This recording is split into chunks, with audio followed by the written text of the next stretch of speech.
the bathroom. Tell the banks. These locals, they love their banks, people. I think she's covered in weird small bad stuff, too. Very bizarre. They all do it. Nothing makes any sense. Cartoon next to it. Oh. Girl City. What time we're at it, everybody? These guys all wait for this thing. The alleyway. For hours. That person.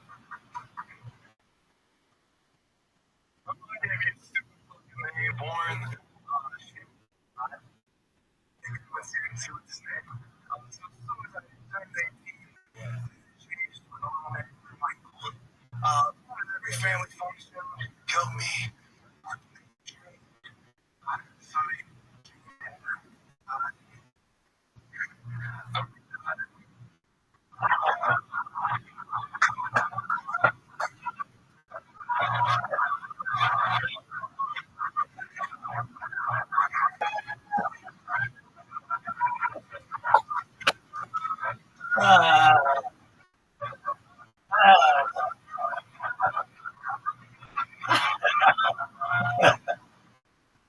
End it.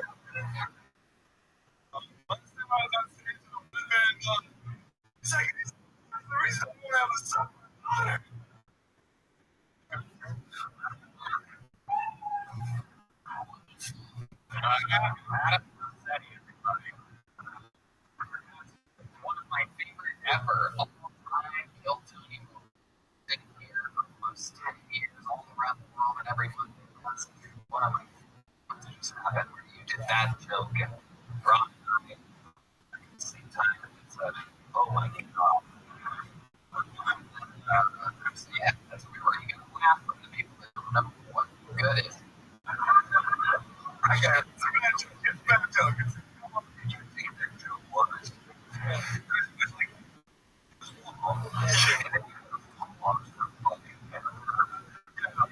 Behind that. Thank you. I just want to get fell out. You got all out. Is it a purpose? You did that? Good. That was intentional. Really? Awesome.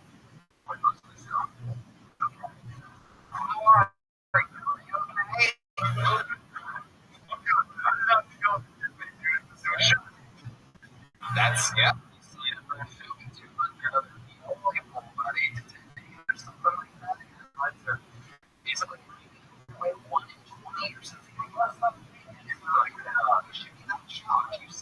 Show you were where you were being, trying to something like, you're on. You would be shocked if you were doing something else. You weren't signed up for a show where you might get on and have to stand up. You were truly surprised. The Joe Pesci joke. What's the Joe Pesci? Let me hear this fucking Joe Pesci joke. I want to hear the one you get on the.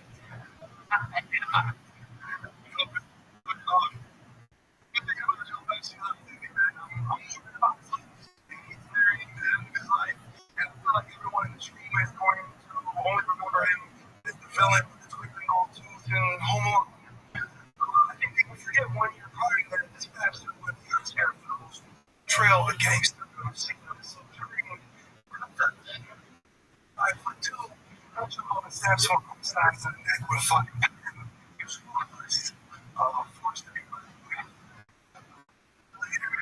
this guy's getting outsmarted.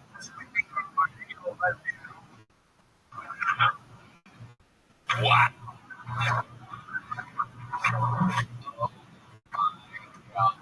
Hard to pick between those two. Right? You end up struggling there for a little bit. That joke was bad, fella. Is there worse than the recorded one? Yeah. Yeah, they're horrible. They're at sea level. Just absolutely. How long have you been on stage now? Man, I 22 months. So like 10 mics a week. Wow. 22 months. And that's where we're at.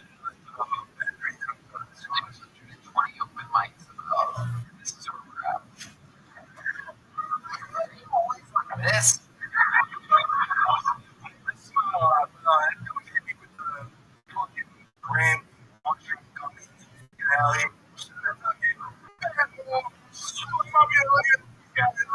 Geniuses. That was their these other comedians out here are just fucking giving away mushroom gummies trying to shine up here. I was just telling hey, have a mushroom gummy. I'm okay, I need this. It was a mistake, man. I'm just telling the kids something I know if I can think right now would be a terrible thing. Mushroom gummy or scamming guy for your on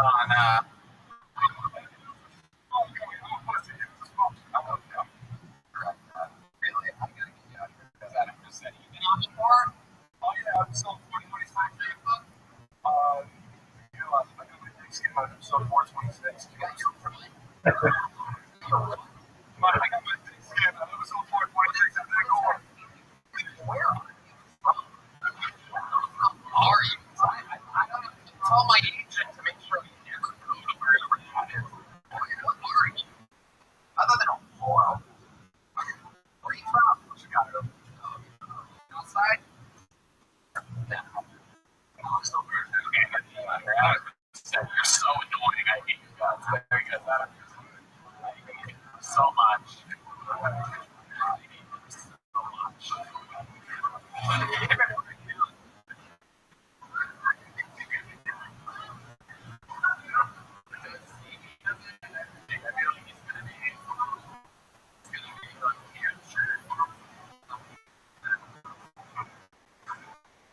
Zach Hendrick is next. Zach Hendrick. You guys said you'd like it when people do that. So. Zach Hendrick.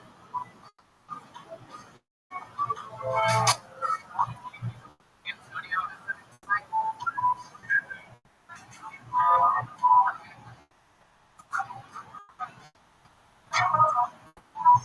From Ohio here tonight? What part?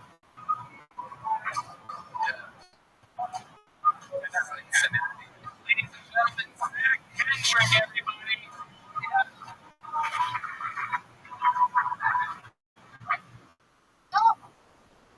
How are you guys? It's for me doing comedy in a studio forever again. In the show last week, the owner of the bar said we can do comedy. There's going to be an album. There's going to be kids there. So I get their girlfriend and said, hey, we can have that. There's going to be no and there's going to be kids there. That's way less fun. So I started getting going. I started trying to recap some of these stuff. And again, and then more of this big brand of self-standing. Which is never big. The most, sad chance that me and my girlfriend had this 33-year-old skateboarder. Now that's what what are you saying? Yeah, okay. It's incredible. What you've been through more than 30 years. Yeah. And then there's 30-year-old Vietnam veteran. You've seen a lot on them. Yeah. Why do you think you age like this? In the oil field or something? Are you like the little baby that will be on the That's great. Raised in Alabama. I'm tested my family. Yeah, that makes sense. What about Alabama? Muscle shirt. Oh, wow. Okay. That sounds out there. Yeah. Is that a song? Is that muscle? Yep. Oh, gotcha. Sweet home Alabama. I love how long you been on coming up on 4 years. 4 years. All here in Austin. I've been in Tampa. Okay. I see that. Yeah. A little bit of Tampa energy to you. Sure. Kind of like but why Tampa? It was during COVID, so they're like, didn't give a fuck.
That's pretty.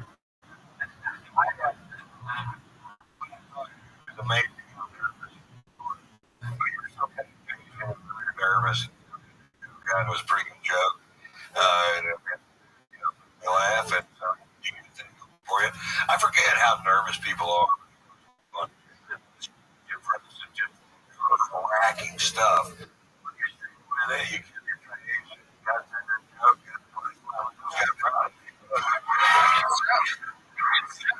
get a little bit of a long setup. I'll look down 40 seconds for big laughs. Very, very cool. Nope. Thank you. I love it. What's the longest set you've ever done doing stand up? 30 minutes. Okay. How did that go? I don't know. I've had people past it. It's always going somehow since the last time. With the crazy show. We're not airing anything out. We know it goes bad somehow. Sure. Most interesting thing about you before I let you know anything? I used to be a professional wrestler. You? Nice. John, shut the fuck up, dude. What are you playing fucking song? Shut your mouth. Oh no. Oh no. Oh no. Oh no.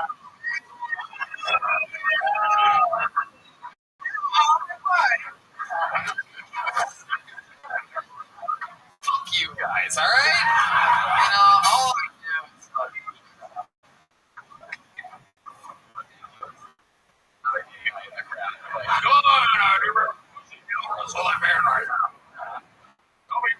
Your shirt off. Big joke of me by the great mountains. I like your style. I'm back Simon. Right? Pretty good. What I love of what just happened is that something really cool, which is mentioning how nerve-wracking it is to be up here. Nervous. I remember my first set for the Open Comedy Store, May of 2007. I prepared for months and literally blanked out completely. Forgot everything and talked about how I had prepared for this and forgetting everything in the moment. That was my first set ever. Anyway, it just so happens that I do believe one of the nervous people ever in the history of this show is here tonight. She started stand-up at Scannerfest in Las Vegas on this show. And she was so nervous, but also so likable and very funny. And so she's in town working.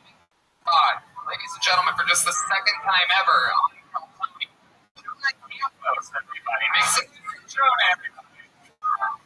Second ever in a minute on Comedy. Jonah Campos. Jonah Campos. This one could have, come on, people, make one more time for Jonah.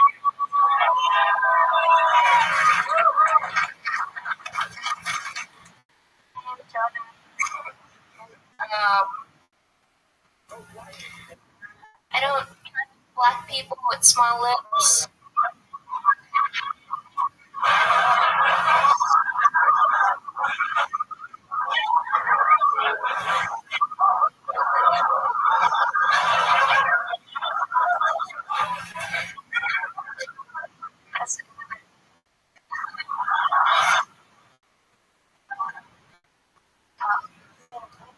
Do you like to watch porn? I know you guys are very cool. I like to watch porn. I think it's fun. I just comment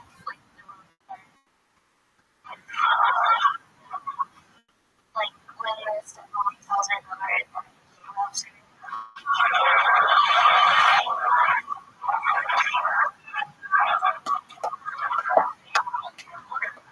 Second ever appearance on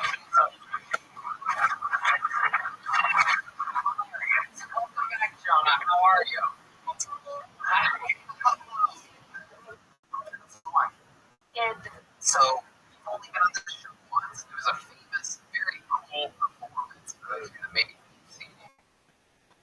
That's one of those new CBS episodes.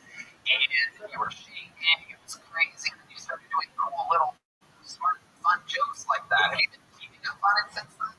Yeah, I've been trying to do comedy every week and watch more. Right.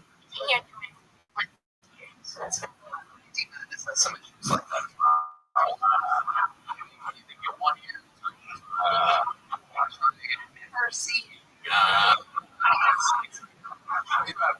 have problems. You can, I don't know if you can tell me about some feedback.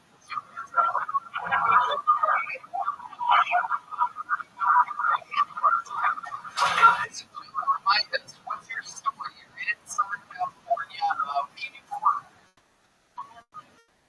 The barista now oh, okay. is Right, yeah, you have barista energy. Tell me about it. How's that been going for you? Anything crazy? well, I work in a hotel for Right. boring. You can see over the counter and everything. What else is going on? Hey, Jonah, tell us more about you. Now, I'm really single. Oh, how long was your last relationship? On and off, like 4 years, or maybe a year. I don't know. I don't like to think about it.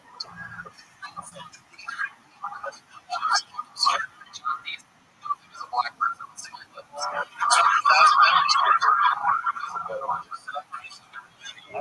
Wrestling show. Was he a white guy? Oh, wow, it seems like you really messed up. So nice for you.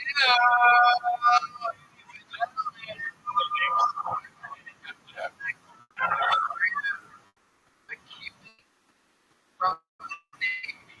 It's not your ex-husband. Just a random. It's a Cuban. That's me.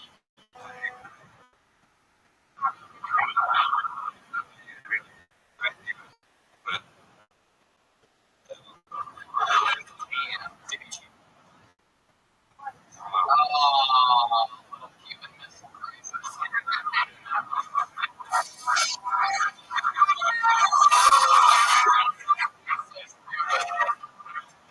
And recently did this happen. You're such a sweet girl. I feel bad making fun of me. I know.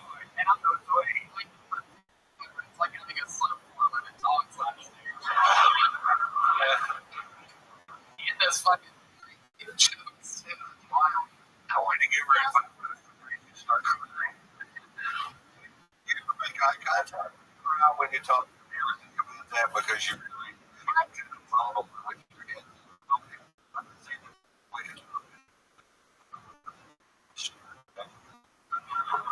Maybe without glasses. See what that looks like.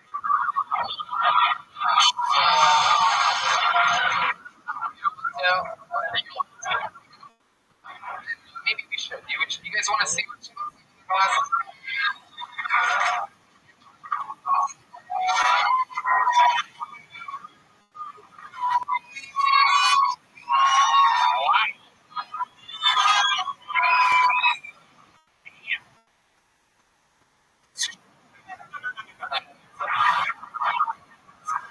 Yeah, that is extremely play when you take your glasses off. Jonah, you're so interesting. You're so different than anybody else. What else are you into?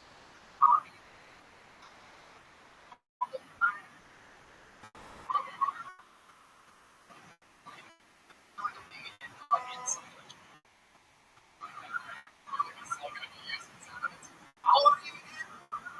I'm 22. 22.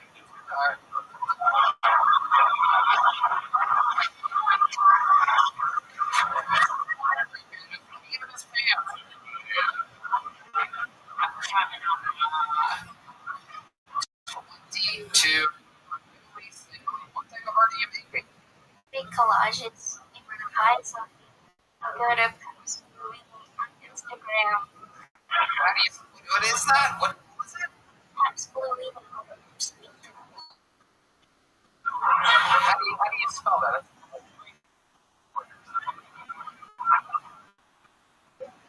It's like the beard, but instead of ribbon, like WENIE. Okay.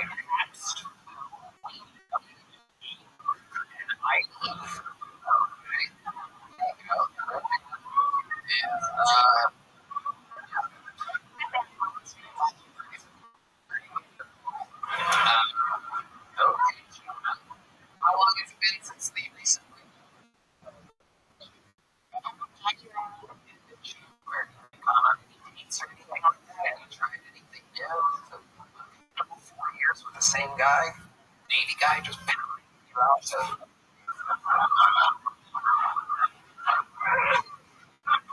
Actually, I've seen someone with the same name as me. Yeah. A lot. I see. That's very interesting. Very cool. Does he do comedy too? He's in the alleyway. Oh, very cool. I love it. Incredible.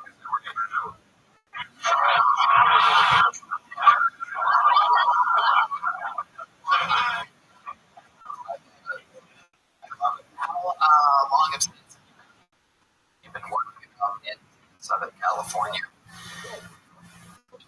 Like 5 minutes in, 3 minutes in, 10 minutes in. Well, if I try really hard, it's like a 5 minute set.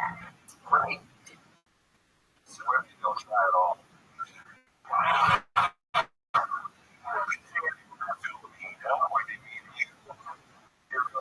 think you're a good joke writer. I think you're going to get sent. Nice. You lived on me over there. I got to say, keep going. You got to.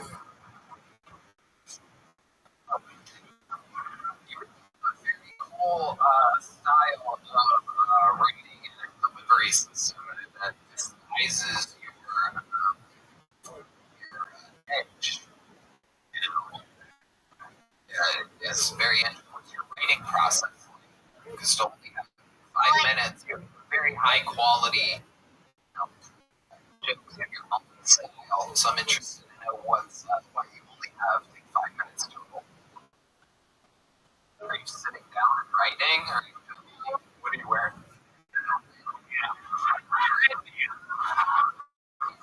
Street women like that. It's a real podcast. It's a film show. What do you wear when you're writing? Not getting.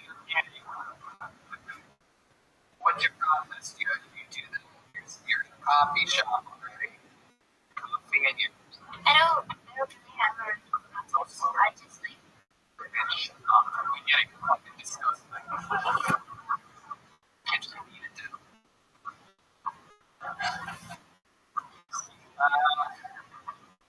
Writing process. Is really, or question. You don't have a process at all. Let me ask you this. When you come up with the I don't trust black people with lips show what we got for you. Does that happen? Does that happen? Did John it?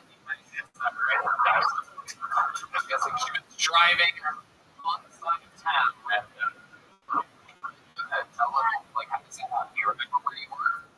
I was working. I have lots of friends. Okay. I was working at the airport at the time, and a black person came to me with smokers, and I was like, that's pretty disappointed.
right here. Oh, I haven't seen you tonight. Thanks for taking a break. Giovanni Madonna. This is definitely a new name. I remember Giovanni Madonna if I've seen one before. Where are you from, sir? An hour northwest. I'll help you. Wow, the real deal. You ever done game for pay? They don't do that out there. You might want to watch it. All you gotta do is get your dick. You go real back real quick out here. You know what I mean? Here he is, everybody. Giovanni Madonna.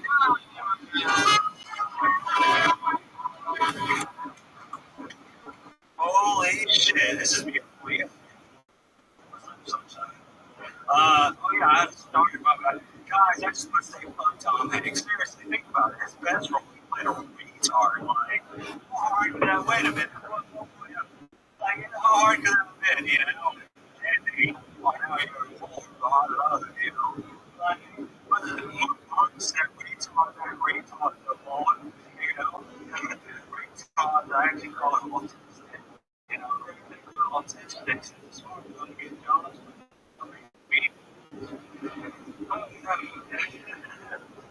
You know, one time I tried acting us in photo strips. It was great for me, guys. I was doing so well, trying to better my life.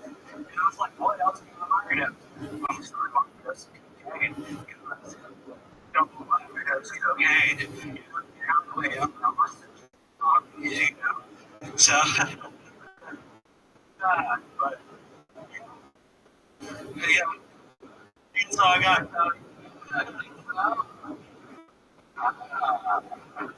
Giovanni Madonna, man. I said that name when I read it. I thought it sounds promising. And then you came up here and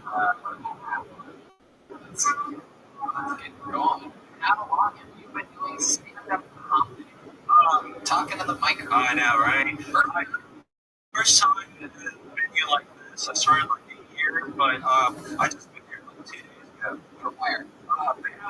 Alabama. It's a southern accent. Alabama, India. Yeah.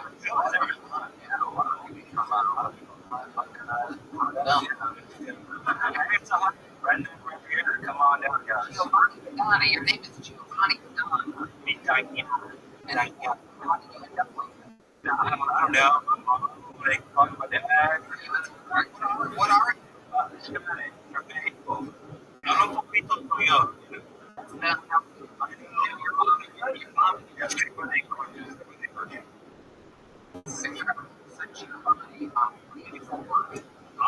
on the job right now. I used to work for a apparel company back home, just getting people legally high. I talk to people all the time. Are you really on blow right now? No. Just like, Seems like you're on. no, that was yesterday. Okay. How often do you do drugs like that? Every other weekend, when I'm sad, doing a lot. Right. Okay. So you don't have a job. You just want your 20s. That dog's not bad. Your dog is weird. Outside. Where outside? Like, right outside. No, in the alley. Hell yeah, straight. Yeah. I had years like, I'm once you go on the birthday. Right. So, Okay. Very good. Okay. So Giovanni, let me ask you this. You moved here 2 days ago. Yes. With Bill. What's your living situation? It's Not the question I asked. I forgot the question. Okay. Giovanni, really trying to pay attention to me. It's being funny and being you noticed. That's okay. No, it doesn't even matter if it's okay or not, but I need you to pay attention.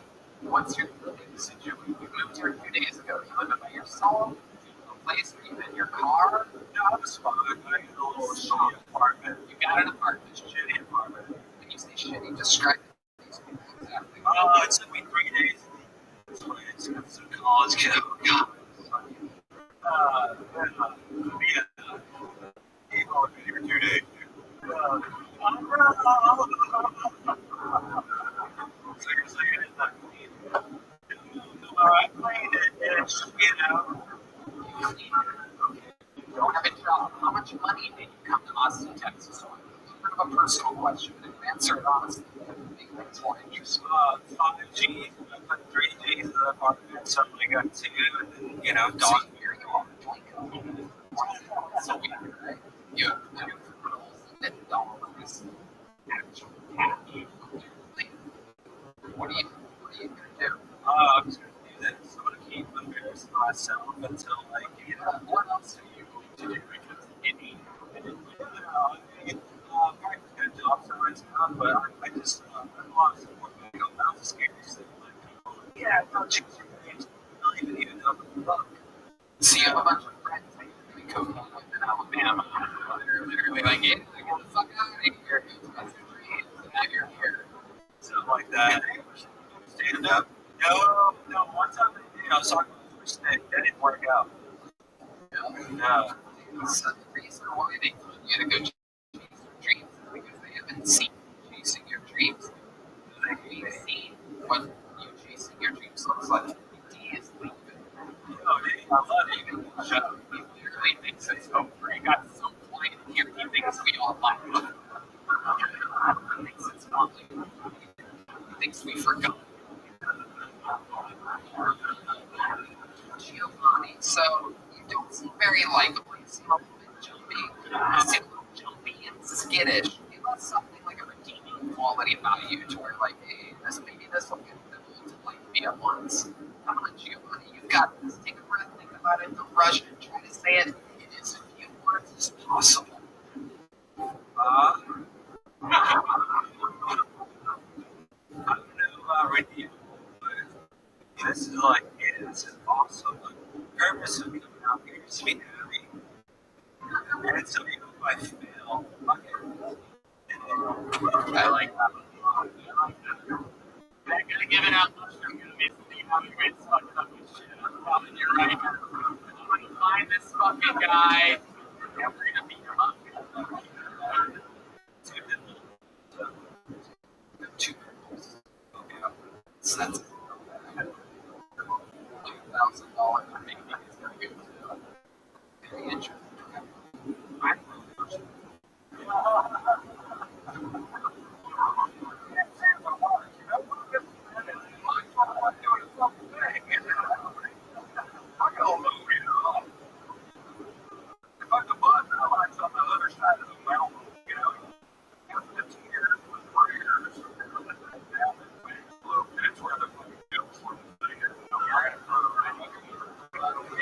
Giovanni, you get a little catch. Giovanni Madonna, everybody. There he goes. There he goes, everybody. Giovanni Madonna. Alright. Ladies and gentlemen, you guys ready to do some shit right now? It's not the right time. We're fresh off of a plane from Las Vegas, Nevada, today. When this guy arrived, he has the record for all-time most time ever on stage in the history of Kills only 40 minutes than anybody else. From Memphis, people call him the Vanilla Gorilla, perhaps the Memphis Strain Wizard. That's the Big Red Machine. This is indeed the one and only William Montgomery.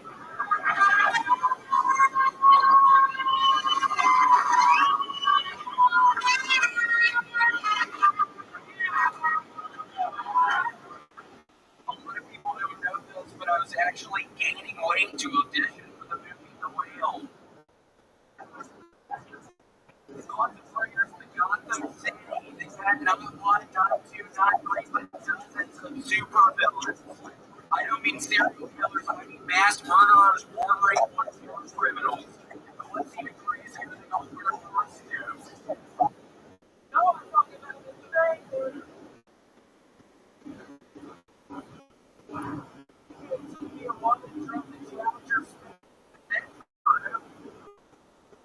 And she took a long time or something.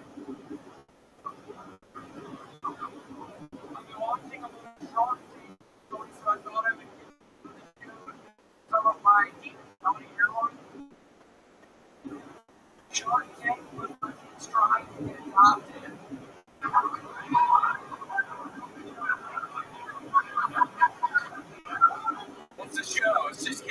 taken adopted, kind of based off of short day. They can't find a house. They don't have a fucking family. They really need to get adopted. Okay, that's my job.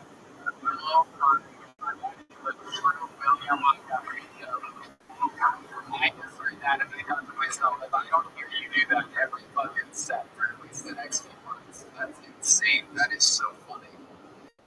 So nice to be here tuning. I discovered something on eBay I can upload. It's an attachment you put on your it's an attachment you put on your vacuum cleaner. Cuts your hair for you. The vacuum cleaner sucks in your hair and then it cuts it. Okay. So what's your plan? Using it for It's on the way.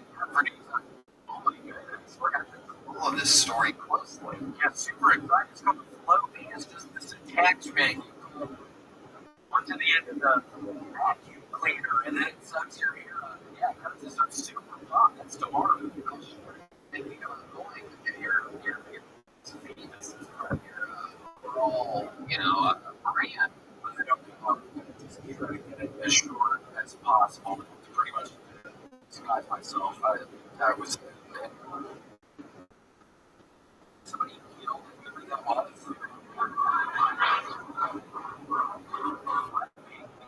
You're fucking gun out.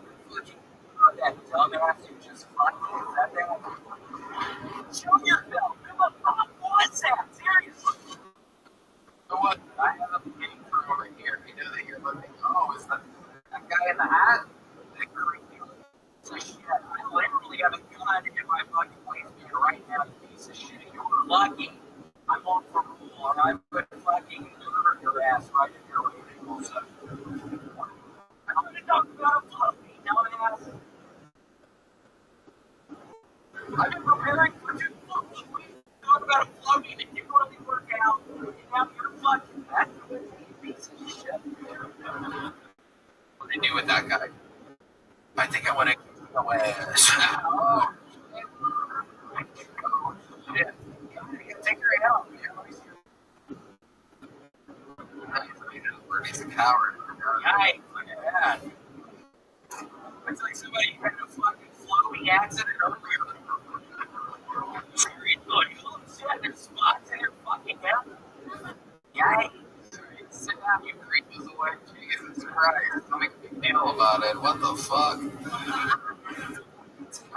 So, what's been happening? We're just in Vegas all weekend. I went to my first NHL game yesterday. Had a lot of fun. I actually had $1,000 for Duke would make it to the final. So now I have this bookie literally after me. His name is Jonathan Taylor Thomas, which is so funny. That's that all Hoosiers name. It's not him.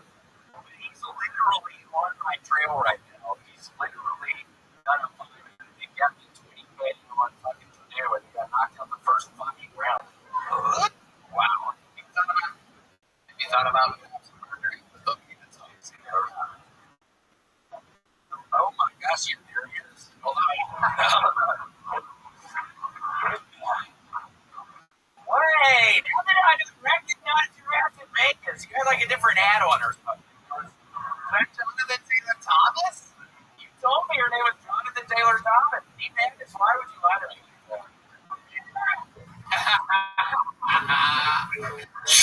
Oh my goodness.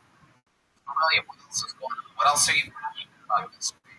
Took a really great this buffet earlier today. Got to put out this one. I love this buffet. God, there were chicken thighs, serious, all the stuff, apple pie. Yeah, dude, I had like some sponge cake that was out of this fucking world. Some cornbread, holy shit. House. Breakfast? Yeah, cornbread for breakfast. There's a very weird breakfast buffet, cornbread for breakfast. You know what the banquet was about. What else was on your plate, William? Shoot for top sirloin. What else? Yeah. Man, I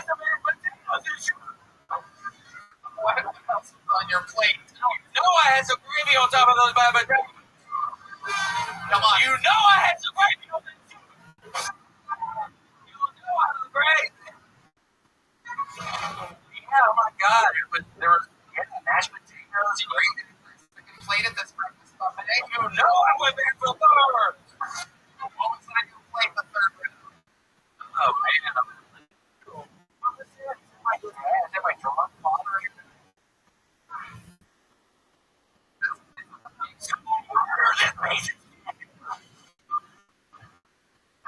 I got the inside of my life up here right now, too, asshole.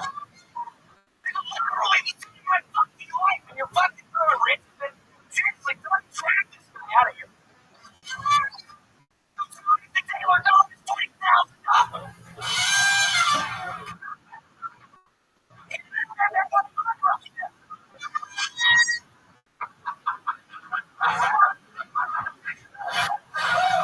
It's silly.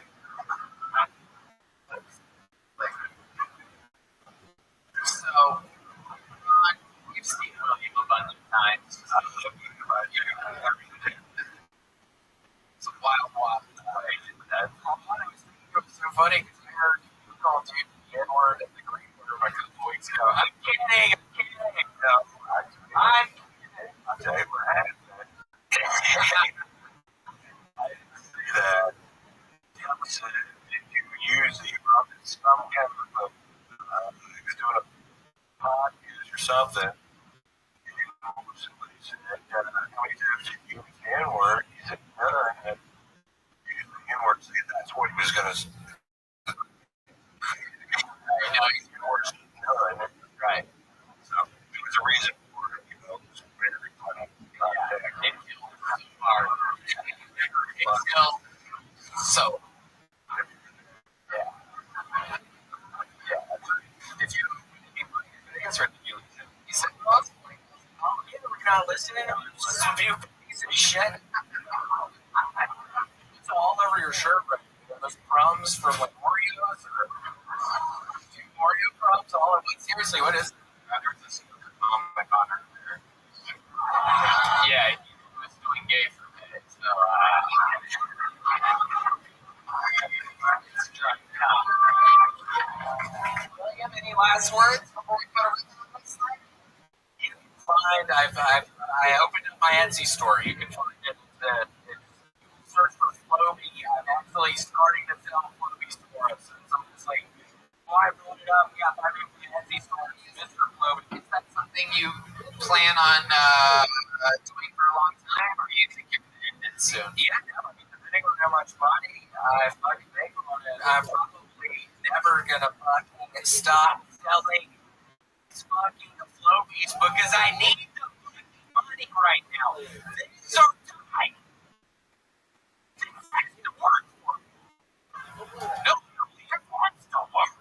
I bought fucking $100,000 worth of Flobies the other day. Oh my God. I ain't ever going to sell this.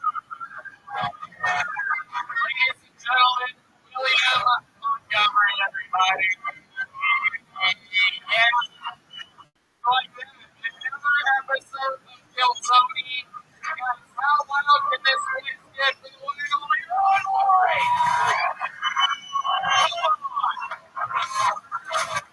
One of the fucking beautiful points there. Make sure you drink number one tequila. It's available in bars all around the fucking world.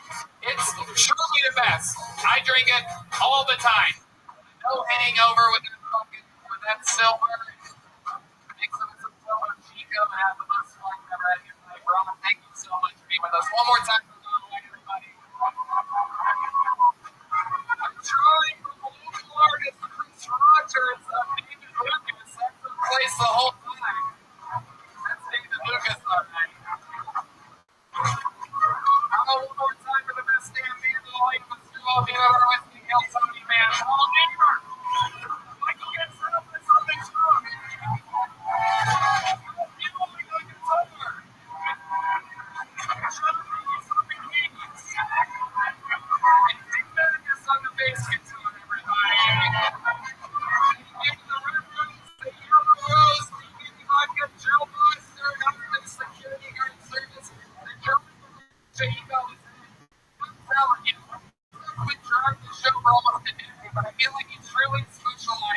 El Tony brought you the red rose, the yellow rose, gel blaster, Heat vodka.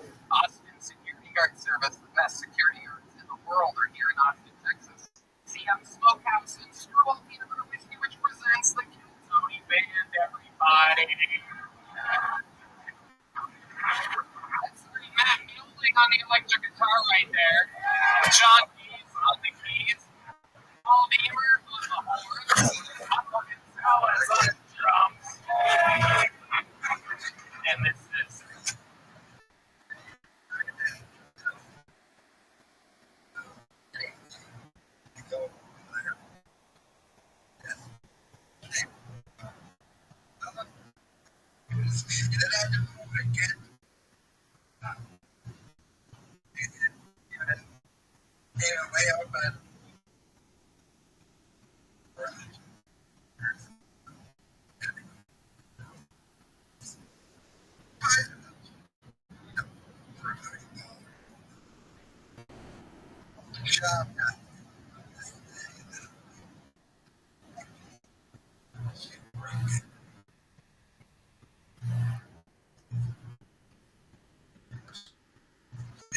LA so much.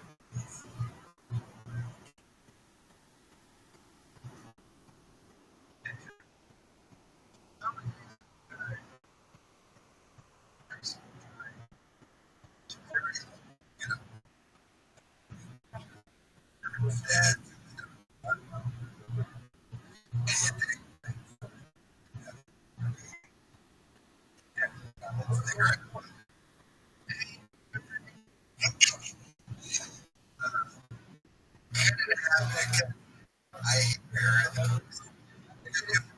just as redacted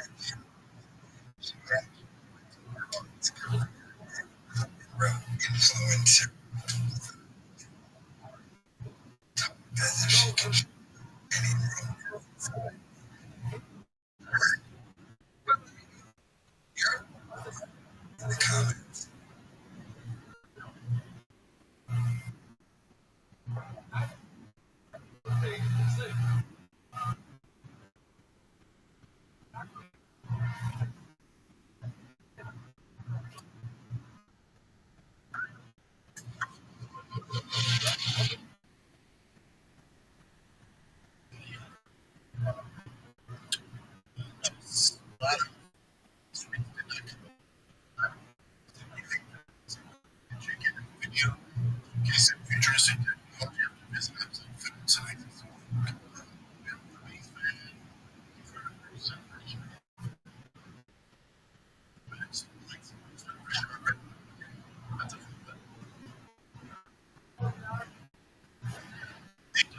Just keep the hype to the fight.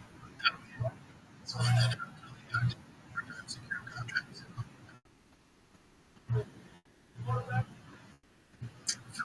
It's like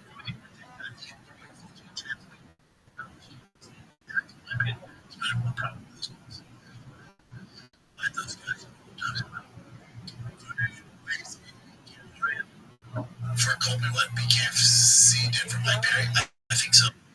Thanks for your donation, brother. Andrew says, big fan.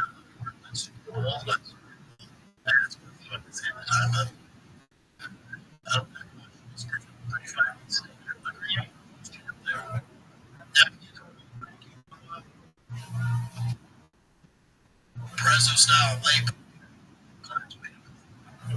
Hernandez, Kamara, it's a bad night. Yeah, the odds were so stacked. And like for the first time, you're yeah, depending on the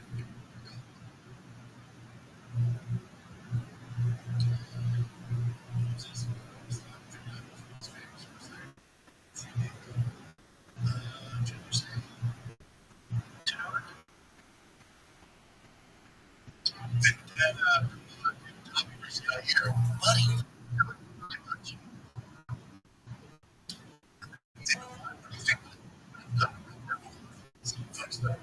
Understand?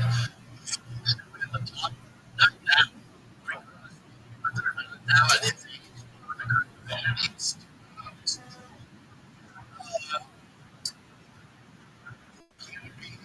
less rich. It's not the same. It's not the same. What happened? She had some monsters that at the time stepped away.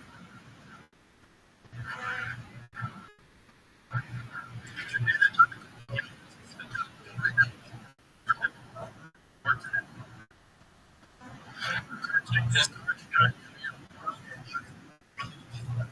he's never fighting again. Fight again. Guaranteed. I guarantee fights again. It's just right over. It's of substance. He's not fighting for titles anymore. Like, substance is gone.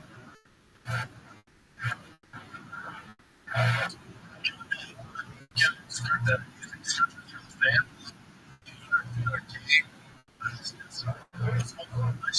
for some point, time, let's go through all fast, 200,000 miles. It's a 7.3. He's let's see to better. Just make sure it's not that gas. 250 miles. It'd be nice if you know, did some upkeep. Just really get at least 300,000 miles out. They take care of it. I would say around 30 gigabytes. You think that you're not you've had the same whole the same thing happened to the game, just like they're not going to do it.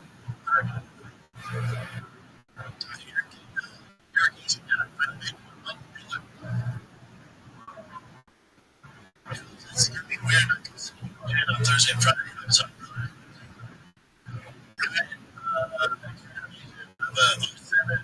For red first night summer.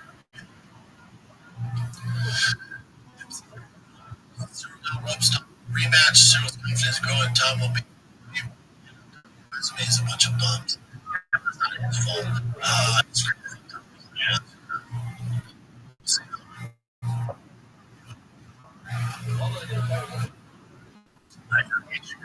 If you need to, I'll find you. Get it on my phone. Text.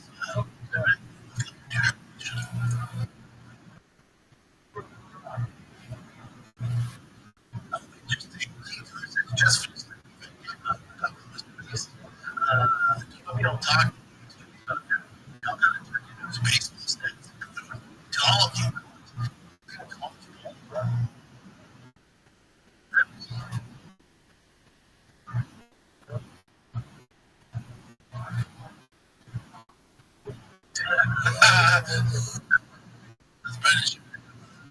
Joe, get us. That's correct. Feel up. Get back on goal. Like, listen to lesbians. It's started. Since I left. Yeah.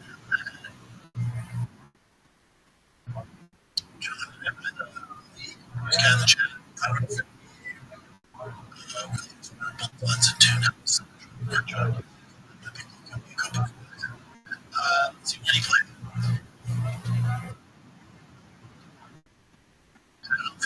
Okay. Basketball. It's high school. He is there.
Also, you two that makes like so.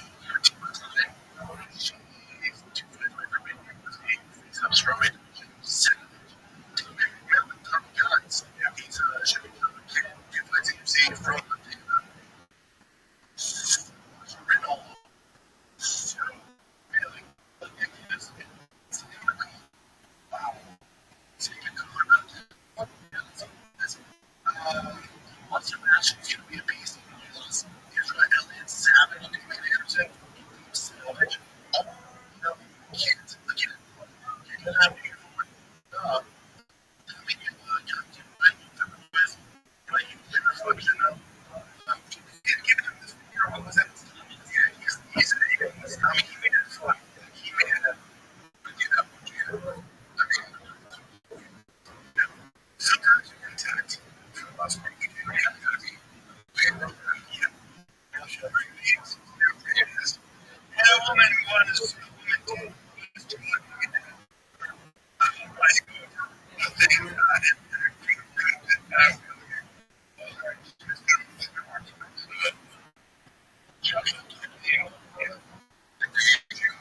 smaller people like don't bring them away from each other.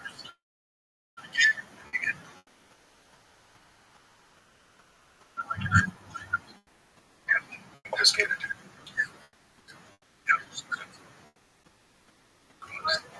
Just actively knock your butt.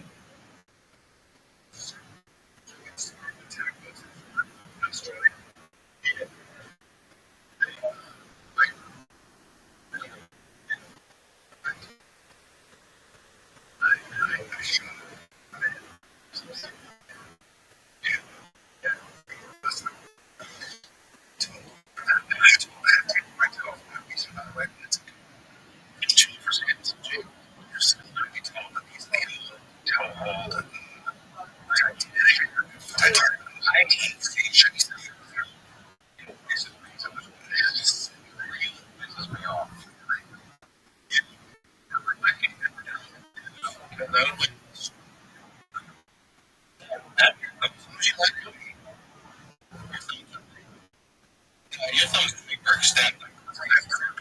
So I check. Yep. Pulling over for you, dumbass. Leave me count. Just right in your eyes. Let me see yours. Yep. Stop it. That's very good. Yours, huh? No, because my father goes to a brand saying like when we they throw on world class UFC way too much because they see what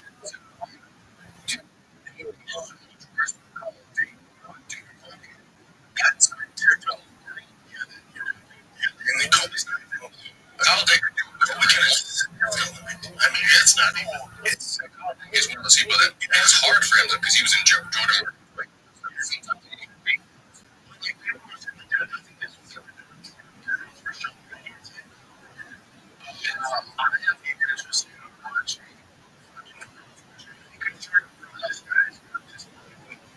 It doesn't make any sense. Where else was how much anyway? What was a national race way bigger? It was in 55. Shocker, you can make 300 pounds.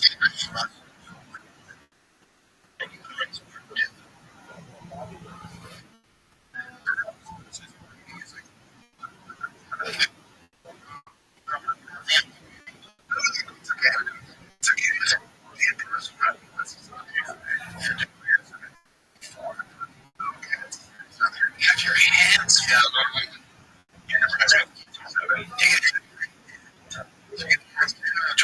Huge.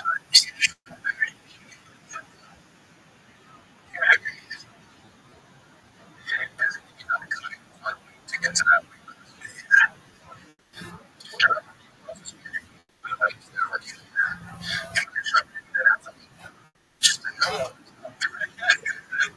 I'll watch it. It's like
gotta ride much.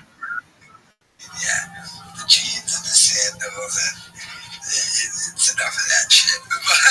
So I don't mind counting them out on that, but then him and fake Landau here with their MMA, UFC shit, like you're not experts, you're just dummies. Stop getting mad at Callan because he's quote unquote a casual. Like, you're talking about some in-depth nerd shit that not that many people would know about. And like I said, I think Callan probably more to think about. Most of Schaub's anger, man, it just comes from the fact of he's frustrated. He's losing everything. He's sitting in a fucking storage unit. And one would think, since he signed a new deal with Podcast One, the biggest deal of his career, as he claims, he would get out of his storage unit and get an actual studio. I mean, yeah, an amazing facility in Calabasas, California. If he just signed the biggest deal of his career, then wouldn't he get a bigger, better new studio? Almost as if that's complete and total bullshit. And he knows it. And I still don't get why the stickers on the stupid table. It's so pathetic and god-awful artwork behind them. By the way, the guy just painted on the wall. Are you even allowed to do that in a rented month-to-month fucking storage unit? Are you? Probably not, but this redact will just continue with it. But, let me know your thoughts in the comments.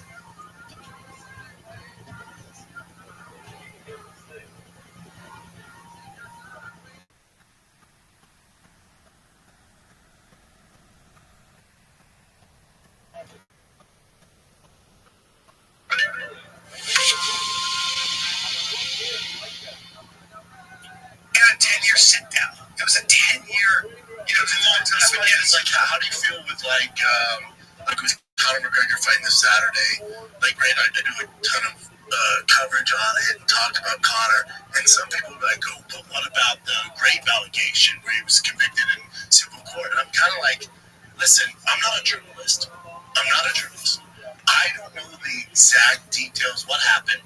I know he's walking the streets. I know there's some shit over there in Dublin, but here it's different. Here, like, not too many people are bringing it up here. It's really not. It's kind of amazing that not many people are bringing it up either. Also, what do you want me to do? Like, what am I? I didn't even think about this. I actually didn't think about this. And it's something you kind of have to think about because we know that allegations, which are everywhere. It's like Graham Plattner just got, some woman came out and said, he was about to win the seat in Maine. Okay, don't compare him to Conor. Well, yeah, but that guy right there. Okay, well, he did it. His face.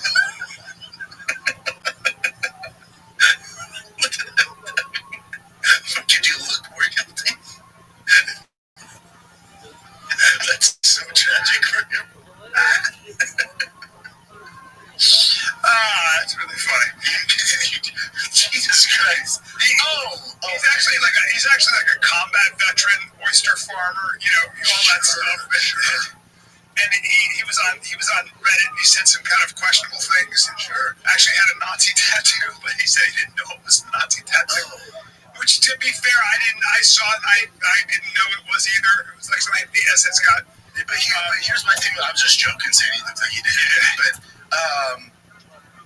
like his girlfriend said from 2021. Yeah, this is what. But see, so all that. So like, I don't know that guy. I don't know his background. I was making a joke about the way he looks. Yeah. But already, when you tell me he's been convicted, my natural instinct these days is going, nah. Exactly. Nah, and that's what most people do. We have legit proof. Yeah. Until he's in a court of law, I go, okay. And it's this stuff. It's like Grandpa's ex-girlfriend is his main down with all the condoms during this is dirty politics. Yeah, but they got him out as a result. Yeah, right? yeah. Because he wouldn't tell the party line. He was doing a lot of stuff. Dirty politics. Yeah. And since he went to the party line, then this comes to light. Yes. That's different. Yes. With Conor stuff, again, I'm not a lawyer. I don't know all the facts of the case. When they go, oh, he was convicted in a civil court, I go, so this is what I was kind of thinking about. Like, with that kind of thing, I just go, political operative. That's all kinds of shit. Yeah. And most of us are like, another one. Fuck off. Hollywood 2, though. Hollywood 2, I go, oh, here we go again. Of course, because, when was it, 10 years ago, 20 years ago? It was, where were you then? What are you talking about? Like, and because you know that's a great way to ruin somebody's career. Yeah. You can say one thing to a journalist who's dying for a fucking article, and then you're done. Yeah. So, if you believe in due process, of course, always. And should, always. Yeah. The thing about Connor, can you bring up all the allegations? Because there's been a lot of shit. And to go into a court of law, now when it's a civil trial, the burden of proof is much lower. Right? That's why you do that. And in a way, I don't know how those things are. I don't think it's the same as a criminal court case. It's just not. Yeah, it's just not. It's not. There's a reason you go there. Yeah. Nikita Legend, Dublin Hotel, 2018. Okay. Irish prosecutor plan to bring criminal charges stating there was insufficient evidence to meet a criminal standard of proof. All right. And filed a civil suit. Irish High Court found liable for sexual assault and awarded. Okay. Appeal. So he tried to appeal, but it was dismissed. Also, remember though, he's running for a seat. There you go. So there's a lot there where I just go, Now, remember the Miami Heat Finals one? Remember that came out to be entirely fake? Okay. That? Yeah, I do. So that's the thing. It's like, I don't know the ins and outs of it. I'm not a journalist. What do you want me to do? My thing is that when police officers look at this stuff who have experience and they don't bring charges, that's what I'm going by. That's what you have to go by. Right? I mean, otherwise now we're dealing with, again, he said, she said, and, just because you lost a civil trial, it's not the same burden of proof. So, I don't know, but, But also, I think in Ireland and Dublin, I think there is more covered. It was mainstream out there. Here, not as much. It wasn't on the news out here. None of that case was on the news out here. So, yeah. Most of this is all bullshit. Yeah, the bus attack was just nothing like the sexual assault stuff. Yeah, the phone incident. How about the CJ? There have been 3 incidents. One we know is false, the Miami Heat one, right? That turned out to be completely bullshit. So then, we're left with these 2 others. No, once we did the Dublin one, nothing. Turned out to be nothing. So there's really one.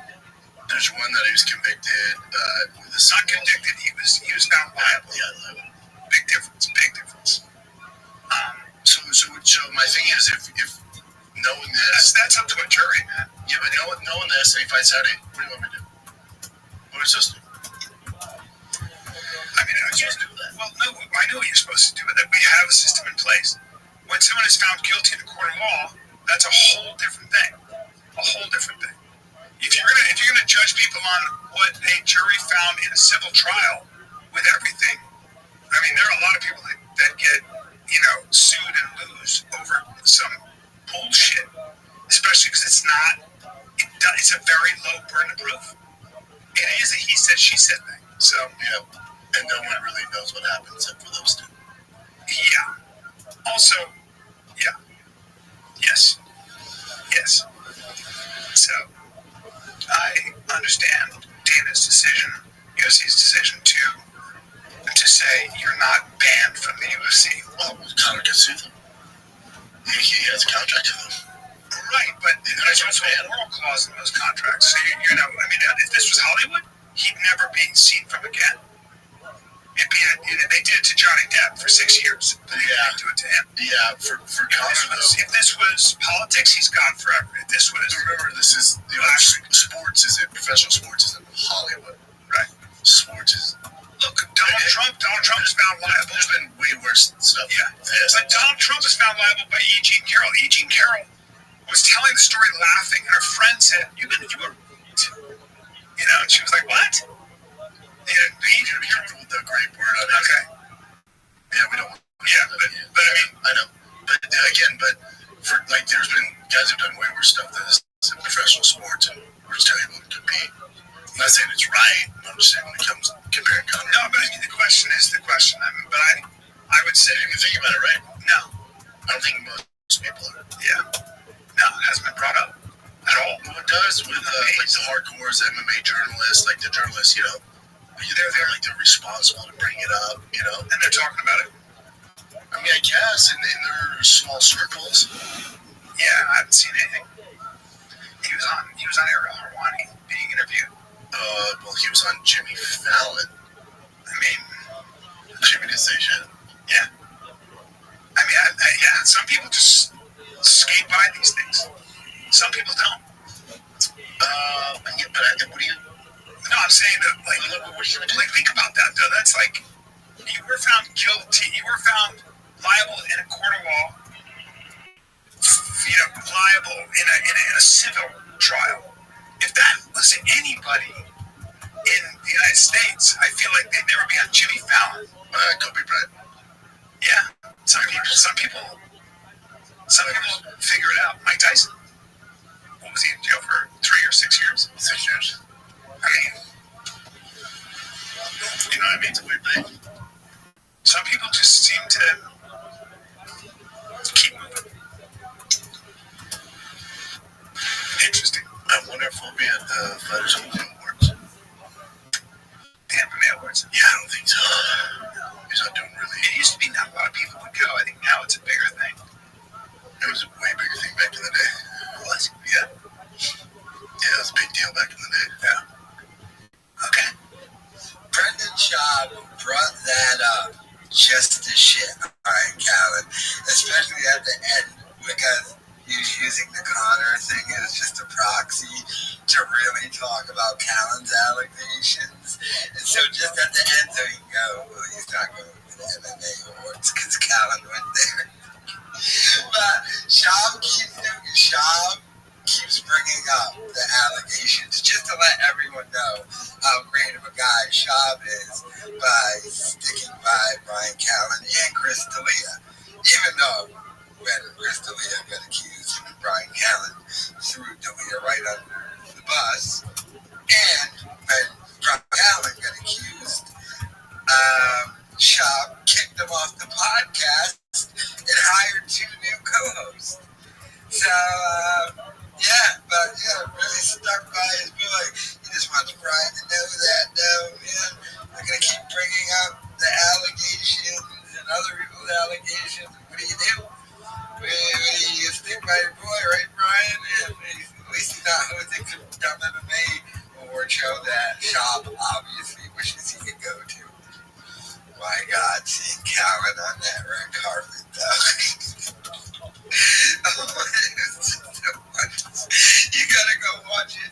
I mean, videos, I did a live stream about it. I mean, members only, so you gotta become members. The whole thing up on one anyway, so who cares? But aside from that, it's only short boy over here who keeps bringing up Callen's allegations. It's so, and he does this every once in a while too. And it's his way of humble bragging and lying, like, I'm such a good friend, aren't I? I mean, Callen, he was accused of, I stick by him. They got rid of him and hired 2 new people, and that completely failed, and I had to beg him to come back, because he was with Tripoli, but yeah, totally stuck by him. But that's the thing that Schaub gets to use as the reason why his career is over and failed. Remember, he left a mansion in California to end up doing this podcast in a fucking storage unit in Texas. And he 100% blames Callen, even though it's all Schaub's fault for going after everybody. But he blames Callen in the allegations as to why they are where they are now. And that's why he keeps bringing it up, especially to Callen, almost as, we're here because of you. So put in more effort. Don't go do MMA shows. Stay here with me and do the podcast with me. I'm the only one who stuck by you, Brian. But he really didn't. As his sister in short shorts with that fucking shoe on the goddamn thing. At least change the shoe. We need to get a Jordan 1 on there, Air Force 1. Some showbacks, huh? I don't know, but let me know your thoughts in the comments.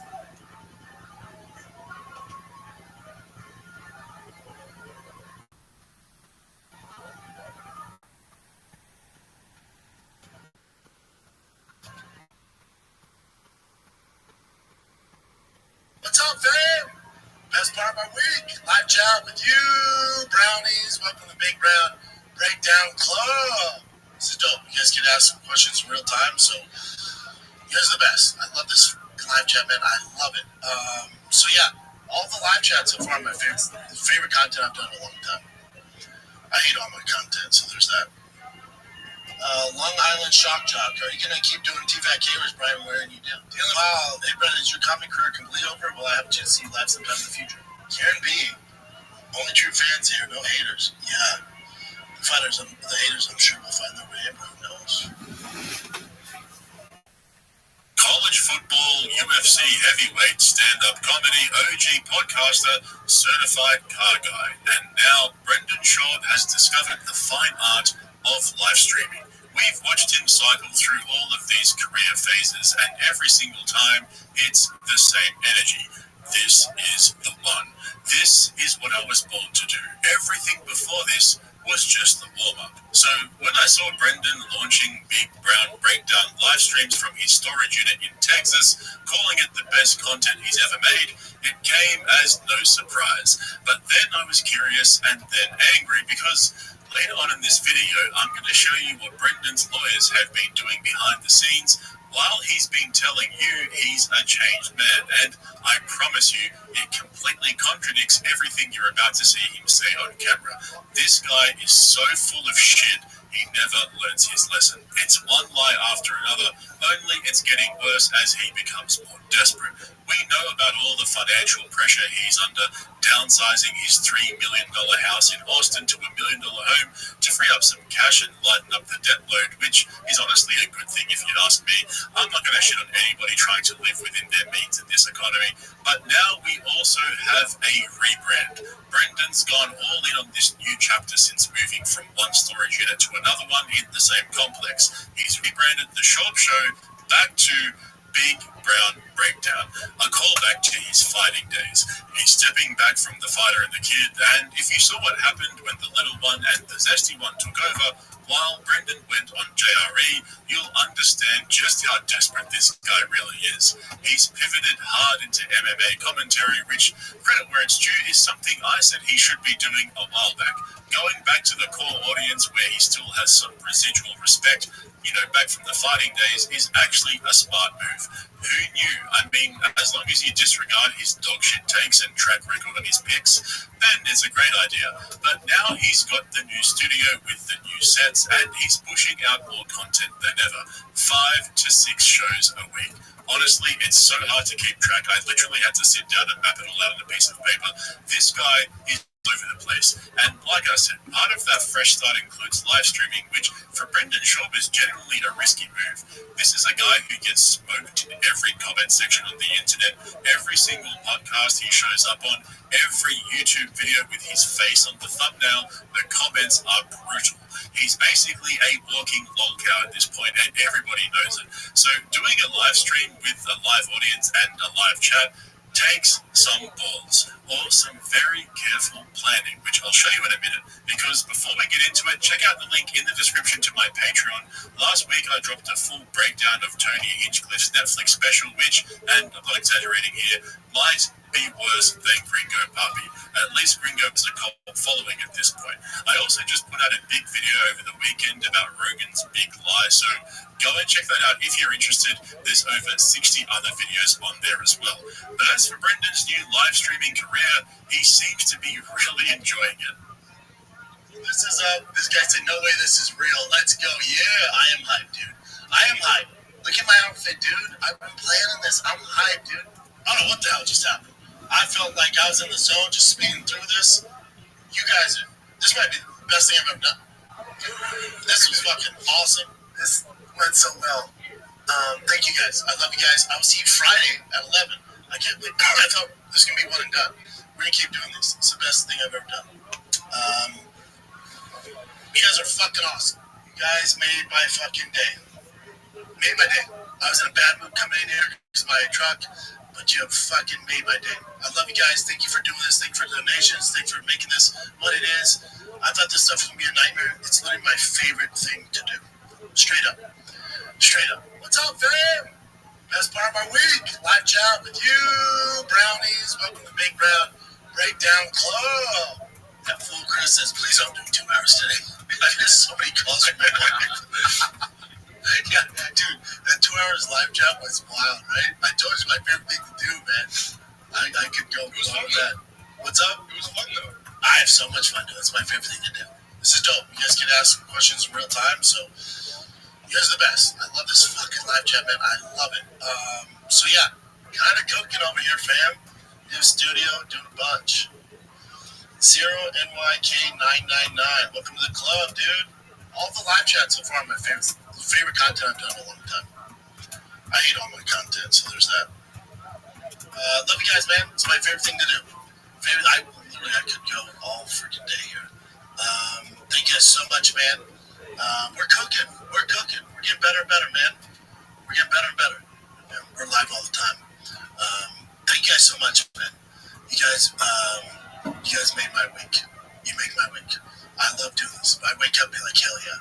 So thank you guys so much, man. I'll see you guys Monday. Best thing he's ever done. It's his favorite content. The best part of his week. He wakes up and says, hell yeah, he's cooking. He's getting better and better. He could go all freaking day. Oh man, I'm hyped. Over 4 live streams, Brendan said some version of, this is the best thing I've ever done, so many times that if you turned it into a drinking game, you would be fucking plastered by now.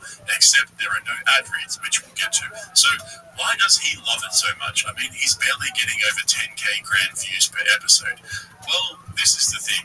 The live chat is members only. It costs $5 to get in, which means the only people commenting are his actual fans. 20 to 30 of them at most, just typing nice things while Brendan reads their usernames out loud for an hour and a half. Like, that's literally the show. That's it. There's no structure, no segments, no guests. It's just Brendan reading comments from people who paid to be nice to him. And that's when it clicked for me.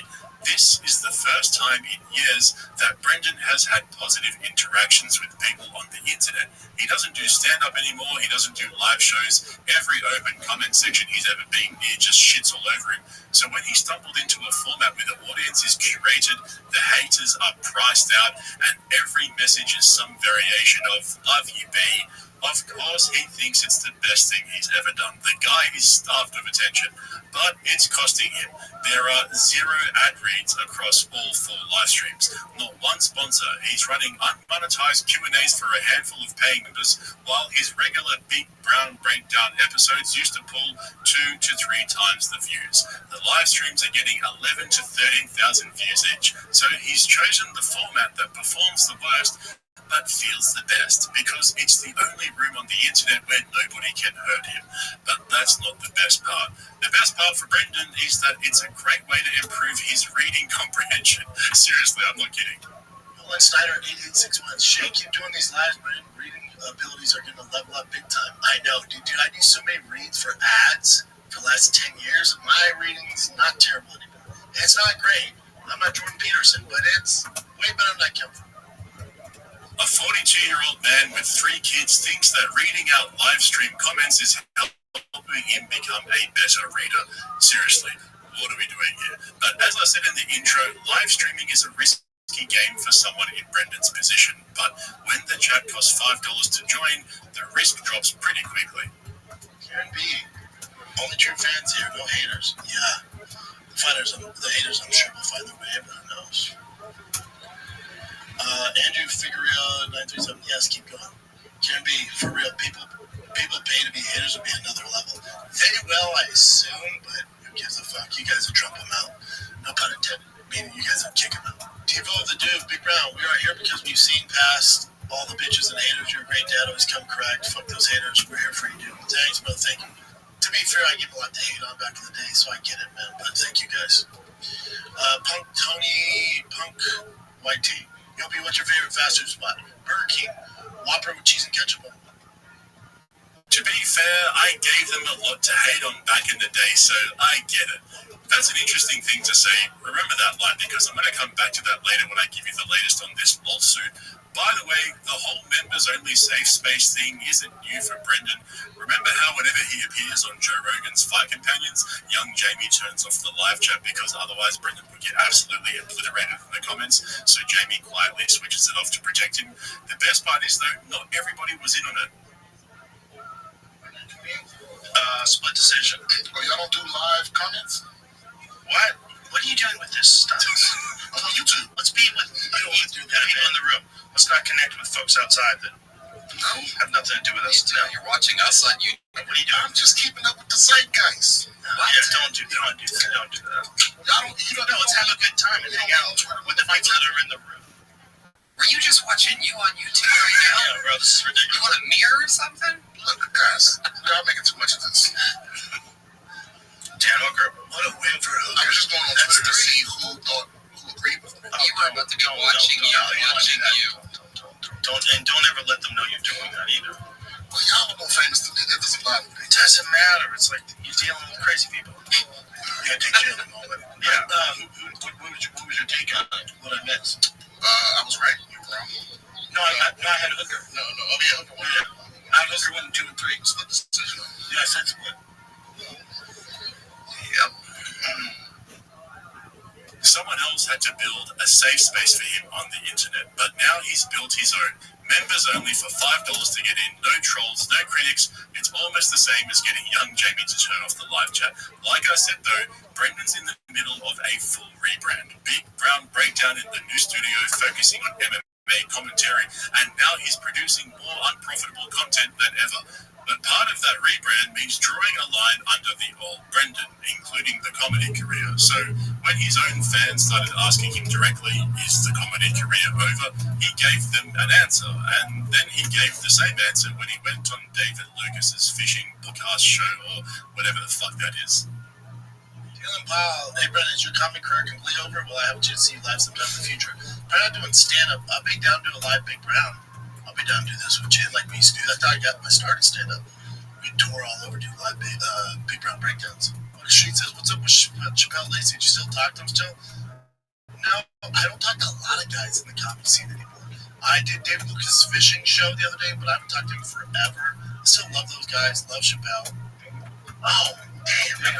You see that bitch? Yes. Damn, he bit it and just took it off. I thought I had him. He was decent. Would you ever go back to stand-up, or you kind of... I don't think so, man. I've been out of it for so long now. It'd be tough. More like you go back to fighting than stand-up. Fighting would be easier than stand-up at this point. Look at Kai.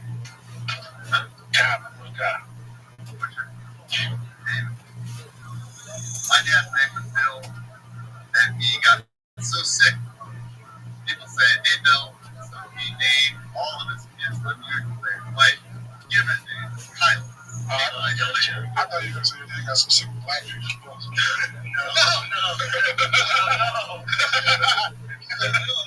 Not really. Yeah, he's, that's my dad. Are you from Texas? Huh? Are you from Texas? No, California. What part? Francisco area. Oh, nice. I would honestly rather listen to the bloke with the kayak sit down and talk for another hour than sit through that entire David Lucas fishing episode. Seriously, that guy had some good stories. But there it is. The comedy is done. Stand-up was never really the plan. Fighting would be an easier comeback than going back on stage. This is Brandon on 2 separate shows confirming what everybody already knew. And this is the part of the rebrand Brendan is really trying to sell us, because it's just about new content. It's about a whole new Brendan. Don't forget, he's in Texas now. He's sober, stress-free. He's cut out all the bullshit from his life. No more LA distractions. He's off the addies. No more baddies. Just a baseball dad with a podcast, living his best life and being the best version of himself. 9:15 AM. You'll be. You actually look both happier and healthy. No blow. I know. What's the secret, my dude? Also, I've been loving these live chats. You interacting directly with his fans. Keep the great content. Thanks, brother. I love doing them. As far as happier, yeah, since I got to Texas, there's way less stress. I cut out all the bullshit in my life, and I'm completely sober from everything. If you count nicotine, I guess I'm California sober. All I do is nicotine, and I just work out and focus on my kids, and I do this, man. So my life's way less complicated. No blow up. That was due to alcohol consumption. Alcohol will mess you. It's poison. So, Money Mo says, on the side note, glad to see you doing well, dude. These streams have been sick and evident. You are so much happier, passion for MMA. It's a perfect link for you. Makes my workday better. Thanks, brother. Yeah, man, we're doing well, dude. Alright, so Brendan's a new man. He's cut out all the negativity. He's sober. He's focused. He's found his lane. He told his live stream audience that he gave them a lot to hate on back in the day, so he gets it. But that was the old Brendan. The new Brendan is different. He's changed. Except he hasn't, because while Brendan's been telling you all of that bullshit from his storage unit in Texas, his monster lawyers have been busy. Some of you will remember the copyright lawsuit that Brendan's company, Thick Boy Productions, filed against a small YouTuber named Kyle Swindells, also known as Unique. The case goes back to 2022. Swindells made 4 commentary videos using clips from The Fighter and the Kid, so Thick Boy Productions sued him for copyright infringement. Coincidentally, this was all around the same time that Kyle made a video exposing Brandon for supposedly cheating on his wife. Just saying, coincidence. The district court ruled in Swindells' favor, and Brendan lost the lawsuit on fair use grounds. The judge actually found that Kyle's videos constituted criticism and commentary and served a public benefit. Who knew, huh? But then Schaub appealed like 2 years ago, and it had looked like Schaub had dropped it. But then, just weeks ago, his monster lawyers made a new filing and cited a fresh Second Circuit decision called Richardson versus Town Square Media, arguing it supports their position on market harm. They also had to disclose that one of the cases they relied on in their own brief, involving Netflix, has since been vacated, which goes against them. That's funny. Anyway, 2 weeks later, in June, Kyle Swindells files his response, representing himself. No lawyer. Well, actually, there's speculation that a ghost lawyer operating from the shadows who wishes to remain nameless has been assisting him, but there's no way of knowing for sure. And Kyle's response is worth reading because he argues that Thick Boy Productions is effectively dead. The company's sole owner and CEO, that's Brendan, has publicly distanced himself from the lawsuit. The company abandoned its physical address in Calabasas, which led to a breach of lease lawsuit from the building's landlord, who filed in LA Superior Court in September last year against Thick Boy Productions and Brendan Schaub personally. And this is where it ties back to the rebrand, because remember, Brendan's telling us that he's left LA behind. He's got a new life in Texas, stress-free. He's cut out all the bullshit. Meanwhile, back in California, his old studio's landlord is suing him because he just walked away from the lease, and the company that abandoned it, Thick Boy Productions, is the same company that's still listed as the plaintiff in a federal copyright appeal. Now, just let me remind you of something, like, holy shit, wait for this. The total amount of money that Swindells earned from the 4 videos he's being sued for by Brendan is $13,629.86.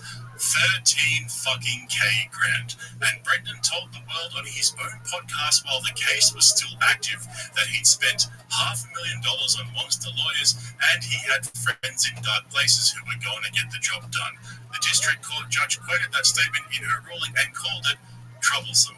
$500,000 to chase $13,000, and Kyle himself put it best in his filing.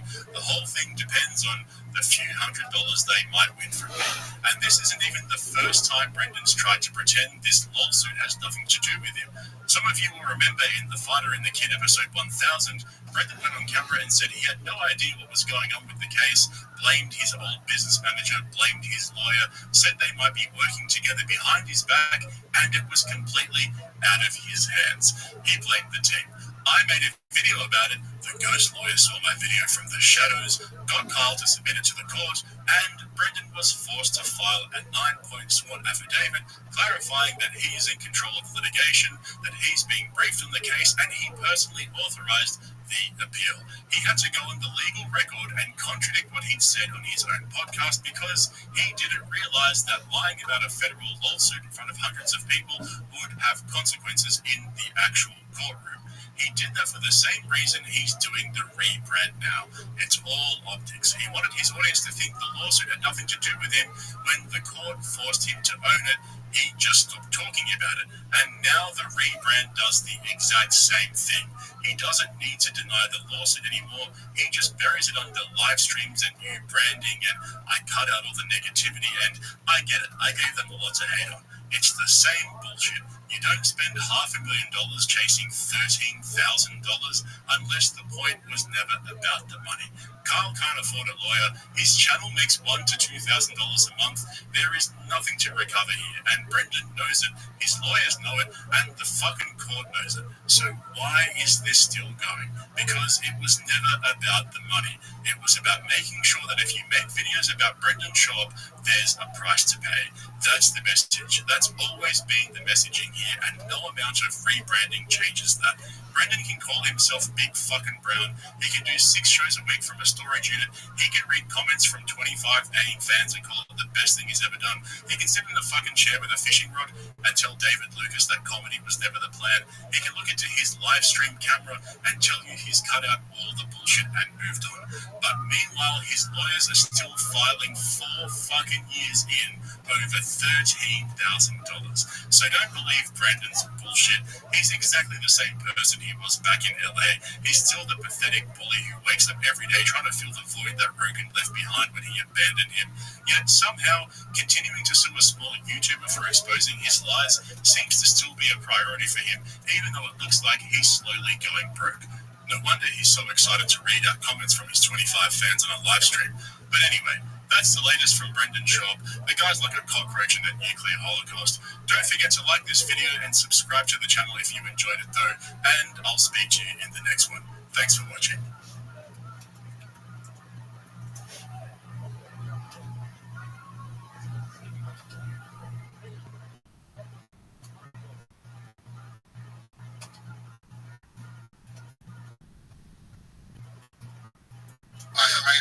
We got back from Philly watching Shane smashing 2 world records in his Philadelphia stadium show. He's one of the most whites in one group together, most white people in one area together. You're not bringing that. You're not bringing that. I'm sorry, I'll let you know. It was pretty cool. Big Jay and Nile, we'll talk about that as well. Sorry. I got to hang out with Worship Ford throughout the night. What's going on? Yes, indeed. We had a fucking blast. We got really lit up there. We got the con. I was making too much noise keeping people up, so I just had to go out. This guy's the most famous comedian. I'm his manager. He's so good. He's the humble. He knows that we're leaving. We leave. What's up? And we're talking about like the craziest traffic. Just watching We're taking an hour and a half just to get out. We want to go to the after party. Hey, Rabbi. What up, Tim? Tim? Where there's like all these people in just like orange vests. You Like think? they work for the like financial stadium. So Nick goes up to one of them. You He's think like, Adam gave up a rib so he could try and suck his own dick and then he created women? The guy was like, No, he didn't do that. God did that. And I just don't They think get us, not even he a didn't golf do cart, that. they get us, God what did was that, it? so it wasn't his choice. I don't know, it's funny because that's blasphemy. Just shuffling around trash.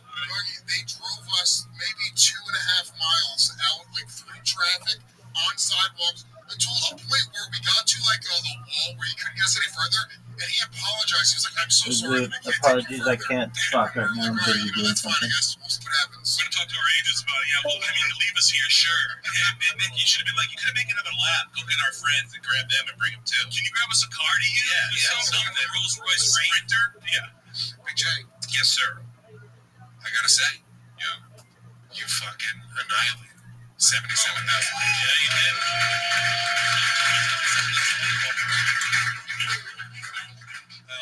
You opened up the whole crowd.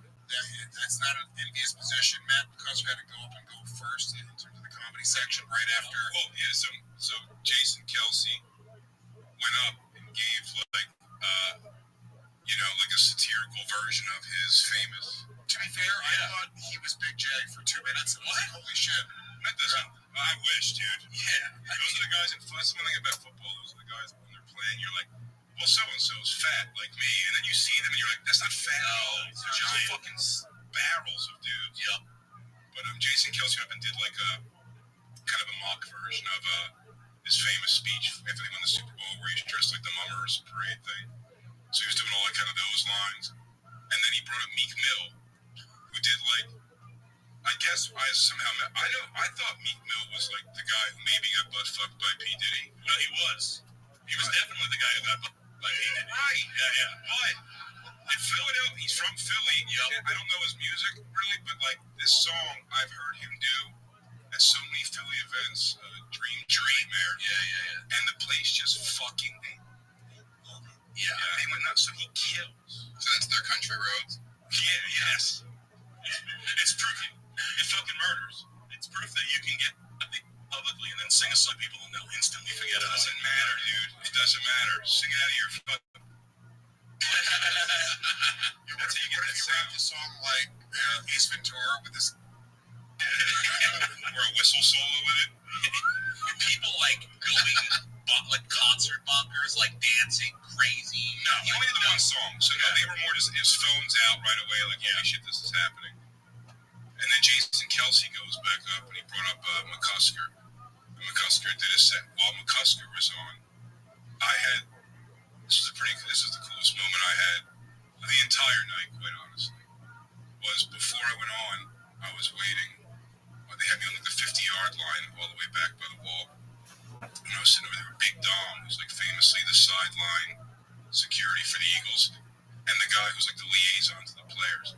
And they were going like, hey, you ever come down to games? They're just making small talk. You ever come down to games? And I go, I try to come down every year for like one at least. And I see one in New York, and he goes, yeah, if you ever want to come to man. Oh, this is great. Yeah. I asked him so long ago that I forgot that I asked him for a night. Hey, can I grab a Stella?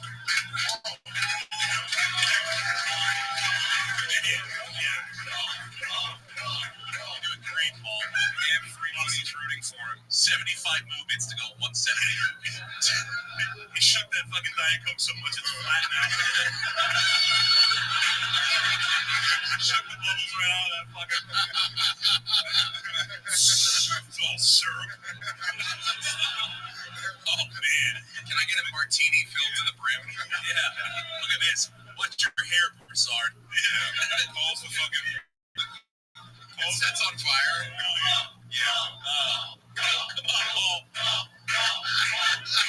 Land that plane. Oh, here we go. There it is. Thank you, Paul. That's Paul, everybody. The human Minto. Mowing the lawn. Just fucking. I could. I was talking to these two guys. And they go, you ever come to the games I tried? He goes, well, if you come anymore, let us know. We'll make sure we take care of you. Come through like the head. I was like, wait. I was like, don't say that if you don't mean it. I actually said that to him. Really? Don't say that if you don't mean it. He goes, no. And he goes, the Big Dom guy goes, Jay, everyone's coming to the game. We'll get them all taken care of, right? And he was like, yeah, absolutely. And I was like, I've been doing comedy for 28 years. I'm pretty sure it was all just for that.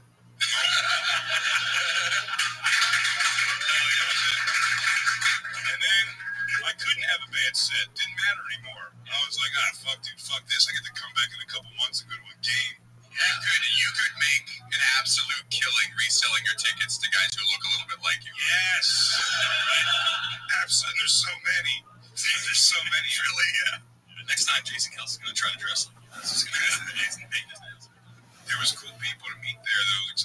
I mean, the strangest one was before the show, and maybe it's from the roast. I don't know. But before the show, Chappelle came over to me, and my family was there. My mom and sisters and brother.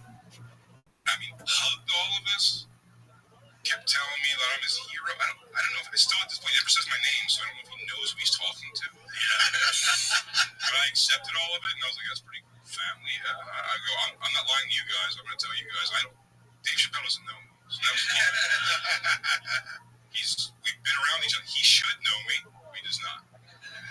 And then after when he was leaving, when I got off stage and he watched the show, I mean, he came out of his car. That was one of the coolest things ever. Chappelle just being like, by the end of it, he's still not sure if he knows my name, but he definitely knows who I am now. Like, that was pretty fucking cool. They head to Netflix for that. It was pretty fucking cool. You heard it, man. Right, dude. Fucking night. I did it went good. Yeah. Can I ask you a technical question? How different? This is obviously the biggest place you've ever played. Like, how different was it even than like an arena? Like, sound like it was wildly different. Up there goes, hey, how do people know how to do with their bush pad shaved? Shave your pussy to get their pussy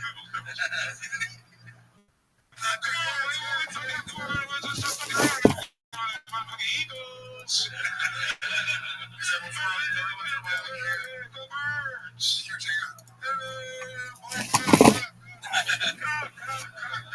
I opened with Black Cop. I know you did. There wasn't one in the fucking Oh no, there were, buddy. The ghost of the black dick.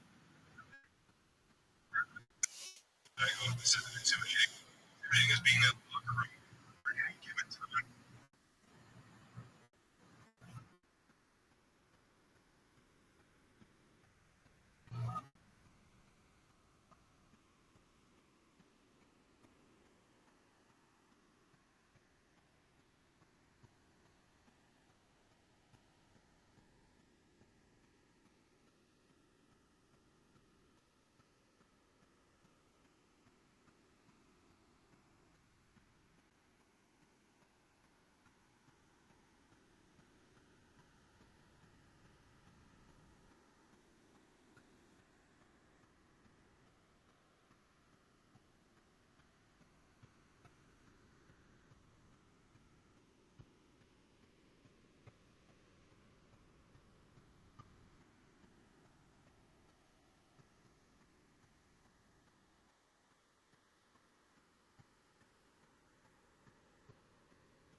We're gonna have a lot of fun tonight before we start tonight's show. Here's a little bit more of the amazing sponsors that made tonight's episode available for you here right now.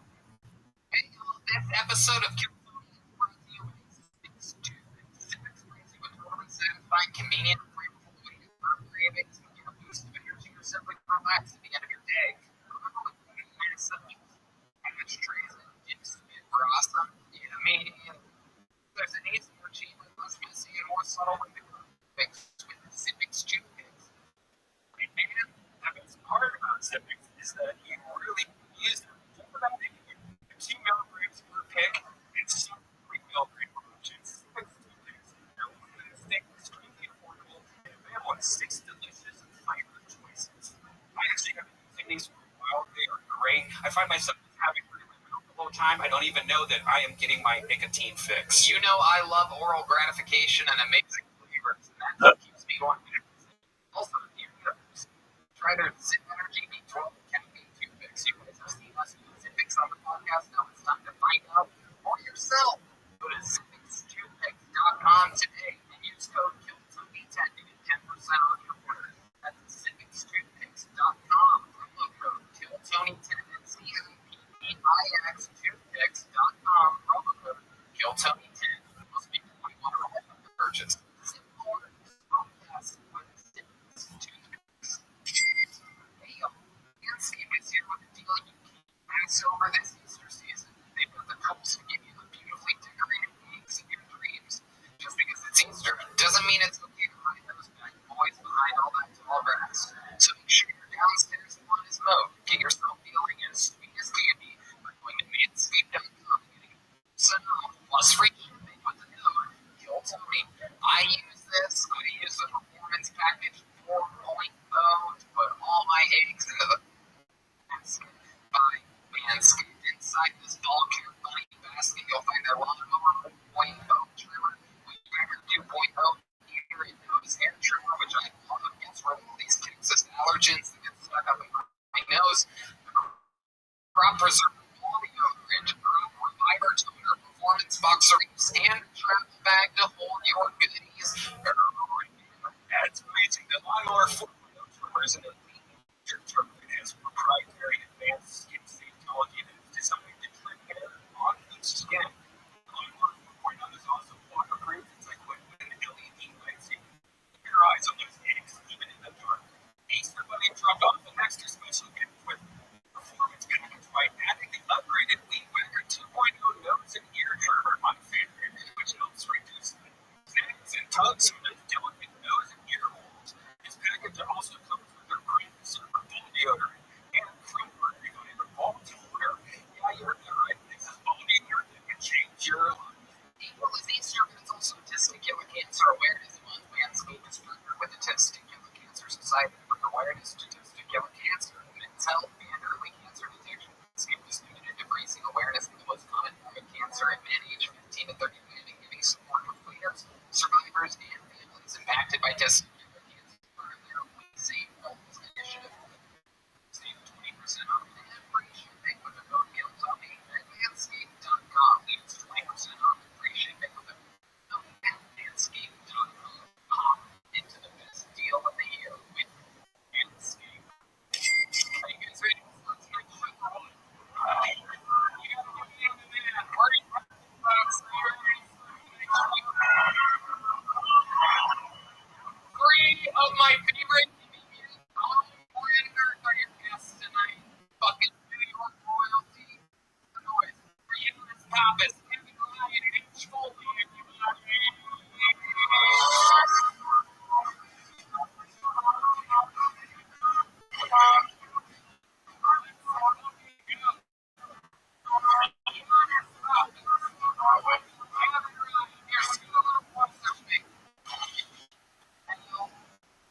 We are doing this first time on the show. We're gonna have so much fucking fun. Giannis Pappas does the Giannis Pappas show now. Available everywhere. Kevin Ryan and H. Foley, of course, the Are You Garbage podcast. One of my favorite podcasts I've ever done. You guys have been on the show before. Giannis' first time. But we're gonna have a fucking blast. Giannis, you have done this for over 2 featured comedians signed up for the opportunity to be on this show tonight. They are loaded back alleyway right now.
importance of the show. Well, you newbies out there might not know this, but we used to have an entirely different band. They would come out in characters, they would commit to these characters throughout the show. Sometimes they would change characters during the show. Legends of the show. When we moved to Austin, they all had families and things. They all stayed in Los Angeles. But tonight is a special day. So joining, ladies and gentlemen, present to you a former Kill Tony band, everybody.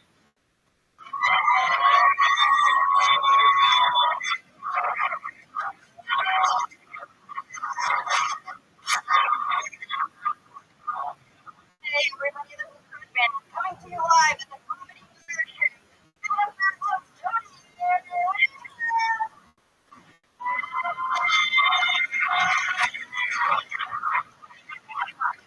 Fuck yeah. No eye contact or I'll give you cancer.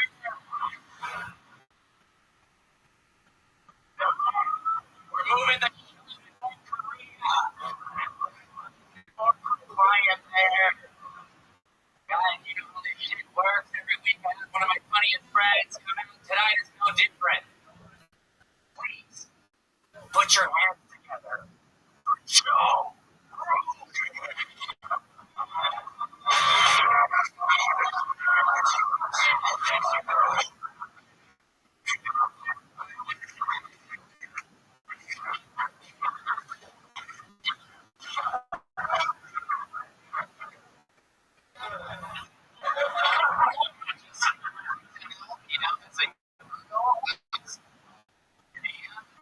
Jalapenos, they do like the real jalapenos. Let's not make too much of them. Oh my goodness. That is a full cue. He's put on a full glove. He's lining up his shot. Wow. That is just.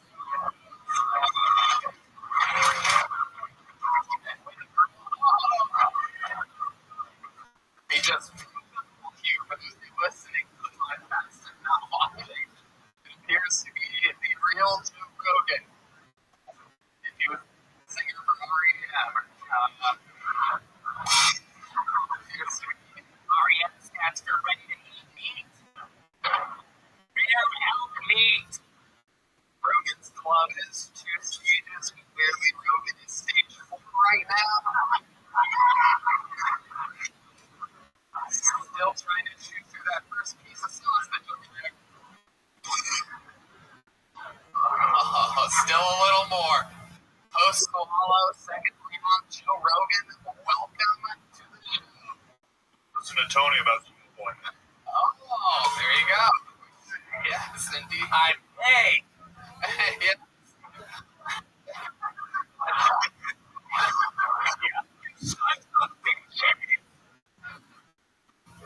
And Red Man looking a little bit healthier than usual.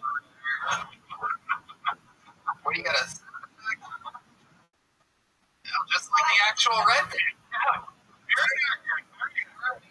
When somebody's talking, you get it to work perfectly right on the fucking line or something like that. Who's running the mics? Red Man?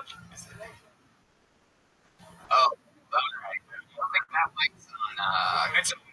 It's too quiet for that, though. Alright, well, here we are, off and everything. We couldn't possibly get more people on this stage. This is after we'll stress test the stage tonight.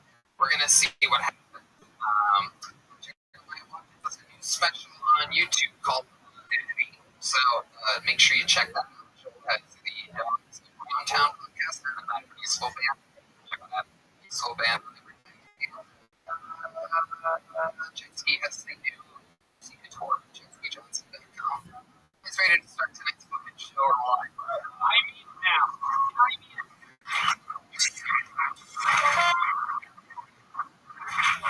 Ladies and gentlemen, to start tonight's show, our regulars, he writes and performs a brand new 60 seconds every single week.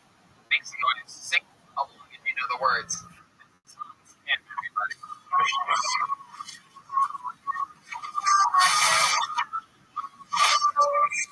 up?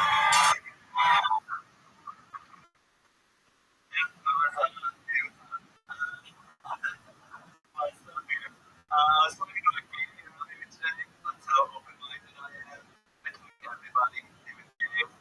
And he was like, I'm not gay, I'm trans. Like, that's the gayest thing I've ever heard of. It's fun, bro. I'm going to Olive Garden and eat more chopsticks.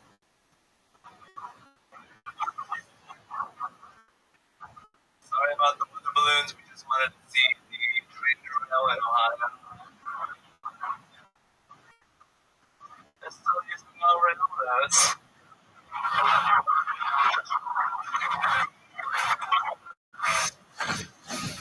I love it here in Texas. You can start breathing here. You guys don't change lane. You can teach lessons. Alright, that's what I thought. Thank you. Stamp. Absolutely. Doing it, dude. Fantastic. Thank you, Tony. How do you feel? I feel amazing. I always say that, but yeah, I love the whole band. Hello. There's something about this guy I don't like. He's one of the good ones. We like him. Joe Rogan, this is your first thing on camera since you turned into a cancer patient. He's incredible. I love him. Thank you, Joe. Love this one. You're awesome. Wow. You have to steal the job from me.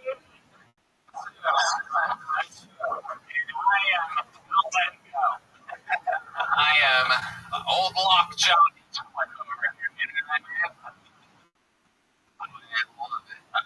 You guys, I do believe for some of your first times, go ahead and see analysis. You can read lots of them.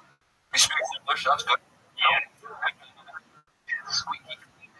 What have you been up to this week? What's going on in your life? This weekend is so great. I got my drone back. I'm a full man again. I can fly the skies. Yeah, you get 16 shooting down. So what else? What else? I got to kick someone out of my show in Dallas. I got to toothpaste them. That was a good word. That was my toothpaste. What's the person in the audience doing? They were just having a conversation in the front row. And I got to, bring down camera and putting on my inner Tony Angelina to be like, you're a guy here. I don't really do that. And I sure something about toothpaste. Oh my god, what do I do? I can handle it myself. You little bitch. Don't tell me.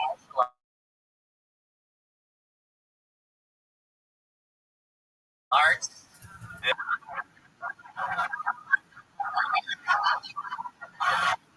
I love this Tony. It's a show here on television. That's what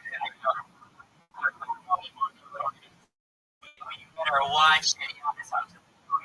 Don't do that, please. What a testimony. So, I am going to tell Rogan. So, Hans, anything else crazy we have to know about? Any more viruses you guys got planned? Yeah, what's coming down the pipe? Yeah. Oh my God. It's not a vaccine now. Why don't you go make me a gyro, Giannis? Okay.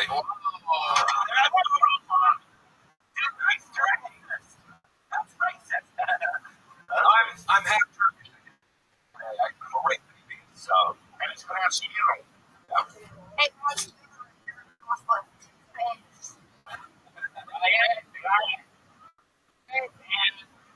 What kind of question is that? What kind of question is that? Do you jerk off to Susan? I like to dry heat it. I respect that. You think a lot when you're fresh. Yeah, I do, but I also don't use any lube. I just like to do it dry just because I want to clean up afterward. We've talked about this. This is super creepy. Over here is fucking raw dogging his own. I love it, Hans. Anything else crazy we need to know about before we let you go? I grunt when I pick up my girlfriend. What situations are you picking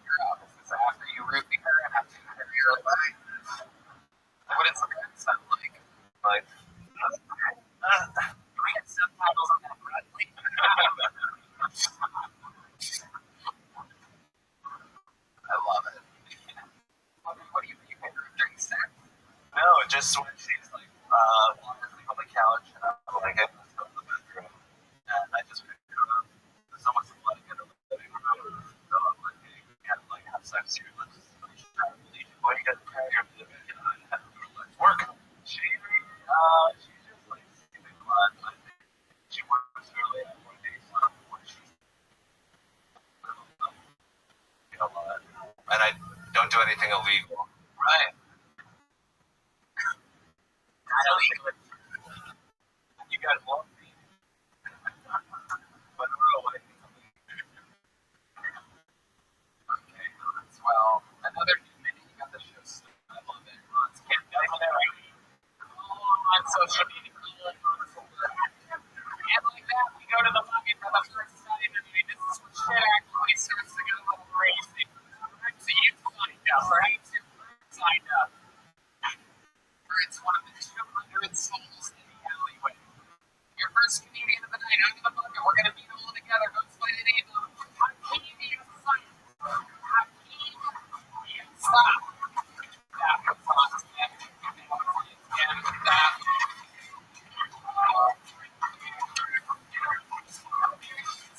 Looks like they have no idea where they're at right now. It's like, how many of you have listened to an episode of the show before? Okay. It's all like shocked and appalled for some reason. All right, Hakeem Yasai. Coming up any second.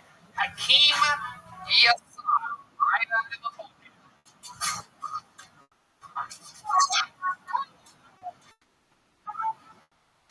Here we go. Hakeem Yasai, everybody.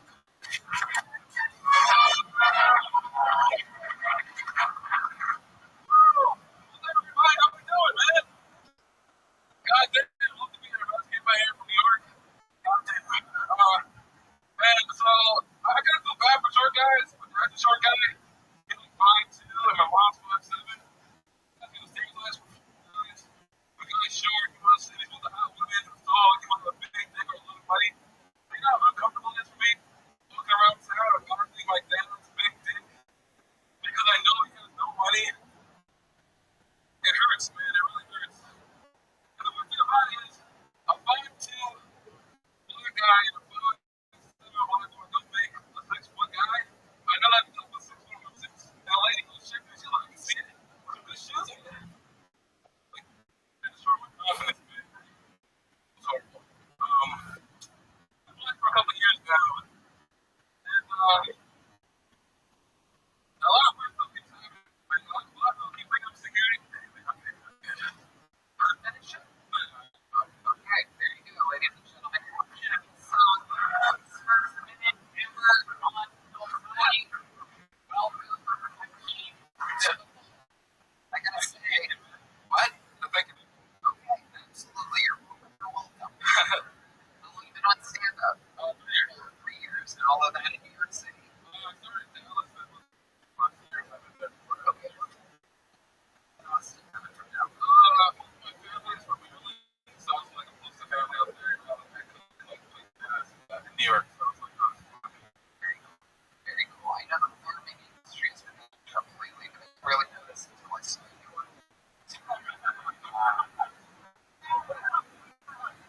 Somebody got about someone on the phone. What is that here? I did not expect that voice.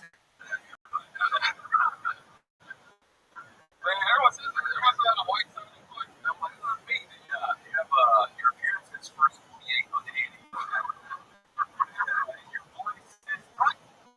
I'm not doing one folks for years. I can tell, but we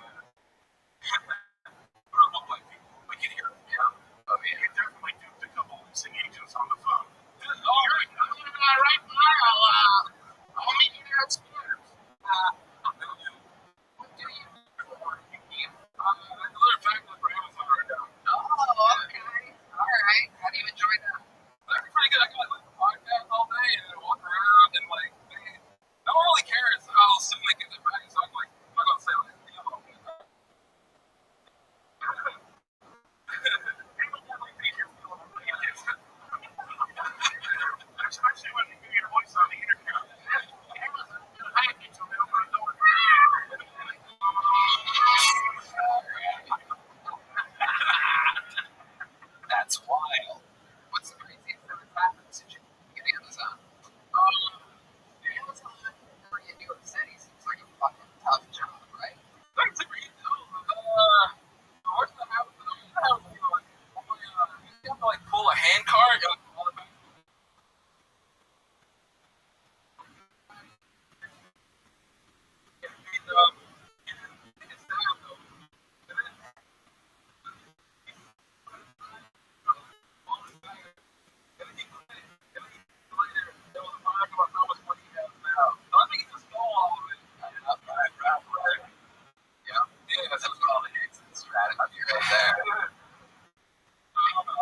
sucks. So I started doing that. I do have a whole bunch of skills, so I don't really okay. Okay. So then being a cook, what else? Editing videos sometimes. Okay. What is your favorite YouTube predator? Good question. Joe Rogan was a great question. You like the bigger?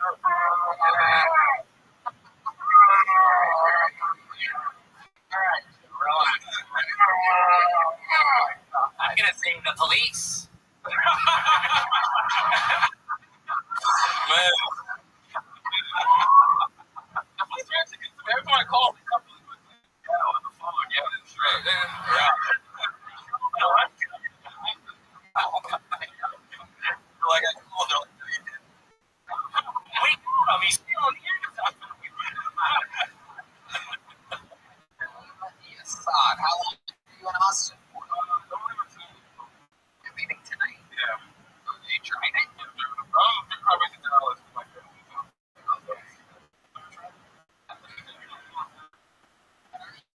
Dallas. Honestly, Okay.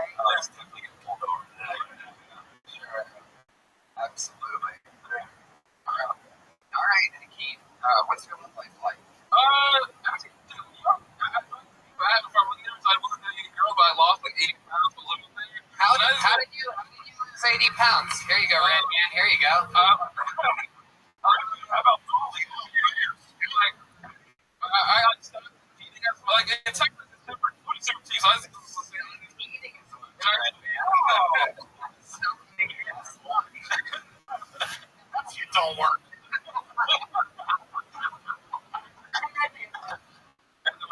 walking away from bars and like exercise. Like, yeah. What the fuck? We're just doing that. Joe Rogan or Red Band? Trans Red Band. I hit you. The proper term. It's hard out of my way. Story, man. Contact at no trans hats. We were hungry.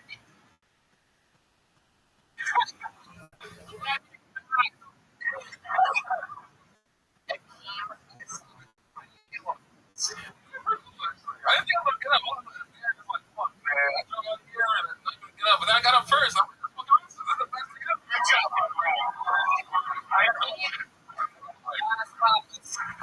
Now, if you make me big in comedy, have you considered a name change so you can get on no-fly lists? Or are you going to do that name? Man, dude. Career, so you don't want to get That's pulled over by homeland security when you got a name. Perhaps Kodak crap. Girl walking away with a brand new killed somebody. You're leaving it in jail last too. You're gonna get that on your way out. All right. Keep you soft, everybody.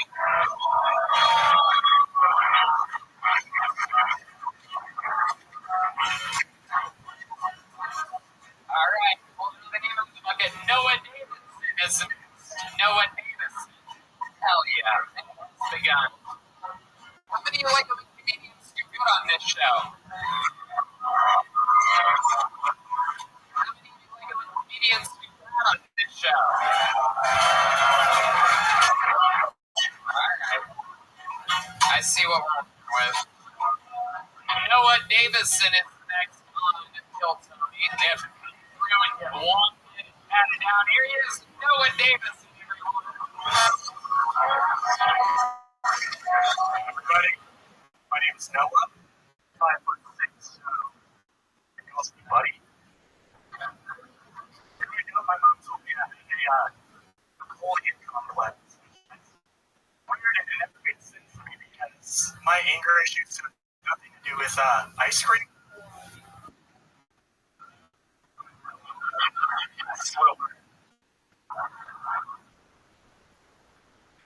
The reason it's angry is because at a young age, my father went to prison for abusing me.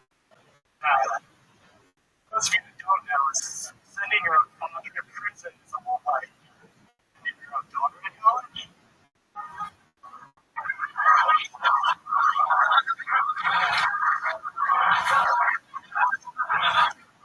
Once they're gone, they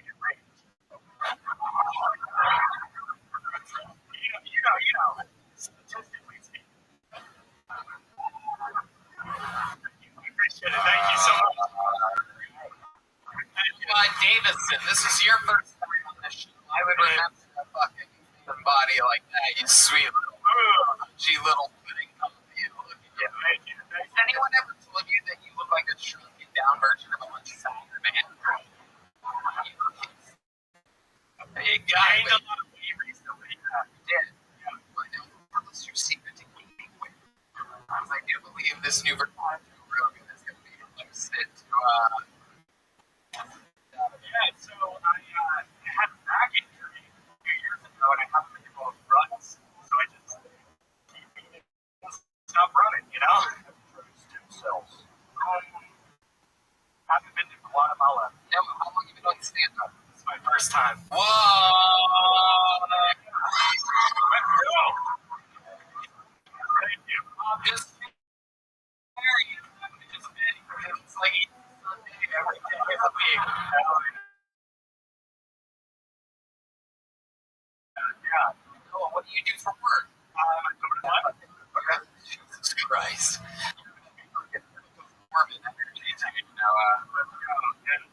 are you selling door to door? Solar.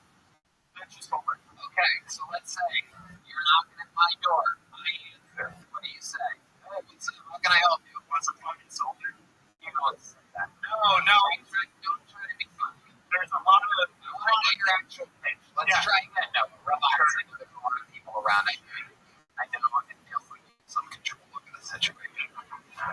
You have to stick with me. Stop responding. We're going to do this. I want to know exactly what you do for work. Now, was that a doorbell? Okay. Hey, what's up? Hey, I just got put in touch with that catering program in the neighborhood. Has anybody been able to apply for it quite yet? What the fuck? Oh, I'm sorry. I forgot we were being serious. No, nobody's applied for that. What's net metering? Yeah, so essentially, last week, I don't know if you saw, this neighborhood actually got flagged for having high electricity rates, which neighbors in the area don't say. Something like that happens. In the area, you know what's going on. I totally agree with everybody. So you're a complete liar. That's what you know. No. Yeah, your area applied high electricity.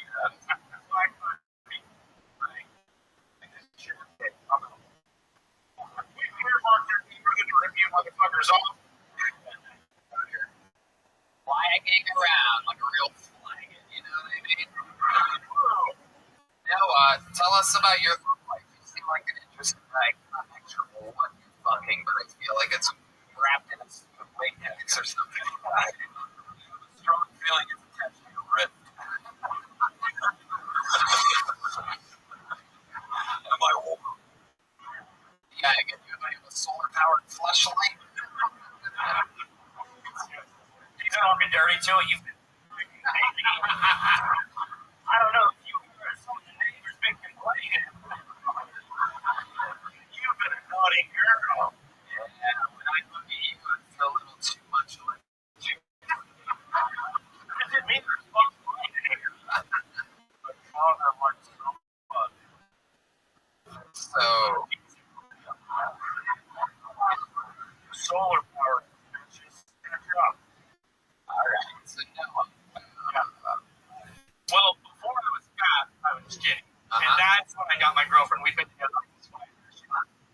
What did you do? She's a psycho instructor in the psychology studio. I thought you said she's a psycho instructor. She probably knows that as well.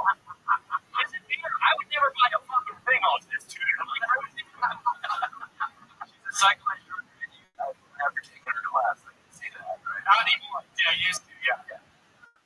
You look great, bro. Appreciate it. Before and after. You gotta get yourself a bag of red like a bully and walk around. Why is that something to put right in screen with the thing, right? Why does the screen look like the red band evolutionary?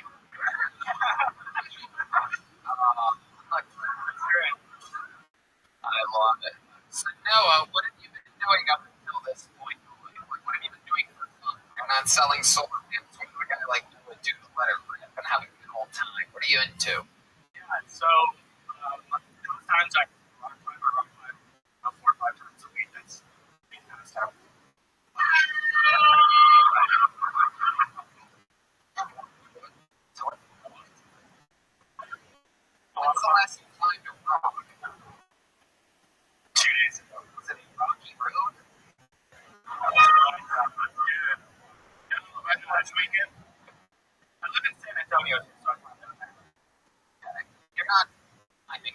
What else are you into? Yeah, I started writing comedy like 2 weeks ago. Honestly, it's rock climbing writing comedy. Before 2 weeks ago. Before 2 weeks ago. How old are you? I'm 23. Great. Wow. Totally like 32. Like if this was that game of The Price is Right where you have to switch the numbers, I would totally go 32, right? You can be like those solar panels, dude. You sleep with those things? Yeah. Power thing. 23 years old. 23. I'm an 80-year-old, so no, I can't say I do. What happened to your back? Why you back so bad? A really physical job when I was 19. What was that? It's the first career house, so I was, pay cases for like Reynolds, Metro, places like that. No, we food ordering actually. Yeah. Red Bit's hard. Yes. It's just like torn up. I already know well, you're an interesting guy. Congratulations. How do you feel your first time ever doing stand-up? What's different? What are you doing now? I had a lot more joke swings, a lot more tags and stuff, so it went a lot slower than I, which is great. Like, you heard someone get everything. Good. Alright. Now, there's a little tiki catch gorilla. There you go. Alright. One of our great reviews. You know this guy, a legend of famous sort of unbelievable stand-up and roasting abilities. Ladies and gentlemen, this is the one and only David motherfucking Lucas. Here we go.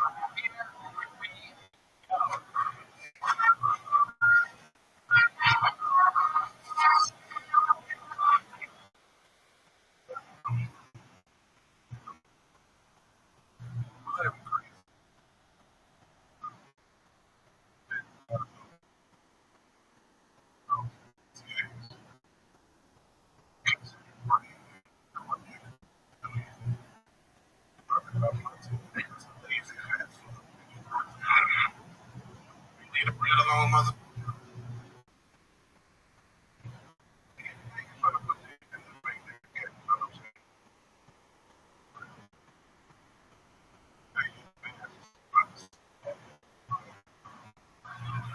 If that's the case, why have I never?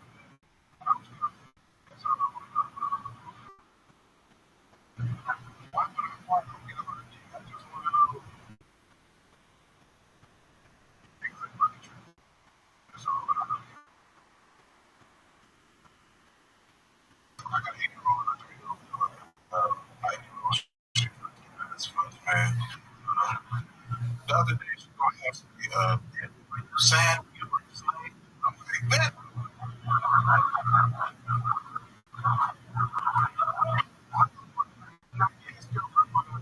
What the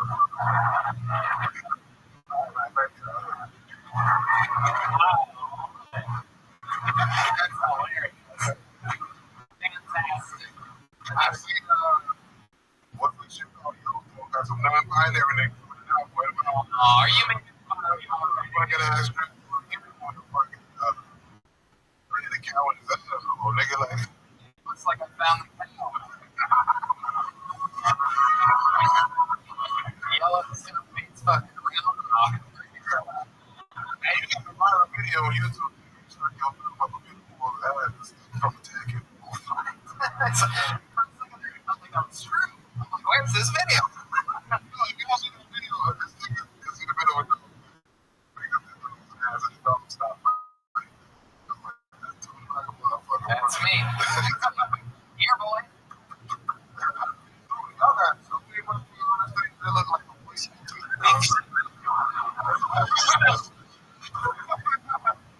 fuck you got all these niggas? That's right. Anyway,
Toy Story. If he had one crippling disease, to be fair. Yeah, I said I sold drugs, and you said, "Oh, there's a gram in my boot." That's very good. That's funny. That's funny. That's funny. Okay, so let's talk about it. Did I mention that you look like you breathe a haunted organ at any Starbucks?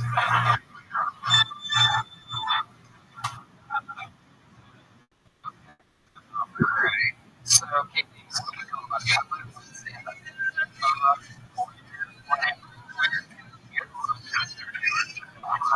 stand up.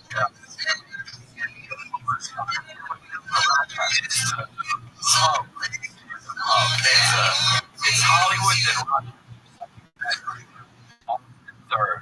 Real happen in town. And then you can buy this $20 there. That's a good deal. I don't think it is on my list of no-goes.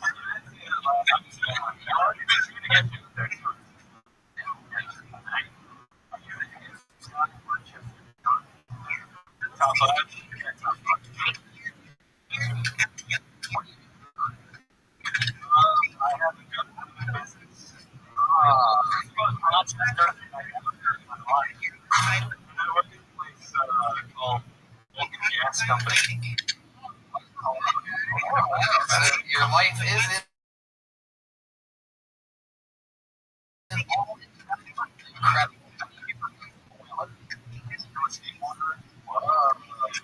How old are you? All right. You see that going.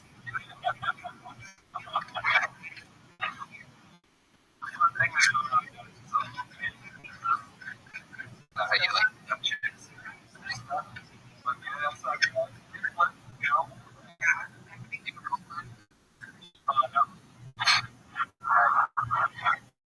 Line doesn't really work. But,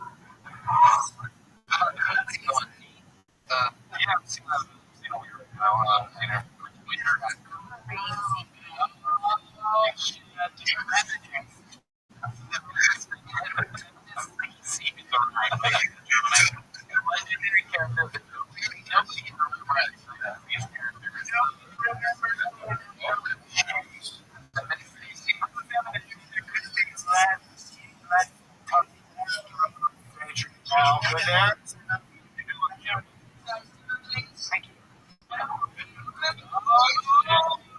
Nobody can remember these characters.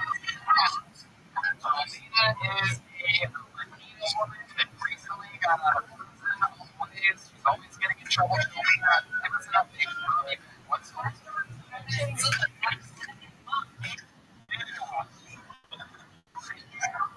It's a wild thing.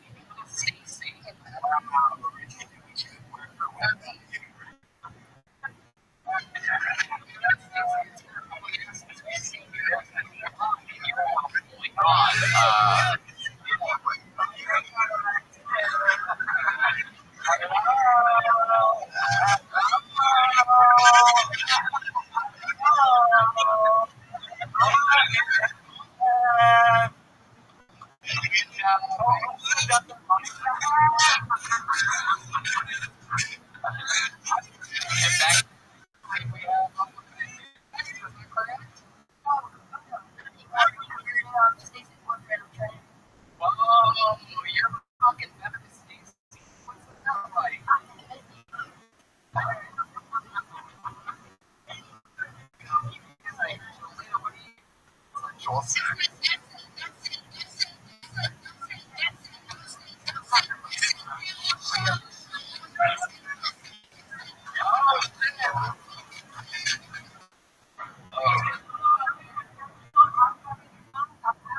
We are going to need subtitles for this episode. That's cool to have subtitles for some movies, but we're going to figure it out. Use one of the board mics or something for your one. Hey, you're still here. You just interesting thing. What, when you got off the show last time, you had a lot of time. When was the last time you were on? A few months. So you probably had time to think about something that you talked about in the interview portion that you didn't bring up that time that would have been interesting. What would that thing be about you? Kate? Is that really your name? Yeah. Yes, that is really my name. Okay. I told you last time I used to sell drugs. That's what I'd say now. You know,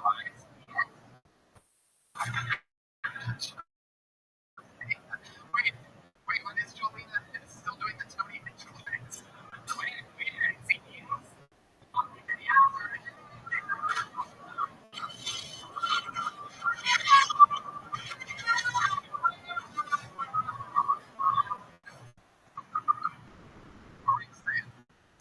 it's like the weirdest possible time to be honest.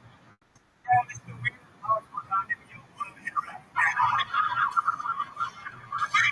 Stacy, you insensitive prick. Sorry, Stacy, you're very attractive. What? She did. I mean, She can make her own decisions, but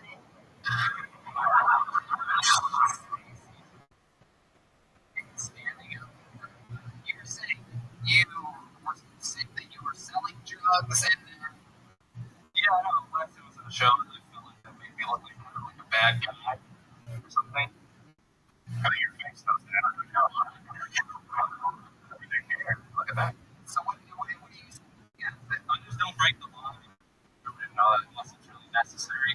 Oh, okay. Did you get some money? I'm not listening next to one that wants to listen to his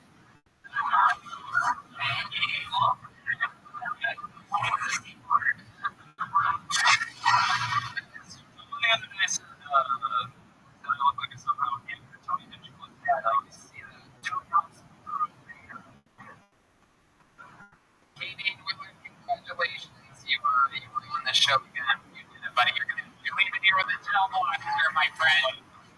Thanks. Oh, yeah. Ryan Smith.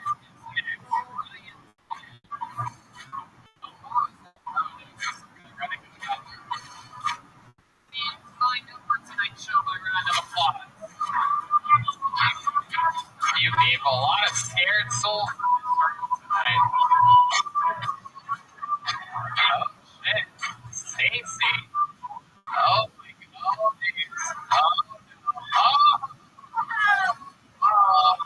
Those are the best feminist tits I've ever seen in my life. Here's Ryan Smith. For Ryan, everybody. Thanks for coming out tonight. I'm going to do a joke for the fellas first, if that's okay. Guys, you ever do that thing where you're laying on your back and masturbating? You blow that load right into your belly button. Just me, huh? Me, yeah, it's more of a frenzy. Fishing up like fucking oyster.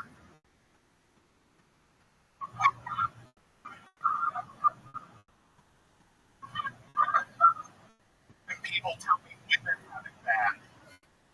People tell me women have it bad. They don't even have to come at all.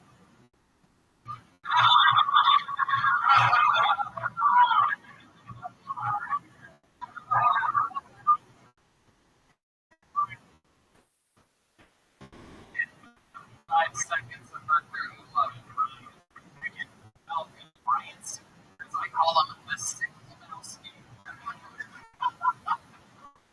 Oh, Kitty, hello, Jolene.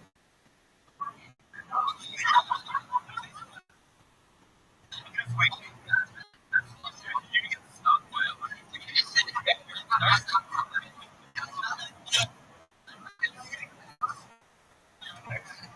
Excuse me, I don't get there.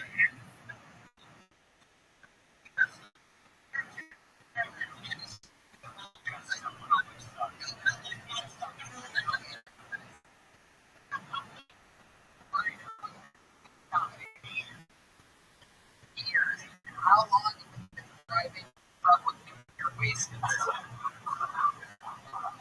7.5 years. I love it.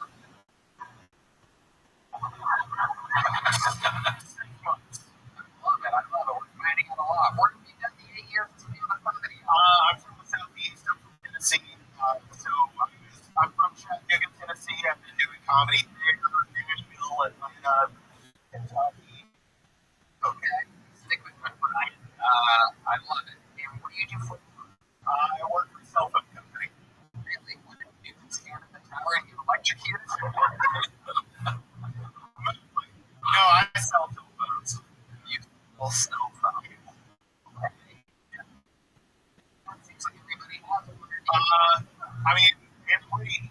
Some people like buying double and throwing. That's pretty fun. I do pretty well. Awesome. I look like it. You sell exclusive football? I sell whatever they want to buy. You sell illegal aquariums. Hey, sure. You fall asleep on a boat this More than I'd like, Tony. More than I'd like. Okay. So what do you rent this for? Dude, I got Get like the renter by this. Are you feeling it? You live in this space. They don't piece of shit right now. Are you allergic to the format? Or my Xbox here. I'm good. I'm good. Thank you. I'm not the heart attack already. Don't be stealing his material, alright? You look like an apple that ripened and fast forward. You look like an apple under your fucking bread. You look like my legs every third week.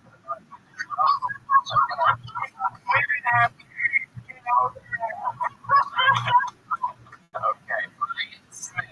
We're going to find out a little bit more about you. What are you into? What do you do for fun? I play some video games. I play disc golf. It's the sunburn. I like watching movies and stuff. Okay. Alright. Yeah. I like jerking off. Whoa, what do you jerk off to, Brian? All right. I'm not gonna lie. I do search Ebony before I go to bed. Whoa. Oh my goodness. I have not seen a ton of that up here. And no one's going to hurt you out.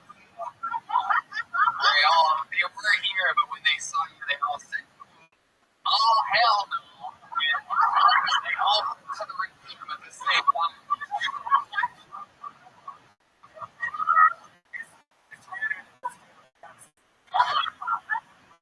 That is true. That is true. So Brian, Ebony, what else? Give us a little something special. You listen to crazy lately, right? Dude, so there's this band who like a little bit. There's a little person in the band, and definitely because of her, I looked at Ninja Core recently. Get with the time. Alright, Stacey, relax. You're really just over there. Brian, because Rogan didn't go over as well as I planned. I'm at it with your and this guy likes Rogan too much. I'm sorry. We're breaking the fourth wall now. Period. Alright, Stacey, alright. Wind it down a little bit. Going from testosterone to estrogen real quick there. Oh yeah, Brian Smith, you ever gotten in trouble with the law? I have been to jail once. What was that for? What was the age of the child? Yeah. It was for a bad license. I got a ticket that I didn't pay, and then I had a headline that was went to jail, spent it in the county, and didn't agree. Was it for something close to the goal? It is tough. I can't look like a child, like I touch kids, so I can't live within 500 feet of my house. Sounds like you touch kids. Yeah. I'd be the worst child, by the way. No Chuck E. Cheese. I swear to God. Okay, Brian Smith, what's your life like? Not great. Not great, obviously. Last date you went on, what was that like? Last date I went to see a band with a young woman who was in her 30s. It was a midget.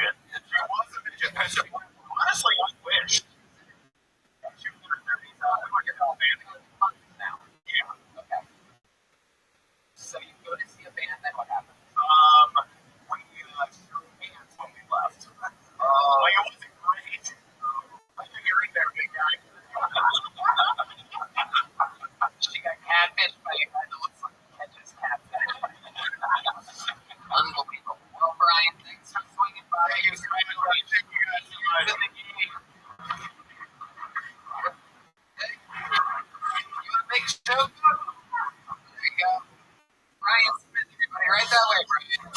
Oh, yeah. Okay. Here we have cheating or what? We're just gonna pull it. See what happens here. Make some noise for Alex Spears, everyone. Alex Spears. Hell yeah.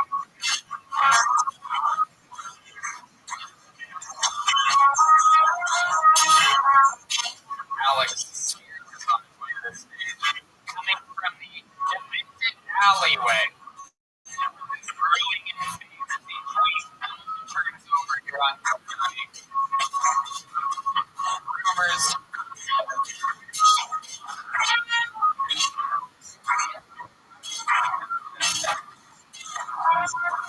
Just a reminder, Daddy Jeremiah Watkins' new YouTube special is out. Here's Alex Spears, everyone. What's up? This is fun. So, hanging out in an alley and I realized I needed to get new hobbies. I'm gonna be honest with you. Hobbies for men suck. They're supposed to be fun. They're all just jobs from the 1800s. Like if you Google hobbies for men, it's like, what am I working? What am I working? I'm working out. Growing your own penis. It's like, oh. Luckily, like I've got a group of guys who likes to do different hobbies. So we get together in one of their houses once a week. Seems like a whole orgy. It's not. Yeah, like we like a lot of guys play fantasy football, like we kind of do that. But we don't have athletes per se. We have more middle school teachers. And if we get money for every dollar that they have to spend out of their pocket on the classroom, ice cream week, right? Ends in that company. All right, thanks, guys. Alex Spears. Coming out and starting this set with how cool. This is fun. That's it. And then you started the comedy and it changed from there. Just got a Trial. So that last joke, you're just talking about how much teachers have to pay out of their own pocket for like supplies and whatnot. And medical. These two twins living in the same two ghost cousins are bringing that up to a hit in the back of the room. Alex Spears. Dressing suspiciously like David Lucas was tonight. That is interesting. Alex, have you been on the show before? I've not. How long have you been on stand-up? About 7 years. 7 years. Where at? I started in Charlotte. I've been here since I started in 2020. Charlotte. In the start of 2020. You moved to Austin. Yes.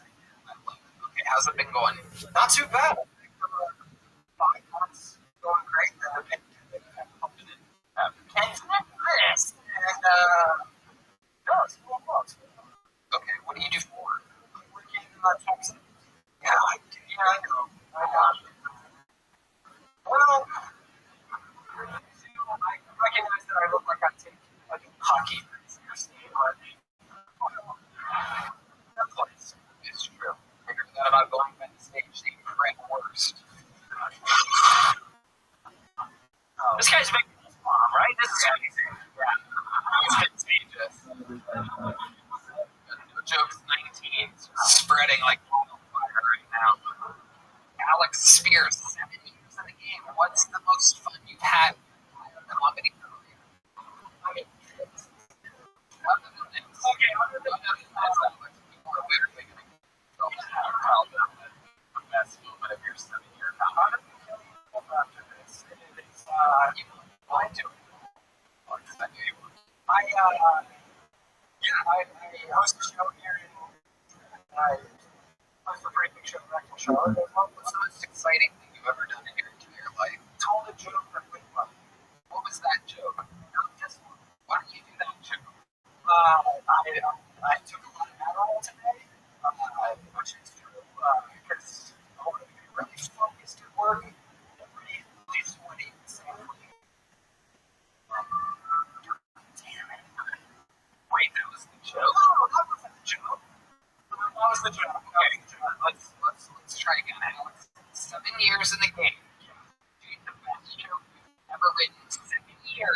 years doing comedy. Best joke. Oh my God, man, it's not, we are in no way a good place.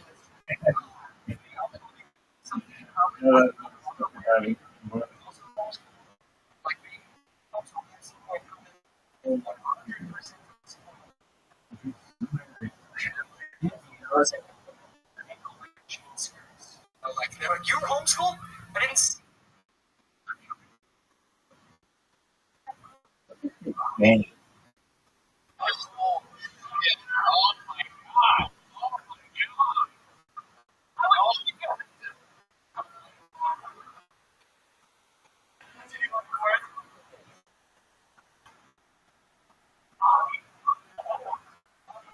my God.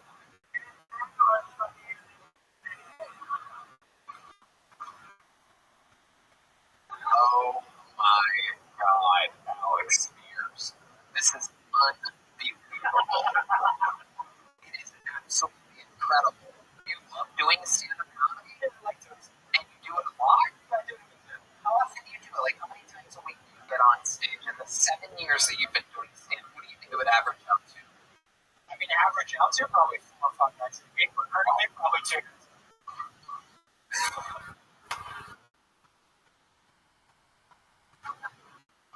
Alex, I don't know. I think this is one of those, like, we've never had this before. This is, I think we're having our first, like, a mice and men moment where we shoot him in the back of the head going down the back stairway. Wait, the bunnies. Because we don't want you to have to do it. I mean, I can't, right? Don't do it. Please don't do it right after this. I will literally feel bad. Not quite as bad as I felt listening to your I've already begun the mourning process, to be honest with you. Alex, give us a redeeming quality. What's something that will make us all like you? It's over. I did wish you did one more.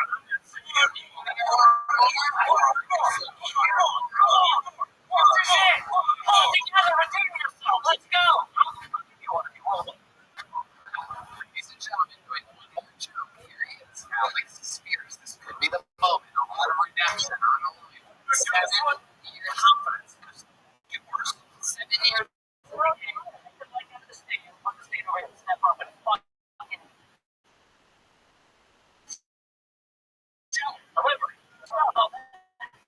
Deliver the joke. Yeah, so my therapist recently prescribed me mushrooms for my depression. Yeah, which is kind of dope. For psychedelics, but it was a little helpful. Because this guy essentially just heard all of my problems and was like, and I go outside the realm of traditional medicine. And yeah. You like it? No. I just hear me out.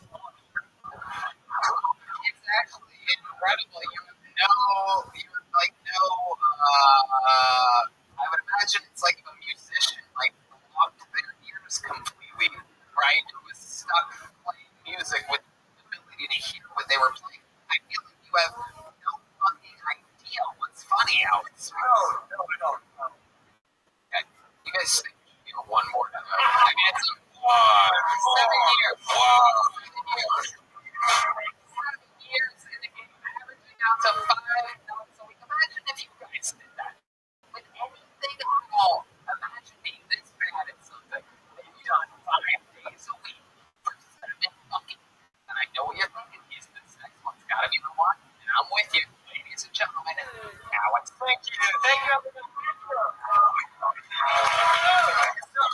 So nice to come on. Yeah, I'll get a little personal with you guys. It was kind of tough. I had really bad dyslexia growing up, which wasn't very easy for me. Already very short at the same time. I was essentially like a 12-year-old dating a female who just couldn't read. I thought I got over it. So recently I saw a kid on the news who said it's not a disability. It's my superpower.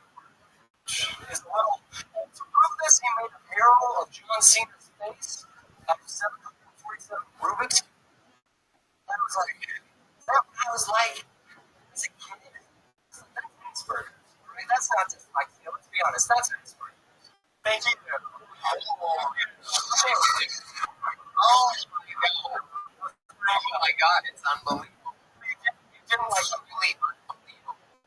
It's truly I didn't like it, but the crowd loved it. Is there anybody in the audience that signed up for tonight's show that has never done stand-up comedy before? You start with your name. Jake, will you come up here and do one show? Hey, I want to see him, Jake. 0 years, 0 sex. And I'm betting on Jake to have one more better show than 7 years, 5 nights a week, Alex Spears. Ladies and gentlemen, making his Hilltony debut, his first time ever on stage. This is Jake, everybody.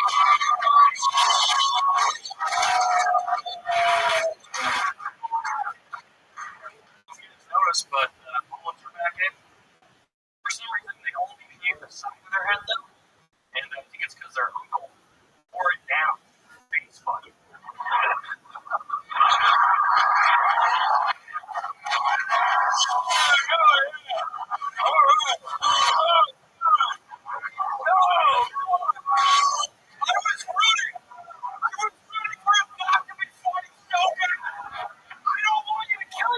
Dude, don't kill yourself. Why is it so funny?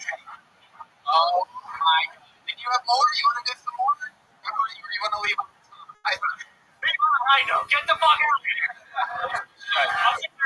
Jake, have a big joke book. Here you go.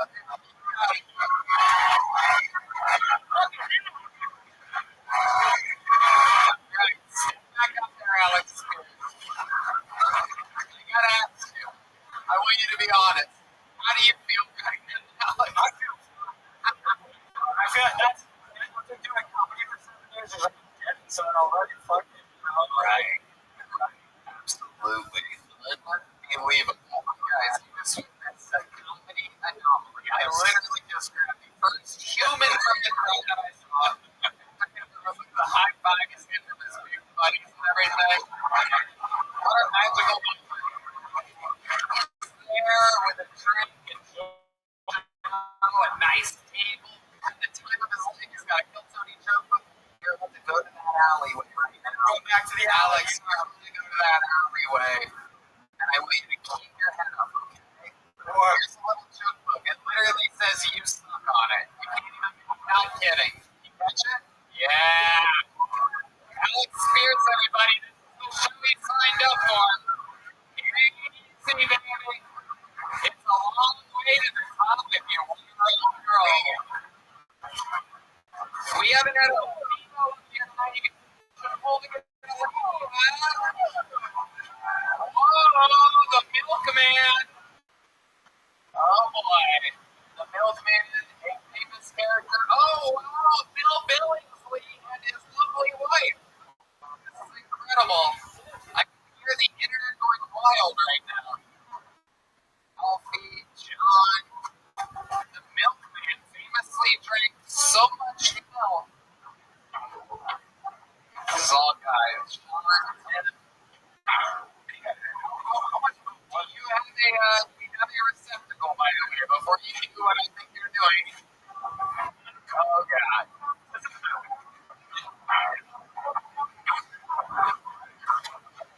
You know what? I said we're gonna pull someone get a lady, but I just pulled a guy out who I think is just unbelievable. I actually walked by the open mic last night before I went on stage. This is one of the newer door guys, the new part of the original hires. I want to see what this guy is like. I saw the new one. It's literally one of my favorite shows I've ever heard. And he's a door guy here. Ladies and gentlemen, this is a new minute from Miles Johnson, everybody. Miles Johnson.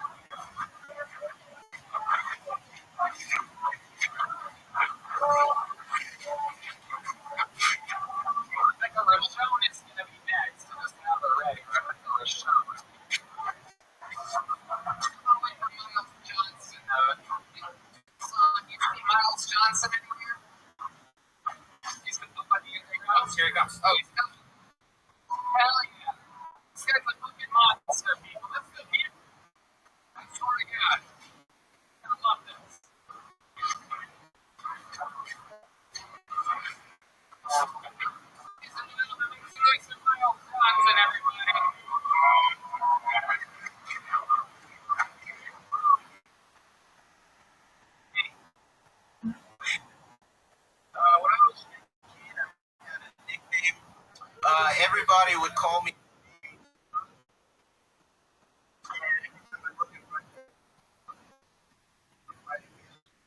What the fuck are you guys?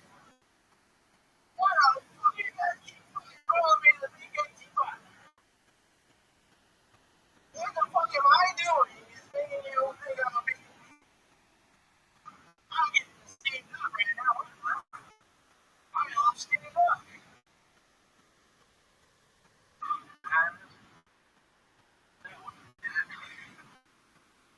Do you guys think pedophiles would like kids with big dicks? I think they might like it.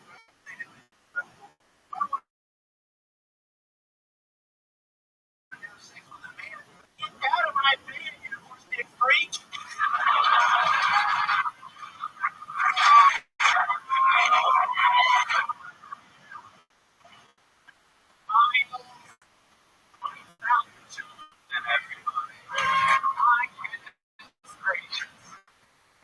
This fucking guy. How are you, Michaels? Good. I'm getting ready to order here, so I love it, man. I love it. Working right now. I saw you perform. You just going through the bucket, trying to find a lady. Saw your name, and I was hoping you were going to do that joke because I heard you do it last night, and it was amazing to me. Pedophiles, not into kids with big dicks. Hell yeah. Crazy stuff. Christ. Where were you when you wrote that?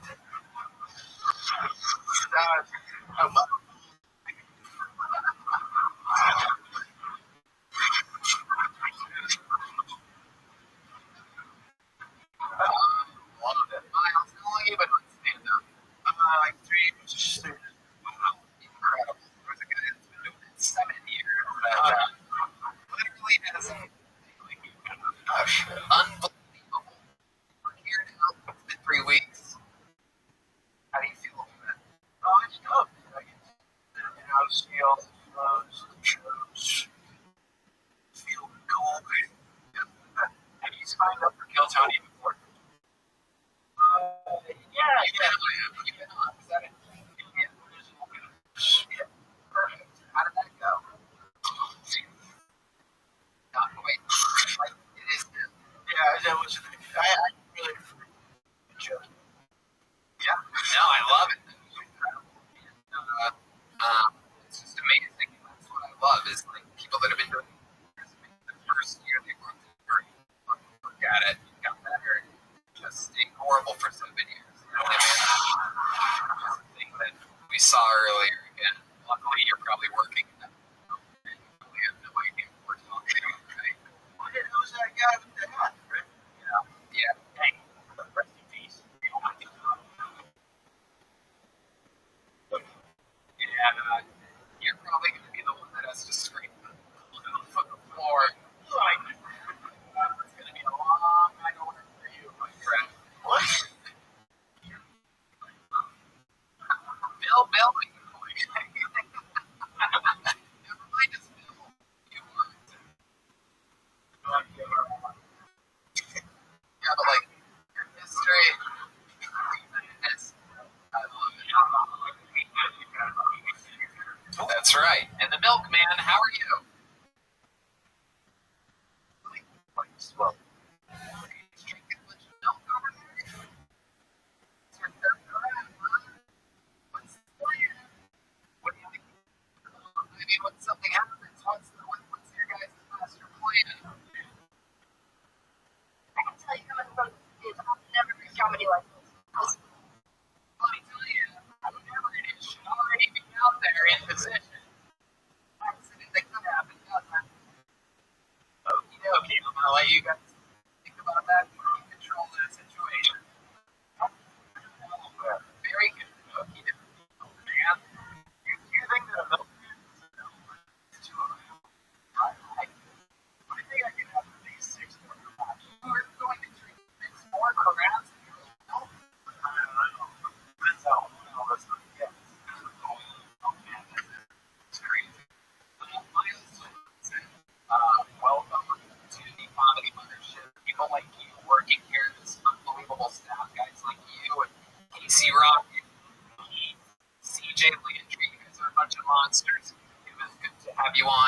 would love to have you at the Secret Show Thursday. Just got buzzed up this Secret Show.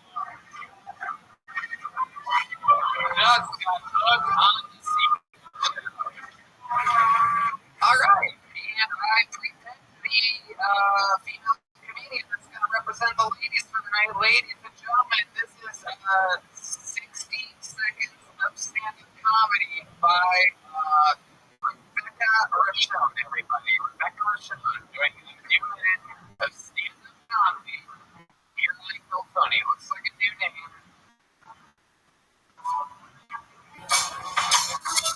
Rebecca Rothschild. I present it, so this one should be quick.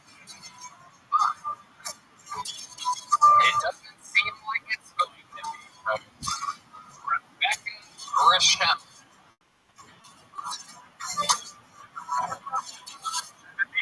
Should have already been ready. Ladies and gentlemen, your final looking poll of the night, Rebecca Rothschild.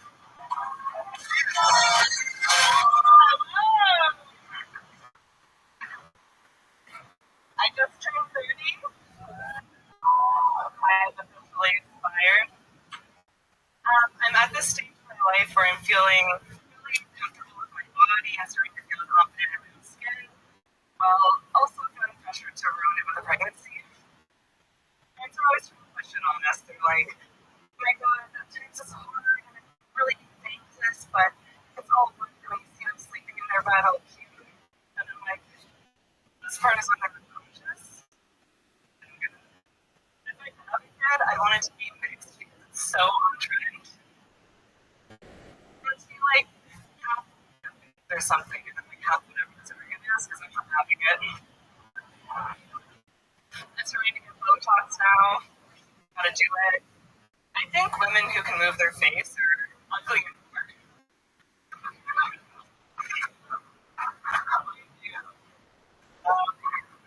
Fuck yeah, Rebecca Rothschild. Hold on to that microphone. I'm gonna interview you. Welcome, Rebecca. This is your first time on the show, correct? Yes. Awesome. Hey, how long have you been on stand-up? 2 years now. 2 years. In Canada. So, wow. Where in Canada? Vancouver. Vancouver. Absolutely. You guys from Vancouver? Rebecca Rothschild. What do you do for work? I have a green design. All right. What do you do for fun? I like to snowboard in Vancouver. Sure. I like to drink.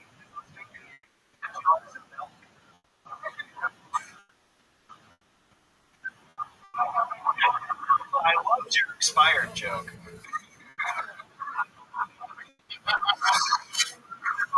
That is true. I noticed that. I noticed the next joke. Milkman.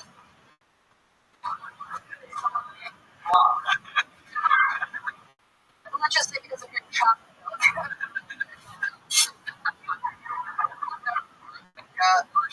So you have your own little graphic design business. You snowboard in Canada and you drink here. How long have you been in town for? I'm here for good now. Oh, you moved here. Okay. How did you get to move here? Why did Canada give you permission to do that?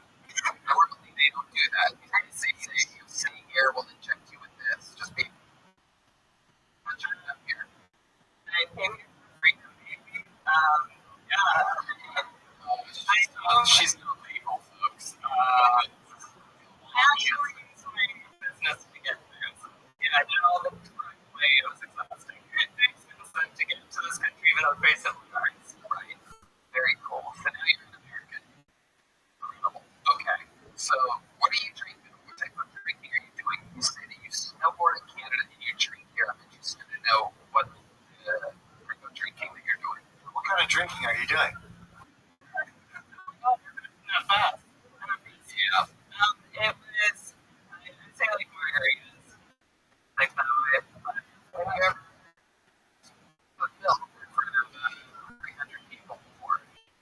Not yet. Alright. I love it. You want to tell me about your vomiting? I want to get Alex Spears on here to do one more joke. And when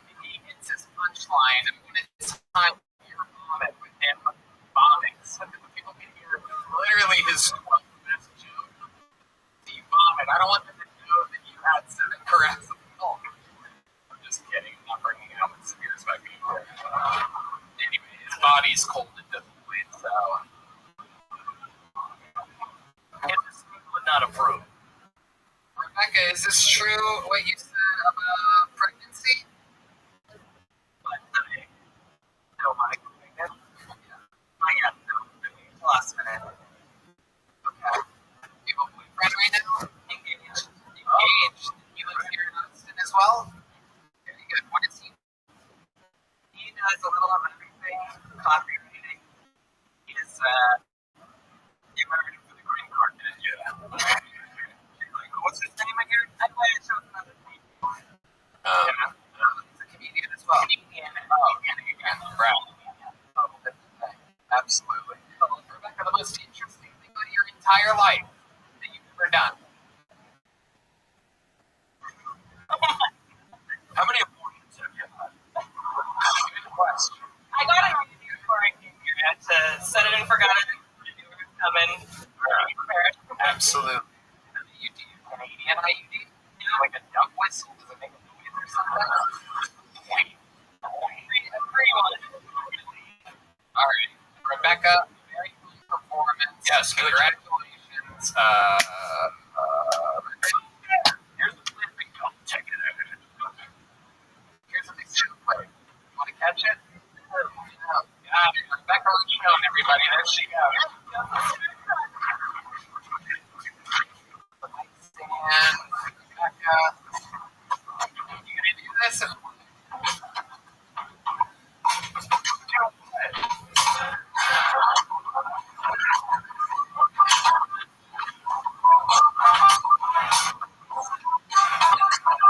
Jeremiah Watkins, his new YouTube special, Daddy,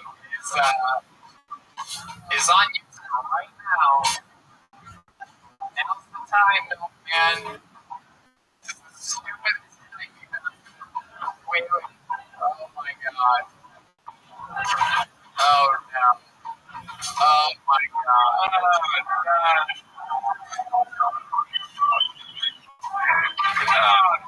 Oh my god.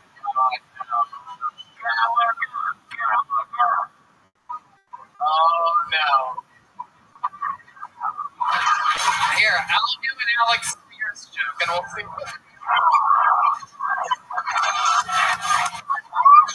Stay over the trash can. Keep your fucking keep it over the trash can. Keep it over the trash can. The whole time. Stay there. There's more coming. Don't trip. Don't trip on our stage. Don't trip on the microphone. Wipe your fucking nose. Watch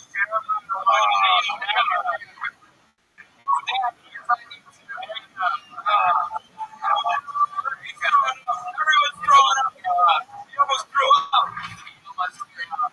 Oh, God. There you go. Look at him. Smells like cheese over here. That's what I call him. All right. There you go. All right, milkman. Good. Let's get the trash can out of here. That was not worth it. I know. Oh my goodness. Out of all the characters. I guess I'm the first person to puke in the comedy mothership. The timing was impeccable, though. He said, I'm doing an Alex Spears. I'm doing Alex Spears. Unbelievable. How about another hand for Jeremiah Watkins over there? Blood, sweat, tears, and a whole lot of milk. You guys think to put a fucking ribbon on tonight's episode or what, huh? Ladies and gentlemen, your male comedian has the record for most appearances all time ever on the show. A fucking phenom, currently making over $80,000 a month on Cameo. Selling out all over the world. Opening for Tom Segura, Duncan Trussell, Joe Rogan, Tony Hinchcliffe.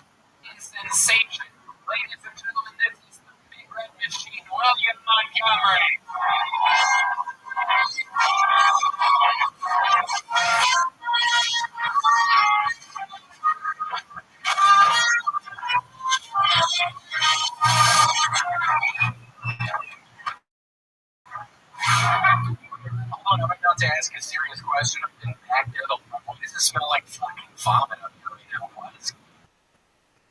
I didn't download the Oregon Trail and have half my family die of dysentery and almost drown trying to ford a river just to have 200 years later a bunch of purple-haired priests complaining about pronouns. Growing up, I needed to be made of Green Gables. Instead, I ended up with Tamberly and the Electric Cheetah. Like a strip club.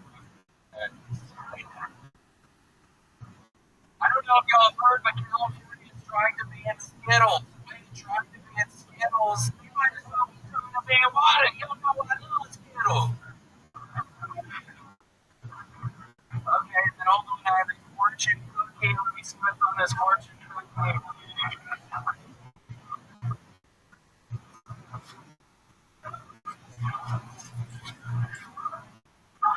Please catch a bitch. Holy shit. Red Band is so old, I asked him if I should join the Union, and he said no, join the Confederates. Okay, it's my time. Thank you. Absolutely incredible for the random fortune cookie with a Red Band joke in it. I know that's so amazing. Another 53 fun set. How do you feel, William? Feel pretty good. You know, I just learned about Flipper, that dolphin. Shit, I've been watching through the season. I finished first season last night. You know, that's the whole first season of Flipper. Yeah, that dolphin is so fucking smart. Where they find an animal actor for that? No, wait, dummy. Good job. Let's fucking a dolphin. Oh, you see, I love Flipper. He's so smart. People, yeah, it's incredible. So, you've been watching Flipper for the past week straight? Yeah, pretty good. Next week's surgery, which are Welch's green juice, and an infection, and the doctor prescribed Welch's green juice. Drink how much of that? That's a fucking hillbilly doctor right there. You should even hillbilly doctor. What? You use the word hillbilly. I'm trying to. Did you say that? Did you say hillbilly doctor? You must think you live with squirrels. What are you talking about? I don't look at you. Are you sure it was green juice that he prescribed, or you love green juice? You're positive? Wait, hold on. I look like I grew up with squirrels. What did you just fucking say? Yeah. Is that what you just said, dumbass? I just want to know for after this. I brought two of my fucking pistols through security. I have to move up in the green. I'm trying to get this right now. You agree? What do you think about it? I think you're right, dude. Thanks, I kind of don't think you. Like a piece of shit.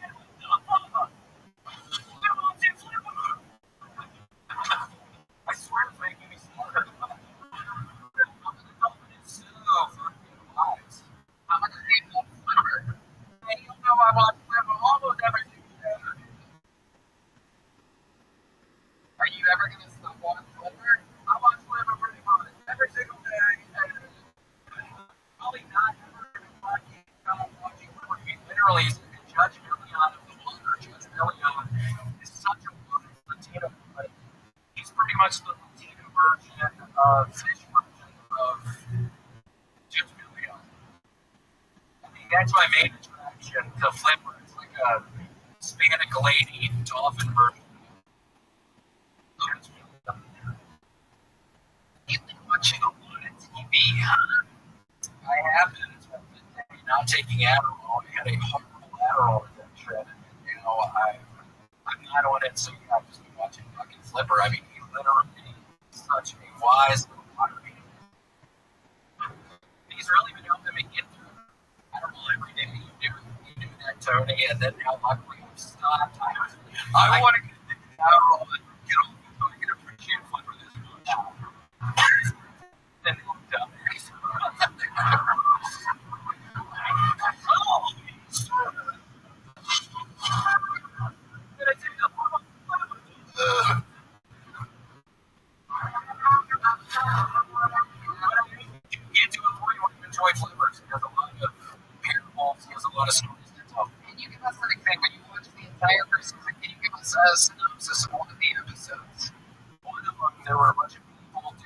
leg, waiting to hear him talk.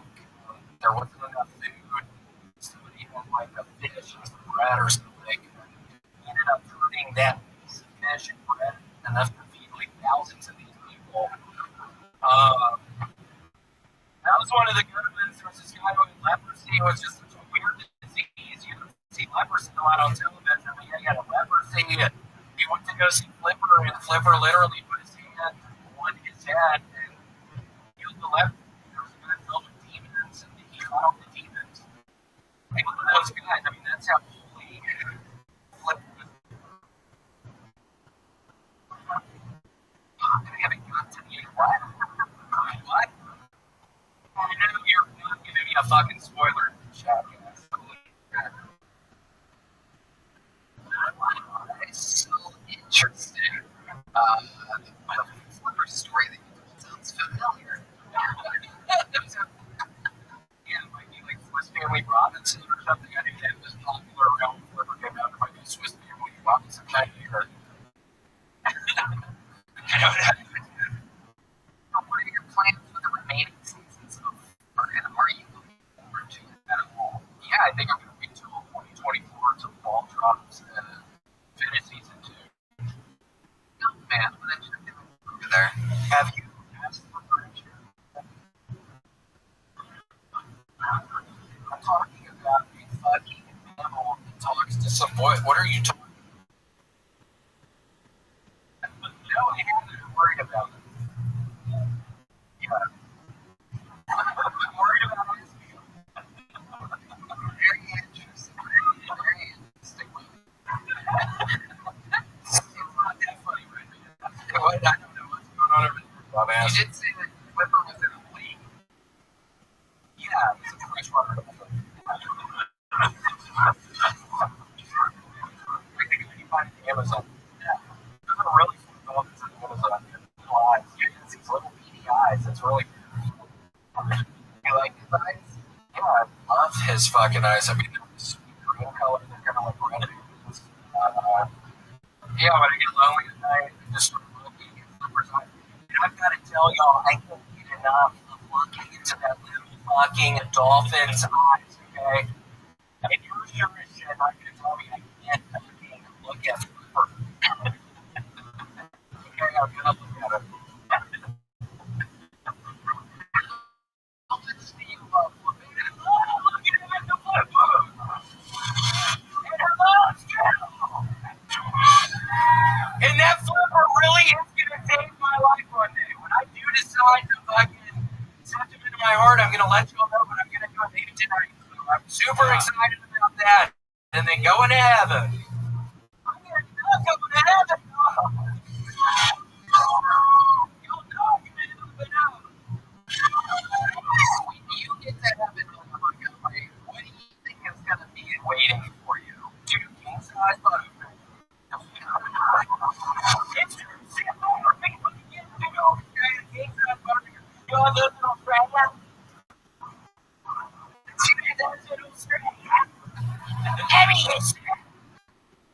That's my Australian accent.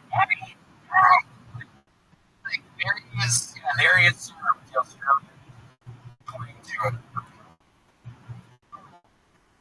Name some more things excitedly that you're looking forward to seeing in heaven. Heaps. Chocolate eggs with the really yummy yolks inside. Raspberries. Cadberries. Saying blackberries. What else do you think is going to be in heaven waiting for you? Really, I'm probably going to keep that's good. I cannot wait till Easter. And that's actually when I'm going to finish watching Flipper. It's probably over the Easter break. I get 2 weeks of life. Okay, milk man. I have a milk delivery with us, but it's not a milk. All right. We're having an affair. Hillbilly.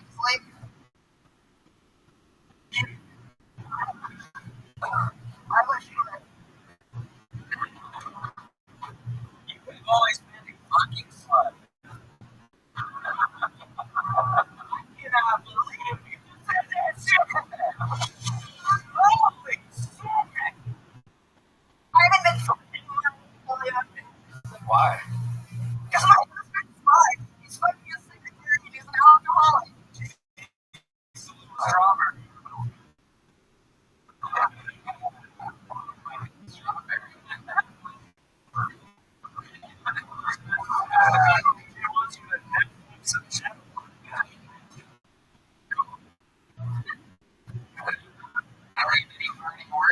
we let you go, Giannis, you've seen William before, right? Or Yeah, I've seen him. he looks like don't finish it. I can already tell. I have each trigger finger literally right now. And I'm not even holding the gun yet. So we're going to roll off the house like a full family into one piece of clothes from every member of the family.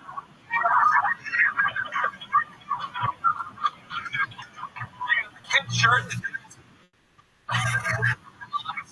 as long as one of the children's watch. The great grandfather. And the special ed kids use. Yeah, just keep it going. What else can y'all say mean? I don't think we're ever gonna stop. Look at us. Into people's houses.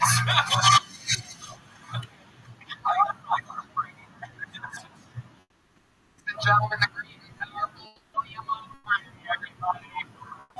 Fingers and cheat and soap, and like that, another episode of Guilt Tony down the limit. To be honest, bonus hour available everywhere. Make some noise for Giannis, everybody. Steve Garbage, make some noise for each holy and Kevin, everyone.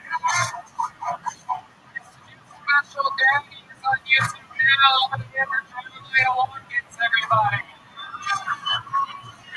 From her new line of clothing, which is absolutely cool as fuck, and I'm gonna be wearing it on very soon. Juicy Couture at JetSkiJohnson.com. One more time. Jetski Johnson, everybody. All future Tony Hall of Famers. How about one more time for the legendary Gilbert Joel Jimenez, everybody? Gilbert is a band called the Black Peaceful Band, and it's a podcast called the Dr. Brown Sound. Make sure you check it out. And then one more time for our band. That's Paul Deemer on the horns, Michael Gonzalez on the drums, on the bass guitar. Mueller on the electric guitar has an album out on Bandcamp.com called Sketchbook. So check that out. The guy's a fucking freak of nature. We love him. And how about one more time for the leader of the band, John Dees, everybody. Right here. Catch him doing unbelievable shows all around town. He's in a band called Sketch. He plays with Gary Clark Jr. He does his own thing at the Continental Club on nights. We fucking did it. Thank you to the Red Rose, the Yellow Rose, Gel Blaster, D35 Analysis, Security Guard Service, and of course, Screwball Theater on Wednesday. Here's the drawing for Ryan J. Ebel over there. But you'll see it pop up on the podcast right now. There it is. Oh, look at that. Good job, Randy guy. He drew that while you were all sitting there doing nothing. Jeremiah Watkins has no shame at all in his game. He brought pictures of himself to hold in front of himself, and he's throwing them at the guests and the audience who are literally dodging these pictures right now. Straight to the floor. Straight to the floor they go. Promotional machine. Ladies and gentlemen, thank you so much for coming out tonight, everybody. You got some fun tonight? Thank you, guys. Good night.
Here's a little bit more from the amazing sponsors that make this all possible.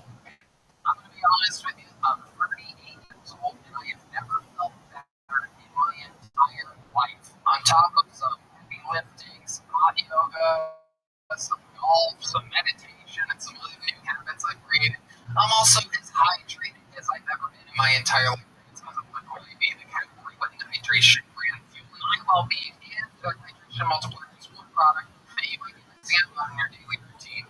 Just one stick, you get through the essential vitamins and 2 times faster hydration than water, or use it first thing in the morning before workout when you feel run down after a long night out and on long flights. We've had a lot of long nights out here since the mothership opened up. My schedule has completely changed, and meanwhile, Liquid IV has me popping fast in the morning, fully hydrated like it's a fresh new. I love it, and the flavors are amazing. Peppermint, strawberry, lemonade, and sea berry. My favorite's the Concord Grape and the cherry. One stick of Liquid IV and 16 ounces of water hydrates you 2 times faster. More efficiently than water alone. 12 inches refreshing flavors. Your routine exciting. It takes 5 essential vitamins: B3, B5, B6, B12, and vitamin C. It's made with premium ingredients and it's non-GMO and free from gluten and dairy. It's an incredible critical Liquid IV nationwide at Costco, or you can get 20% off when you go to liquidiv.com and use the code Tony and check out. That's 20% off anything you order when you shop Better Hydration today. Using promo code Tony at liquidiv.com. Hey everybody, where are you in your mental health journey? No matter where you are, talking to a therapist who is trained to help make a huge difference that can help you find a new outlook on life and help you recover your energy, confidence, and joy. At Talkspace, you can find the right therapist with the right training for you. Being a therapist can feel overwhelming. Talkspace takes the pressure off that first step. It's very flexible, convenient, and it's an affordable way to get high-quality healthcare. At Talkspace.com, you match with a provider that's right for you, usually within a day or two. It's still convenient. There's no traveling to appointments, no missing work, or lining up childcare. You can do it your time when you're most comfortable. It's mental health care made easy. Red Band. Talkspace is private, secure, affordable, and your Talkspace therapist is always accessible to you. Therapy calls you simply want to cancel. Talkspace has a simple cancellation process and will work with you to get a prorated refund for unused time, if applicable. Talkspace is there for you to make your life better. Looking to renew and rejuvenate your life? Look to Talkspace, and then I'll get $100 on your first month when you go to Talkspace.com/Tony to match with your dedicated therapist. Go to Talkspace.com/Tony now to get $100 off. Talkspace.com/Tony. Hey, y'all, Mother's Day is right around the corner, and I gotta tell you, it's not always easy to find a 76-year-old woman something that is actually going to impress her. But I did it. It's the Skylight Free. She says it brings her joy on a daily basis, watching the photos cycle and seeing new ones come in. Bonus points that it's super easy for her to use, and it's super easy for us to send her new pictures. It is super cool. It's a sweet, meaningful gift. It'll give you a new way to stay in touch with those you love. It's so simple and fun to use, even if you're not tech savvy. No app or subscription required to send photos anytime, from anywhere, or Red Band. It's a great way to feel close to those you love, even when you're far away. We live way far from Ohio, and I can just send her photos, email photos, and it pops right up in her frame anytime we want to. It's effortlessly to set up. It only takes 1 minute, even for the less tech-savvy people can use it. It looks just like a real photo frame, and it adds a beautiful touch to your home. It's got a gorgeous 10-inch or 15-inch touch screen. You can swipe through the photos with your finger, even tap on the heart button, and it will let the sender know you love the photo. This makes the frame fun to use. It holds thousands of photos, and it can rotate all day long. You have 100% satisfaction guaranteed. If you love your Skylight, they'll offer you a full refund. And now, as a special Mother's Day offer, get 10% off, up to $30 off your frame when you go to skylightframe.com/Tony. That's right, to get 10% off, up to $30 off your purchase of a Skylight Frame. Just go to skylightframe.com/Tony. That's SKYLIGHTFRAME.com/Tony.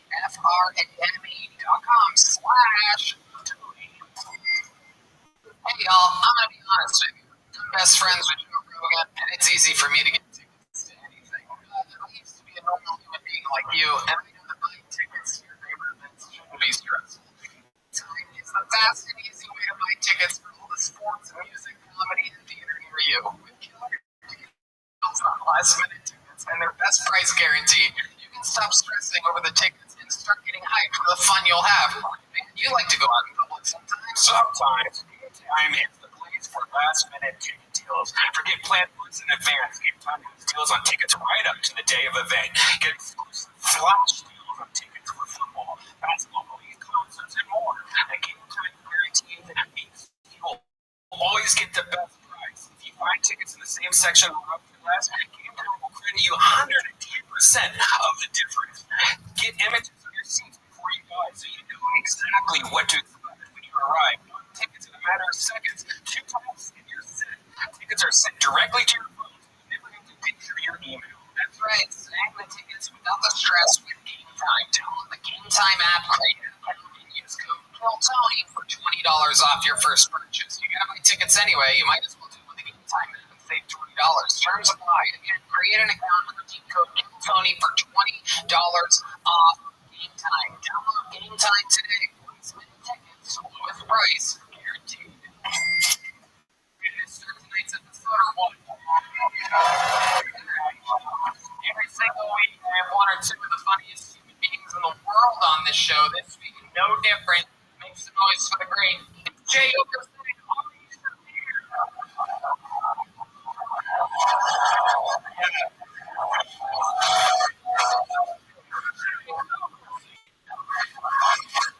Ari, motherfucking Shafir.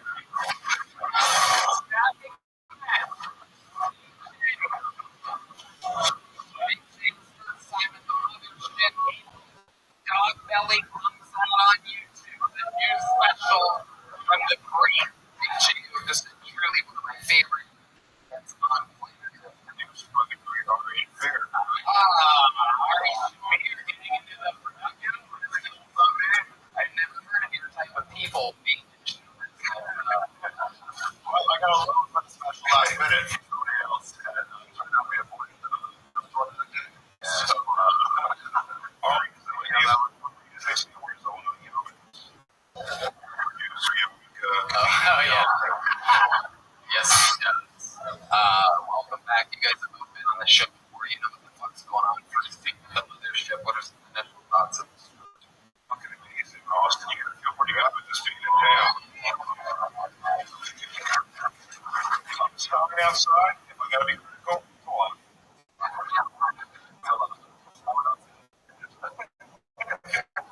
You've seen that thing, but perhaps you don't know that behind us right now in the alleyway, over 200 souls signed up for the chance, the possibility of 60 seconds on this stage.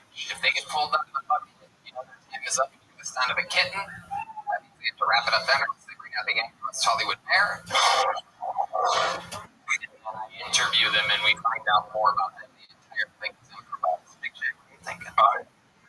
What's happening out back? We got dropped off, and I thought that just the least amount of bonus people have to go make comics. And I was like, man, I am looking for the community. I threw money at some things and kids. Getting wild. We heard like just slightly like it's its own culture back there. The first week we found out other people, making friends, laughing, drinking beer. The second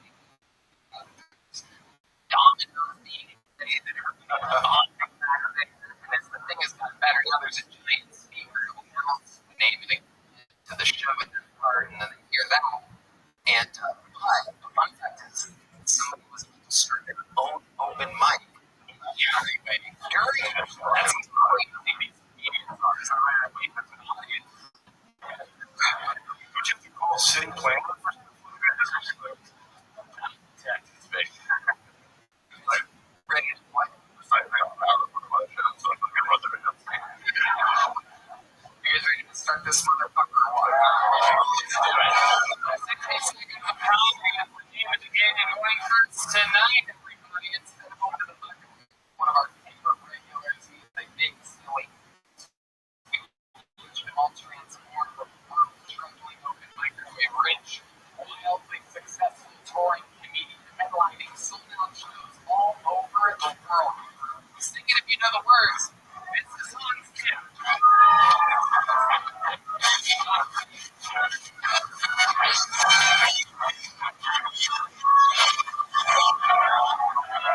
What's up? It's good to be here in Austin. I love Austin, even though it's a tiny little city. Until it's a small city because our airport is just a lie. Some airports have concourses they don't if we just have left or right. I was in Indianapolis this weekend and they had a big switch for their rights or whatever. I was like, I can't have sympathy for you with what's doing in Indianapolis. We all know trans people are costume creatures. Not too sure, but it's over there. Who identify as someone that's adapted to their environment. But yeah, these liberals, what are you gonna do? They're going crazy out here. Liberals are in the pandemic that are like, stop having fun, you're gonna kill people. So, alright,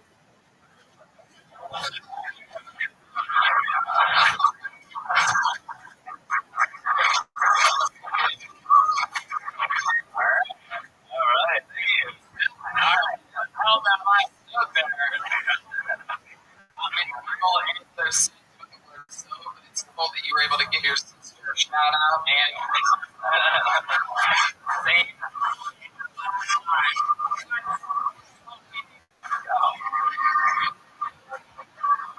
That's actually just her job performance, so we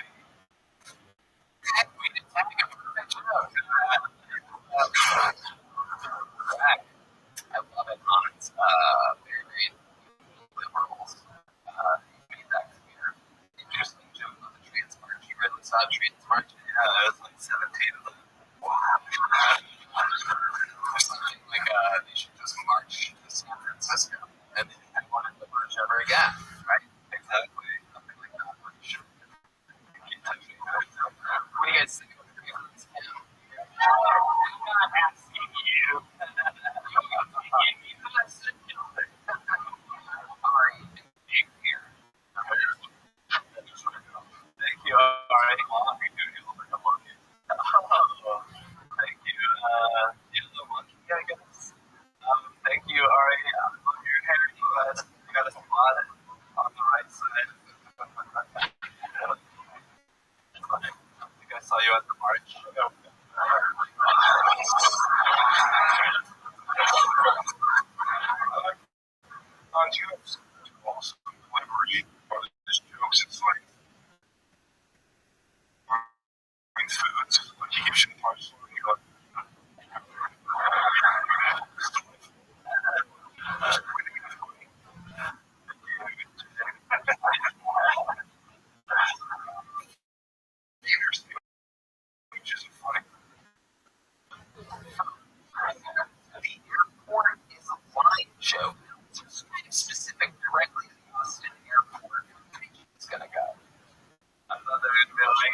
actual experience.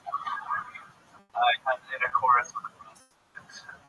And she asked me for my ID, and I gave it to her. Oh. What did you prove?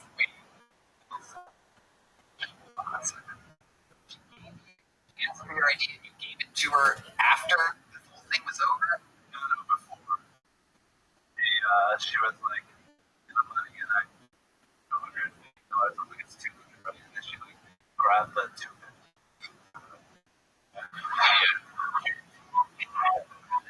For your ID? Yeah.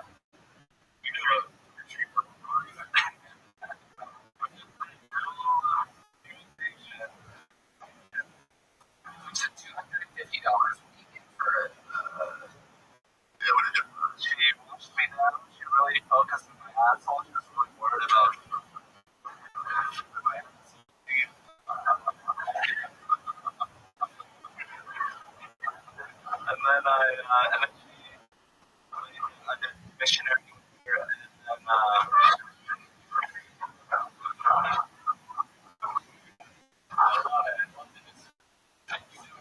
I like it.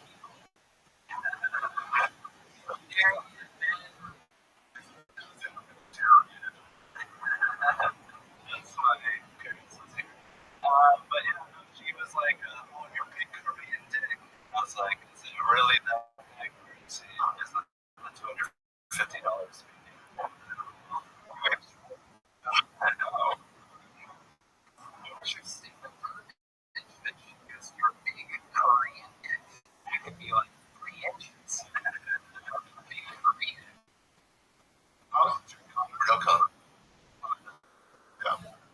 You put it on with your mouth? You put it on with your mouth? Yeah. Oh. Wow.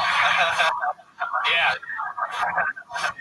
She doesn't need to check red bands when you go through that. She has to.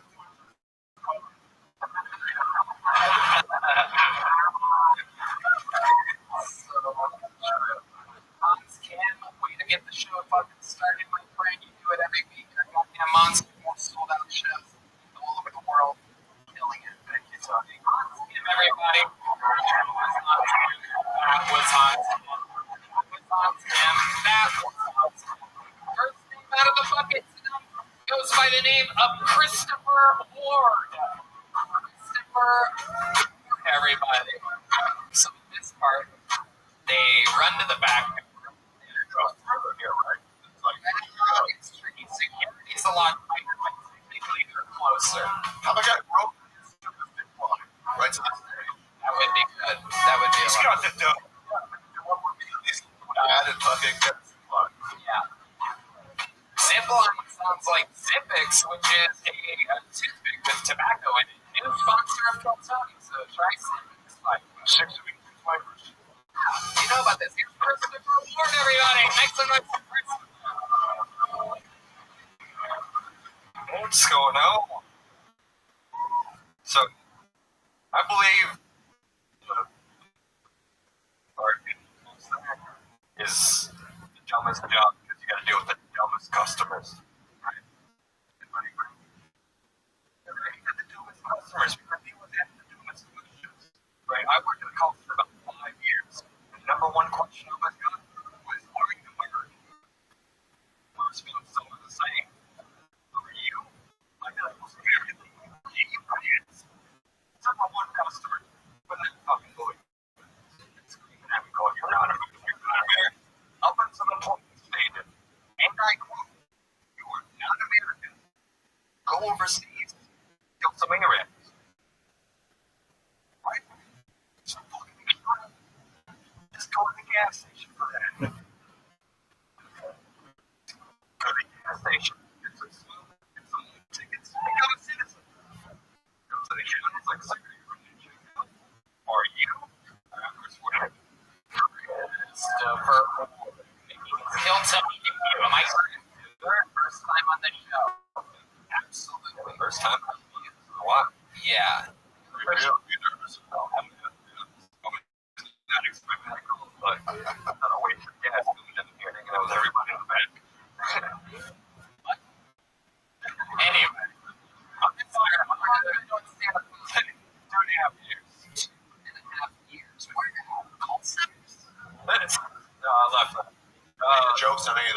That's what I'm trying to keep my job, but then they won't let me back. I think I'm a criminal. That's a whole other fucking. What do you do now? I live off of the good prices of my parents. Yeah.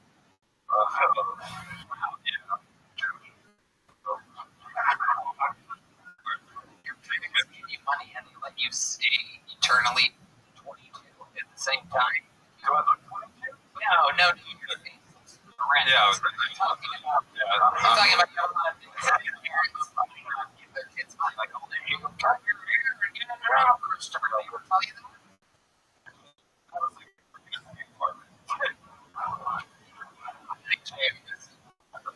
That guy, being honest, it's quick.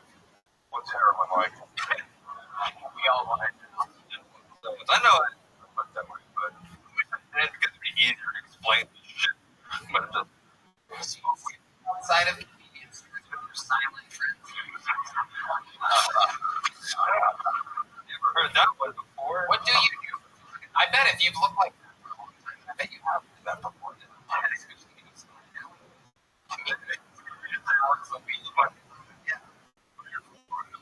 I was a military brat, but we got stuck in Central Texas. So it was like El Paso, in a clean area, about an hour and a half. This is, I don't want to use this. Well, I got you. Geographical background. Your place is stressed. Size. That's a great question. I mean, that what is it? You have a 30? I got the waist in a brace. It only fits a boy's jeans. But I got what though? It's a boy's belt. You joke about that? Yeah, I did. What? Your waist is like a 29? Dude, I don't even know. I'm wearing a boy's belt right now. Something going on there. I do have a burger in my backpack in the back alley right now. I'm really hoping it's still country song. I got a burger in my backpack now and around it. Shut the fuck up. Alright. Stop. I got a burger in my backpack. I have a burger in a backpack. Cut my hair anyway. That's all down in that like a clown.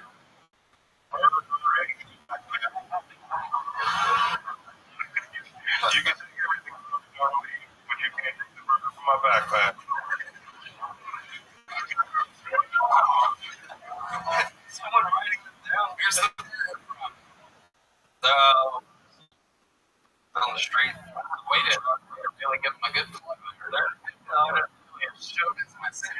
My neighborhood. What's the good shit you gotta do? For 3 hours in a burger. With a backpack. Yeah, I'll head over to Burger down there and have some burger. Give yourself one of the burgers and put it away for a while. Maybe get it later. To a nice room, too. But the tickles really wilt into the bread.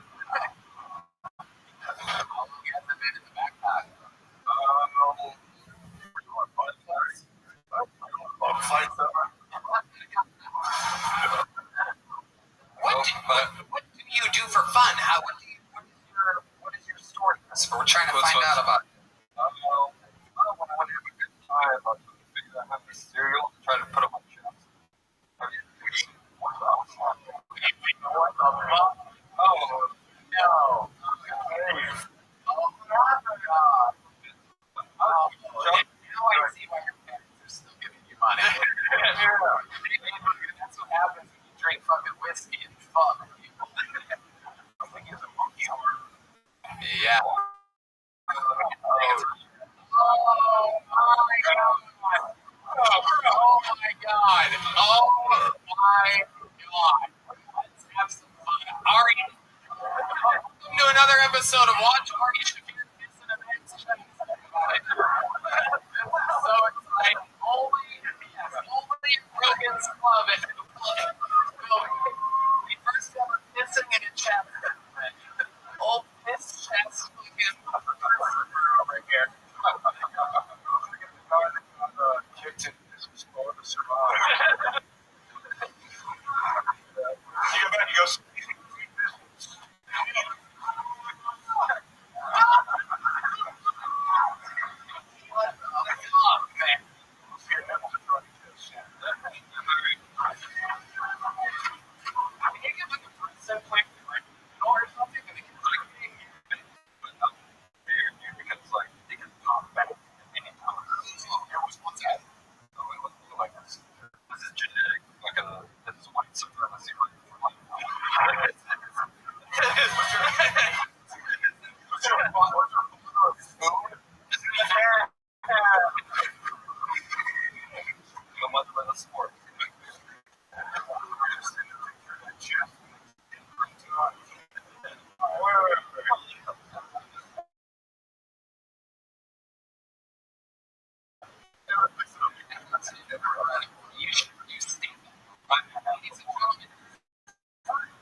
Excited. It's very, oh my god, watching your heartbeat right now. Someone has taken a shot out of my chest while I was trying to tell jokes. That's the only way to do it. Yeah. See, God went out for a smoke when he needed you, right? Tell me from a monster dog at the end.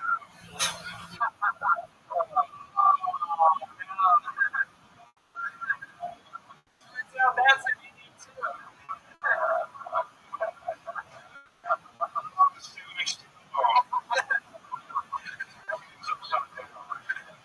You can stop in your chest.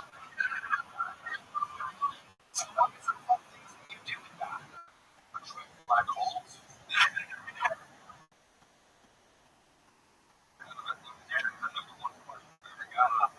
Your brothers and sisters? No, they haven't. Question. Question I'm just gonna ask: do any of your siblings or family members that you know have any fucking wild deformity? My parents got a slightly, but I'm kind of the worst one. That's got it. Like slightly, but it's got the dad to so kind of feel Also, he's got a call in it, but that's just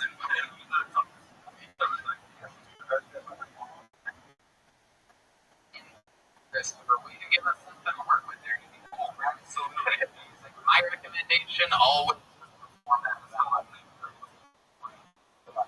that's what's gonna sit. Can't believe I'm watching your I don't know. Holy shit! What's this here, everybody? Let's travel. he comes away like one of those fish. You guys remember way back when we just thought his waist was buzzing?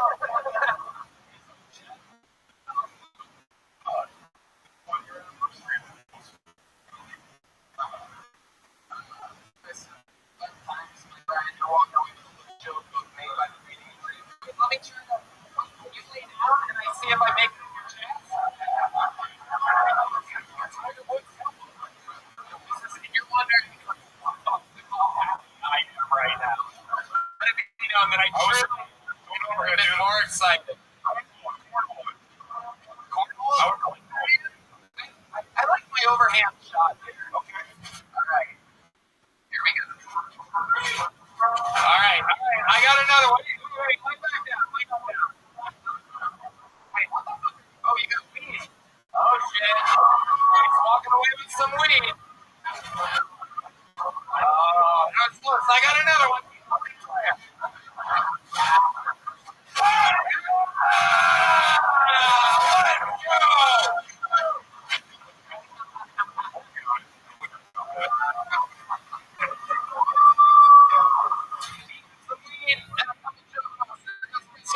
Everybody.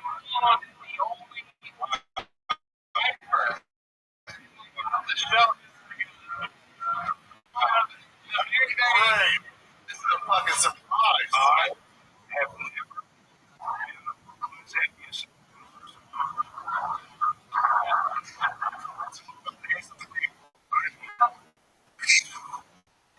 belly button alone is disgusting. It really Yeah, was. underrated belly button. World Was a white person I've ever seen.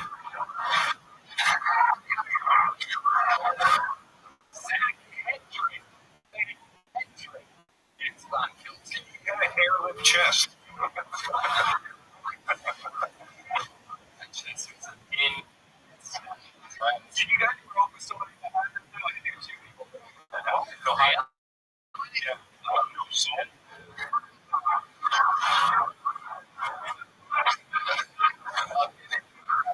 What a show so far. You guys get it? It's gonna be coming around the corner any second. Here it comes. Ladies and gentlemen, Sam Pedro. What's up? Oh, yeah. Since turned 3-3, I've been going to a bunch of giveaway events lately. That's me. And my friends, we had a stipulation. We had to go as a super plus the last thing we Google searched. Like, for instance, my friend with the super PlayStation 5 was stupid. My costume was cool. I went to the super blonde takes big black up. That was my costume. A few weeks ago, my friend it's called the Kentucky Comic Con. I was like, dude, I'm pretty sure that's actually called a medieval war reenactment. Yeah, Kentucky Comic Con. You know, they just spell it with all K's.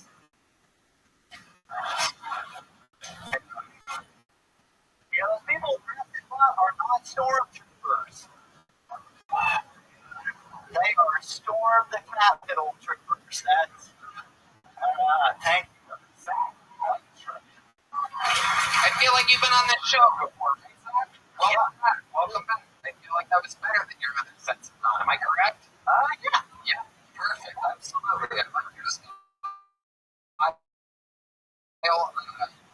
for the mayor of East Austin right now. Yeah.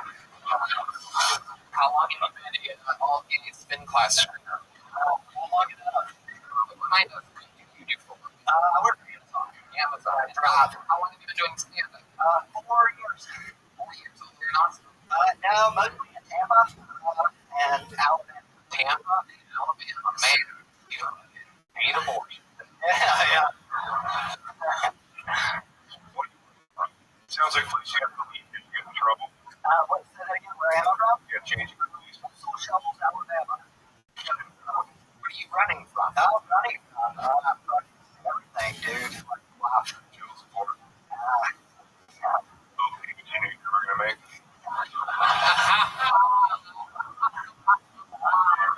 Have to shove you one upside down on the back of Alabama. He still has a few $100 on my contact. Who's going to get you back, Craig? Just give me a few minutes. What do you owe money for? Student loan debt. I got a ton of that. What did you say? I have a master's in forensics. Oh my. I thought you were going to say, like, I'm radical. It must be hard to find friends in that alleyway of buildings.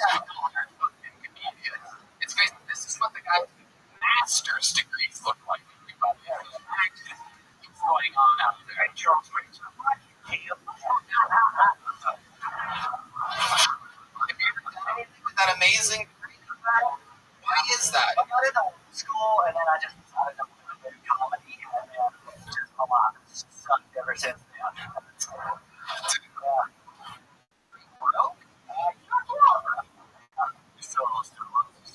Yeah.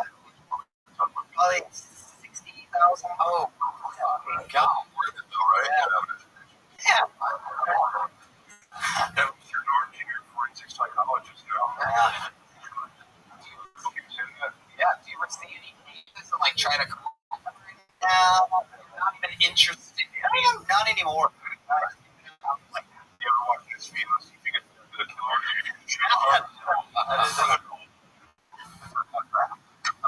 What made you want to get into that field in the first place? Did a family member help unsolved crime? Always trying to think about growing up. Me too. He wants to learn how to get out of it. Yeah. So, yeah, I just learned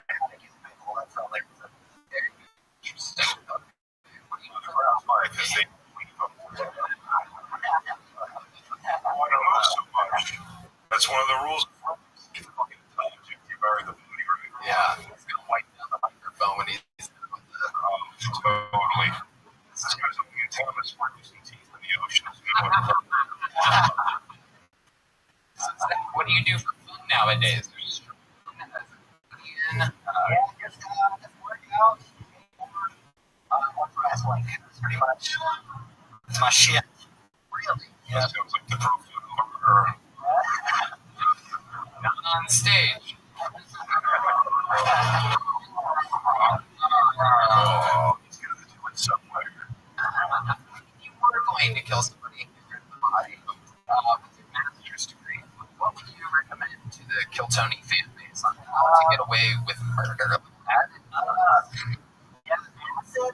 You get acid. Not on stage. Just a tub full of acid, let it soak. I don't know. Cut off the fingertips, take the teeth. That's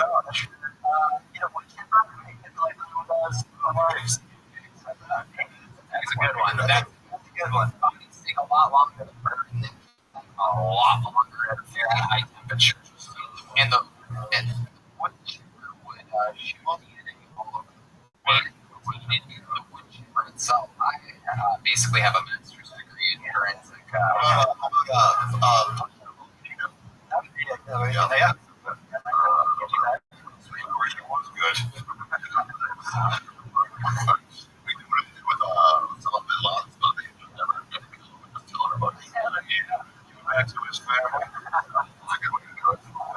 What's your love like? Broke his shit, Jason. For a couple of weeks. Hooked up with a chick. How'd that happen? How'd that go down? You're standing outside of Shane Beers, she walks out. Just after a comedy show, just fucking She, the audience? she's got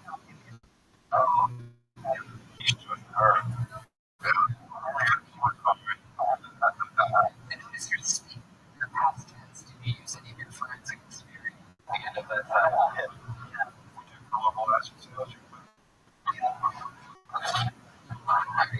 You were on last time. You got a little joke on.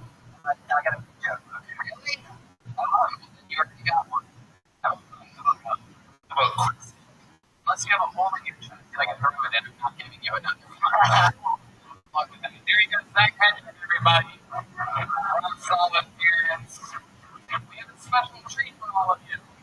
We've heard of golden ticket winners in the past. These are people that, when we're on the road, if we find someone very, very talented, they can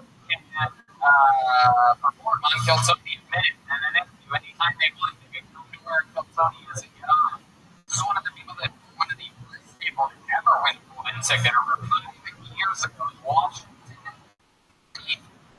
Ladies and gentlemen, make some noise for the return of Martin Phillips, everybody.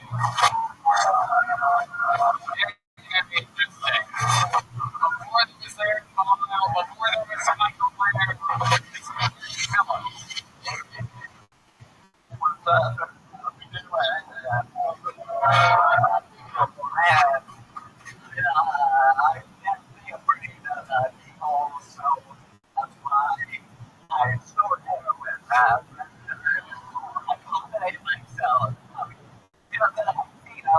I snort the I think it's vaccine surfers, I look like this in the podcast, so I think I'm like that. Well, really important. I have to go out this way, and send to me lab burn. So that was what I killed again.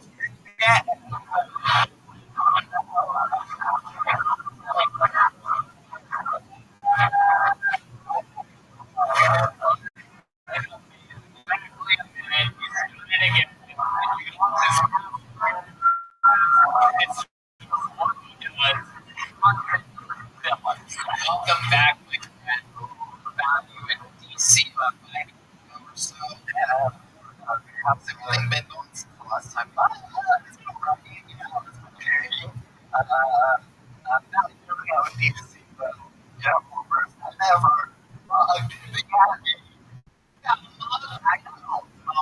Yeah.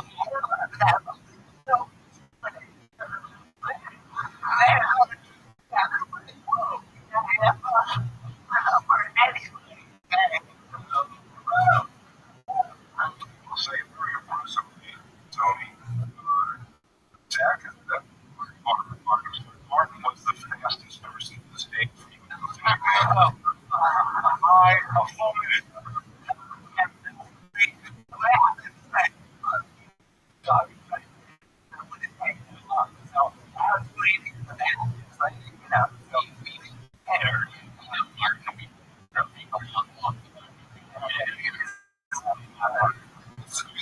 That chair.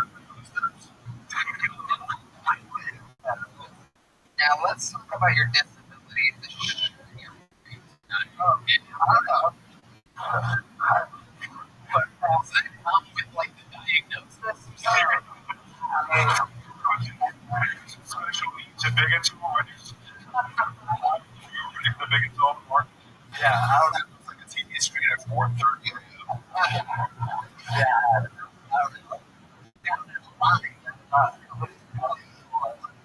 I don't know this sick.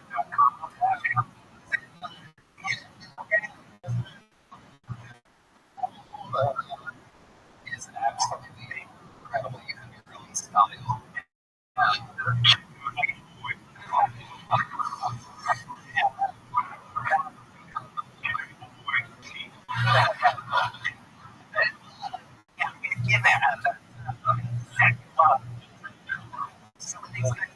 Can you describe it a little bit?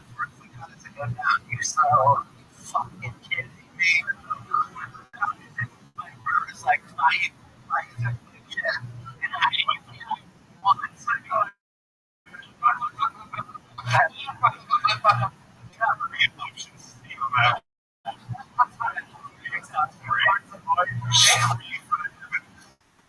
You think about playing dead like a millionaire or something like that.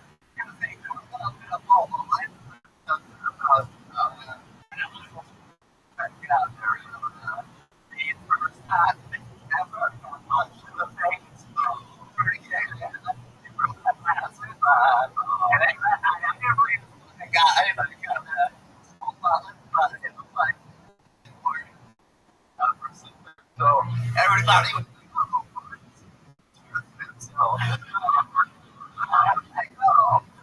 It makes more sense than you get somebody. yeah. Wow. So did you get a good look at the mothers with it? I was like, I'm starting to What they say, I do a forensic psychologist. Uses to people who judge this woman.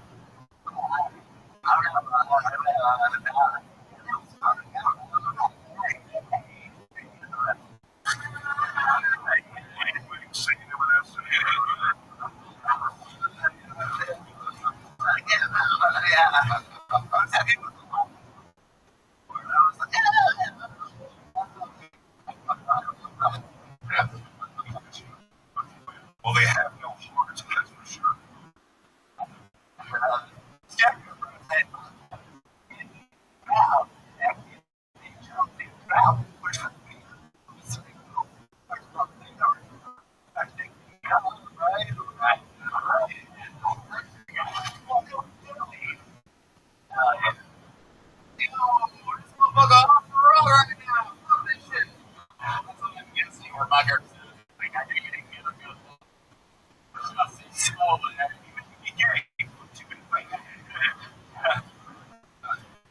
That's strategy. Next time, I'm getting really jaded.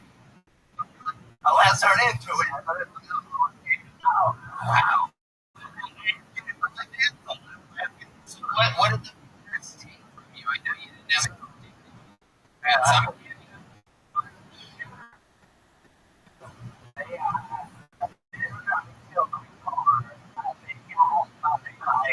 That would have been fucked up too. They get in with like offset. Shut up.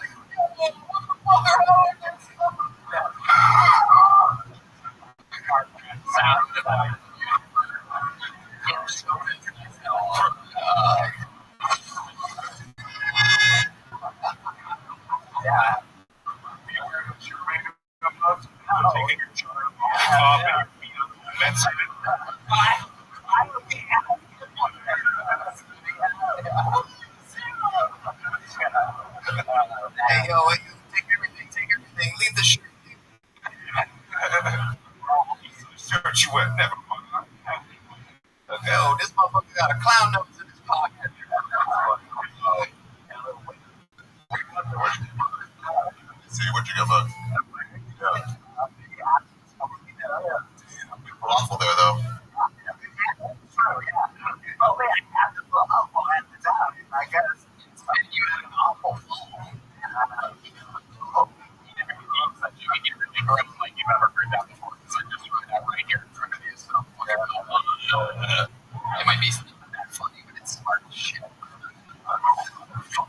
touching you.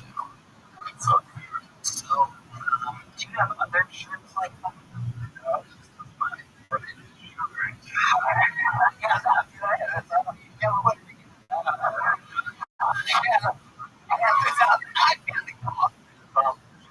What else? I was gonna have someone go through the trash. When you fly back to DC. I love it, man. What's your love life like, Mark?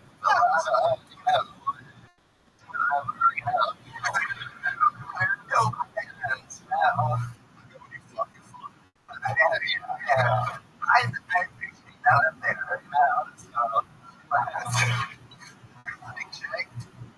I'd rather have marks inside the body and afflictions than another guy's chest.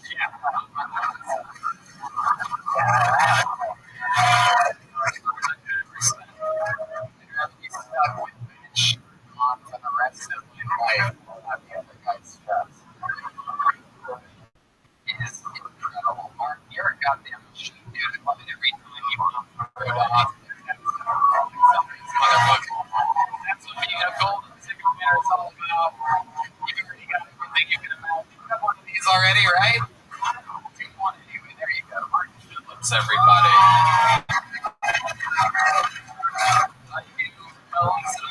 Joke for him. It's about to get stolen immediately when he hits that alleyway with somebody. They're just like literally trying to get out of his hands. Give me that joke book, bitch. Alright, sure. Blake Alexander's gonna be up in a moment here. They're getting him from the alleyway. It's like the comedians do good on this show. How many of you like when comedians do bad on this show? Whoa.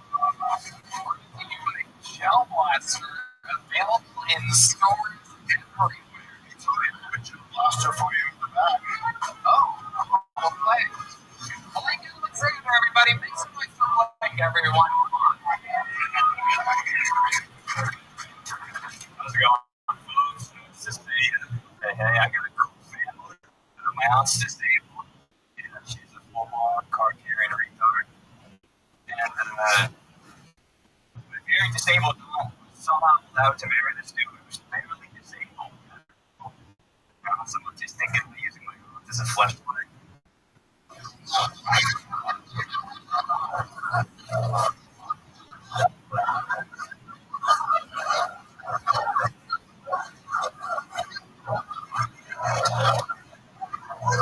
She's my flashlight.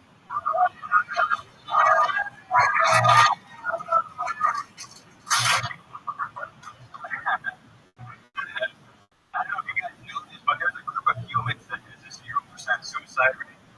It's a man that can suck dick. Yeah. God's funny, because not only did he give me the physical ability to suck my own dick, he also gave me the personality of someone who would.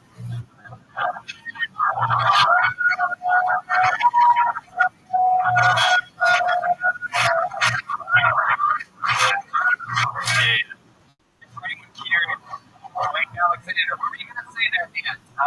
For anyone curious, the experience of self-sucking, it feels like 0% receiving a blowjob and 100% sucking penis.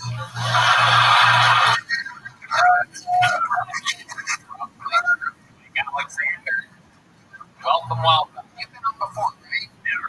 Oh, I just was recognized you speaking back in from Superman 4. That is incredible. You were so on, my friend. So, Blake, you've been on stand-up. 3.5 years. Where at? I started in Colorado, Boulder, and during the pandemic went to Hawaii. Did it for a couple years. Nice. Hawaii, the home of great Sea Capper, one of the show. Yeah. Legendary fucking American icon. Oh, yeah, absolutely. See how the surf is like weighted fish. It's hard. Yeah, dude. This strong feature, I love it. Goddamn right. Nice. Good go back. It was funny to watch. Martin was full of our hearts. When you came out here, I was doing the retard shit. We just got around. He was one of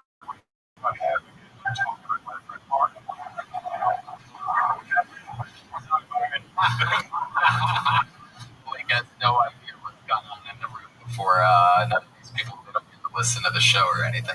They're all just what's on right before you? Oh, I'm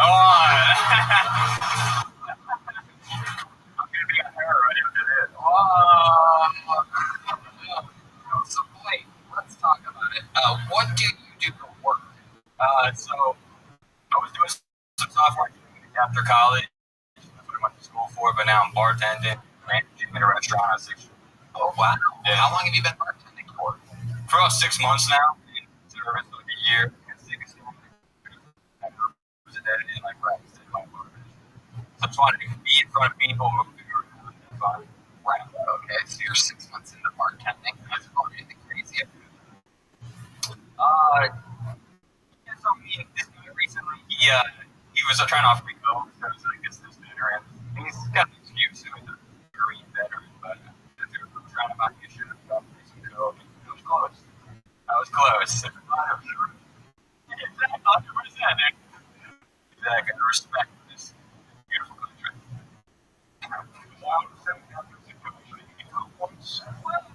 Six.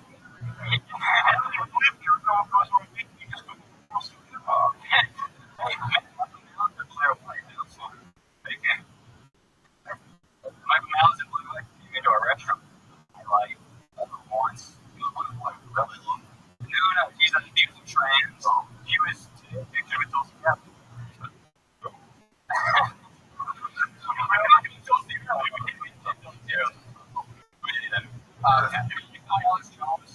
Right outside the street. I was gonna just Yeah, you're meeting people that live in Austin. I got to stab my coworker.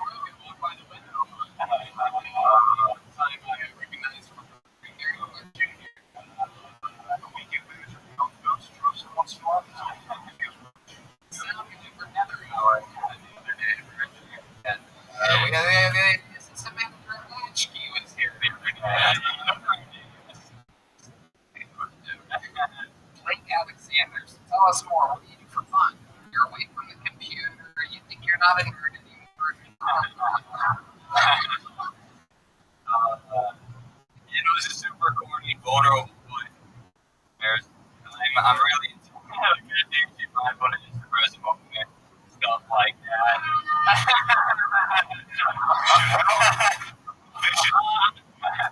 I like fucking in Hawaii. I went to a training space. A lot of trainees. Tell us more about this. It's very normally Hawaiians are good at hiding No. The natives are all fat retards.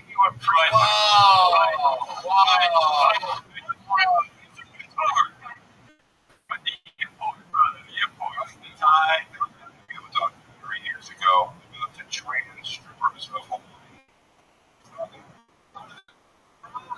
It looks like if you're going to do it, probably the place. Yeah. 97% woman, 3% man. Right inside of her home. You know what I'm saying? A little hot in there, like Joe versus the volcano. You didn't want to be full. That's something you're own dick. I'm telling you, I'm going to see you.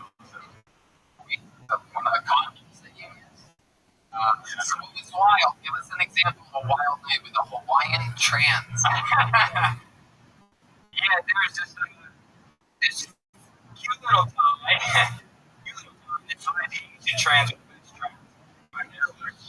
Yeah, the closest. There is the sexes are almost the same. Have you met on Skin? I've seen I've met some. Turns into Kim Hans. Yes. Not impossible. Also, psychologists, you can too fuck all the rest of his chest. Put a little milk in his cereal.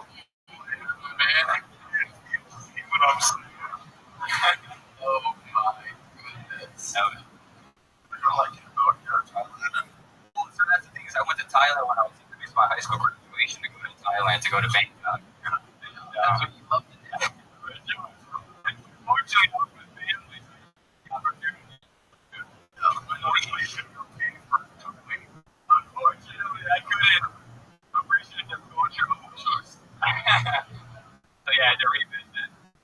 But yeah, so there's a passability for transit doors.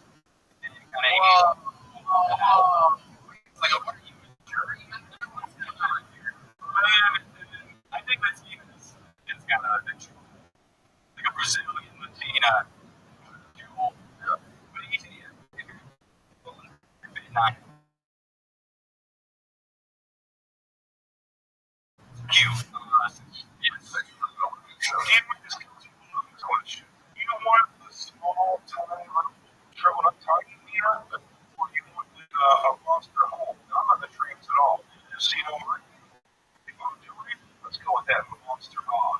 I want to see the spectacle of a pretty chick with a big fat dick. They're not very good. I don't want to. If I wanted to, that's me. That's not.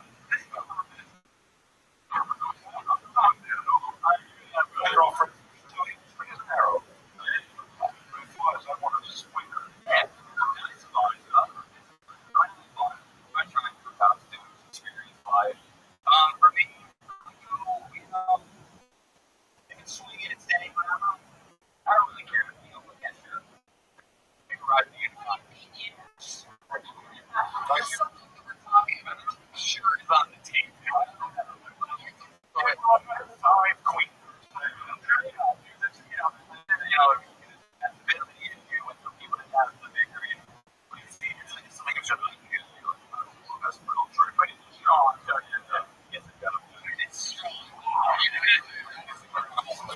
Any of these ladies that are like control you, or they like dominate you? I'm not into that.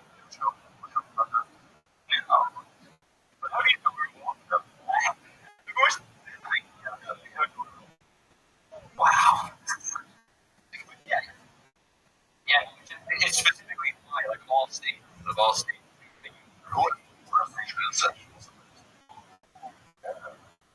Yeah, the prediction. First one, Iowa. A big Mormon. Big Mormon, like out for revenge in the second chapter of life. Oh yeah.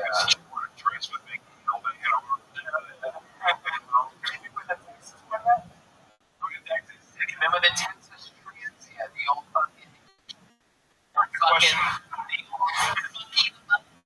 I mean? The old fucking, everything's bigger in Texas. And then all fucking, Here's the question on three times. She's wait, let me get some truth about. Yeah, what? Here? In Austin. Austin, Texas.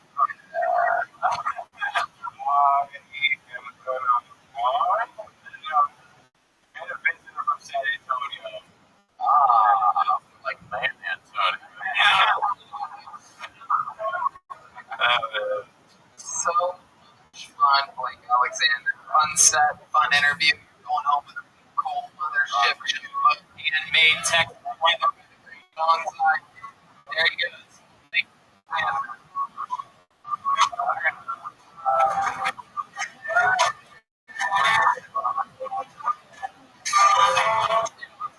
Let's actually do that. You guys want a special treat? I present to you one of the amazing regulars on this show, famous for his fucking unbelievable joke writing, his unbelievable roasting skills. This is the one and only David motherfucking Lucas, everybody.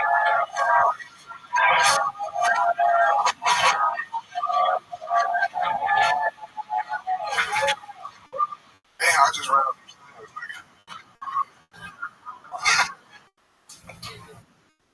You want to wait? Like, have them play for 24 seconds? Since the music sounds good. You're going to do it again. It'll be better. It'll be better. Do it.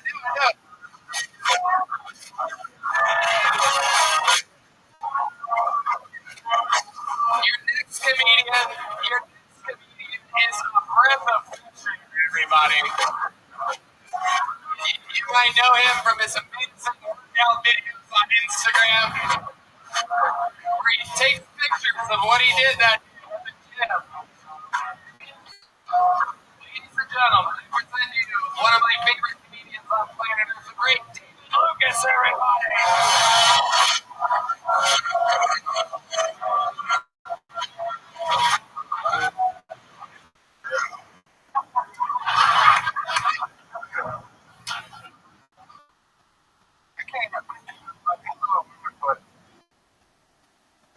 wait till you know to the factory to just build us a bench. You know what I'm saying?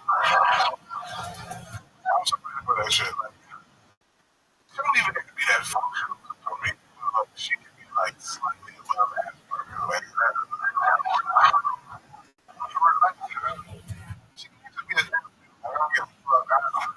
I'll teach them and try to stop to communicate. Two times on the bathroom, three times on food. Like, I just want a girl that's down for me, man, for real. Like, damn, central or some shit. Like, I just like my talking about be so dope, man. Like, you ever seen how fixated retarded people are when they love some shit? Like, my bitch will love me like she love me. Like,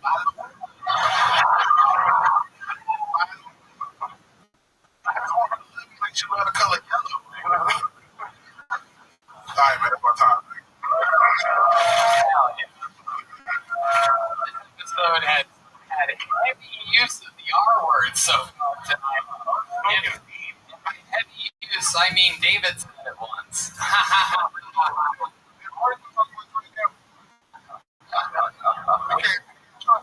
That's not good. I'll with that. Just enjoy the night. You gotta put your brain part straight.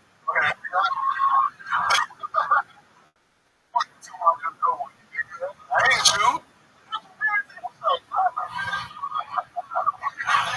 Thinking like a dog straight out of the pound. Like, you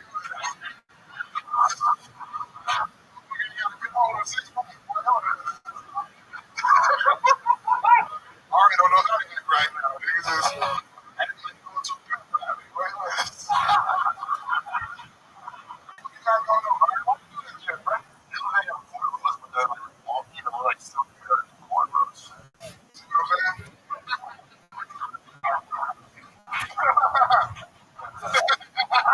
Love it. I think he did sprinkle a little something in your drink, but it turns out it was cholesterol medication.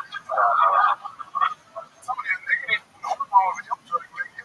Oh, Look how red you are, nigga. What the fuck going on, brother? You gotta stop laying up on the nigga on the beach. You know that? yeah. Matter of fact, my man at the beach on face down. So it's not that. I do hot yoga every Monday before the show. That's Just- why I'm so ready. Yeah, And you do hot yogurt.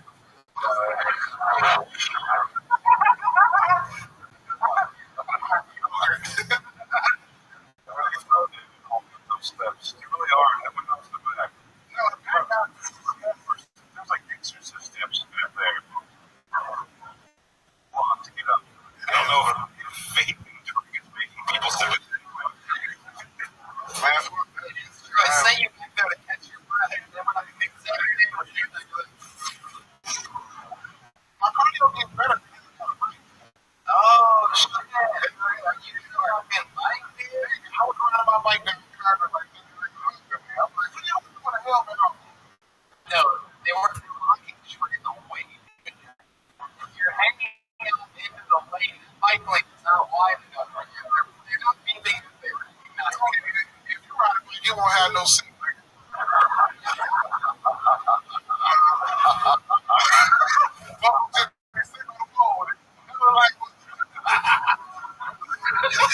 Son of a bitch. What kind of bike did you get? Is it called bike forum? Bike forum, some shit like that. And I just bought a bike for $100. How much was it? It's like $1,000. Wow, $800 on the seat alone. Incredible. It's hard though, bro. Three numbers? 2 or 3 numbers on your bicycle? Wow. Pedal. I did get a wider seat for the cabin. You know, not too bad. I did get a wider seat. I'm like, hey, my nigga, need some cushion on this. Just the bike you get on and just go, ow! That's what you said. Ow! That's because there's no seat on the bike. That's true. That's already moisture.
Join the fucking support today.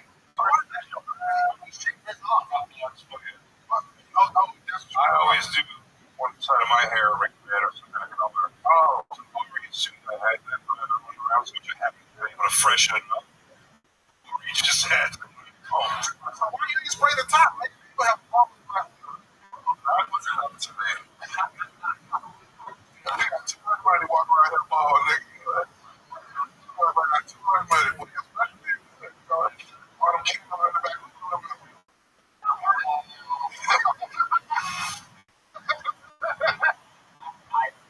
I put 29 years of video on us, 36.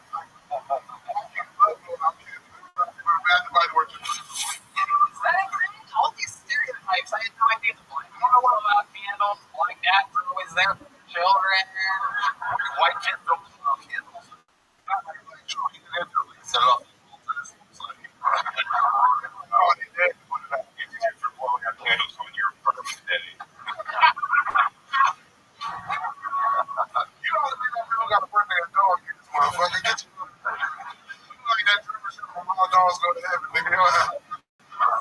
Y'all are references that you don't say a dog, but yeah, you have to watch. She'll stop dog belly, yours is going to be hot belly.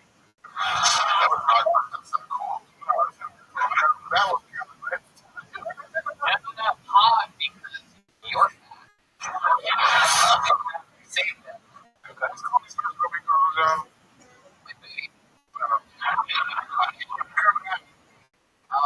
WCUMF.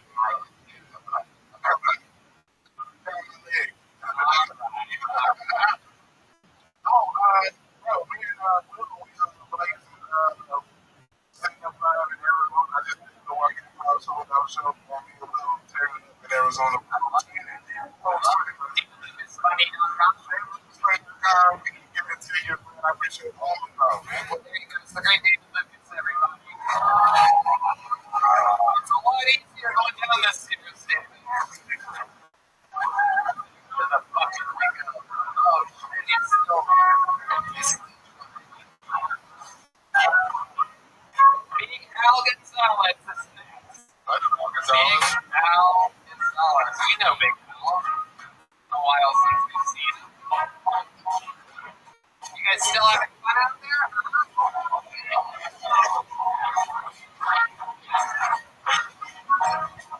Sorry, this is What? Yeah. It's 30 years and 10 months doing this show.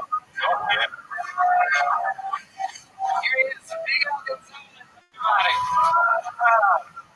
What's up, everybody?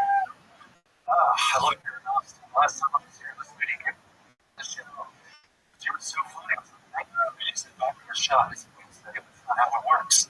You said, I was you buy me a shot. You said, buy me a shot and I'll show you my good titty. Because the way I said, you just say good titty. Like she didn't say titty. She said titty.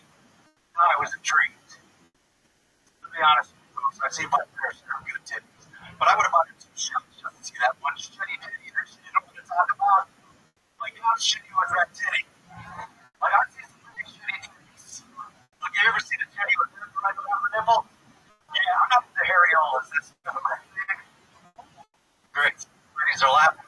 Shavings every son of a bitch. Why those my area was. Sorry, just ran over here. I recently went on a date with a lesbian. Not bragging, just turned out we were both so drunk. There was a hot chick. Now we're both disappointed. Al Gonzalez. Now, we've known Big Al for a long time. We've been doing this shit for a long time. I don't even understand that Big Al. It's looking a long time, but yeah. So, How about the answer to the question? for about 16 years. 16 years, everybody. Absolutely. Very, very. And you've been on the show quite a few times.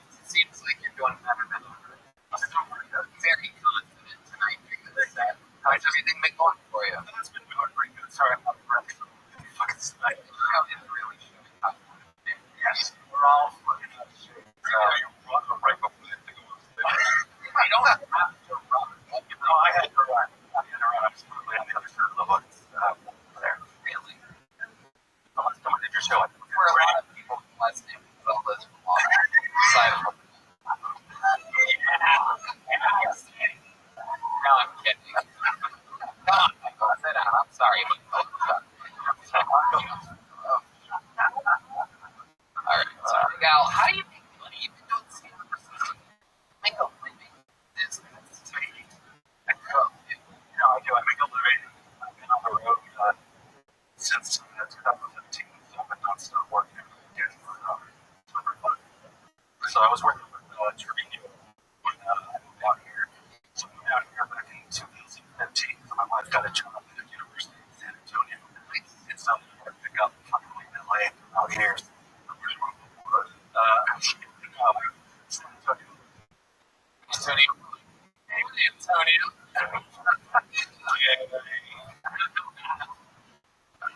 Shit. So Big Al, what's going on? So you've been on 16 years in the game. You've been on the road. That road that you're on is a grinding, rolling road. Can you explain to some of these people what it's like for you? Well, man, it was working in a comic, so you can adjust to the comic that you're working with. Working with Steve. Yeah. Okay. Yeah, so it's a lot of like adjusting to his lifestyle, and so I learned how to start fishing, hunting, and shit like that. So I have about 4 guns that I'm shooting all the house. I'm officially a Texan. Thank you. I guess a show out here. Cool. So, yeah.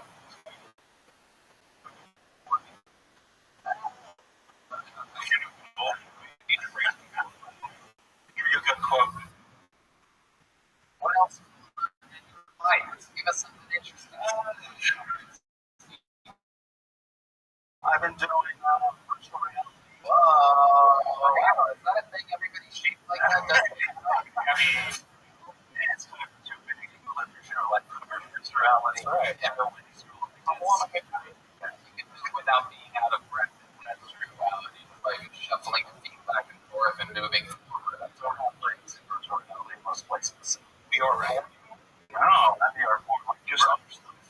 Comedy. Actually, we started a virtual comedy club back in. Shows we have to what's up? We're good. That's a good nightmare. So it's great. You have like sometimes like 20, 30 try new jokes out. And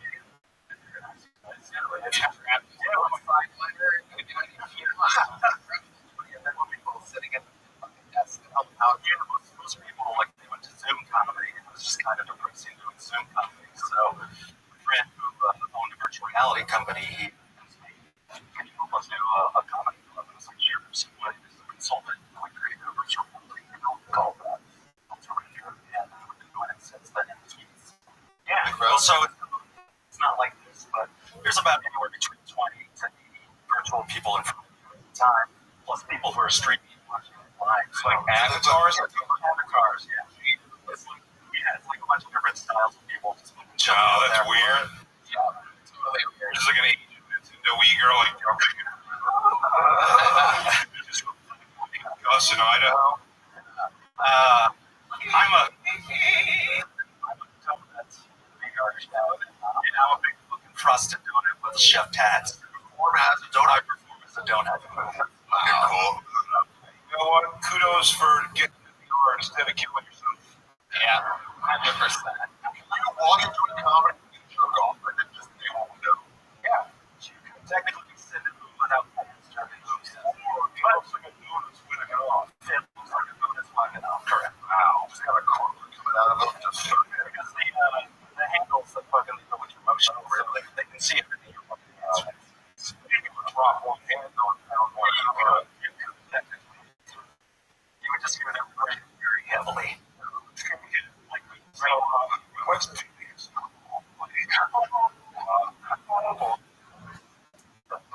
Al, great stuff. Way to do it. Yeah. Did it again. I'd love to have you Thursday morning. There you go. Sure. Thursday night. Spot. Big Al Gonzalez. You already got one of these, right? You have one? There you go. Have one by the Great Bones. Follow him on Instagram. It's Bones clarify, everybody. BONEZYE. 16 years, I just got the red fan nod. Brent Reed. I'm sorry, you remember him from the comedy store days, right? Yeah, I hang out with him forever.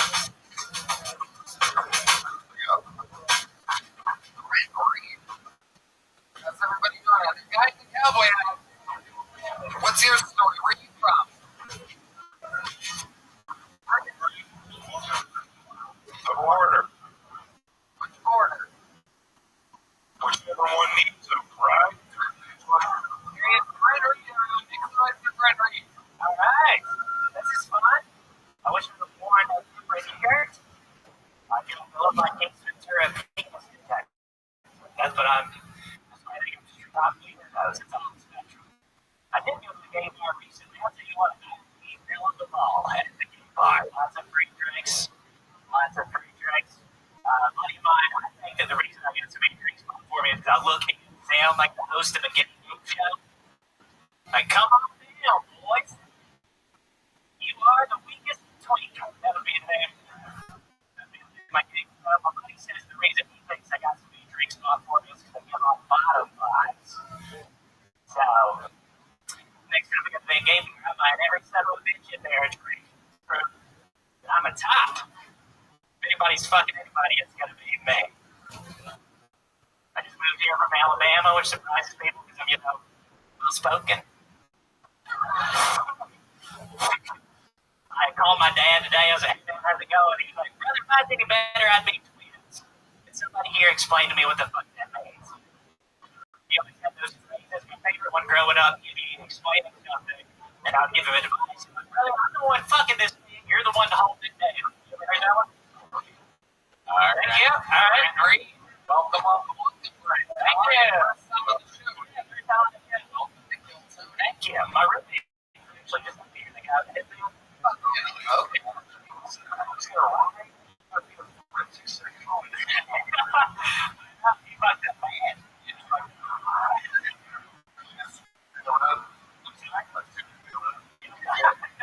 We split it. Yeah.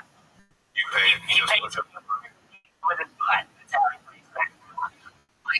So you are from. Okay. So you're from Alabama. Okay. So Yeah. how long have you been here in Texas? 3 weeks. You and I actually, when you did your Monster Energy tour, you and I spoke a week together. We did 2016. Yes. That was until Alabama. I think was Brittany's favorite. I enjoyed it. It was a lot of fun. Team Memphis is back, everybody. Yeah. I might be gay, so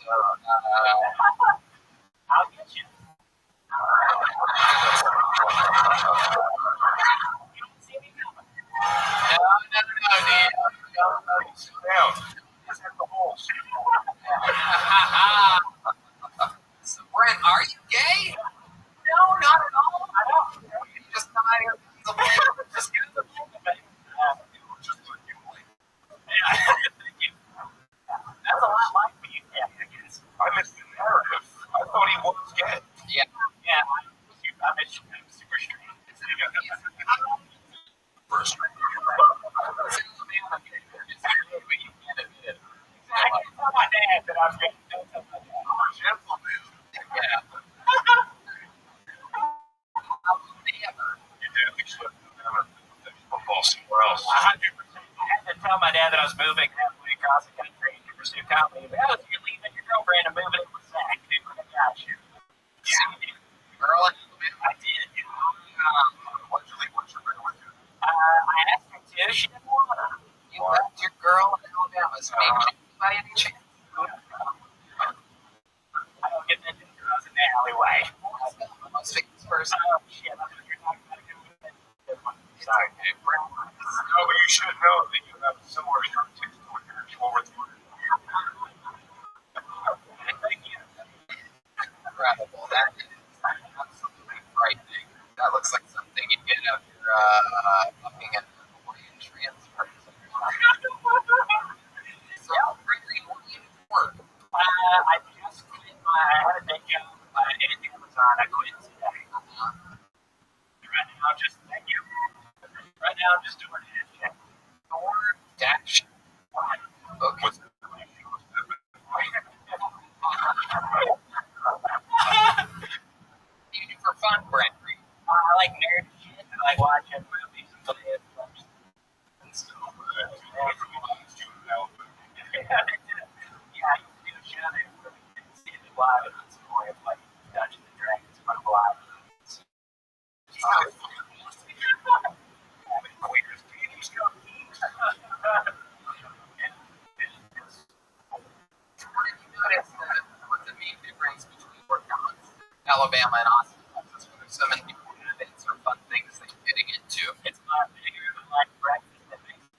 like, I'm bobbing right now. Here we go.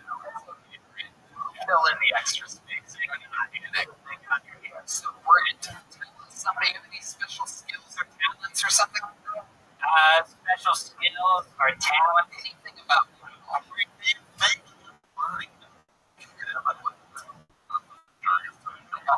For like 6 years in Alabama, I was into the 40 radio DJ.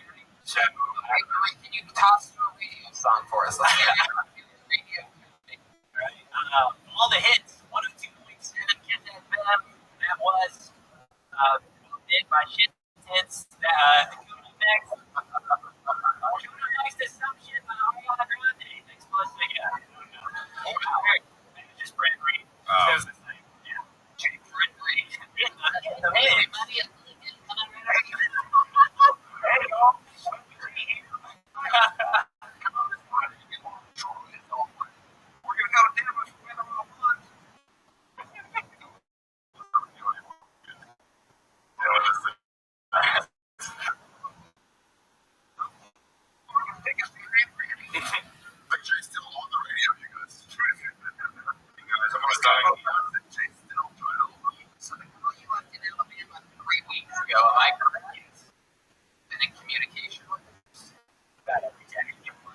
Responsibilities? If I ever moved back up where she was, the guy here would want to move to Texas. Someone in Alabama not want to move to Texas. It's a very funny answer. Cheers. She grew Alabama 3. Zero. She is. She's a very pretty lady. She's also a comic, but she didn't want to move. She wanted to move, but I thought she was working at home. That's fair. She lives in a very political. She didn't want to have her blue out her head. Oh, Yeah. stay in Alabama. Really, is she beautiful? France, I never know that. Things. Living in Van Huntsville, surprisingly. Surely do.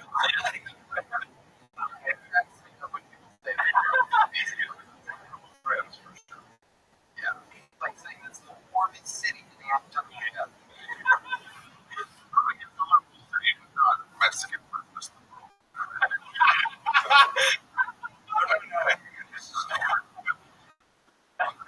Brent Reed, fun times. You're getting a little joke. Everybody, thank you. Brent Reed. All right, we're gonna do something fun right now. Everybody, this guy might be one of the most polarizing characters in the history of the show. Some people love him.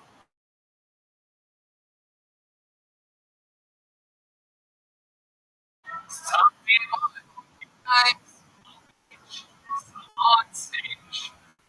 The guy, when his last appearance, admittedly he was drunk and coked up, and he's back for revenge. 3 weeks, completely sober. We're gonna see how it goes. We're gonna give him a shot. Ladies and gentlemen, this is the return of Uncle Laser.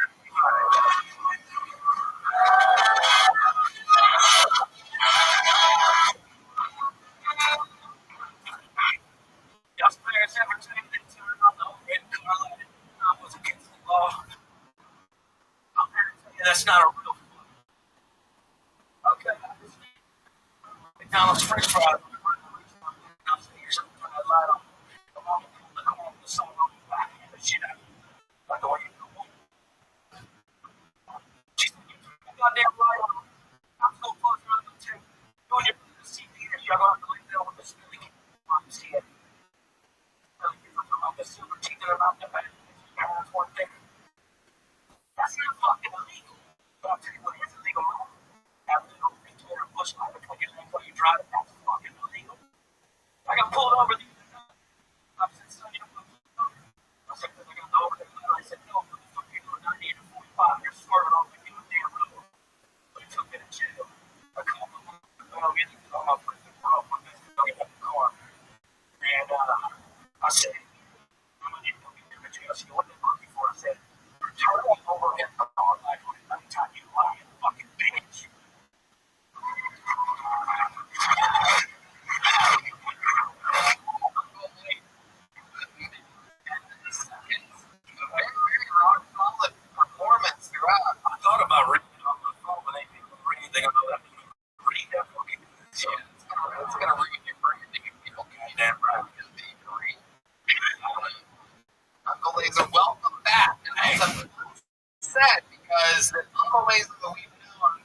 sport has been, you've been on heavily on the high amounts of 6th Street cocaine. The water's gone. I got one fed me. I had good cocaine in my house. I was doing cocaine at the bar when I started getting my room sweating. And shit, that was fun, but I was freaking out. And I wanted to freak out, so I picked up the drive up and I got some of my bathroom. And I did that, and I was fine. But then I ran out of that, so I could do it again, and then I had to go to the emergency room in the morning. I started throwing up blood. As soon as I go from the street tacos, I'd eat the cocaine and all. So, Oh, wow.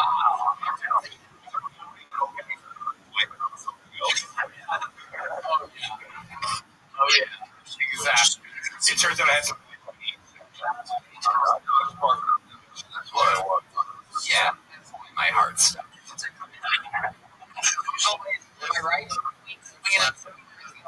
Yeah, I did some DMT. Well, I mean, that's like a spirit thing. Like a relax. Okay.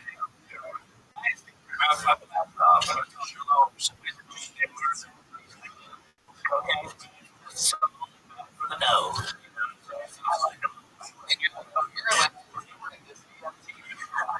What? Oh, you smoke it. Yeah, no, I know that's what it is. What the hell?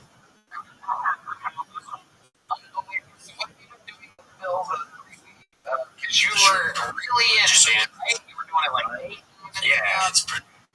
These people, like, Not like I was doing like 2 grams stew. Catches up. That's good. people blame other things. Have you ever noticed that cocaine people always say, I don't do a lot, but I have a problem, and I think if I'm not doing it for a lot, they know like one more. Every day. Right? Well, how do you stay with you? You're very back at home.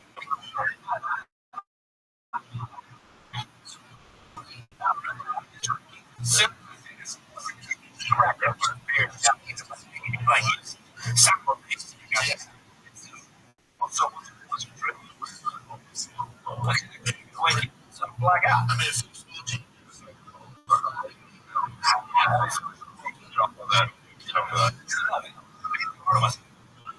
So, ladies and gentlemen, we haven't seen you in a while. A lot of people, you called out the internet at some point.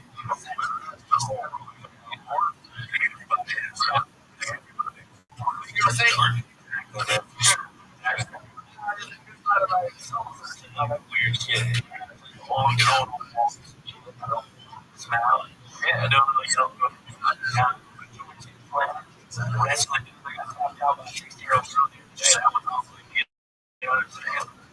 tasty. No, yeah. Oh, yeah, you better believe it. They got some fucking killers. You guys really get it. Just fucking.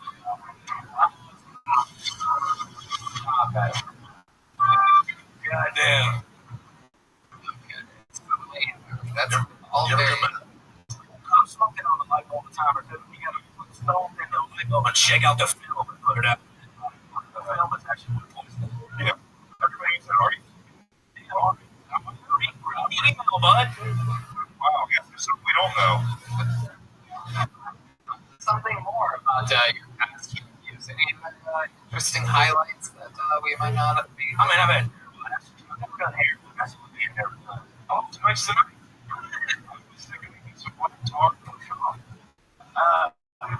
I'm only in town. Fucking it.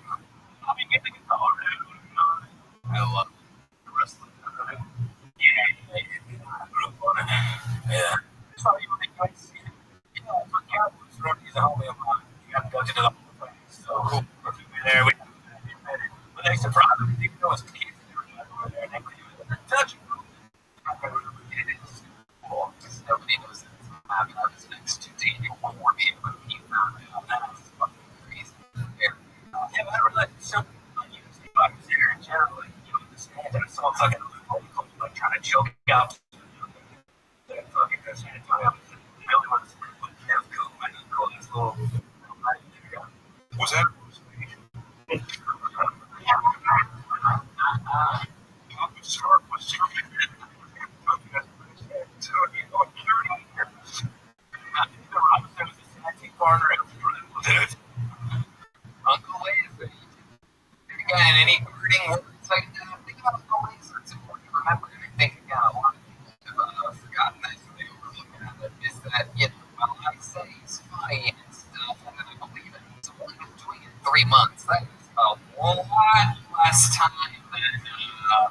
everybody you've seen. I mean, you had someone with 16 years, 12 years, 2.5 years, 3.5 years. You're only a few months in, you've already kicked what appeared to be your biggest hurdle. So, it's early. What else? I'm going to interview on the Singers on Thursday. Oh, maybe Brian.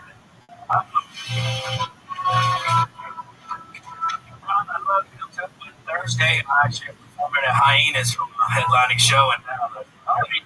Next Thursday, I'll be there. If you have.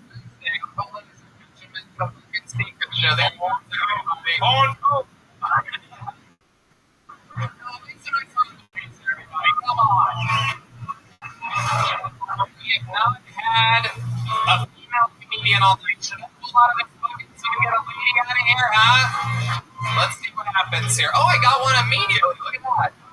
Make some noise for Emma Dallenberg. Emma Dallenberg. Emma Dallenberg. Come on. Dog Belly, April 5th. If you're watching this and you haven't seen it yet, watch Big J's on YouTube. I mean, unbelievable fucking. Also check him out on the roast of Bert Kreischer that we did. This fucking guy Tony has the feels on it. Here she is, everybody. The Fuel Tony debut of Emma Dallenberg, everybody. Make some noise for Emma, everybody. These people wait all night for this spot. Come on, one time all together.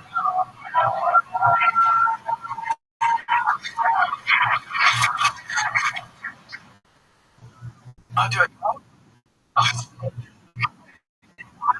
Good, everybody. All right,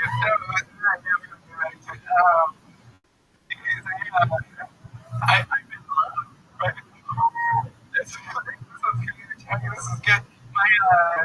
He's 5'8", and that's why it's a little silly because I'm a big bitch. I'm 6 feet tall, and I was nervous to date him because I was like, I don't want to look so big by contrast, but I thought about it. I was like, you know what? I'm gonna look like a Viking, right? And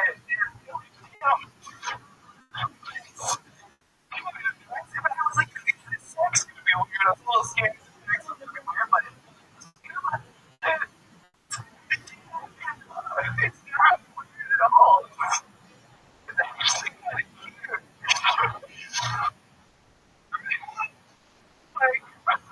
It's like I'm a tree. And this little koala bear goes, you know, it's stupid. Oh, shit.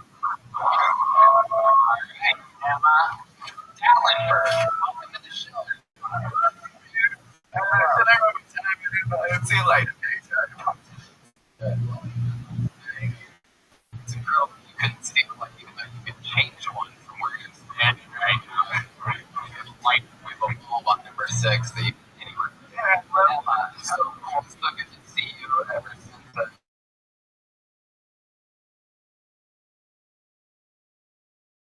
I think I'm too young to know Dick is. Wow. No way. How old? I'm 23. Yeah, that was all of it. Yeah, she was so adorable telling her jokes, but I was like, well, I think it's my daughter was talking. She's like, and then he came and crossed the thing, and he came up and it was he, and then he said, and then he said. My daughter's 6 foot tall, so is the new guy a black dude? No. Nice. I shouldn't have laughed at that. Okay, so this is a real thing. How long have you been with stand-up? Like 3 years. Where at? Minneapolis. You're the only thing mini in Minneapolis. Wait. Everybody, can you boo me, please? I did one bad. Thank you. I deserve that. I deserve that. Thank you. The least mini person from Minneapolis. Thank you. Thank you. We're going to edit that in. Switch that around. Perfect. You started at how old? You started 20? When I was like 19. That's great. Yeah. Good, Okay. That's awesome. You seem like a real stoner chick. What? No? Oh, what you talking No, about? you're just dumb as shit. Okay, I love it. I love it. It's one or the other always. Sometimes I mistake stone for vapid. You're like a stoner chick. She's like, what? I was like, what is that even? I like how she was like, let me just get right into it, and then just stared at the crowd for 7 seconds. Yeah. Just go? So, Emma, are you really with the newly 5'8" guy? Yeah, well, it's been a little bit. Okay. Well, yeah. Where'd you guys meet? We both do stand-up in Minneapolis. Oh, okay. What? What's so funny? I don't know. Is this the first time you're in love? What? Is this the first time you've been in love? No. First, how did he hurt you?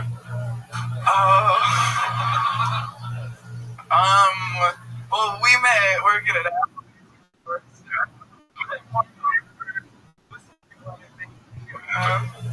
He fucking left you for the girl What mozzarella happened? sticks?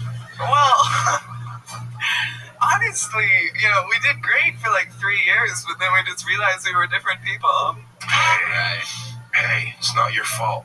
Yeah? That wasn't you. You didn't see how great you were. Yeah. Look at me. Look at me. You deserve happiness. You deserve everything you want in life. You gotta go out there. Hey, you gotta go out there. And you gotta grab life by the balls. You're gonna show this world a thing or two. And hey, remember, Jay's looking for you.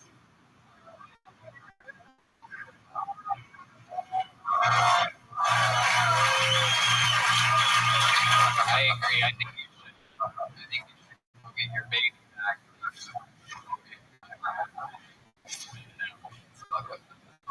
So, Emma, how to make money?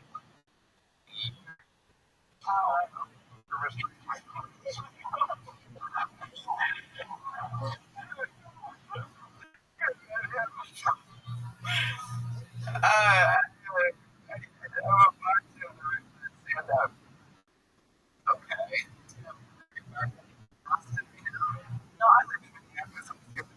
Oh, okay. What made you come here now? I have a friend from Berlin who we were like, oh, we should meet someone in the U.S. and he loves Joe Rogan, so we were like, yeah, let's go to Austin. That sounds good. Perfect. So you're on a trip with a new guy and the new boyfriend back in Minneapolis? Wow. Well, it's not like that with the Berlin man at all. Oh, isn't it? No. Circumcised European better. That's a fair.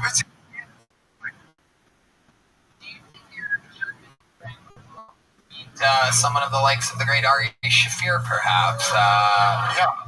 He's got some inspiration. Here's when he was to meet your great grandson, 0156.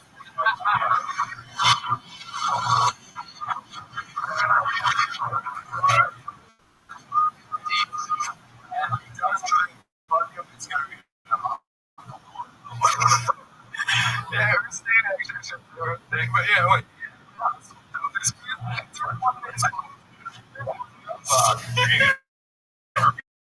He's had bed bugs. Thanks so much for coming. Here's a little joke book. Can you catch? There you go. There you go. Dallenberg, everybody. There you go. Thank you. So we're gonna have here with the gel monsters. Everybody pull out of the buckets and leave with a gel monster tonight. How cool is that?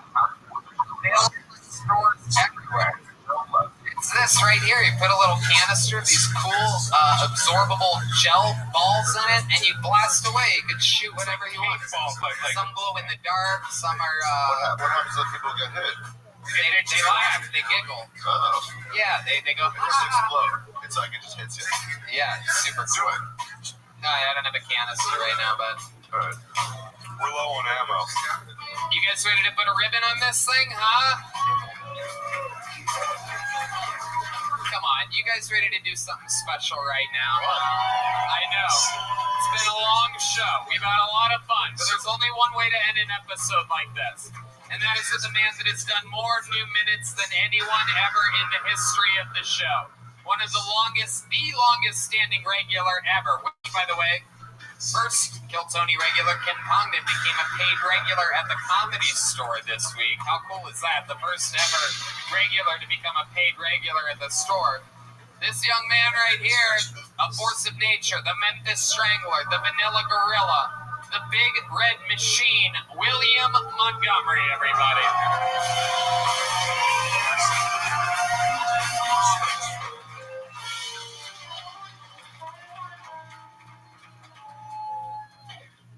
Bud Light is going to have a trans lady on their cans, which is great because it's really going to open up sponsorship opportunities for all of us. I actually got a call from a feminine hygiene company earlier today, and they're saying they want my image on all of their dental dams moving forward. But seriously, Bud Light is going to have a trans person on their cans because they're tired of selling beer.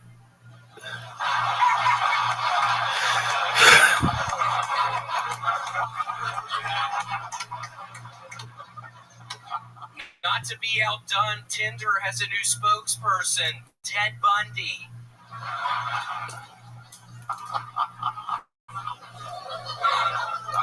Trump is getting arrested. I mean, he got fingerprinted, mugshots, and they even gave him an anal cavity search where they, weirdly enough, found confirmation that Aphex Twin will be performing at the upcoming coronation of King Charles III. Liberal parents be like, my son better not be attracted to women.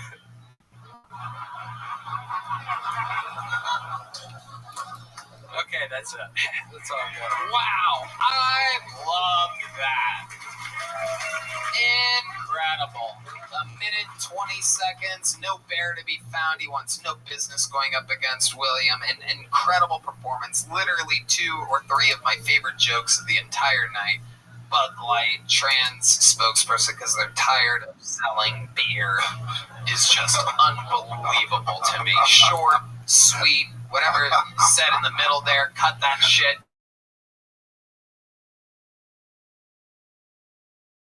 They won't sell 3 more beers. Right.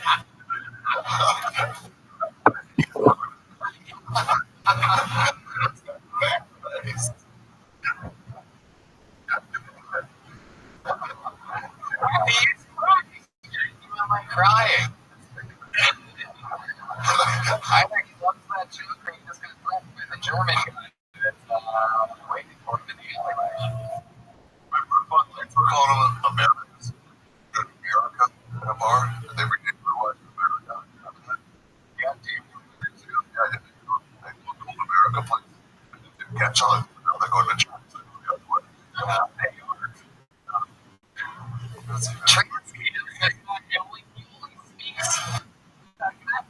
Speaks once every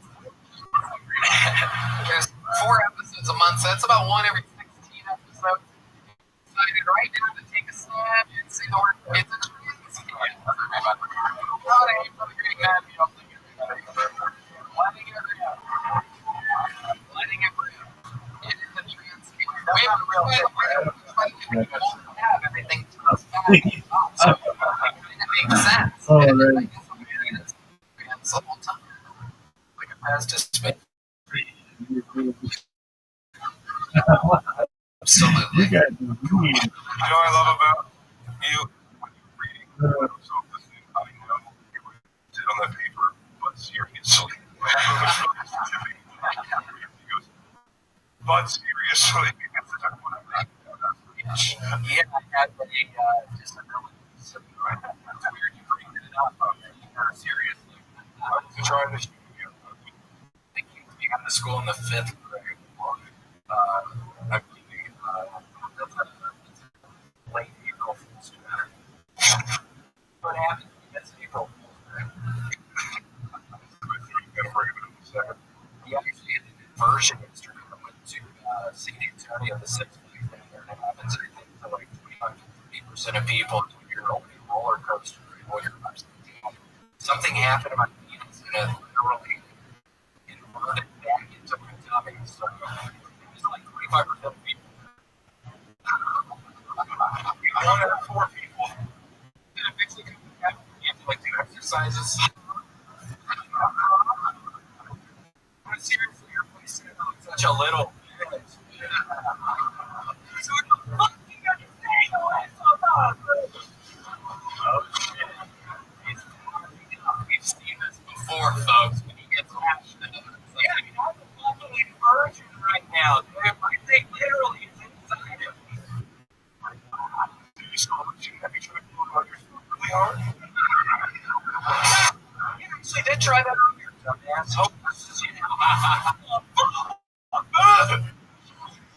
It's long on it for like 30 minutes. I thought it would pop out, but it didn't.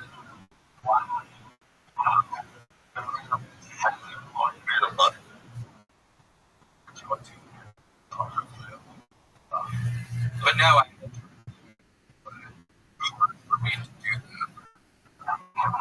Yeah, all right, nice suggestion. Yeah, I mean, what the fuck is going on here? Earlier, asking if I can blow it. What does it look like? How can I do that right now? I can look at someone else and go on here, but that's not what it's clear, dude. Yeah, I mean, seriously. Otherwise, open to the chupacabra canteen, I literally felt like a 5-foot diameter hole over that piece of shit. I swear to God, I'm gonna find the over and I'm gonna trap them in something. What? Yeah, it was like a 2-foot fucking hole. I was at the chupacabra canteen the other night, right across the street. I took this fucking 5-foot diameter hole. I swear to God, I'm gonna figure out where the guy is and I'm gonna trap his fucking ass. So, my friend, how long were you trapped for? Shit, I was in there for 2 days. Yeah. But I forgot you tried that down there. Several days. Yeah. Yeah. No, I really didn't hear you. I'm sorry. I apologize. Something William notoriously loves.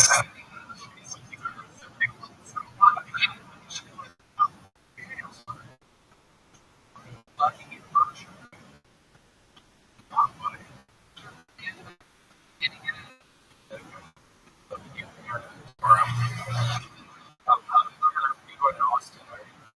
Going to You thought about maybe Six Flags taking the roller coaster backwards. it doesn't work that way. I did do that. It's fine, too. Yeah, I did that several times yesterday. I tried that. What else did you do at Six Flags?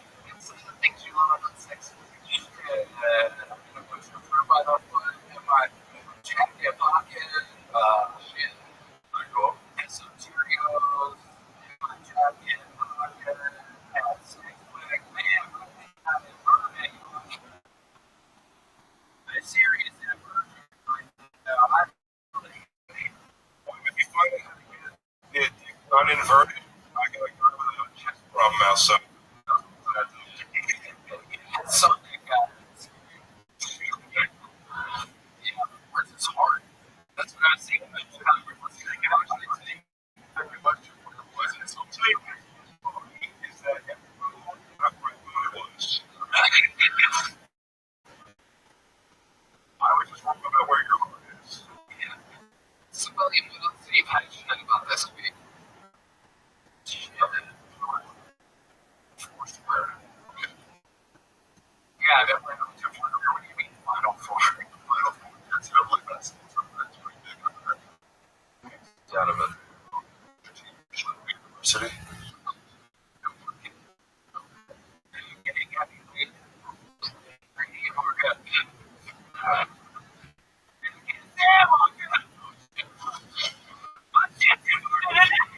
Oh shit. I swear to God, I'm gonna find the owner of the Chupacabra Cantina. Fucking find out the mystery, do a fucking rundown. I will trap his fucking ass. The owner of the Chupacabra Cantina. Is he in here right now? The owner of the Chupacabra Cantina. Oh, this guy says he's the owner of the Chupacabra Cantina. No, he went under the ball.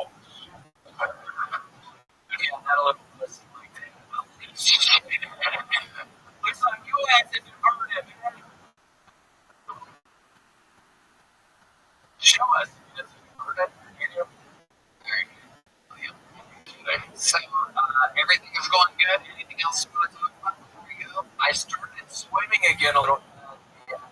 I put speedo on it, looked like a little bit, and I found there's this little subculture of people. I thought this, it ended up costing me $2,000. The speedo. It was on this real hunky looking guy, but the speedo was really cool. That's the main reason I got it. But yeah, there's this whole subculture of people who use speedos. That's a really thriving subculture on eBay. $2,000. So how do you wear it a lot? Oh yeah. Do you ever take it off? No.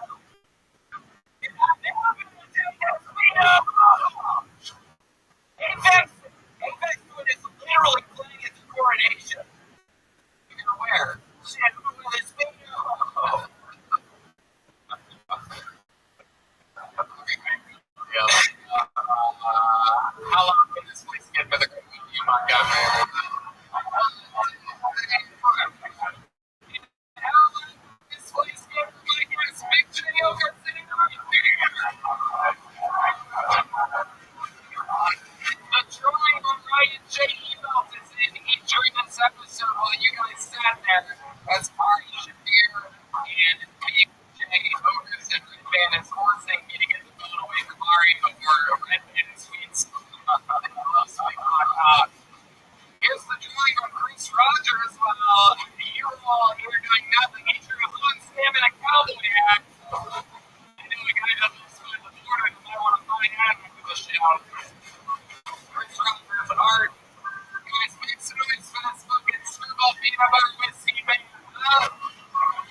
One.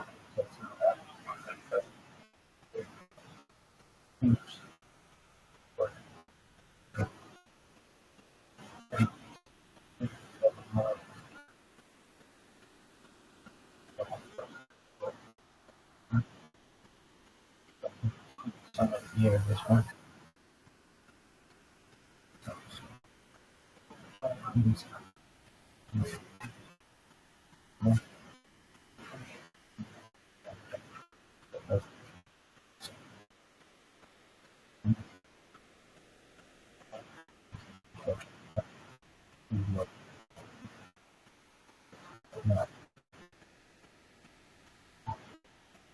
Or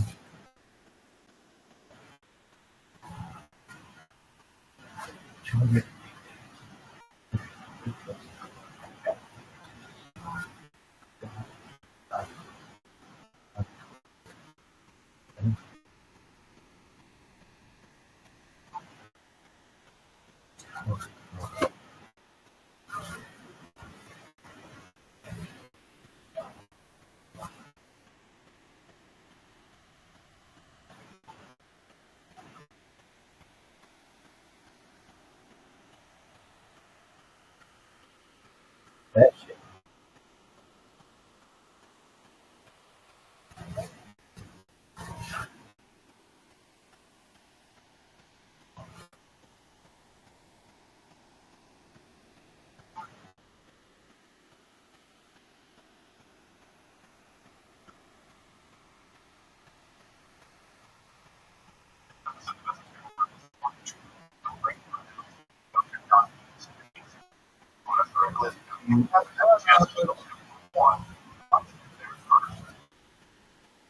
Without however, interested with alchemy, Kabbalah, this might be a lot of fun to start. So, kind of previous I argue that the major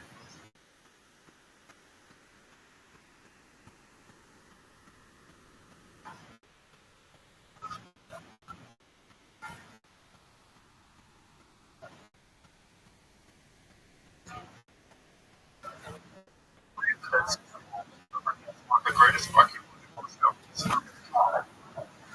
This group represents literary works, hymns, thousands that were fundamental. What does this represent?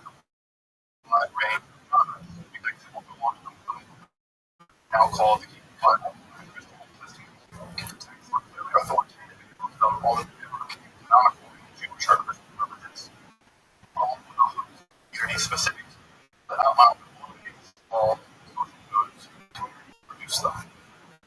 It is likely that the Josephus text that Josephus refers to as the Essenes, though it's conspicuous in word Essene never occurred in the word so the text uses this literature as the Yachad, or simply because the community preferred this term Yachad best of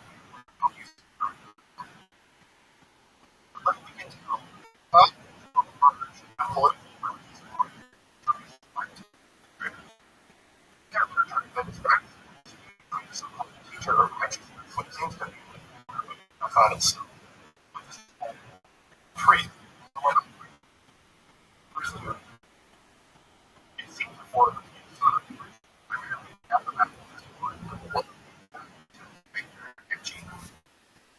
yourself to a relatively high degree of initiative. Join. Further, high regard and belong to a strange religious receive and this community seems to have existed for years and years. Sometimes the side of they do not seem to have survived 66, 67 era. It appears to explore their literature and their side to put off the fighting moments and get their literature. We're told that the Jewish story have a routine of story in general, but that's the one. We're also told that the previous so perhaps the literary works seems of these stories. Joseph nevertheless, not for the soul aims never return. And that's the trace. possible that, or at least in part, from the time. Some scroll near Jericho in the early 3rd century. Origin, in fact, one of these scrolls in the production of visual critical edition of the Bible. And further, in a letter to the early 9th century, Timothy gives the future of all mentions that scrolls were found near Jericho. So these were false. The episode of the describing of influence explores some more obscure and arcane of the Dead Sea Scrolls. From its cyclic altars to astrological texts, the divination on the Dead Sea Scrolls a mystic seem to review. I'm Dr. Sledge, and welcome to America, where we explore the remains of history, philosophy, religion.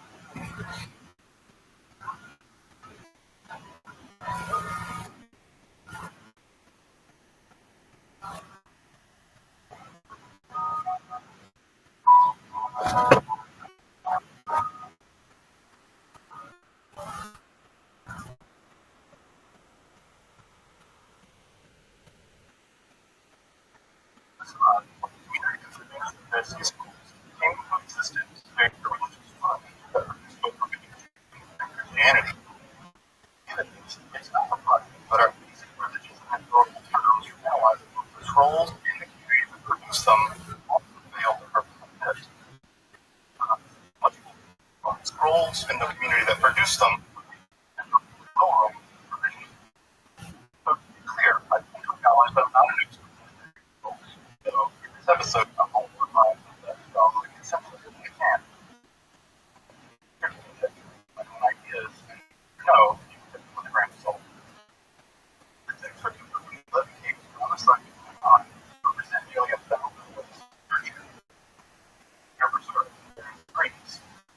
Facts like fragmentary scroll, really fragments reassembled by scum. Of course, this isn't to mention the tens of thousands of tiny fragments of the letters, or no letters of the great majority of the text represent the recognized as part of the human Bible. Testament. So I think it's very important that we don't put those two categories like the Bible or a pen on the Yasad. Things were produced 100 years before even a concept emerged. And indeed, the text that recovered the Bible very educated as the written text. Like my Bible.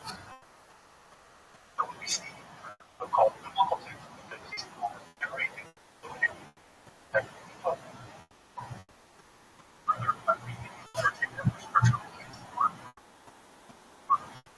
and this would especially include texts like the Book of Enoch and the Book of Jubilee. This is an indication of texts like so small that gets a clue about the community distribution of the text. For instance, Black along with 21 these have been edition. More copies of Genesis, 18 copies of the book.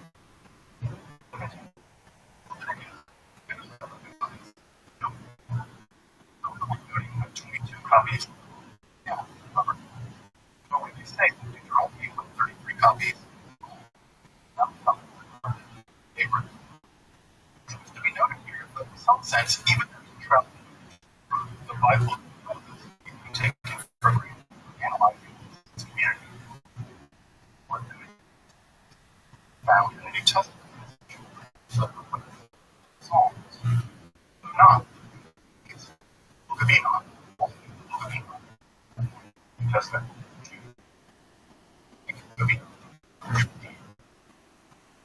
As it have very strong emphasis, purity, governed by a complex set of rules and initiation processes. It seems that they come from the soul or the views of God. And despite their persecuted status, they keep receiving the previous country, constantly good, doing the sons of light, or Helio. Movements in the world, including Superman. It is secrecy of communities focused on first, specifically how the most important religious concepts, the passage, Judaism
now the next indicator of the government cycle debates about how to count the natural cycle.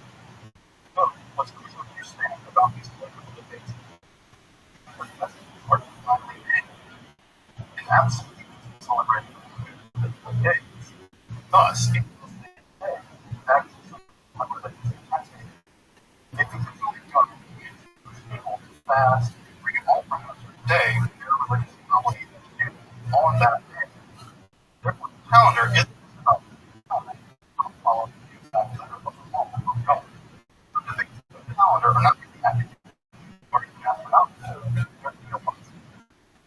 Despite the biblical solution of every month, every 36 months, there was, during the Second Temple period, another viable option. The solar calendar.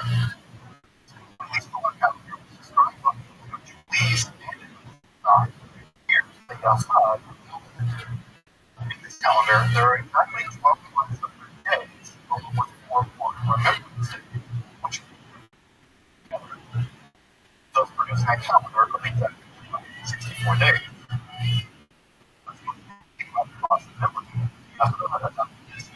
Our solar calendar is that they would deliver in the divinely created festivals on different days. Though this calendar is perfect on it, note that it's only in 4 days, whereas the perfect solar calendar needs to be about 365 days. Thus, over the years the outside would have existed, the calendar itself would also come out of stasis. Just how they corrected for this ever did about the calendar in fact. And it is precisely this doctrine that brings us to some of our first esoteric Dead Sea Scrolls. It seems that from the outside, political and sectarian topics were not only enough to weigh down in different religious beliefs, but some of these texts are because of our clear. 1% of the Dead Sea Scrolls are written in roots of substitution, so the scholars have called cryptic A, B, and C. Not many texts cryptic A have been converted to decipher, the vast majority of compilers. These cryptic A seems to describe very attempted to obscure meaning, letting the text on the page. This can be seen, for instance, in fragment 4Q324D. Only one text has been discovered so far in cryptic C, Q363A. Cryptic C has been primarily made up of paper letters with the addition of 5 from the mysterious letters. The text encoded in cryptic C is encoded with a later, although that's cryptic B seems to be made up of 22 or 23 characters, although it remains undeciphered.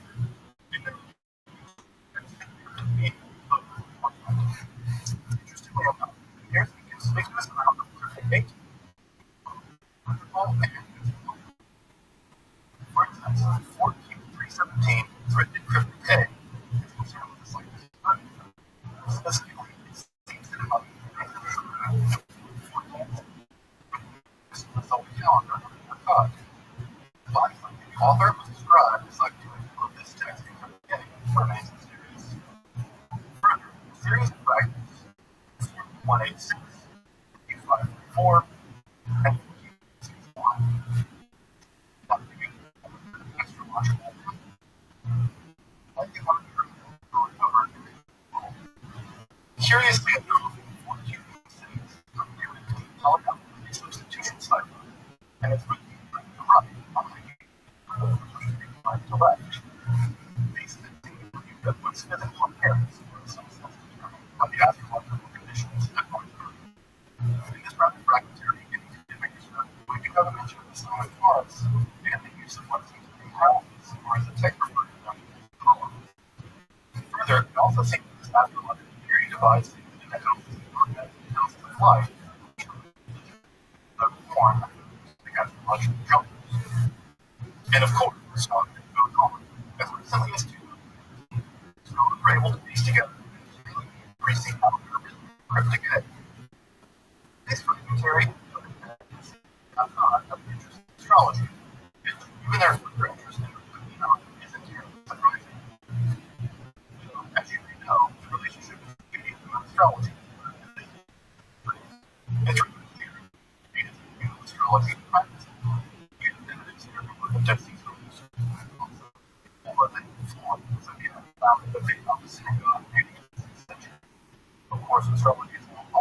There is the argument traveling Mazal plays well, just to say that there is no Mazal or aspirational influence. But it's hard to think the idea of the individual as a discoverer is a possibility of contribution. Even the idea of the Israelite God is a direct individual relationship with God. Influence other nations or community.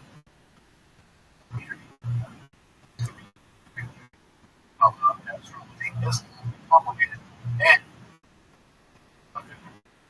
of esoteric. So, have a fragmentary text about what it is. Also seems to reveal the form of divination backed by the new sun.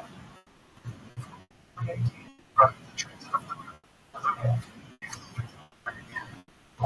logical section. Ontologian is an inventory almanac, whereby at various times as indicative of things. We recognize the word religion or source from her. And see some fragment or two thunder indicating various kinds of future worlds, because which are always portions. Declaring the purpose may be accepted in one specific within itself. Examples of the intent is to navigate or the word that must be non-here for the universe. The beginning of this text is standard square the rest of the text for whatever reason. This is likely to keep the esoteric from reading other texts on the internet, not that every update of these seem to be documents of the community itself. And it seems to be composed by community needs. Some non-issues. But if you not stuff also warns there's super ridiculous found in these roles. This is from US Highway. So the cup was meant to be used by the troops like troops to minus manipulation. There's this esoteric strip used exclusively for its own recall the outside itself. Perhaps, but this is my priest. Of course, I could without what is to take on secure attack. Scroll remaining copper and instruct by the possibility to one side of found in cave 3, the furthest cave on the side. Lucky found it was 1956. The fragile scroll was first cut in the strip and one of the red. What it revealed was an unsure treasure map. And perhaps give the shuffle, the scroll needs treasure. All details were scriptedly the location of 64 treasures. The scroll details the location of 64 different captains of gold, silver, and retail glass. Apparently, another copy of the scroll. Time, the silver described in the scroll, comes out to be about 65 silver, not 20. Dialective Hebrew is very similar to Hispanic. All the Greek letters are here. Well, you guessed it, I'm scared. In this scripture, there's serious doubt about the truth that were real or where it came from that were real. Theories range from the Greek from the Greek way or the Roman description, all the way to the sides. That part of the out of smoke cover all things were never real in the first place. At this point, the treasure has never been completely discovered, although it is somewhat like the period household writing struck by the scroll, so this is serious. So, for this episode, you're hiking around in the furnace and you find 15 pebbles of gold in a cave or something, colored void. So, that is these scrolls. Compared to cats, as logical manuals, calibers, and of course, not free to treasure. If you determine a hypnotic connection with ancient texts, for instance, magic or occult philosophies, make sure to subscribe to Esoterica. We also were really looking at supporting our work for the one really the academic portion is also French literature. It's useful and opportunity of bibliography of today. However, I would like to make a couple of recommendations trying to be accessible, scholarly, insightful, brief, reliable introduction. I would think that's how just about some scholarly introduction. So, the most accessible gathering of the non-biblical Dead Sea Scrolls is the Dead Sea Scrolls English Artists. This extensive volume is published by England and contains a wide range of scrolls, all of them indeed, I would consult the bibliography material in this text. Dead Sea Scrolls is invaluable. I also really enjoy the Oxford Dead Sea Scrolls. Relatively expensive volume provides a range of studies on various aspects of Dead Sea Scroll studies, including a substantial volume of articles and knowledge, and on the collectible documents discussed in this episode. This text is really great because it goes well beyond the standard introduction to Dead Sea Scrolls without being too intimate. So if you really want an idea and that you'll need to consult the various volumes of the Discovery. Most of your text you're reading the volume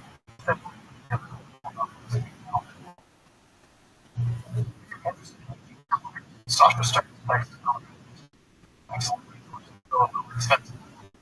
Of course, there also is a volume dedicated to just collection reviews and scrolls in history of Judaism. If you want to critically deep dive into the issues of commemorates and the scroll, then Joe's article here text is going to be for you. Well worth checking out. I will say it is enormously technical. Until next time, Dr. Sledge, you've been watching the character explore the marketing thought and philosophy.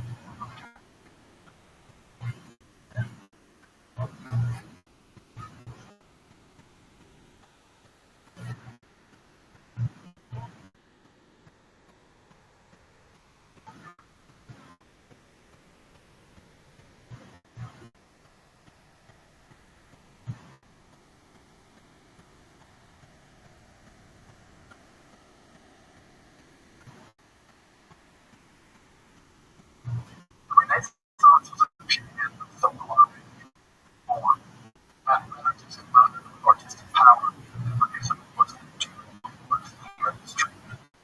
Perhaps this is because of the display of drawing by Leonardo da Vinci in 1490. Here, Da Vinci juxtaposed the dimensions of human thought.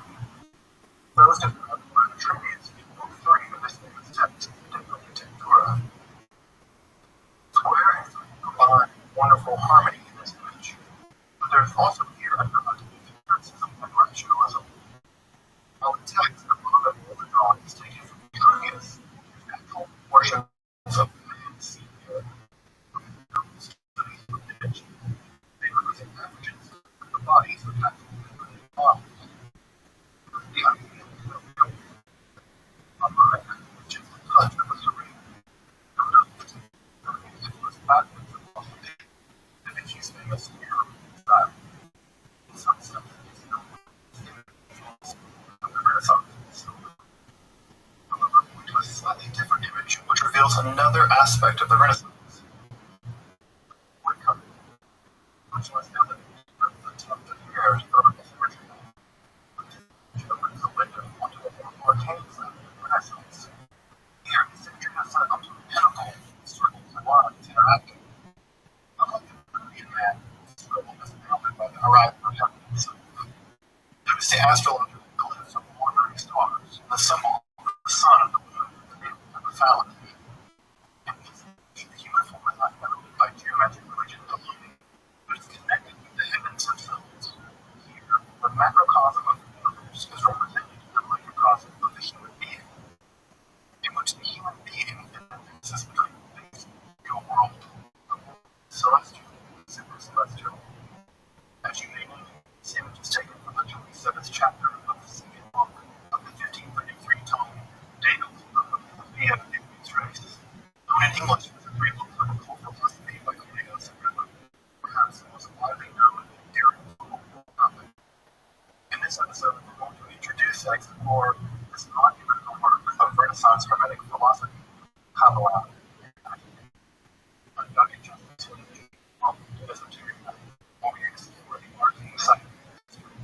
philosophy.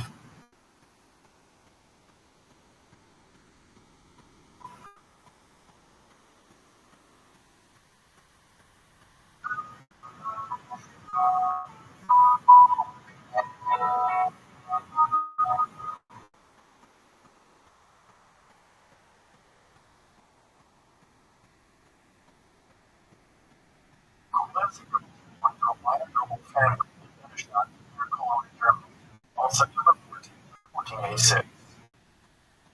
Surviving and somewhat substantial correspondence, we actually have a brief note to a movie as truthful. Dare not be looking at this until anybody knows. He was a natural magic in the works of science in Germany and one of the found secret religious societies in Paris. He worked as a Korean mercenary in Spain and served the Roman Emperor as a soldier and secret agent. A grip of public life of wall to ballistic techniques revealed as Rothschild in the Louis Medium, which earned him the more or less constant honor of the religious authorities. He did save her life. They're convicted of the movie when the Lakers they fled. And of course, when he returned, he earned their honor as well. His works run the gamut from feminism to skepticism, radically and intensely theological tracks, and of course to his massive tome on occult philosophy, which is the subject of this episode. On one hand, since I'm considering religious intellect, a person deeply concerned with the fundamental truths of philosophy and theology, along with an absolute assertive head, with restless world weariness, the life of soldiering, militarily and intellectually, would no doubt be in its wake. The end of Agrippa's life is a mystery. Sadly, it does not appear that it ended well for Agrippa. Having only recently been released from prison, it seems that he dies in southeastern France in 1535. Upon his death, Agrippa's black dog threw himself in the river. More on that black dog in a bit. Like his life, he attempted to summarize profoundly complicated theological and philosophical beliefs, will certainly fail. It's only by reading the works critical and in conversation with one another that his worldview and commitment seem to rise out of the movement of contradiction and extremity. The two core works that concern us here are also probably his most famous. The first is his 17th De Incarnatudine, or Radical Theism. We're going to translate it here as belief in certainty. The difficult Le Prétexte, or only which was written and published in the course of over 2 decades. From roughly 1510 to its final publication in 1533. Two of those works interact with one another is incredibly complicated, but let's start our discussion by taking a look at the 3 books of occult philosophy, or the DO. Agrippa likely became interested in occult while studying in Rome. First Magnus, the great champion of biblical magic, was sent into conversation with the more scholastic physicians like people like Thomas Aquinas or Docianus. By about 1510, it expanded its studies to include a wide range of Hermetic and Kabbalistic works, including Corpus Hermeticum and the Ficino translation in the Christian Kabbalah as articulated by Rothschild. The late winter early spring of 1510,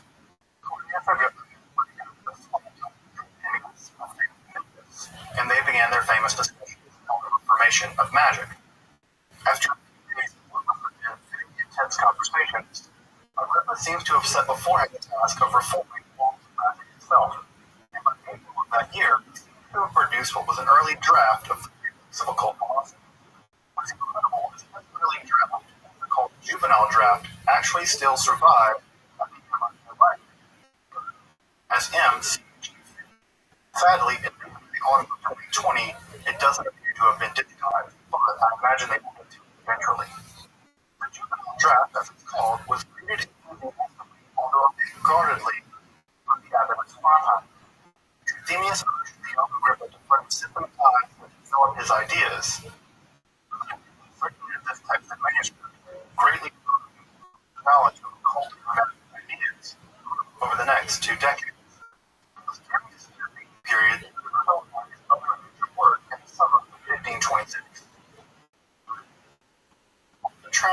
as only uncertainty and vanity are sciences.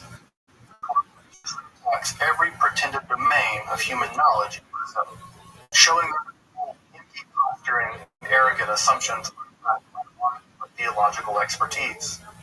In this popular and incredibly controversial work, Agrippa attacked every level of knowledge, from social mores to philosophical ideas, institutions, practices, and rituals, to various crafts such as medicine or geometry. Virtually everything is in Agrippa's sights in this text. Table of contents read like a register of everything human beings pretend to know. And what's interesting is this also includes the various domains of occult philosophy. And what's conspicuously included, at least for our interest, are his attacks on occult philosophy itself.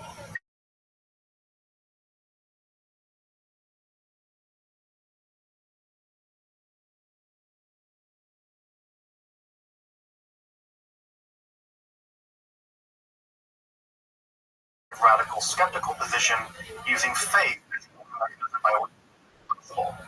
Of course, by the mid 16th century, such a position or a radical interpretation of faith wouldn't have been all of the Europe at the time.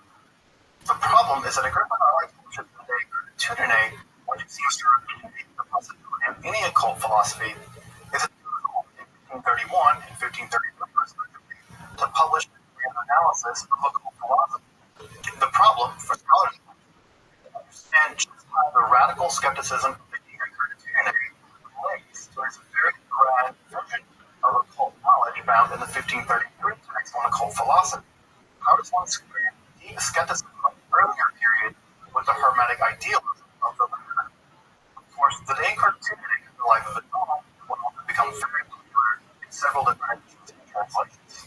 In fact, it would go on to influence the life of Antony and even Descartes. But to understand just what Agrippa means by the radical skepticism of the occult knowledge found in the earlier text with the Hermetic idealism of the later, we now need to turn to an in-depth analysis and so on. The circa 1510 juvenile draft of the occult philosophy can be basically understood as a kind of synthetic digest of the ideas of Marsilio Ficino, of Pico, and of probabilistic ideas found in the Library. Here, the magus harnesses the power of the animism, or the world spirit, through a very complicated process of sympathies. By harnessing the power of these occult correspondences, the magus is able to climb from the natural world into the celestial mathematical realm and then into the divine itself. Here, in the celestial realm, the mind/soul magus is her main. In the 1510 juvenile draft, we see all the elements of the found and how to develop Hermetic philosophy, with the true Platonic ideas of procession and return, combined with a theory of cosmic sympathy. Natural and astrological worlds are united through common sympathetic bonds, and this is all combined with a relatively sophisticated admixture of speculative Kabbalah, with full magical information and the magus themselves. So, Jimmy has noticed that Agrippa had produced a kind of very reference to together and fine and development ideas. By the publication of the complete books of philosophy, Agrippa had done just that. In the 30s, Agrippa dramatically expanded both his Hermetic and Catholic horizons. In the mature version of the three books, referred by the systematic account of Agrippa's theory of a mafia reform and here, the potential magus is given the progressive analysis of the mystical ascent, from the control over nature itself, the mathematical certainty of the celestial world, before turning to the ceremonial and Kabbalistic magic, by which the soul is finally reunited both intellectually and spiritually with the divine first principle. The grand Hermetic principle that ultimately is so below is Germanic display in a great mystical philosophy. Here, the great tears of all the great tears of reality itself. The first book of occult philosophy defines magic as a kind of divine science or sublime philosophy. It is exhaustive of all natural, mathematical, celestial, and divine knowledge. From this definition, Agrippa then proceeds to describe the structure of the natural world, including its various occult relations. The mature version of the occult philosophy describes the natural world as a kind of receptacle for the understanding of the world spirit. As it flows down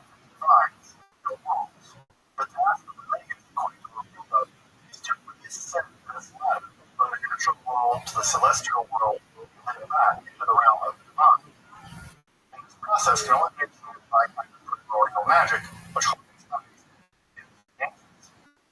The legend we know is also done through the cosmic truth, although it is quite pathetic candy. We should never forget that the Buddha himself was an intensely pious Christian, and that the three books of philosophy are expressions of that intent.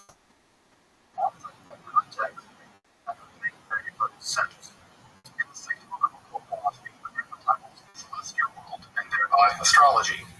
Despite what the critique of astrology, through the structure of the heavens, expresses the Holy Spirit. Along with how people walk through it, some good, some evil. It'd be very uncomfortable of the celestial world itself. Thus, it's a author of the craft of the celestial world. Time in trouble because celestial magic is simply incapable of understanding the world of the natural world. Here, representation, mere natural magic cannot be used in the magic itself. All properties found in the natural world themselves have their origins in the celestial world. Therefore, an understanding of celestial magic presents imperative for the natural magician. This is also where more than functions of technical. Science and science of the various plans, but also the mathematical logic behind the construction of complex problems, which trap magical forces.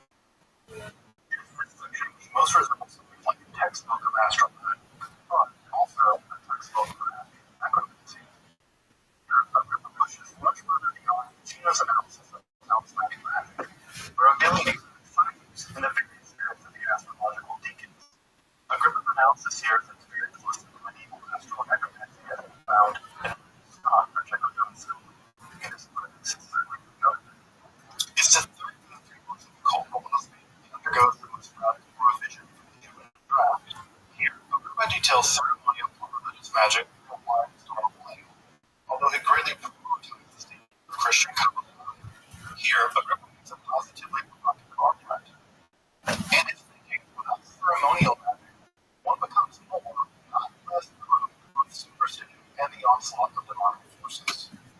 Agrippa is immediately converting the logic by which centuries of magic defended itself. For centuries, natural magic was argued to be less helpful.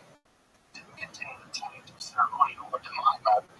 Here, Agrippa is converting that very argument by suggesting that without ceremonial magic, that becomes more likely to be involved into superstition and demonic practices. Of course, by cleaving to his version of complex Christianity that will avoid the contents of the realm of the demonic, Agrippa is perfectly willing to point out good and evil spirits as the grand tool of the supercelestial and celestial realms. Here, the angelic and demonic are something more than mind to tell. Both potential partners of the Magus.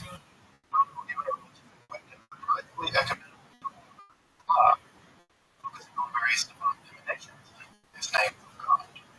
Specifically on those various emanations are witnessed in various forms of perennial ancient wisdom.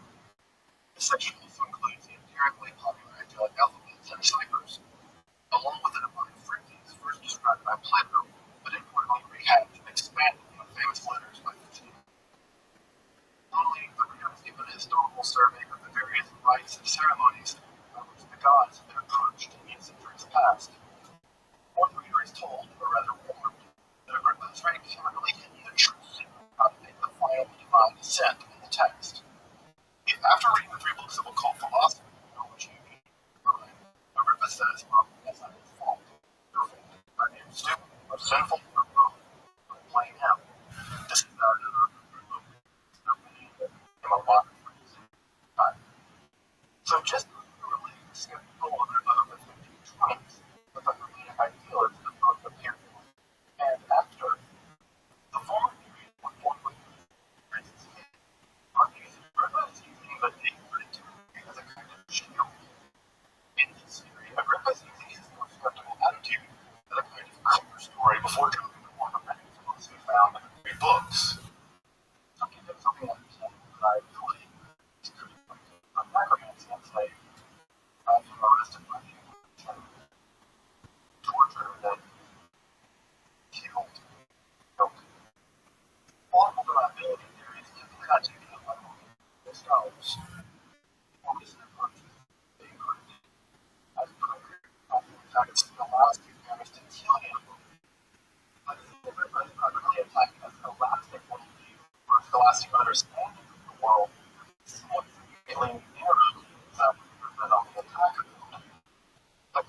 the scope of Agrippa's attack is fairly elastic when looking at the world. This means that Agrippa isn't attacking all knowledge whatsoever. Indeed, it's argued that he sees his earlier journal of the 3 books of occult philosophy as still representing the scholastic worldview.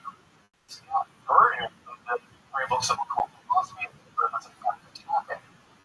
This line of argument reasons even when he's attacking his own earlier draft of the occult philosophy, is attacking himself as somehow still an extension of a primarily scholastic worldview. And therefore, insofar as the text was still tainted with a fundamentally Aristotelian understanding of the world, Agrippa could therefore repudiate that version of the occult philosophy.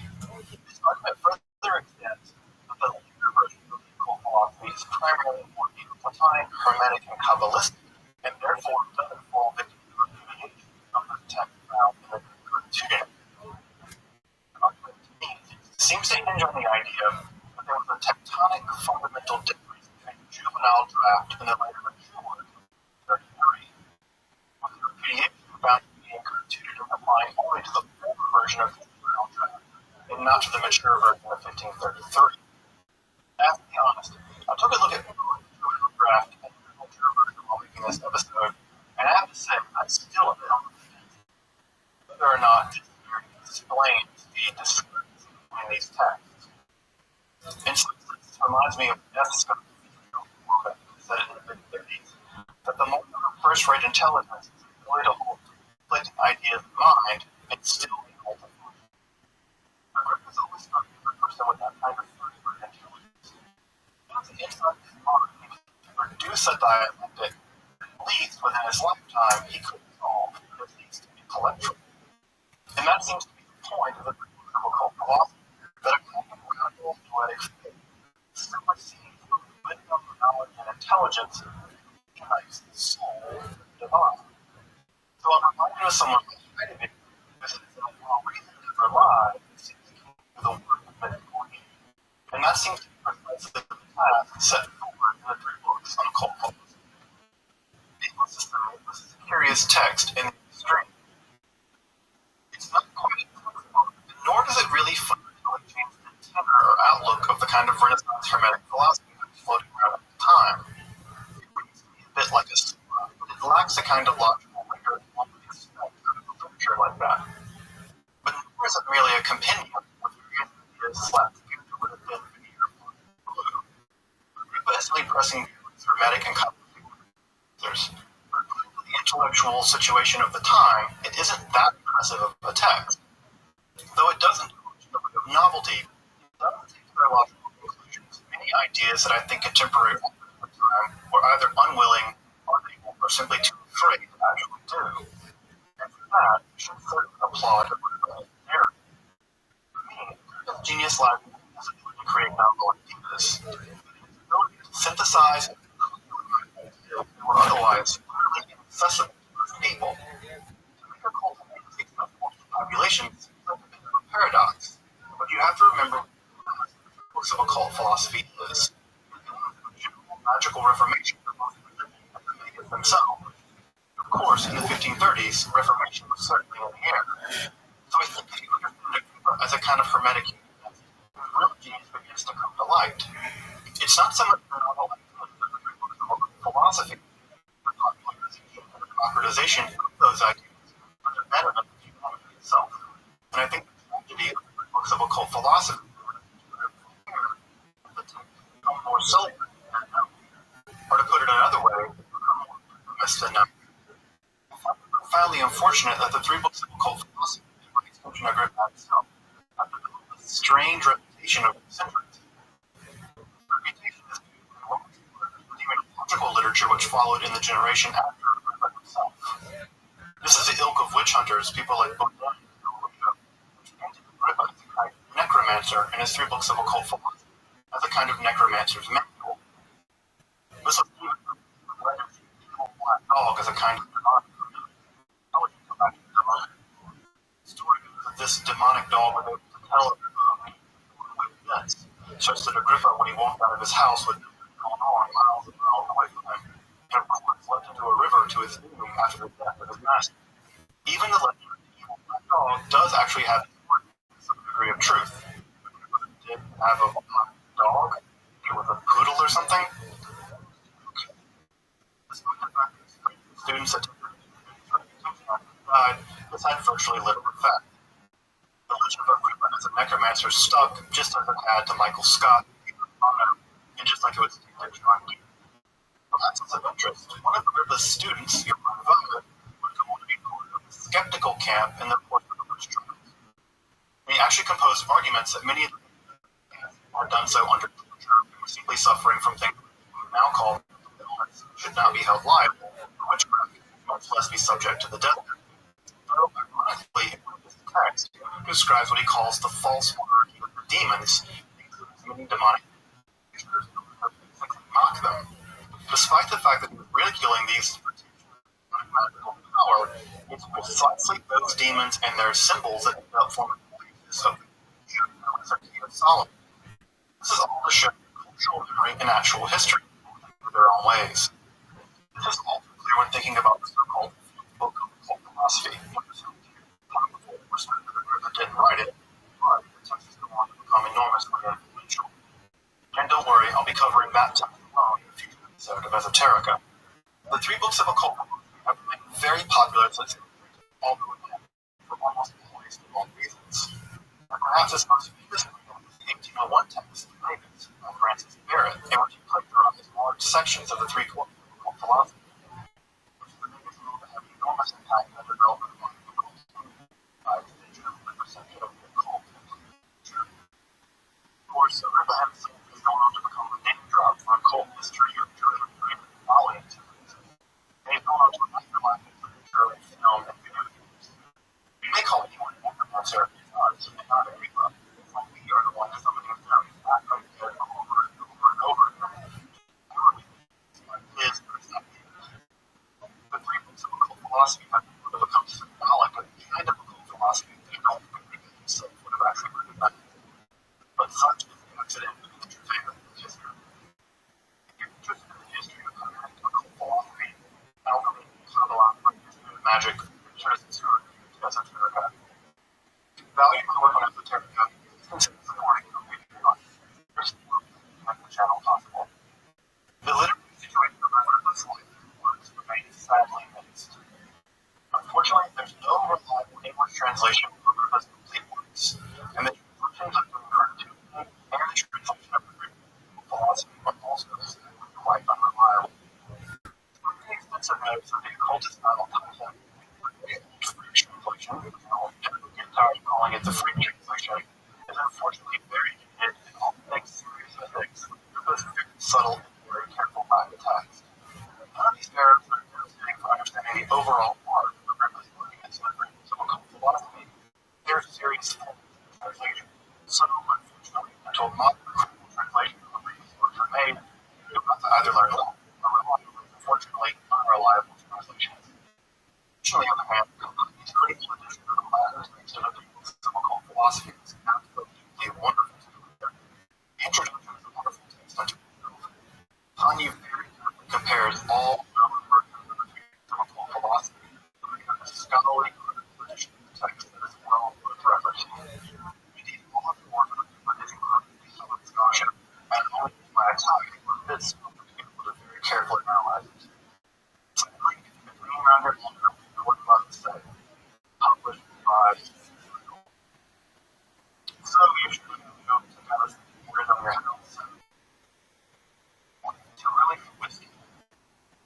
The Charles Norton text that read up the crisis of Renaissance thought remains a classic and still well worth reading. Of course, it's very difficult to find and expensive when you do find it, so this is not something of ILL or whiskey. Unfortunately, I have to remember the sections of Thorndike and Scholarship of Age and Portland.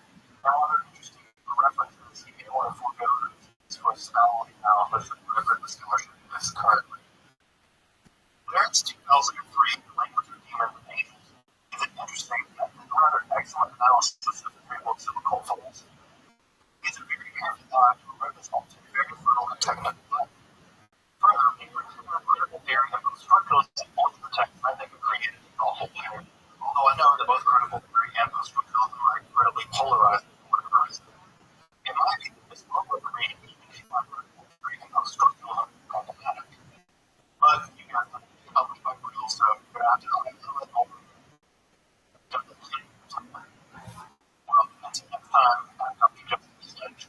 watching as a Toronto arcane philosophy.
By the red rose, the yellow rose, the gel plants are available in stores everywhere. The Austin Security Guard Service, the best cutting security guards in the world, are here.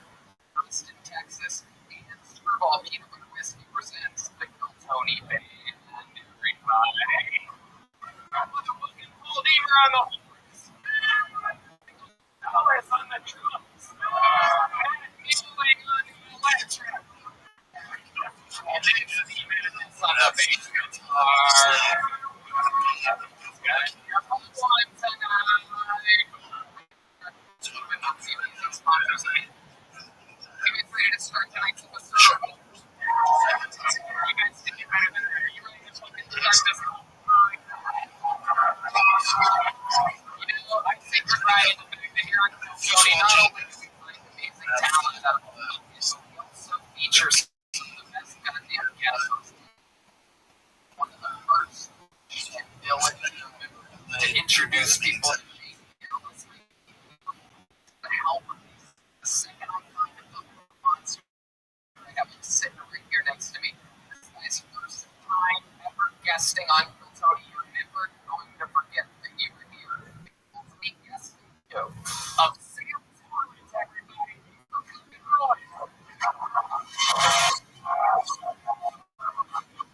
guys better get louder than that right now.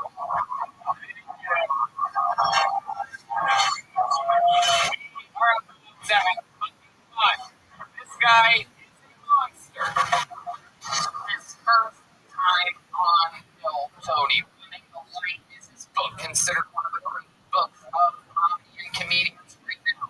Waiting for Death to Claim Us is a special on YouTube, right on Amazon Prime. And Chuck Behemoth is his podcast. Welcome Sam Talent to the show. Thank you very much for having me. We're gonna have a lot of fun. This guy's got a light. I like that. We don't drink Bud Light on the show anymore. I can't drink Bud Light anymore. It's so fucking boring. That's true. A lot of people have been asking me if I'm gonna spend my money as the new spokesman of Bud Light. A lady with addiction. Give me all of that.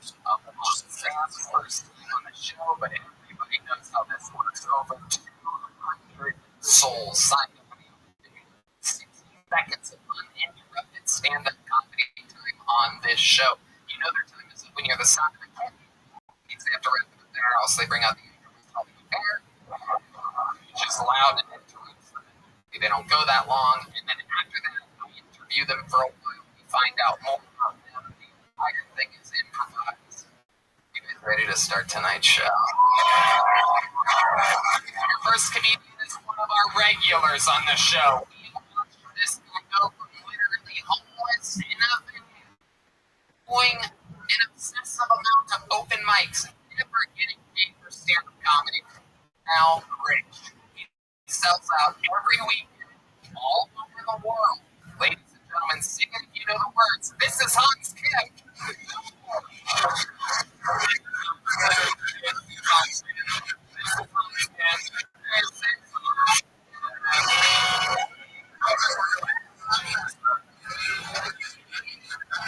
Bud Light has a new trans spokesperson, which makes sense. They've been transitioning to walk on the years now. I don't understand that because Bud Light is transphobic. Nobody's coming to get that. You want that?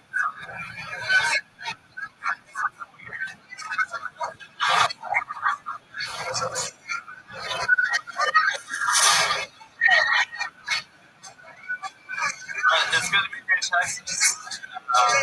I love Texas. I'm in South, and my hatred of women is traditional values.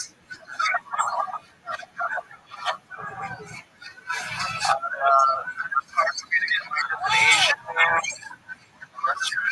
If you're straight, yeah, it's hard to get laid, but if you're easy. It's amazing how much more I can relate when you don't change it.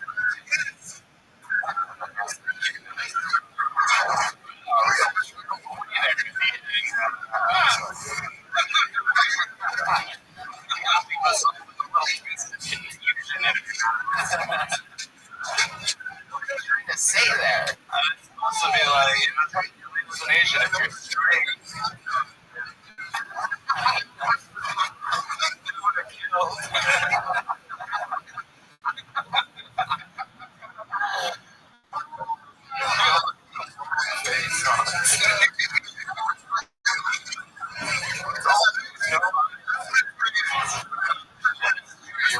You feel like a fucking. I never even noticed that. 4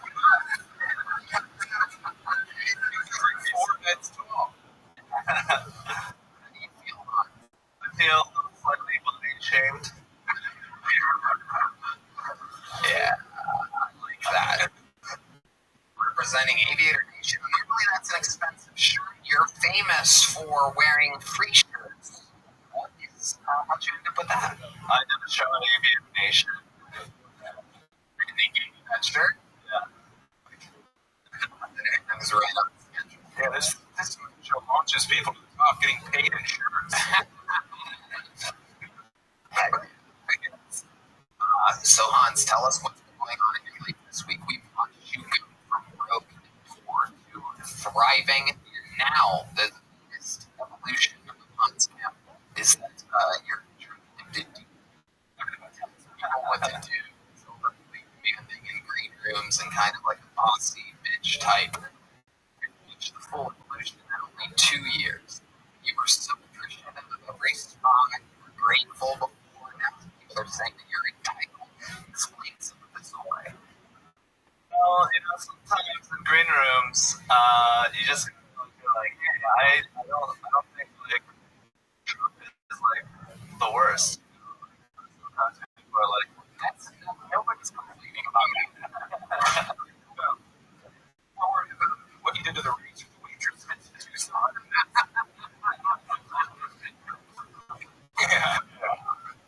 The problem with you thinking Trump's not the worst, we all agree with you. I don't know where this is coming from. I'm like, drug situation. I heard a rumor that you were caught chopping up lines of cocaine the other night at a gas company. Is there any truth to this? You're doing coke? Yeah. You did it first?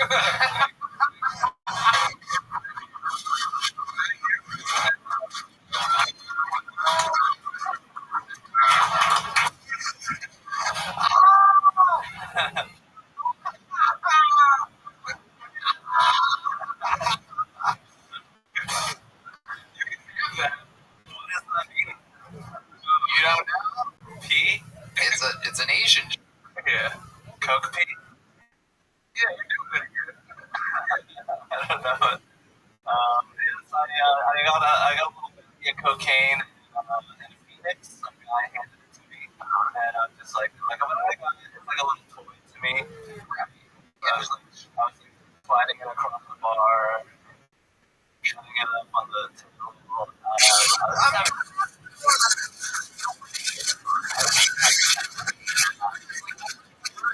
Slow evolution. You know, if it, whatever, and then but regularly we talked about that on the show a couple months ago. I heard, I'm like, I'm gonna bring it up on my. I'm gonna bring these things up to you. And when we see each other in green rooms and stuff, I see right now. With not only people, millions of people will watch this. The shock is you don't know how to explain it. You were chopping up bombs, not little I heard you were doing fucking lines with the credit card. So, no way. Not lying. Whose credit card was it? The credit card.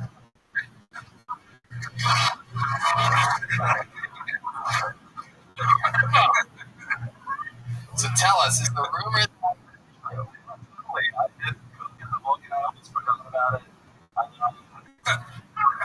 I did it. My girlfriend is like a big coke conspiracy. Coke and I do her when you're trying to do conspiracy. Girlfriend is a hot boy girl that loves doing coke. And she is levels above you in all the things you are not keep up with her, and it is so fun to watch. It is unbelievable. If she was doing heroin, Holly would be fucking a set of Bud Light, I want to hit something. I can't imagine you in heroin. Imagine his eyes more closed. Yeah, right. So what do you do on a night like that? You're chopping up lines, you're swimming them up perfect little nose, and then what happens? And then I go to host a comedy show, just with a little more energy.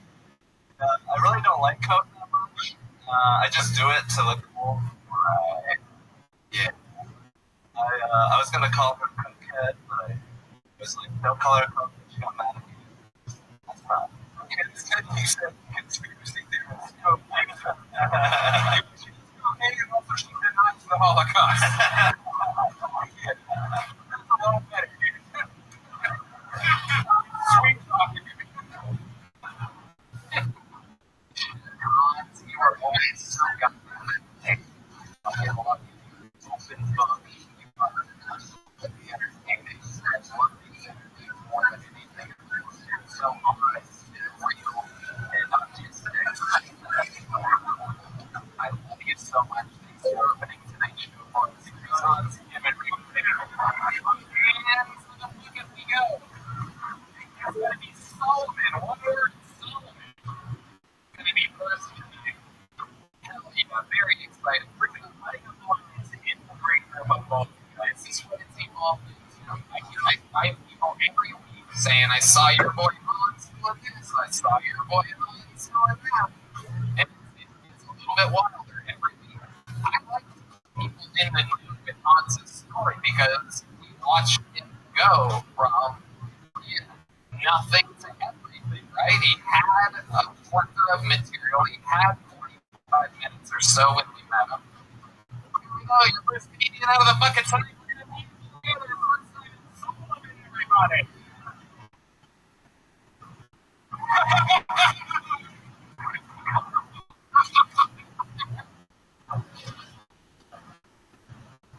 Uncle Tony. Yeah, he died closing out addicted. That guy from the internet.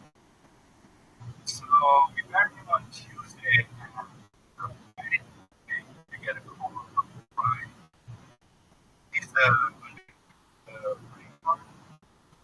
and he tells me to come at once. I go there and find Uncle Tony sick, powering out of his brain. So me and Brian are sideways. This morning, Brian calls me again. I go there and find that all the dead were outside. Crying and yelling, even trying to kill themselves. That's one of them. What happened? We came here to rest in peace, not get beat in the ass. And it went through my wife's mouth. Her jaw's broken. So we had to stop and look at him. Alright. No doubt about it. The first time on the show, I can remember there was a Saudi Arabian Undertaker on the board. This is incredible. Thank you. Shit. Bass player, I wish you could see this guy.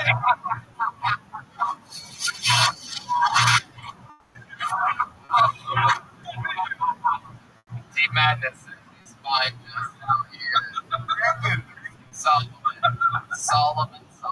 Solomon. Holy shit. How long have you been doing stand-up comedy? First time. First time ever. Alright, very good. Welcome. And what ethnicity are you?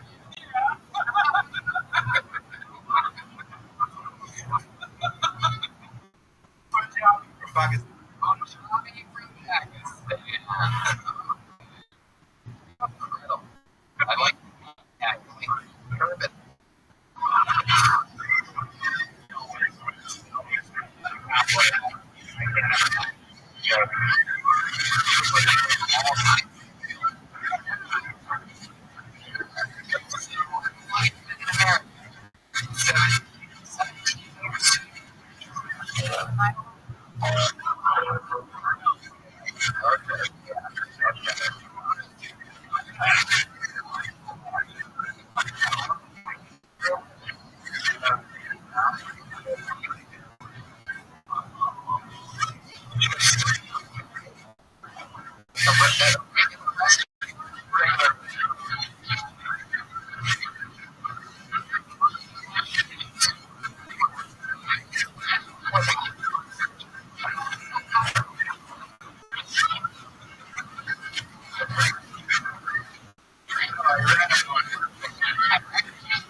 Restaurant that you work at. And then the hat just is fucking tourist. What it is. It's not it's not talking chick.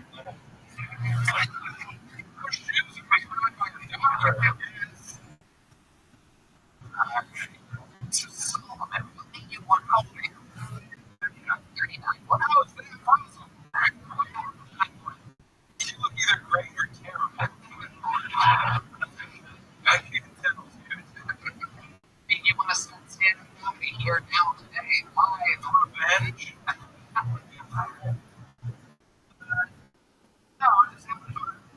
wanted to see what.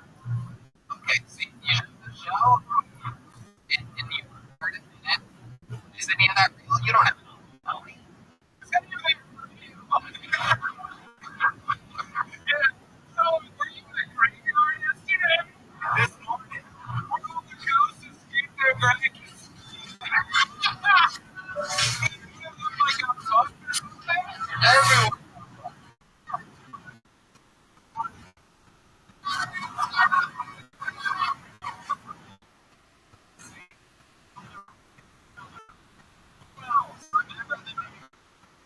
Solomon. Tell us all about your life since all of that was made up. I want to know something. If you ever wanted to do this again, I want to come up with something about your actual real life. I want to know Solomon. What do you like to do? What do you like?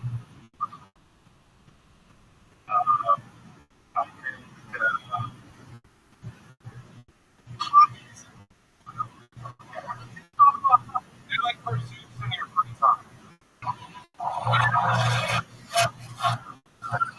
so no, I take either the night or Shakespeare? Can you give us one of the lines that you did? Or maybe you want to see him act first. Ever person to read a scene to do real acting in Joe Rogan's comedy club. If you found out this was happening, you can cancel the show right now. Ladies and gentlemen, we took off his hat for this. There you go. Shakespeare by Solomon.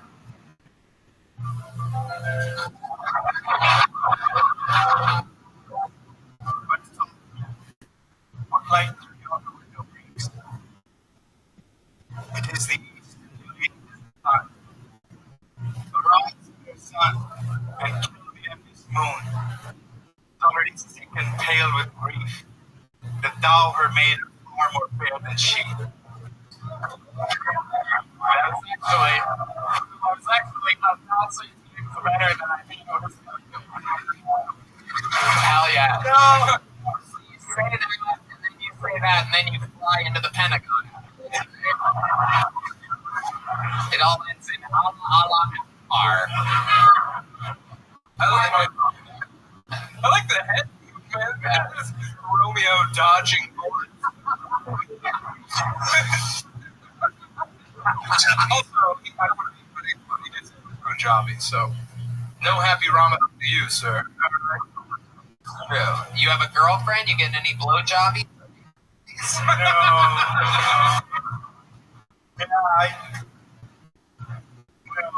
No, not no blowjobs. Maybe that it sounds like. No. Wait, you're a dishwasher at a train restaurant? You're fucking the hostess?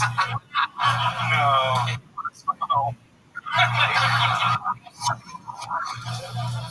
Solomon, when have you ever had a girlfriend? You've been with a woman before? Yeah. You're a good-looking guy. You have swagger. You have a beautiful beard. A wild magic sense? Yeah. So, like, when's the last time you were on a date? Before COVID. Took a sabbatical in COVID. Okay. Sabbatical for pussy? Wow. Is that... There you go.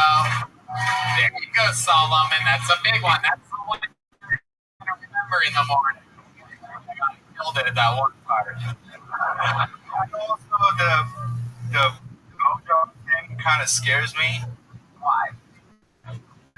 Be amazing. Why? No matter what you say right now, it's going to be so good. You see, people get started something when they're like babies. I was about like 9 years old. When Oh, shit. just all the big brothers and your circumcision. What were you going to do, brother? That's what she was married when we were babies, and then she was like, All three of you at once? yeah, It was like 7, 9, 11. no, I was 9. Yeah, so I had it. So Any whatsoever. And I told her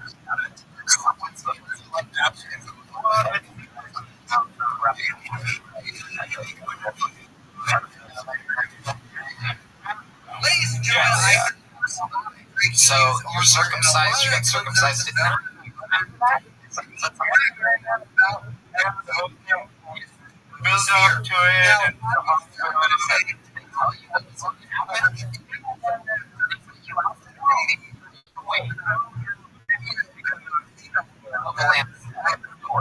Thank God for that. I mean, was done in Pakistan still. Oh my God! No. Holy shit! whole summer. Yeah.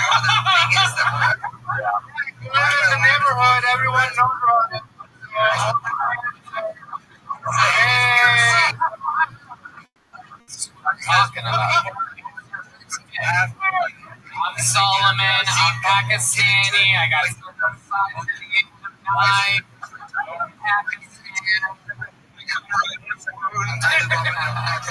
once you go to Pakistan, you go back to Solomon. Can you go back? We're seeing some kind of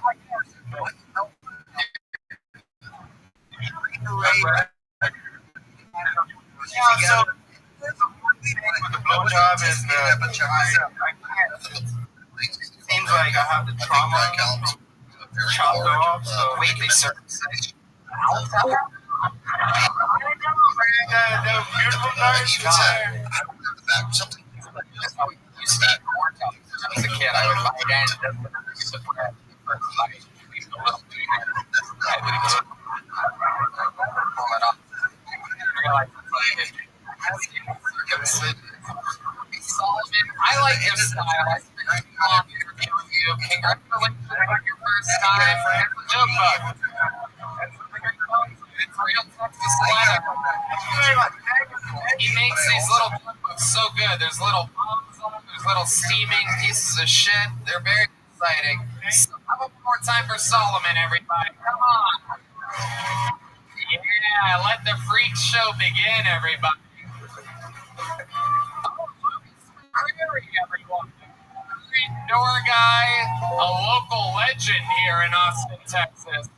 This guy is a monster. He's killing it all around this club every single night. This is truly one of those guys that, again, everybody's gonna know. He's been on the show multiple times. Very funny man. Make some noise for the group. Get some prayer, everybody.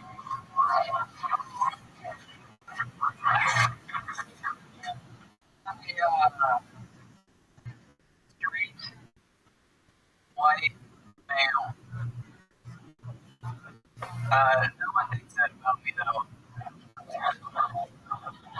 No one thinks I'm a straight white male. Everyone thinks I'm Puerto Rican, and that's so unmatched. I didn't even have to come out and straight my parents think I'm gay, and I understand why, especially with this haircut. This haircut's pretty business in the front, come on my back.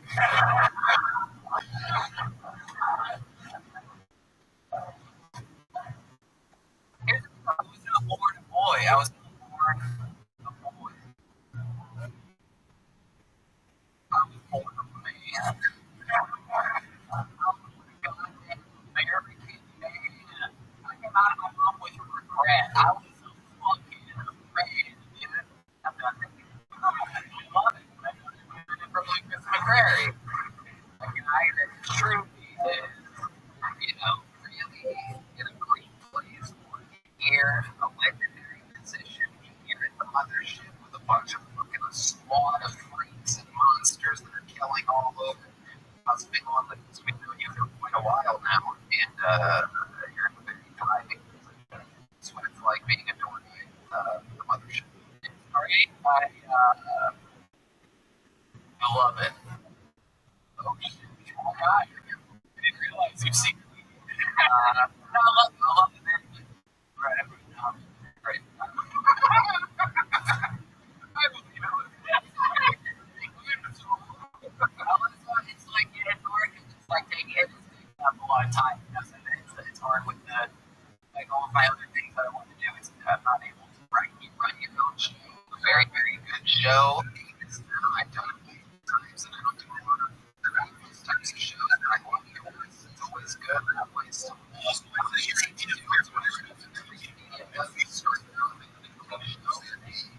started wondering if this comedy club was getting in the way of pursuing your dreams being a comedian. That's not my job. Yeah, somewhere else, having an opportunity. It's a big team. Music, yeah, dude, I have a band. Well, we haven't been playing as much. Like, I did not know this about you. No one knows this. What bands are you?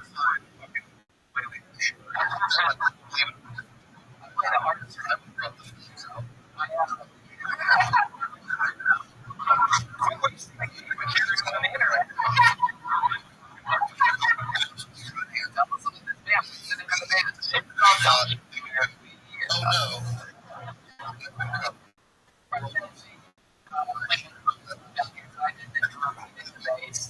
We lost.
History of Mexican drum off.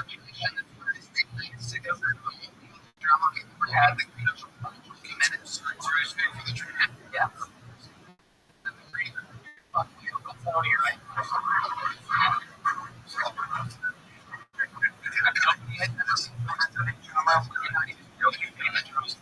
Exciting. I still feel like they're working with me. I feel like you've never played with me, but I'm excited to see it. Ladies and gentlemen, going to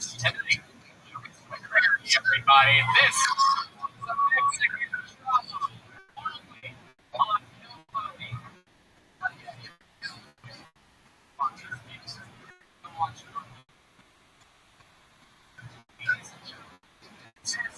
Guys ready to witness history?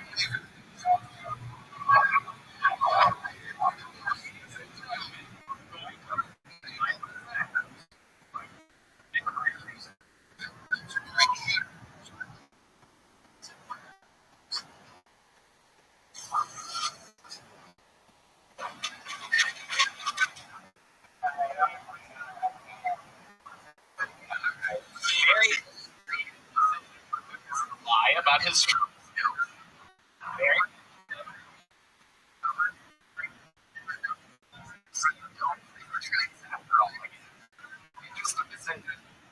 fun of it. Let's have like a good sell. Let's do a drum sell.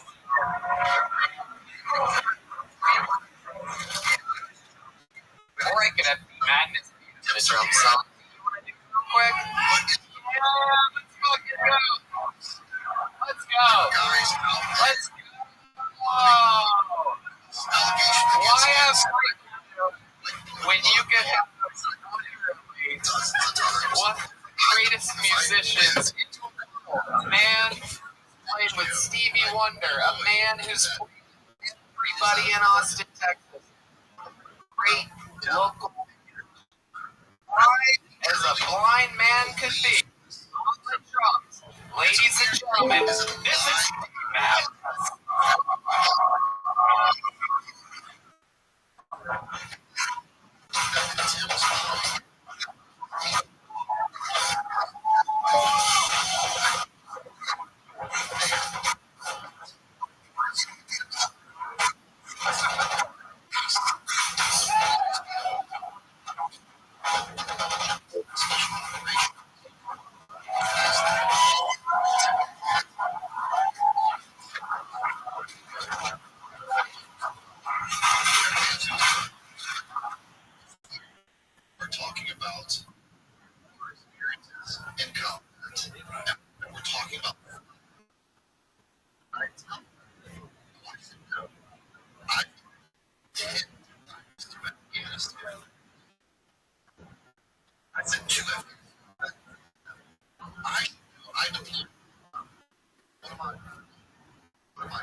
How many of you have seen Mavericks winning that?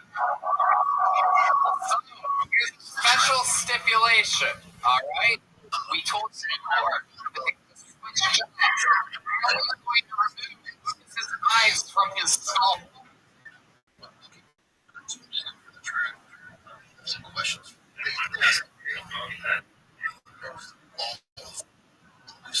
Said, was a good team. What we say?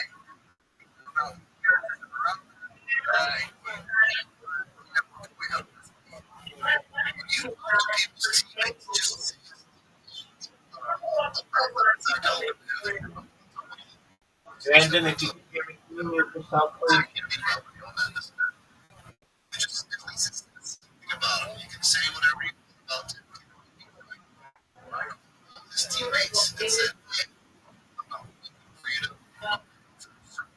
for the truth. Some questions for you.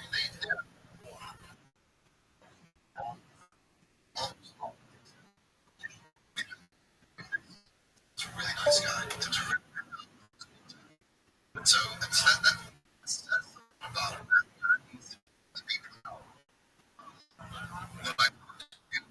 About Matt, because I still have to kind of confirm his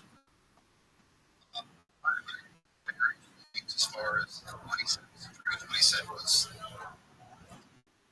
the truth. Yeah, but all the way towards his version.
guys,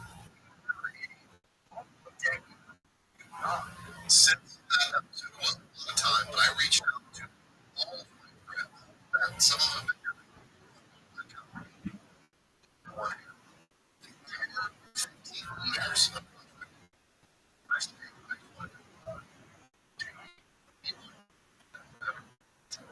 contractor. That doesn't mean that he was a contractor. What I'm saying, I'm just saying, if he were to take your contract, you would know.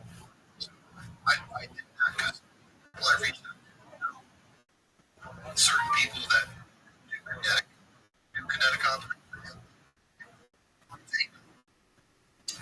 That's not 100% saying, well, Tim Kenny's lying about this. That is not what I'm saying.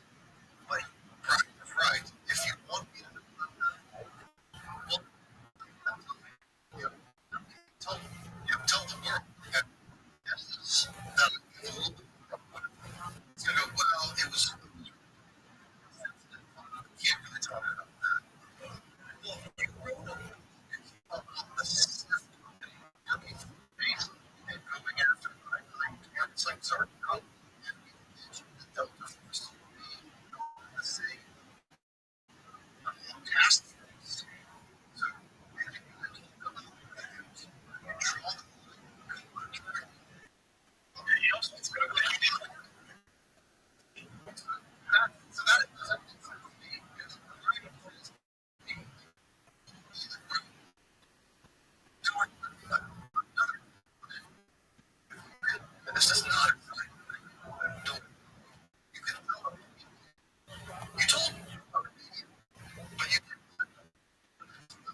Whatever.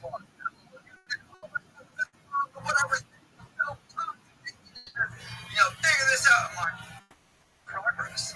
This is leaps and bounds of the healing of our community.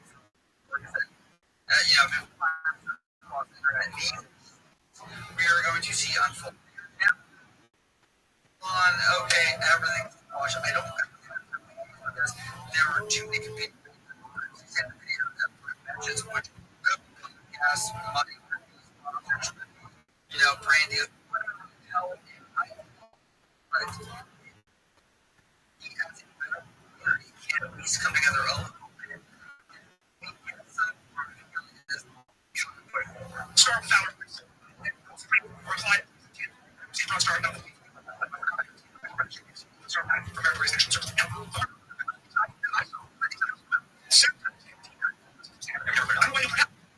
So one of the things I stepped away from.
combat experience.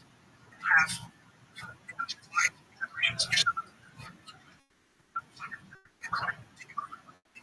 and you know,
I have to say, right, situation.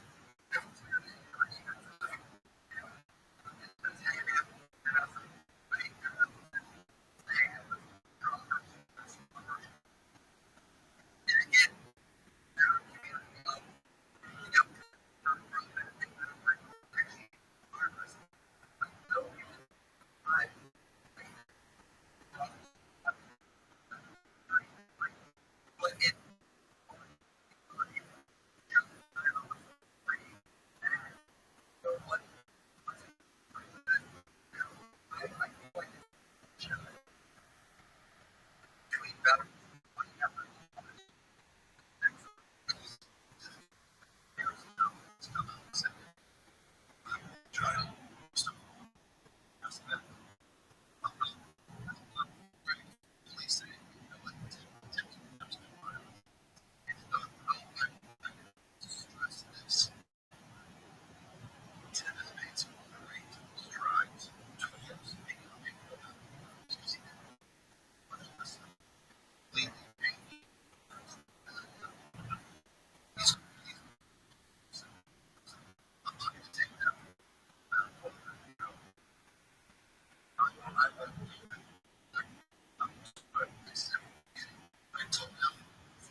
Tim, he's got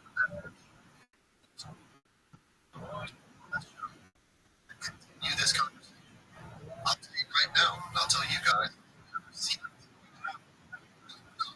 sit here, make Tim.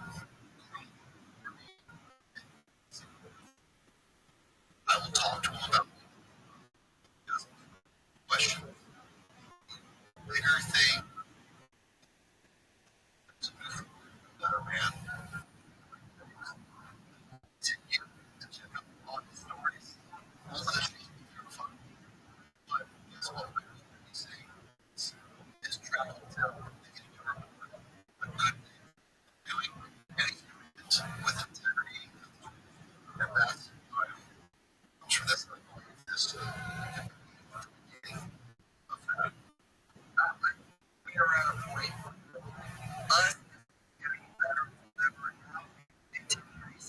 gonna say, okay, let's this. Like, let's look at Tim with like, okay, Tim's lover is only right up, take it down to like, right where maybe and tone it.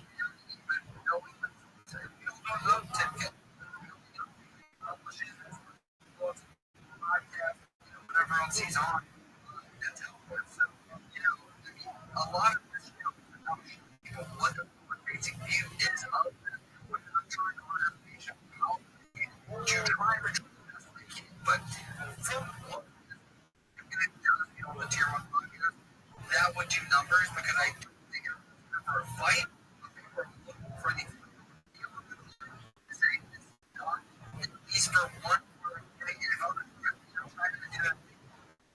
go on like a little, redeem himself. Maybe wrap that up to is has this changed how you view us kind of consider your points of Tim Kenny in the comments below.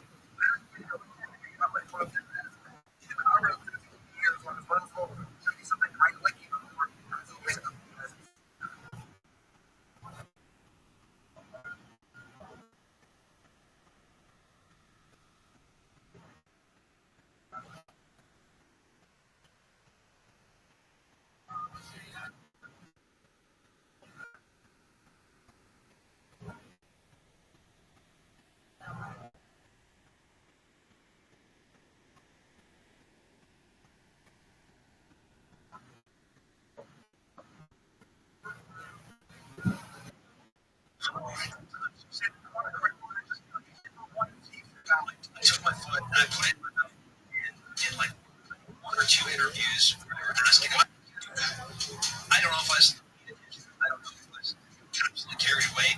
Military without me ground store. When I was writing, I was an honored writer. That's in it. As I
into this, guys. If you guys want familiar, years ago, Tim Kennedy or embellishing in his service.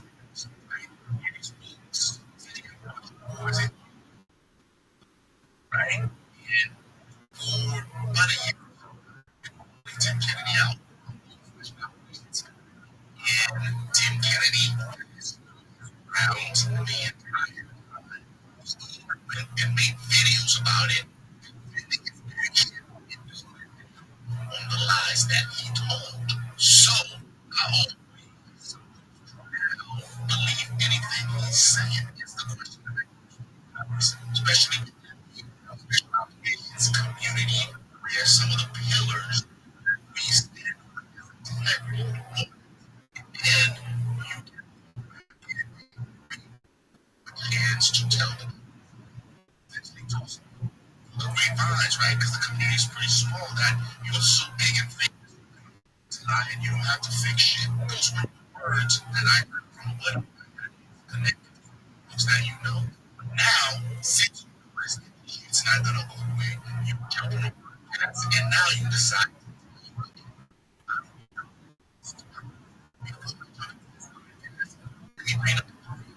Kennedy was 18. He was a basic training, went to airborne school, went to selection,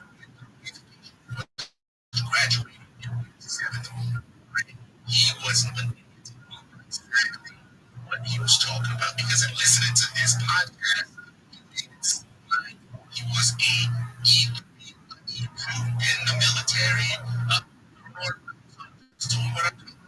right? As if he had no idea what he was saying. And in my opinion, Marines look like idiots because some of the supporters out there, we get selected on to be outside the box. And yeah, essentially blame half of the you put in that. I just thought it in my E6 brain. E6, you going down.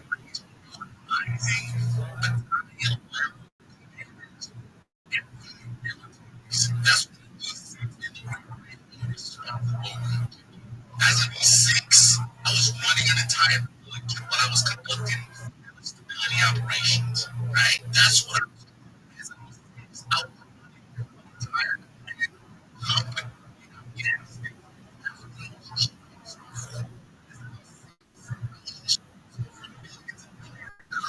In operational fun. And he saying, in my E6 brain, let's take a listen at some Tim Kennedy to try to justify why he wrote those.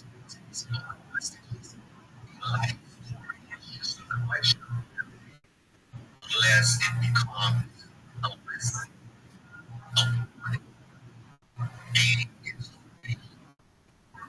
no one else. Jack Robinson.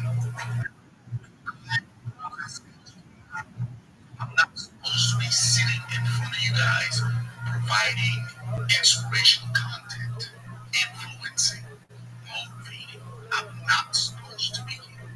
I came from Haiti with nothing. I learned the English language. I witnessed 9/11. I joined the military. I spent 20 years total, 15 of it in special operation, operating at the very tip of the spear. I spent over 6 years in combat theaters. And throughout all those chapters of my life, I learned one hard truth. No one is coming to save you. It doesn't exist. No one is going to write your story for you. No one is going to jump into the deep end to get you out of trouble. No one. And that hard truth is the motivating factor behind no excuse. It took me approximately 18 months to author this book. And I wanted to write it not to showcase to you how hard my life was, but to show you guys what's possible when you accept the concept of no excuses and start taking ownership of your life. So if you know somebody that's going through a hard time, that's going through adversity, that doesn't know who they are, that don't know who they're supposed to be, let this story motivate you. Let this story inspire you. If you need it, give this book to yourself. If your son needs it, give this book to them. If your daughter needs it, give this book to them. And writing this book, I was inspired, I was motivated, I was emotional, but I had a good time writing it, and hopefully you have a good time reading it. I appreciate all of you guys' support. Let me know what you guys think about this book. It is available now at GreenBeretChronicles.com for pre-order, and it's also available where all books are sold. overseas countless times in a combat capacity. And that was called into question because they looked at your Green Beret record. I think it's 14, okay, whatever that is. Again, guys, I don't know anything about this military stuff. I'm not going to take on what a tier 1 operator is saying or not saying. I don't want any trouble with Delta Force or any of that stuff. So I'm trying to be as respectful as I can. But the fact of the matter is, you were deployed overseas with various entities. And can you talk about that? I think I'll take intentionally trying not to be vague and ambiguous, but when I said I'd had dozens of deployments, that is absolutely, totally 100% truthful. And then you look at DD-214, you're like, dude, this guy's only been to Afghanistan and Iraq with the military. But then, if I'm going with another organization and I'm deployed for 2 months into combat, okay, should I call it a trip? So am I conflating what was trips for nonprofits, for contracting, for other types of work?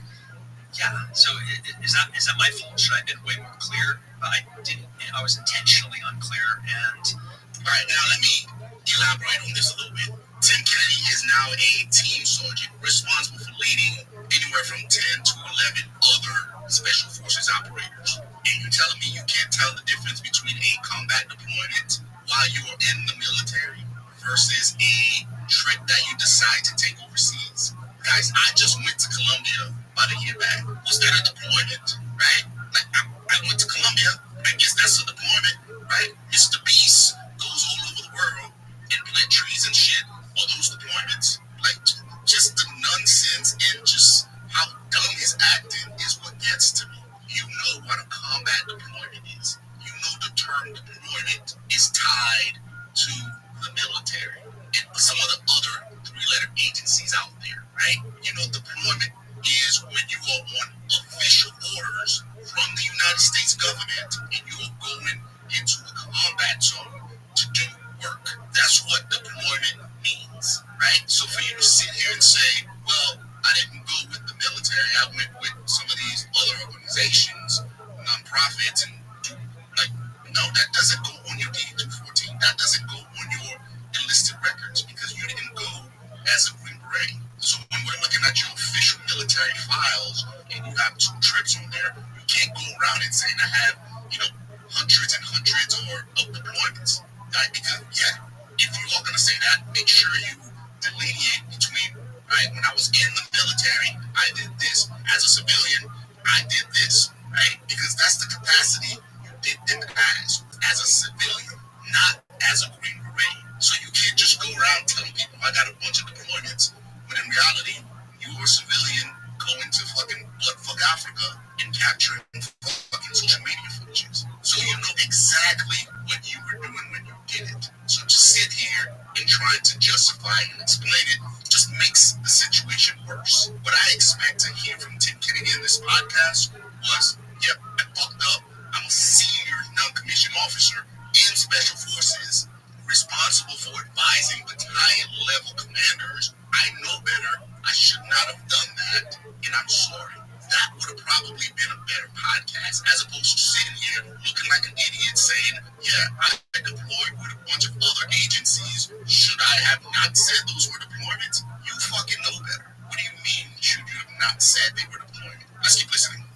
Kinetic situations overseas in very dangerous areas. True or false? No, absolutely true. But we're skirting on what we can. I know. But I kept saying to you, like, is there any way to? I don't think so. If I can help people, if I get to work with the greatest guys in the world and go to places that matter, I'm there for the mission and I'm there for the guys. And again, guys, if you're doing work for the agency and you can't fucking talk about that, then don't talk about it. But don't tell people you have 10s and 20s. Like, don't tell people you have a bunch of deployments, knowing that you don't have the authority to talk about those deployments and trying to lump them in with your military deployments, right? Because that shit ain't gonna fly. Let's keep listening. Everybody's friends with everybody. Or maybe they're not. Well, probably, maybe they're not. And I don't know, man. I don't very, very, very intentional, and I will not. I think like the veteran hate on hate thing is a travesty. So again, we go back to the veteran and veteran on hate thing, and that's a string that everybody likes to pull on whenever they get called on for telling a bunch of bullshit on social media.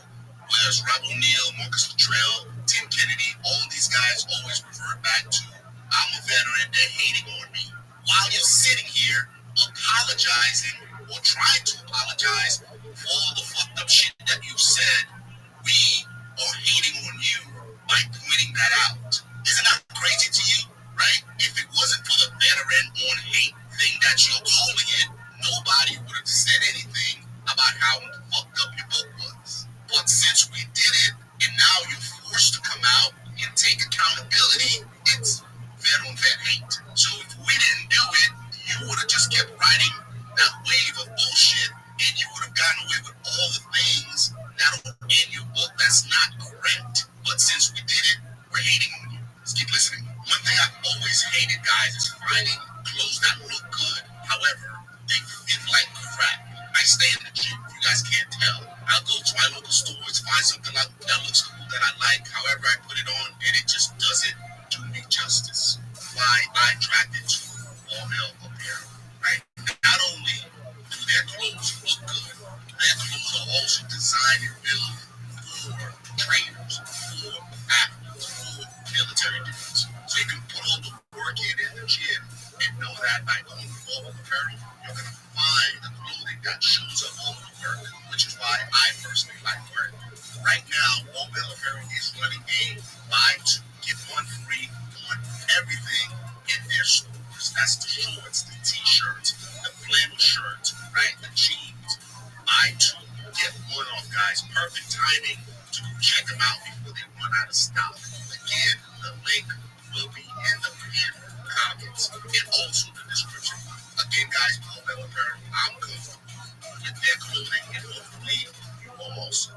And I haven't participated in it whatsoever, and I'm going to totally stay out of it. And the guys that were being critical of me, they have every right to be, and some of their criticisms were. So that's kind of contradicting everything that he just said. Like, he can't stand a vet on vet hate, yet he appreciates the guys for calling him out, and they were right in doing it. Keep listening. Founded in mistakes, overstatements, inaccuracies, fog of war, viewing my life through rose-colored lenses, like all of the things, especially like when you're at the top, and you're writing a book and it's super exciting, you're carried away with the moment and absolutely telling big fish stories. Okay, so there were some. Okay, let's talk about that. So there were some fish stories told. Oh yeah, and I can just see people going, call it what it is, lies, embellishments, exaggeration. About a year and a half or so, that's what he should have said there. This podcast that he's doing is a little bit too late. Your integrity is already gone at that point. You've already compromised your integrity in yourself by defending this shit once, twice, 3 times, not only on your own platform, but on other people's platforms. So keep listening. Now, again, I would implore you, to release that compilation. Hundreds of times you said, I want to correct the record. Be like, I never want to V for Val. I took my foot and I put it in my mouth in like, I think 1 or 2. I don't know if I was absolutely carried away. Because correcting the record over and over again is pretty weird. Because no military, no Ray, no one that say, I have a brownstone, which I'm willing to say they have a brownstone with V device, because everybody knew what that V device means. I have several of them, and I remember every single account. I'm excited about it. Hell, that's true. You do get the Lucas, you fucking legend around these parts. You guys walking fucking chains. You fucking lied to an elderly blind man. Yeah. You're about segregation. You know how hard it was for him to find the appropriate water food? True. Ocean, what's your phone from the Magnets? Lucas said that, sir.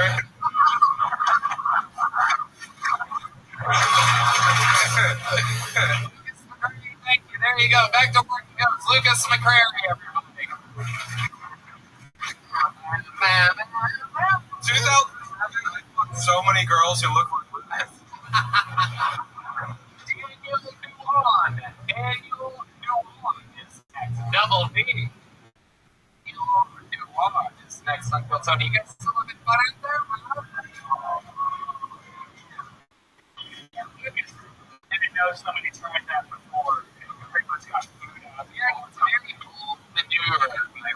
It's very interesting. He's going to get a lot of awkward looks from me in the next couple of weeks because of that. It's going to go like this every time I see him. Daniel Nuwan is next. Being pulled out of the alleyway with over 200 people here. Not here. Oh, that's interesting. Okay. Everybody should be doing an ad read right now. Mariano Di Vincenzo. Mariano Di Vincenzo. A great name. We're going to see what happens here. Sam Talent's running the light. His podcast, Chubby Bohemian. Funny motherfucker. Comedians. All your favorite comedians love Sam Talent. That's an important thing to take note of. Your favorite comedian's favorite comedian. How are the Lannisters doing? You guys good?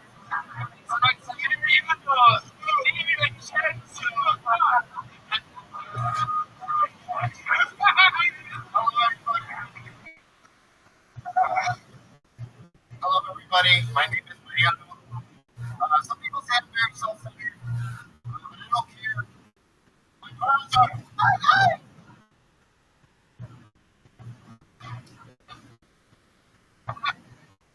I'm not even doing it. I want people to know. Okay, so there's no sense of Mexican questions I can't answer.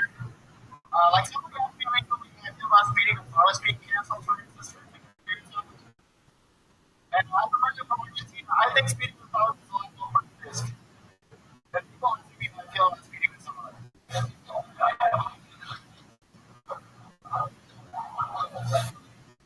It's weird too, because it's actually true. I was in Argentina, and I actually never met a Mexican person. My husband was on TV. So it's kind of amusing business. If I can, I thought Mexicans were mice.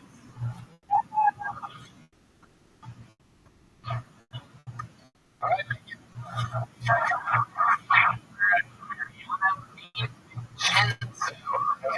Welcome to the show. You've been on here before, right? A very long time ago. Yes, I remember your face. Very strange. Yeah, indeed. You look like you play the haunted organ at Chuck E. Cheese or something like that. Incredible. My mind doesn't even know the stand-up Mariano. 3 to 4 years. Count the pandemic. You look fucking AI better than Man, you have an interesting look to you. Explain how you ended this. I don't know, Argentina. Weirdly, no place is for me. Which is incredible. What do you mean your sister's white? She's white. white dancing. I think it's a cute place. They don't say I'm white. she's white. Black guys?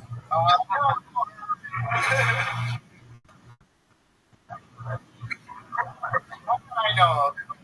Your sister live here in Boston? She got. Your whole family lives here? My family lives in, but just my parents. Okay. So, how did you and your sister move down here together? We did not. No! Like, you ended up here. Oh, you guys were refugees? We were not. Incredible. What do you do for work, Mariano? I sell healthcare products. Yep. What kind of products? I sell insurance. Okay. How do you end up doing something like that? So I used to work in like social services or like food stamps and things. What do you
going out and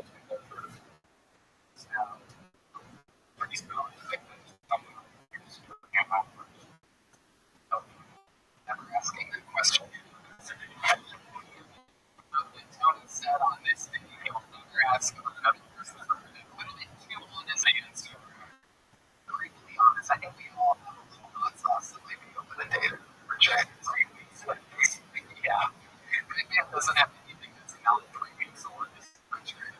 Oh, Mariano, I'm trying to figure it out about you. I feel like there's something missing. I feel like there's a secret about you that you're not telling us. You watch porn?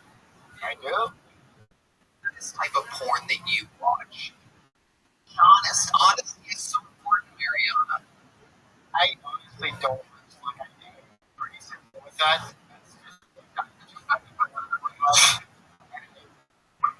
I find something. Granny porn once, please. Yeah, once we're doing that. No. I mean, what's something? You're going to crazy. You look like Wayne Yoni with a mustache. You know, it's a great reference. Yeah, reference Yoni.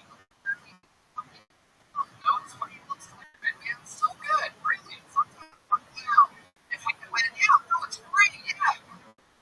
It's a great reference. It's amazing. Perhaps we can talk about Wilson of yours or something. It looks like we caused an answer. I'm going to call this on play.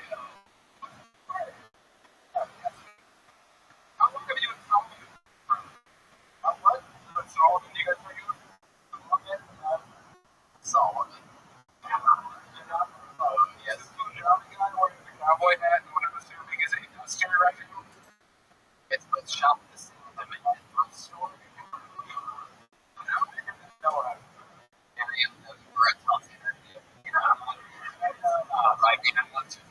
Find any interesting about you whatsoever.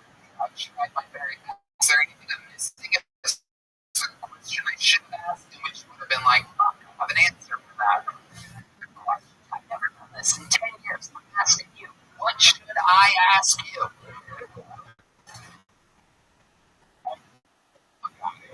Take a little joke book. Here's a little joke book for the great long time. Even Solomon covered. You're 32 and he would juggle the 31. Wait, Mariano, get back out here. Mariano, come back. Mariano, send back Mariano. I want to see if you can do that for a second. Press on. Give me fucking Mariano back.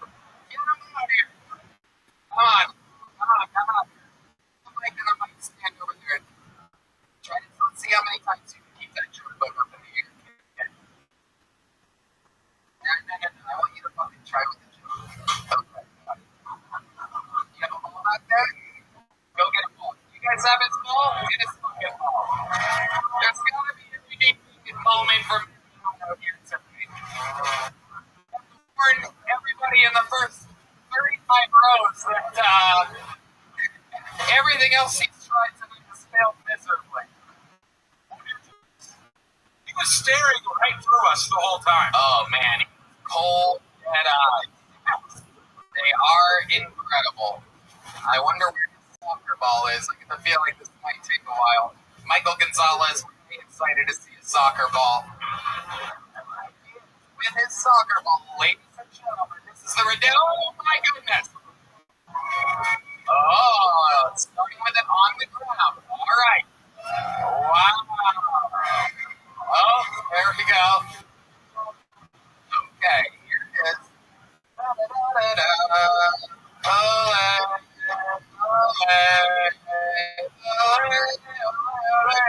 Hey. All right. Wow, incredible. All right. Here. Thank you, Mariana. Very, very cool. Very cool.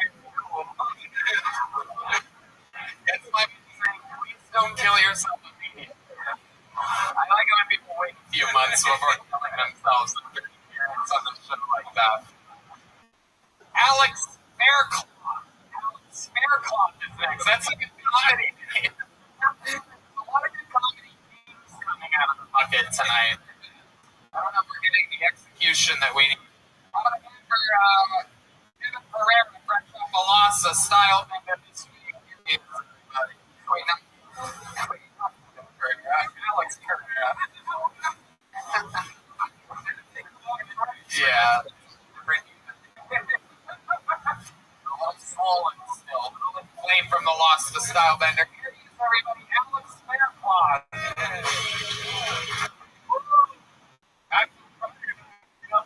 We're coming on. Alrighty, guys. I'm originally autistic. Yeah, I just got told recently that I have a voting today. I don't know if y'all know what that means. Anybody know what that means? Means that it's not. Oh, it's just right. I love my grandma. I hang out with my grandma a lot. And recently, she told me, she's like, go get out here. And before I go, I want to go to a Pitbull concert. Front row only, though. And I was like, oh, grandma, why only front row? You know, my grandma's a very good woman. And she said, close enough for me. Right? And some of y'all don't have big innovation like I do. And so, what I saw immediately was, Pitbull, dale, Did I lose some of y'all that bit? What the fuck? Wow, that was the worst on every level. Unbelievably horrible, and a ruiner of microphones. God, way to spread AIDS and monkeypox at the same time to fucking everybody on Kill Tony. That was the worst thing I've seen in a while. That was horrible. I saw my wife miscarry one time.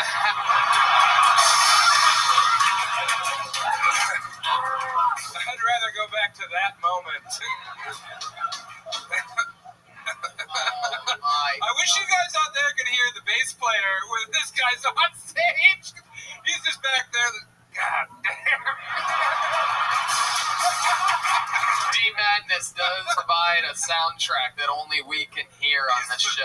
It is unbelievable. You know it's bad when a blind guy plugs his ears during a 60-second set. He's like, I don't want any of my senses working right now. Wow, Alex, I think we all feel like your parents right now. Tremendously disappointed. I already know you're going to be a better interview than the last guy, though, so let's talk about it. Yeah. How long you been doing stand-up? I've been doing 3 months now. 3 months. All of it here in Austin, Texas? No, I'm actually from San Antonio. San Antonio. Yeah. Okay, very good. And what do you do for a living? I'm actually working 2 jobs right now. I sell phones, and then I work at Olive Garden. Whoa. Well, when you're here, we don't want you in our family, dude. Yeah, we don't do that. So, Alex, let's talk about it. You're gay? No. Really? No.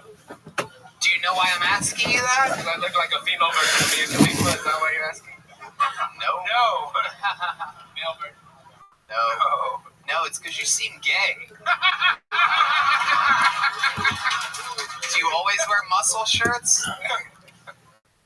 I guess. You guess you do? You would know, I wouldn't. Do you? I just had this on today, I guess. Okay. Dude, you don't need to do stand-up. You're like a handsome guy who's healthy. Like, you don't fucking need this, all right? Go sell some more fucking Boost mobile phones or whatever. The show. Okay, I'd have money. I don't need your help. Right, yeah. It's so interesting, Alex. 3 months in the game, you have nothing so far. Have you had a great set or something? Has something happened to where you're like, this is good for me? Yeah, I actually just had a great set recently. Well, I thought I did. Where at? At the Elbow Room in San Antonio. Okay. All right. What did you do there? What joke did you do there that really went well for you? Honestly, me deep throating the mic went really well there. Oh, okay. I thought Austin would like deep throating jokes too. Right. They like comedy. Yeah. No. Yeah, you deep throating the mic really had no comedic effect whatsoever. Made everybody kind of grossed out and sad. Look at this person. Yeah. You did that to her. Yeah. She wasn't that color before you came on stage. Yeah. She had hue and pigment to her skin. And you reduced her to this. It is incredible. So you're not gay. What are you into? What type of person are you into? Women. What type of women? Is there a specific shade or shape that you're into? I'll fuck anything. Right, like dudes, for example. That's exactly what I thought. You've proved my hypothesis. Okay, Alex, tell us more about you. What do you do for fun? What I do for fun? Yeah. Well, I do stand-up comedy. Nope. Tell us something else, Alex. You can do it. I play basketball. Can you keep a basketball in the air with your feet?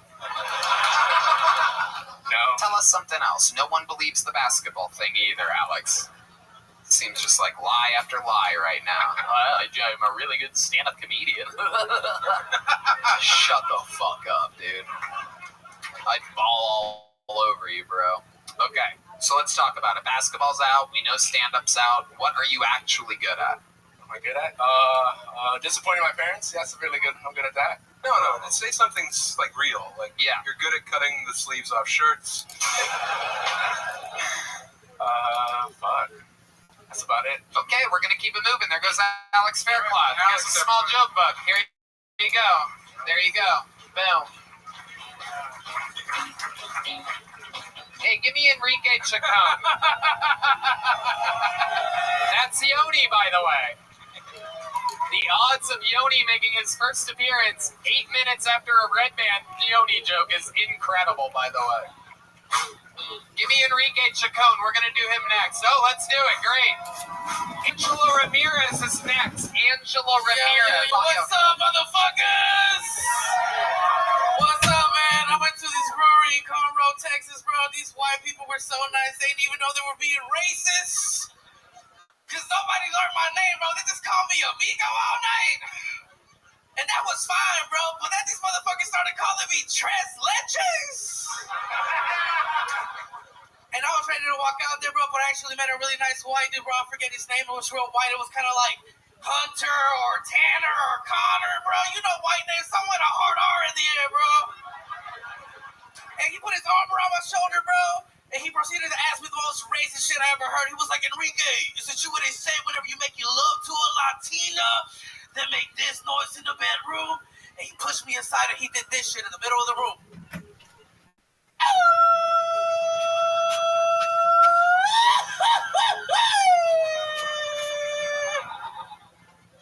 And I was so mad at Tanner, yo, but he basically screamed so I was like, fuck, Tanner, that was pretty good. And I was like, look, man, if a Latina made that noise in the bedroom, either she found the pathway to citizenship, or you put it in the wrong hole, big dog. Thank you. Enrique Chacon. Now, a fun fact about Enrique as well, he is not a Kill Tony regular. He is a Kill Tony golden ticket winner, the same level of prestige as the great Jared Nathan, Aaron Belial, so many greats in the history of the game. We found him in Houston 4 or 5 years ago, right? 2018. And you've been in Houston the whole time, taking right. care of your family. Yeah. And then I was in Houston. You did some guest spots, as I always have you do on any show that I have in Houston, right? And what did I tell you? Man, you said you was going to avoid my golden ticket if I didn't go to Austin, bro. So here the fuck I am, Tony. I told him, if you don't get the fuck out of here, because you're doing what? Living with your family? What were you doing for a job in Houston? It's just some clinical research shit, you know what I'm Bullshit. saying? He hated his job. And then what did you do last week? Fucking moved to Austin, baby. I'm here, bro. And this guy smashes. This guy has a full set. The walls shake when this guy goes on stage here in Texas. He fucking, look at the sweat. If I could just stop sweating, that'd be great. I don't fucking know how to stop sweating. Dude, it's a long walk from up there. I was sitting down here, bro. Man, I don't know, bro. I think it's my high blood pressure. I don't know. One of the most likable forces, a true fucking joke writer, a joke executor. Tell us more about your life. Tell us what you do when you're not doing stand-up, Enrique. Well, bro, I quit my job in Houston, bro, and I got a job at Buc-ee's, dog. Oh, shit. Hey, so if you want a brisket sandwich, hit me the fuck up. Wow. What do they got you doing at Buc-ee's? You the mascot? Actually, yes, the fuck I am, bro. I'm the cashier / mascot, bro. They pay extra. So Hell yeah. I love it. The world's sweatiest cashier. yeah. Handing back soaking wet change. Anybody got a napkin at the front row I could borrow, bro? Come on, dog. What happened to white hospitality? I like how in your set you it was very funny, by the way. But you growl at the end like Wanda Sykes. Some people tell me I sound like a black woman, bro. I don't know if that's true. You kind of do. You do have black woman energies. Yeah. And black woman hips, apparently. You know? Yeah, you look like you hate riding the bus. Look at the way tilt your head back again so we can see that fucking sweat neck of yours. That is incredible. Damn, bro, this went like pussy. Amazing. There. Oh, fuck yeah. Oh, shit. No, put the can on your head. There you go. That feels amazing, bro. Hell yeah. Oh, shit. Thank you, Sam. He's like, what is this fake-ass Modelo? Hey, it is what it is. Fuck it, I needed this life, bro. I'm over Estas las chelas muy mal. Hell yeah. I'm watching the beer come out of his pores as he sips it. It is unbelievable. Enrique, what else are you into? You're working at Buc-ee's now. And they pay well. Buc-ee's famously is a really good $20 an hour. Fuck it. They pay you in money or brisket? Both. If overtime, brisket overtime. Hell yeah. Did they give you a deal on Buc-ee's food working there? Tell us what it's like working at Buc-ee's. For those of you around the world listening, you might not know this. But on top of the great many reasons why Texas is unbelievable, there's also specific fucking things. Gas stations called Buc-ee's and grocery stores called H-E-B, which are the very best in the world at what they do. Powerhouse. And Buc-ee's is a gas station that if you go there, you will never forget it in your entire life. Everybody's happy. They say hello when you walk in. They have every option of everything you could ever want. They have the coolest merch, the greatest food. I have one disgusting cheat meal that I get nowadays because I've been eating a lot cleaner lately. But when I go to a Buc-ee's, I get the Philly cheesesteak burrito, and it is so good. I feel like absolute shit for 3 hours afterwards, but that's okay. I have ways to counteract that. I have to chug a lot of water. You've had it, D Madness? Hell yeah. Hell yeah, give it up, See what I mean? I have good taste. And you know he has good taste because it's one of his only senses that he has. I'm telling you, try this Philly cheesesteak burrito. You will not get anything else there. Shit is fucking amazing. Have you had it? Yeah. You goddamn too right. many. I feel like you've had everything on the menu. Well, don't call me out, Sam. Bro, I'm with you, all right? Sangre por sangre. Okay. Tell us more, because I've never had an insider, a Buc-ee's insider before. Tony, they took me to the office. They set me down, and they were like, hey, we have a secret policy. If anybody steals and you report it, if they're an employee, you get $500, Tony. And we have to pay these bills, dog. So, and you know what? It gets better, man. They were like, if you catch a employee stealing, it's $500. If you catch a manager stealing, that's $1,500. So I wish somebody would already, man. That is amazing. Money in the fucking bank. So you're just watching your fucking managers and coworkers the whole time. Hands and pockets, bro. Hands and pockets. Oh my goodness. I've never seen a rat shaped like a pig before. This is incredible. Look at that little narc over there. Pig is my Chinese zodiac. Hell yeah. So you're watching around, you're looking, have you seen anybody stealing yet? Not yet, man. Nah, I can't see shit with the Buggy's outfit, the fucking Hell yeah. big head, you know? My bitch is a little limited, so I stand at the fucking cashier, bro. Just, you know. You are a monster, my friend. And a very good comedian. Thank you. That's all I've been doing. The way you roll with everything, the way you're so likable, so cool. I think you're an unstoppable force, one of the newest, best Austin comedians, and Lord knows there's a lot of spots to go around for people like you. I'd love to have you on the Secret Show Thursday of all. There's one right there. Let's go! There's one right there. Fuck yeah, thank you. Ladies and gentlemen, another minute from defending golden ticket winner, Enrique Chacon, everybody. Shout out Houston! I love it. I just love it. I think he's 25 or 26 or something like that. You're going to see that guy for the rest of your life. Yeah, David Lucas isn't here tonight, so that's the sweaty fat guy for tonight's episode. I called it before. Hopefully somebody heard me. Angela Ramirez should be next on Kill Tony. I had a feeling nobody reported it. Oh, here we are. Angela Ramirez, everybody. Hello, everyone. I just moved here to Austin. I've been trying to get a job at a salon for a while now because I'm a hairstylist. And I do nails and lashes, and I love facials. And, yeah, I've had my cosmetology license for a really long time. I don't know if y'all know this, but all Mexican baby girls get their license at the same time they pierce our ears. They just be passing that shit out of la boca. I come from a small town, and I'm a stereotypical, small town girl. I'm so country. I lost my virginity in a truck. And I'm so Mexican. It was a lowrider Silverado.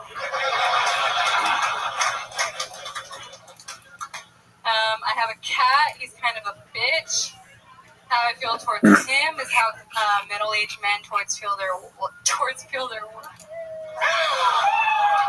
I'm done. I'm good. Angela Ramirez. Welcome, Angela. How are you? You been on this show before? I have, yeah. Was that your first time when you were on the show? You came with like all your cousins and everything, and they did stand up too? I remember this. Yeah. I remember this. Yeah. Absolutely. That was great. You've only been doing it a few months, right? Yeah. Right. Yeah. Have you been doing other spots since your time here? Yeah, I've been doing it for like 1.5 months, I guess. Right. A lot of spots? Yes, different around town, yeah. Okay, very good. And you live where? You said you're a small town girl. Are you living in a lonely world? Yeah. Did you take the midnight train to get They in? don't have commission or because it goes on and on and on and on. Yeah. Very good. Let's do a song. How can I carry it? Sorry. I don't. Hell yeah. That felt flattered in your chest.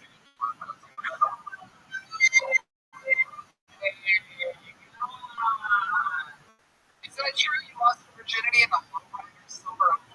Okay. What's that? Was that in the back of the truck? I was in the passenger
know the answer. No, I dubbed that guy a long time. Okay, what do you do for fun? Tell us more about you, Angela.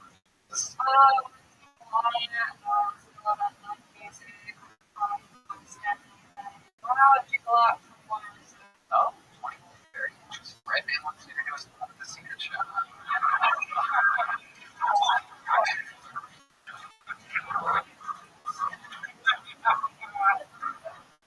So, Angela, explain to us what it's like to be a 1-year-old in Austin, Texas. Tell us more about that. Like, it's like train coverage. Dream. Color peanuts. Right. Yeah, absolutely. And so, have you caught anyone trying to Drink cover, I keep my hand over it.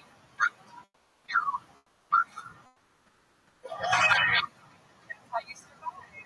So, you're 21, you're not trained.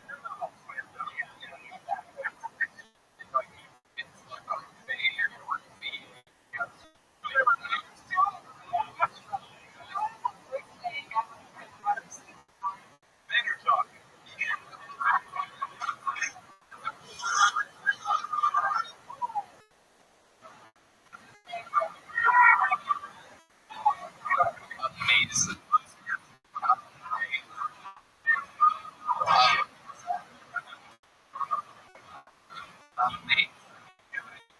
So, your brothers normally when you go to these parks, do you guys like want double dates and stuff together? No, or like some other things on music rock bar.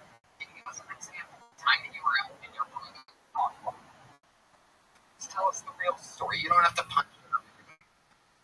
Just be honest. Give us a real time that you're trying to I know. It's just like a guy will approach me on his like, hey, what are you doing? Hey, well, why are you talking? And I'm like, but like, no, they don't get in the way. They don't get in the way. Okay. What do you do for fun when you're not doing stand-up and you're not? Like drinking something. I read a lot and I go to work. You go to parties. That was some of the comfort. Oh, okay. Right, right. Oh, okay. What's your favorite book? I just finished the Grand Wrath of the Fourth Story. The fucking that's a great book. That's your comfort book. You're fucking twisted, dog. Give me that book about the Dust Bowl family's struggle to eat. Yeah. What a world for that is. Book. Interesting, Angela. So, do you have any special skills and talents other than the stuff that we've covered? Anything else?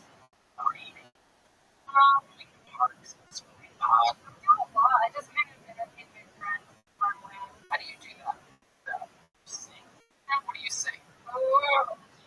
Like what? I don't know, like a house. Like what? Like what? Stop trying to do jokes. Like what?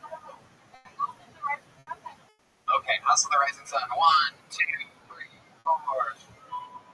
That's the goddamn thing in the land, motherfuckers.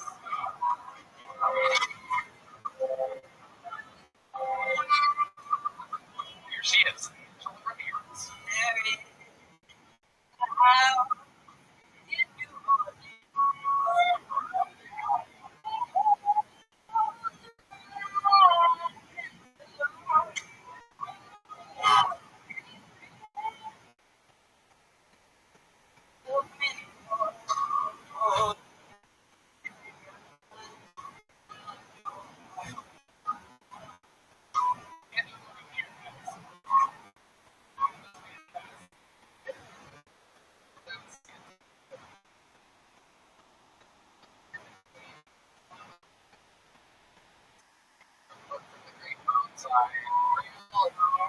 Leather.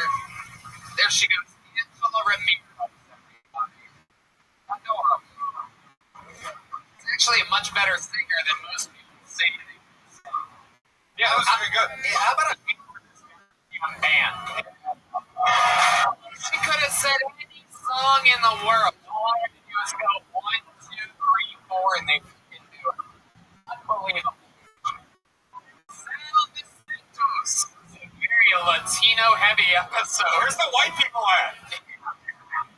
my goodness. Sal DeSantos. This is incredible. We've had Sal DeSantos, Angela Ramirez, Mariano DiVincenzo, Daniel Duan. Oh, Lucas McCrary was white as fuck. Whatever Solomon was. Yeah. Sal DeSantos is going to be next. Here he is. Sal DeSantos. Yeah. Fuck yeah. What's up, y'all? I'm fucking fat, dude. Dude, and I know that I'm fucking fat because Mexicans are calling me gordo now, bro. Dude, like, which just means fat, by the way. Not like fat ass or like fat fuck, just fat. Like, it's not clever, it's just fucking accurate. Like, I work at this restaurant and I went to the back of the kitchen, and from the back of the kitchen, I just heard the chef go, Gordo! Gordito! Dude, my dumbass was looking for Gordo. I was like, where the fuck is Gordo? You're looking for him. And I looked at the chef, and the chef was looking at me, and I was like, are you talking to me? And he goes, no. I was like, but chef, I'm not fat. And he goes, Mijo, come on, Mijo. You're standing underneath the air conditioning, and you're sweating, Mijo.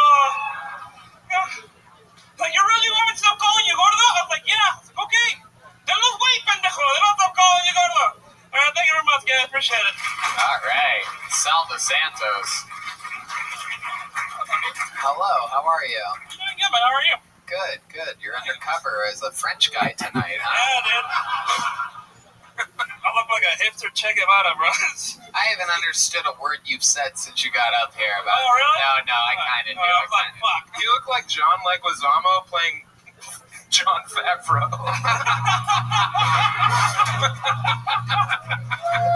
You really, really do. Almost couldn't get it out. It's incredible, Sal. So you're just straight up Mexican? Yeah, born and raised in Mexico City. Okay. How long have you been in America? 20 years now. 20?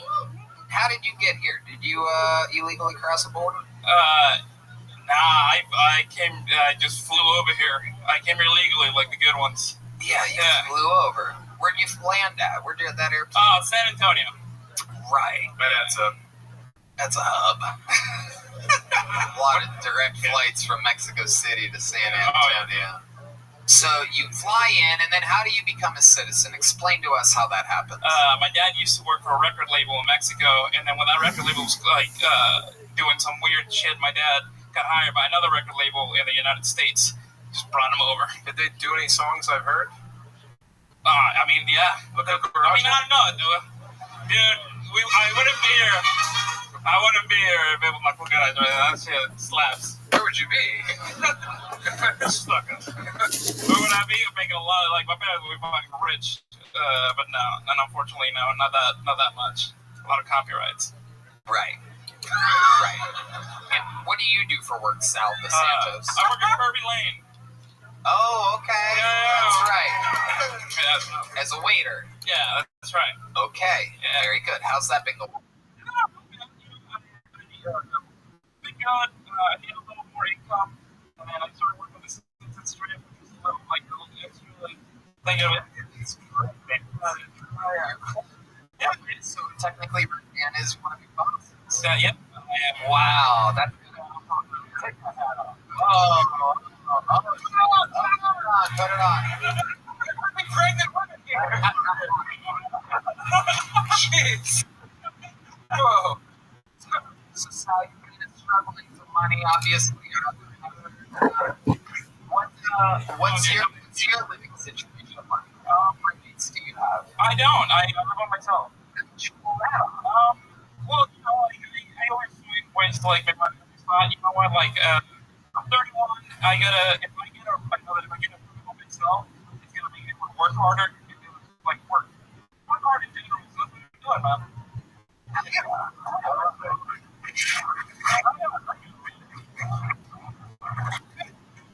You live by yourself. You live by yourself. What are they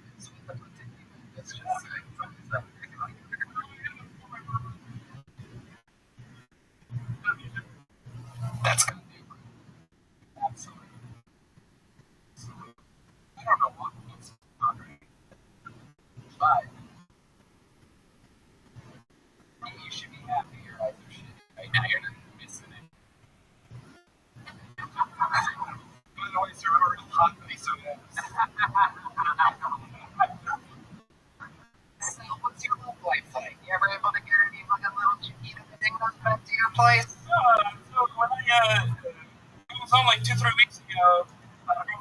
we broke up like 3 weeks ago.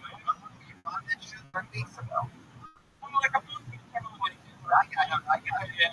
So, how did that happen? How did it? She saw this. No, I used to talk this, and we were both like, yeah, you know what, like, where is she? In Dallas. Yeah, 2 hours away. Well, okay. 23, I'm 31. It was just kind of like, oh, like that, right? You know, it was. Thank you. Where did you meet her at? Work. We work at the same restaurant in Dallas. Yeah, fucking Chuck E. Cheese. It was her birthday. Yeah, she was a rat. That's okay. Just like, you lucked out of the crowd for that. I'm not trying to. I'm doing there. I haven't seen this. They were like, it was a rat for a blog.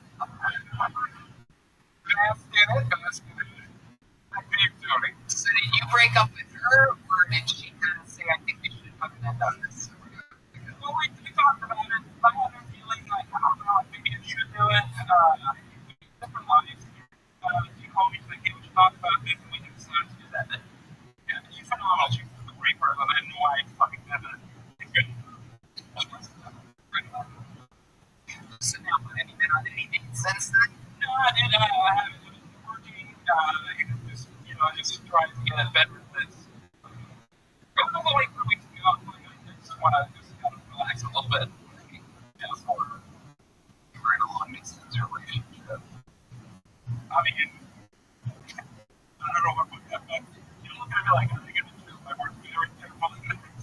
No, you will. You get something looking. Oh, God. Like, she would come into me and go visit her. I'm so lost right now. It's okay. Don't worry so much. Somehow you're sweating less than everybody else was tonight. Meanwhile, you're nervous and confused. Sal, any special skills or talents that you have in being a comedian or a waiter? I would say, like, Wait, sing too. You're good too.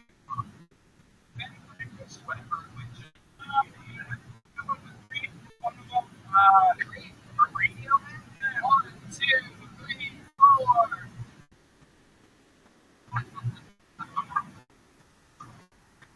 One more time for the band.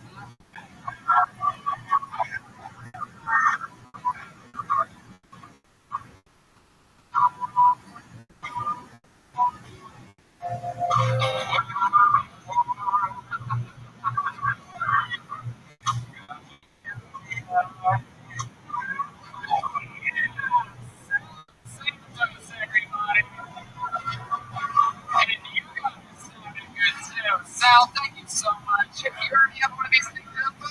You already have one from a few weeks ago. There goes Sal DeSantis, everybody. That song was about his career as a comedian. Absolutely. It's not belong here. His son's dead. He's supposed to work like 10 minutes ago. Should we do this bucket one more time, huh? Alright, this is it. We're going back for the band. Yeah. Over 200 people. That's the bucket full of the night will be. Filthy. Filthy. One word. Filthy. This is going to be crazy. In the show's history, we know the one-word names are always some of the wildest characters. Can I remind you of Solomon earlier? Filthy is on his way to the stage, or perhaps she, for their Tony debut. I would remember Milky if we had one. I'm so good at everybody's coming on. I can go on the bench and we'll go So true. These characters here, you gotta love it. This alleyway is crazy. Milky, everybody!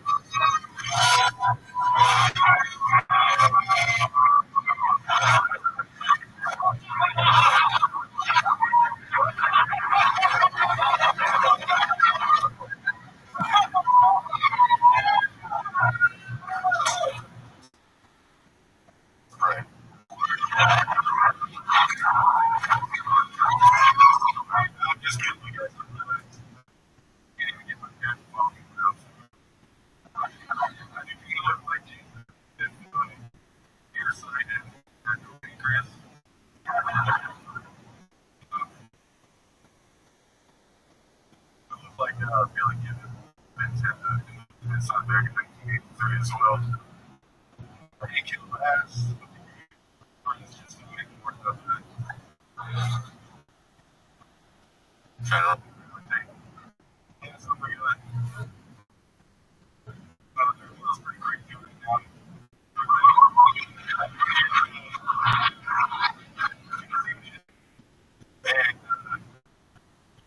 And everything going around him. So, I love it.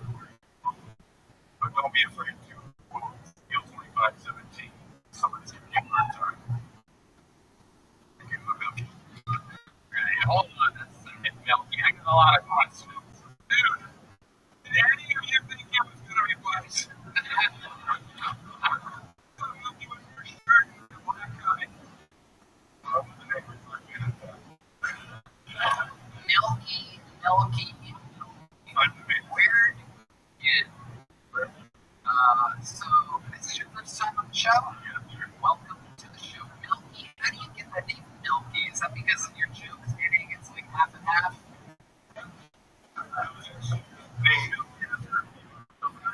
Vinyl guy. Oh yeah, that classic.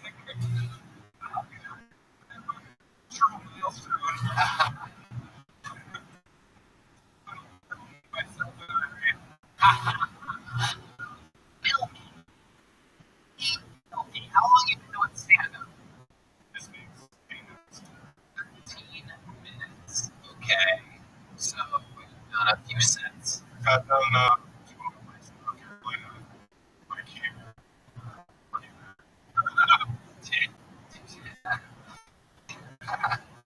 Did you move here? Is there a film show? For this show? Okay. You can add a Milky to the accomplishment so you know we're very well. What are you doing? I love it. I've always wanted to have the Mythbusters move here for the show. It's a real dream come true. Alright, so let's talk about it, Milky. What do you do for work?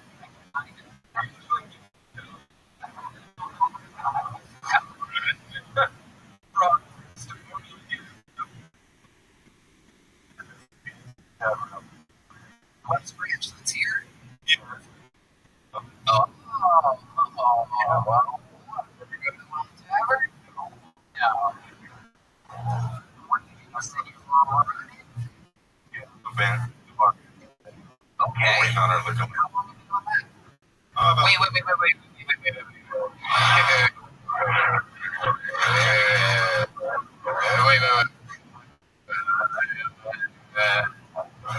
You're the bar manager right now, and then you slipped in there. You're waiting on a liquor license. Okay. So what have you been managing? A fountain drink gun? You don't? Okay. So what are you selling at this bar? What? Like slot machine. What do people drink? Whatever they bring with them. You're up to BYOB bar. Yeah. I'm the manager at a BYOB bar. You have a bunch of people come in.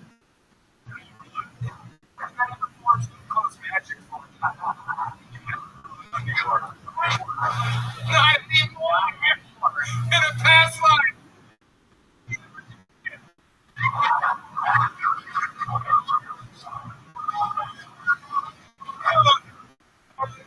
Show on her. It really is. It has a fucking fuck. You're going down the Milky Way tonight, everybody. So Milky, you look like you've had a long life. It's true. I feel like you have like some kind of like Forrest Gump sword that's like multi-dimensional, different layers to it. Like you Invented Sprite. love how you find Vietnam at one point, right? So tell us about your life, Milky. Give us some of the interesting fun facts that go along the line. The Milky pictures of Milky. Well, man, negative. Wait. What kind of musician are you? Mostly competing now. I played or self-taught. Wow. Very interesting. Okay, tell us more. Give us your tips, if you will. My biggest Okay. side. Big titty dog.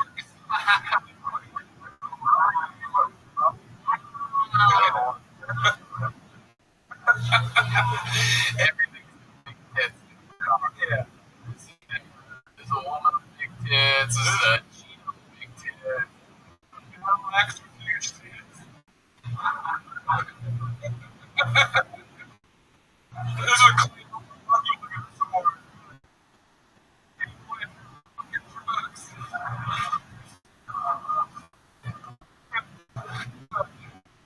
Right about this. You have some big tits on things. Oh. Dicks. Okay. Tell us more about your environment. What are your parents like? What type of what stands out to you? What makes you different than everybody? It's true. He's wearing an extra large shirt with an extra small tie. It's unusually almost a bus driver type of way. Pants match the shirt exactly. Shoes. Stepping on the napkin the young Henry Cone used to wipe his sweat off. Still, that napkin is soaking wet by the way. There's liquid shooting out. I almost fell. But dressed like a church, all your clothes. I bought it. Highlights of the life of Milky. This for an hour and a half. Oh yeah. I feel like I've been through Wayne, big mama, North Carolina. You have a baby mom in North Carolina. How old's the kid? There you go. Okay. You're in communication. I'd like to be. Oh. Well, we have good news for you, Milky. We never hear your 13-year-old daughter. He's a husband. Make some noise. Shake everybody. Alright, she's not here. Yeah, sorry.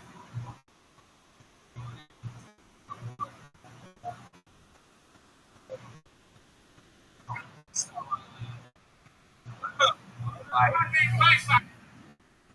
during your set, you do like, did I catch that?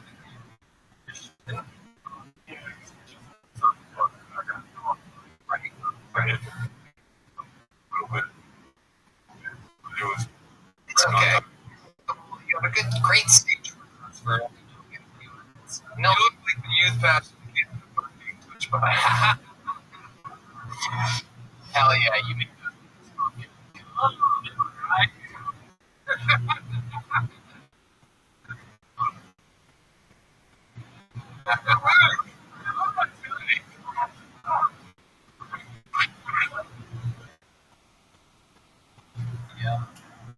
Yeah, 100%. So, Milky, I have a question. You said that you've been officially divorced twice. The baby mama. Right, but let's talk about this situation. One afternoon. We went to the food line where we both worked. Really? Wow. Got a house, clothes, and it just went downhill and she let me go ahead. Yeah, it's a She up and left. Did she leave a note or anything? Oh no. Just No, back she was just gaslighting me, saying she had problems. Absolutely. Right. Absolutely love problems. She said you were problems. Hit her in the face and then she went. The opposite.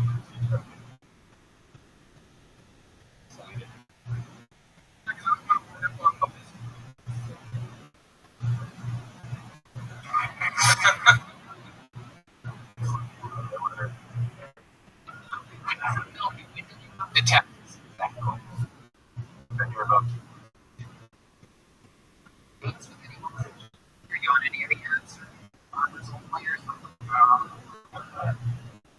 try that one. No. Milkmaid.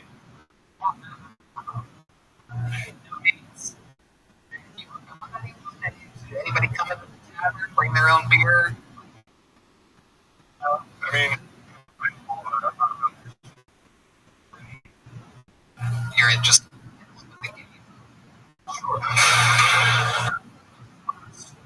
very interesting. Other than running the tavern,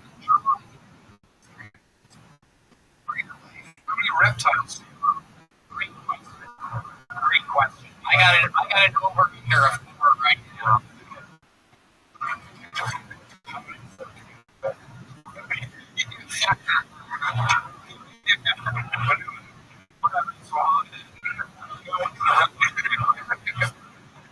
Christ, Milky, anything going right?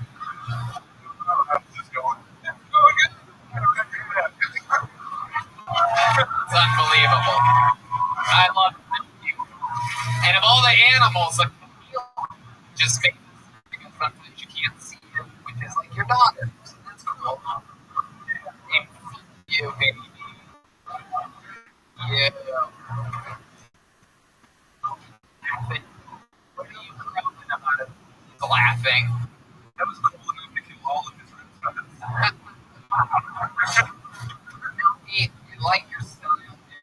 More than doing it in a few minutes. Great interview. Great stage presence. Oh, damn. Let's try that again.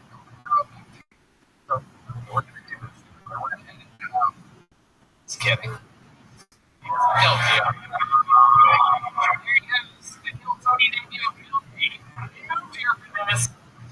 People of different shapes and sizes are coming into Austin, Texas, pouring in to try to have their moment. One more time for Milky, everybody. Try to have The kind of cigarettes you have in his pocket? What were they? Yes. Parliament. Wait, what? Crickets. Oh, God. Probably could be the spokesman for them, actually. It sounded like a DJ, but dude, just Everybody's moving here for their moments on Kill Tony, it seems, and nobody has had more moments on Kill Tony here next to the meeting. Ladies and gentlemen, the longest standing regular in the history of the show, more moments than anybody ever in the history of the show. Fresh off of a whole nother weekend of sold out shows on the road to Duncan Trussell. Ladies and gentlemen, this is the Memphis Train. This is the Big Red Machine. The Vanilla Marone. The Austin Slaughterhouse Ballroom. And the Killer Canopy. Ladies and gentlemen, I present you William Montgomery.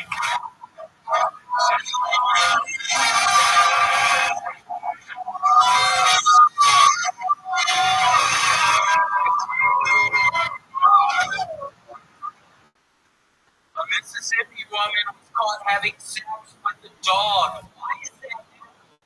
That's not mine. I'm hearing about the Dalai Lama apologized for asking an 8-year-old boy to suck his tongue, which is so weird because he's technically Reddick's mom owes me an apology.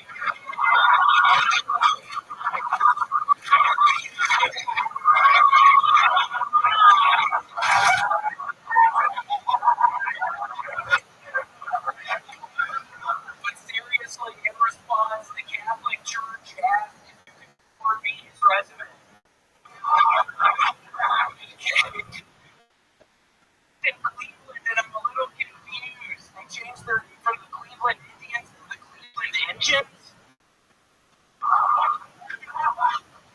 So I got some good news and I got some bad news. The bad news is scientists are saying weight loss to middle age may increase your risk of death. The good news is Reddick's life expectancy is another 70 years. Okay, that's it. William Montgomery. Golden boy, the shell blaster, the one and only. William looks like a different one right from Milky.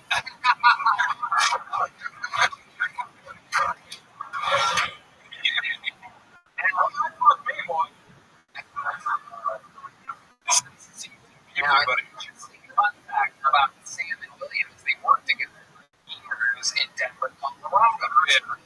coming fucking beast of comedians. I was already up.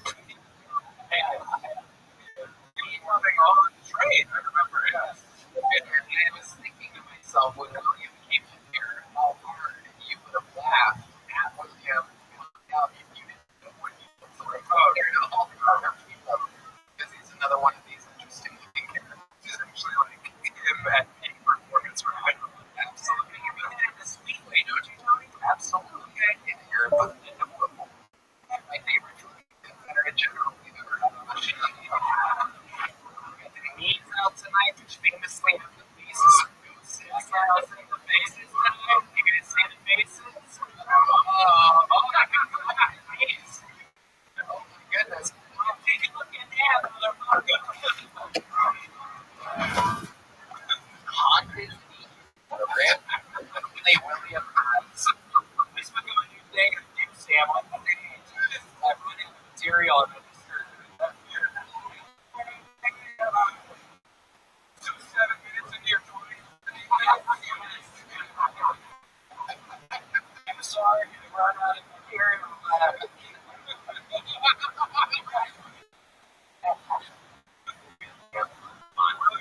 Fucking with this wire lounge, which I must admit, didn't even show up with no money, a backpack full of fucking whatever beers he came on.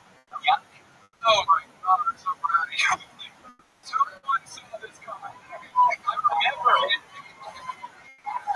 It scared me. I remember literally the first night I went to this was Tony, go back with the doors in my backpack and a tour guide. So let me look at your backpack and I just a pleasure. But it was that close when they came out of the comedy store before you didn't believe me. Like, I'm no mama phone reception. William drank everywhere was a BYOB tavern that he went to. I actually would fill Mountain Dew bottles with liquor. I'm loving on cocaine because I'm not doing cocaine. I was literally just doing a couple of lines. I don't give a shit. Y'all know I'm on cocaine. Yeah, I haven't done it in so long. I'm vomiting everywhere. Right when I did my first time, there's vomit along the fucking river. I saw it everywhere.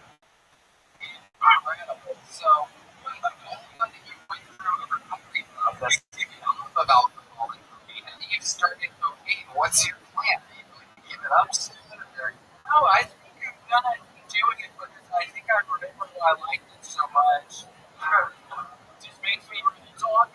Allowed me to drink a little bit, a couple Bud Lights actually to drink. So, I'm gonna be wanting it. And Sam and I think, are we gonna go try to get some people out of the alleyways after the sand on these fields with 4 or 5 and 7. Yeah. Well, 2 of them were trans, so basically, okay, 7 people would stand outside and just fucking bang people head or back. oh my god. So young for that. Yeah. So I used to crash everybody else I think you were homeless. I was for a little bit. Crash and we would fucking read this book and we would just read the last paragraph. I didn't notice that, right the last paragraph of Blood Meridian, and you were also like this in Darky States out in California. I watched Martin Luther King speeches and just start sobbing in the back. And I was like, well, yeah, something's got it. I love Martin Luther King, but it was nightmare. It's gotta be weird. Your uncle was the one who shot him. Yeah. So Frank literally said right on the line.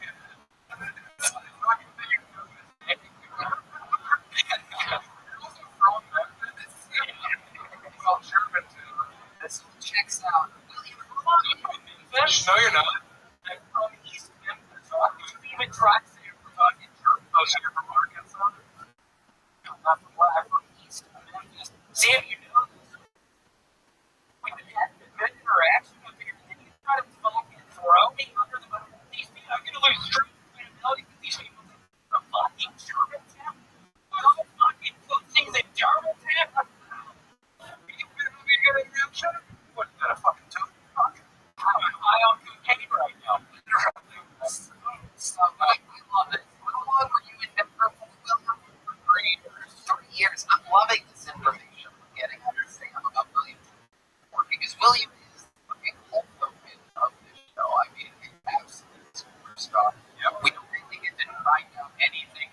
people about his life. He tells us a bunch of fucking lies every night that he's on here. No, William?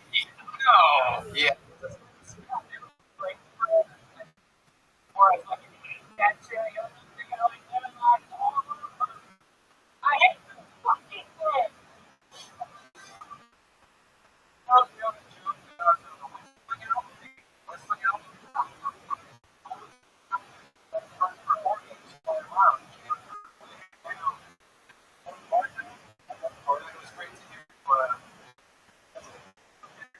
Later.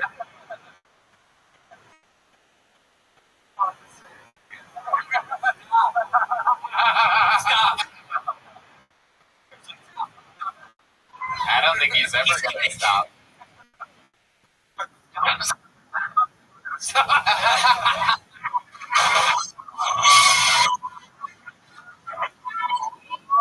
I think we put the cement. That's one of the things he thinks of having it extra.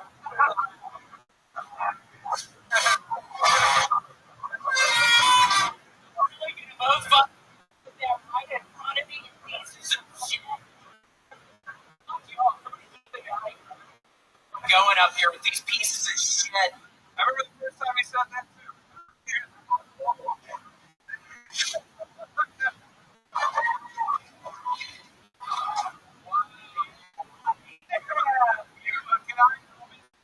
I saw William in Denver, and he said, "Oh, you're so funny," and we became very fast friends. And I said, "You got to get this to Denver." Moved to LA, and now look at you. Such real and absolute fucking rock star. He's back on cocaine. What are you gonna do with this cocaine rock thing? Are you gonna fucking try to tear it up, or are you gonna head out My place after this. And all the serious little oh, we're doing it so good. Good. Doing that all Cheerios, and then I'm not proud. I just brought that up. Pretty much. Laughing, Sam.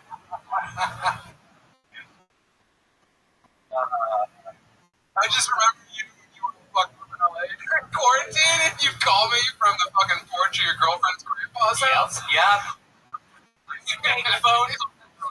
This definitely checks out. All of us, like, girls, you guys would have had a lot of. All of us would take our phone calls with William that you could not get. Drinking here. I don't think made any sense. I was horribly depressed. Feel his depression beaming through the phone, so you didn't want to be the one to be like, all right, I gotta go.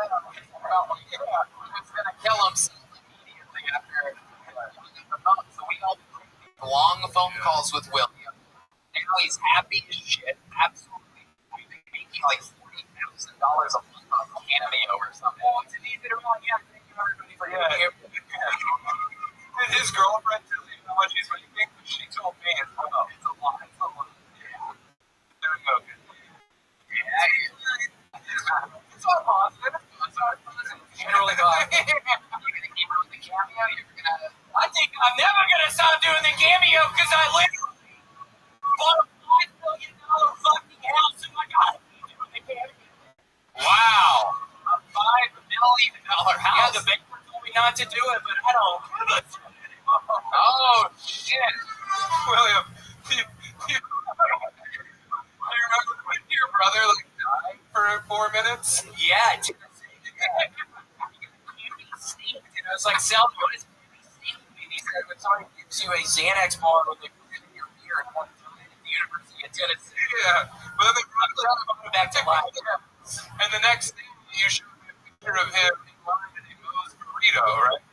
His hospital scrubs. Yeah. Sweet Sal documentary. This is incredible. This might be, William's been on every single episode of this show for 5 years. And I think we found out more about him in this last 12 minutes than we did in 5 years before that. Ladies and gentlemen, how long can this play? William Montgomery.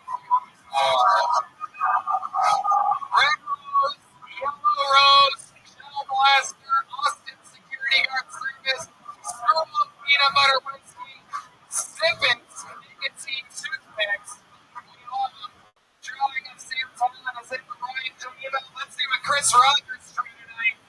Oh, winking William Montgomery, everybody. Pennywise. That's the great Chris Rogers. Screwball peanut butter whiskey. Tell Tony man over inside the Paul Beaver, everybody. Michael Consuelo from my drums.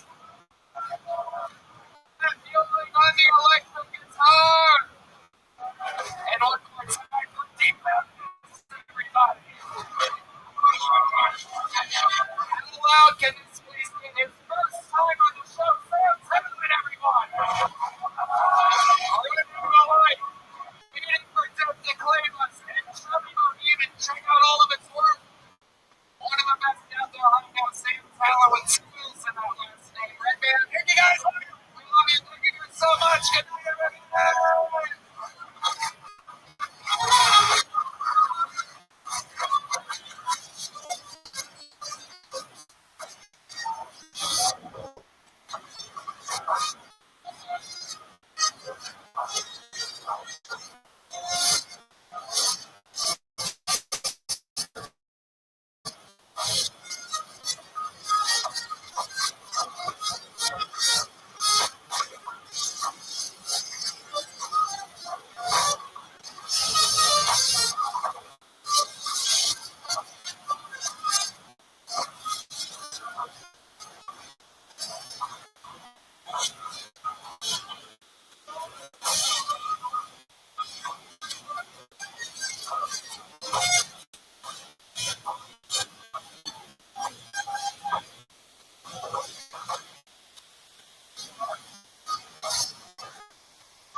The new Kill merch store is up and running at 1,000 miles an hour. It is our official Kill Tony online shop, killmerch.com. T-shirts, hoodies, inside made real Texas leather joke books, Kill Tony hats, Kill Tony winter hats, beer koozies, bandanas, trucker hats, McFader made posters, J art coming in soon, and Kill Tony stickers come with a lot of the purchases that you make.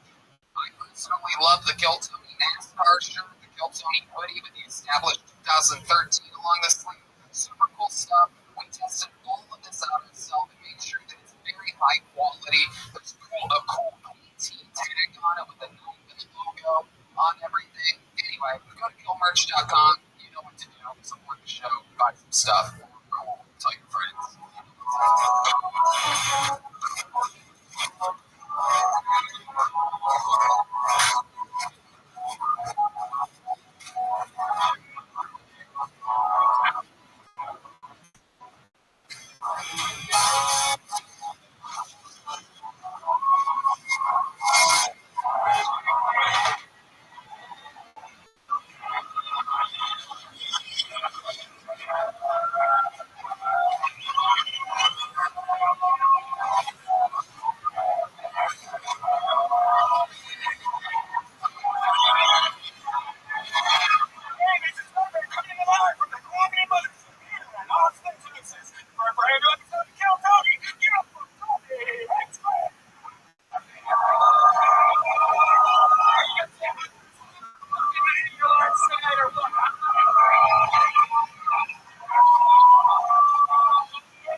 bless you. Present the number one live podcast in the world. You guys are at it.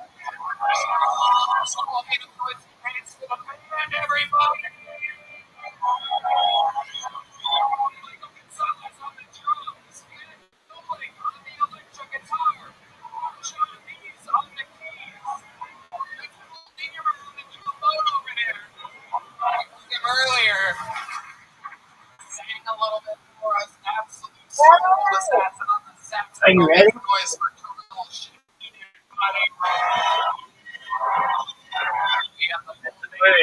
Oh yeah, this guy right here, the bass, he's Steve Madden.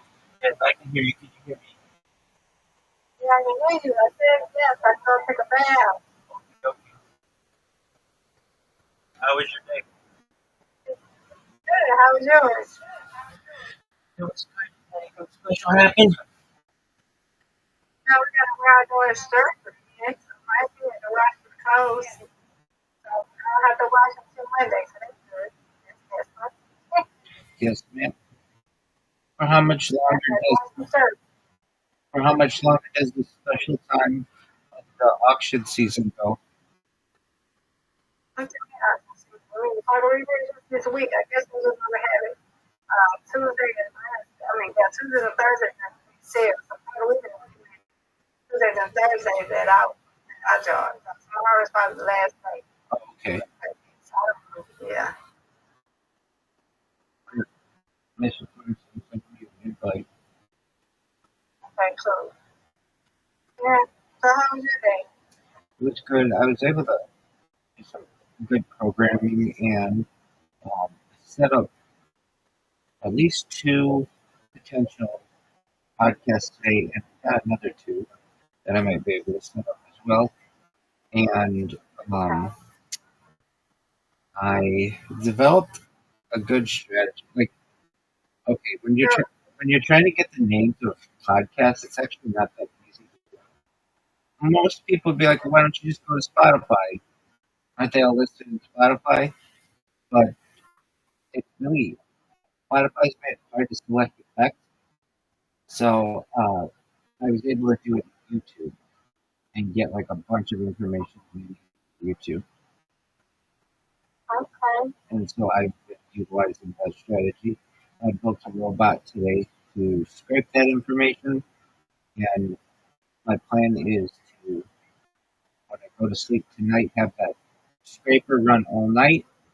In the morning, maybe have as many as 50,000 podcasts.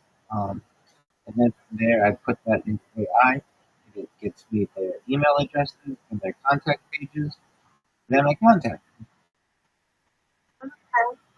Yeah, I have to call. I got to call again tomorrow. I don't go. We don't go to this house. So I told her I feel like I have a hole in my tooth. On my left foot, I've been had cavities, but I don't have cavities no more. So I have like fillings in my mouth. And I think one of my fillings probably fell out, and I didn't feel it.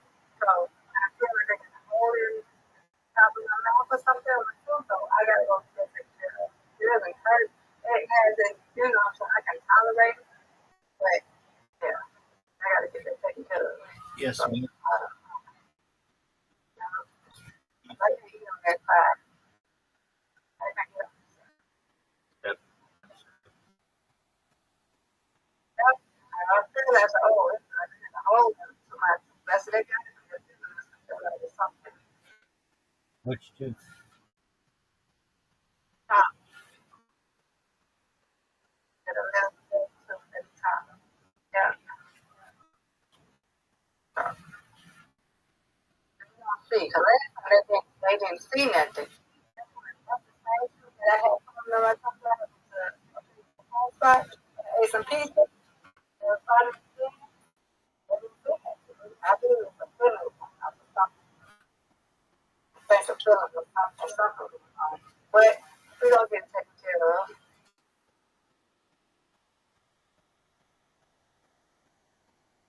Yeah, we don't get taken care of.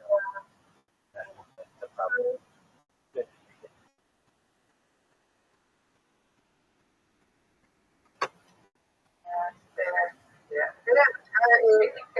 It's not like I just don't like to get wet and I have a toothache. I really don't have a toothache. It's like you feel like you ever had like a nerve, like a foot in your mouth, right? It's just that.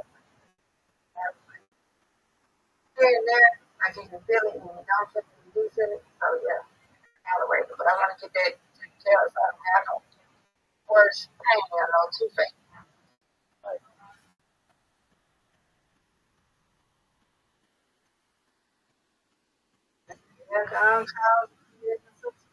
Yeah,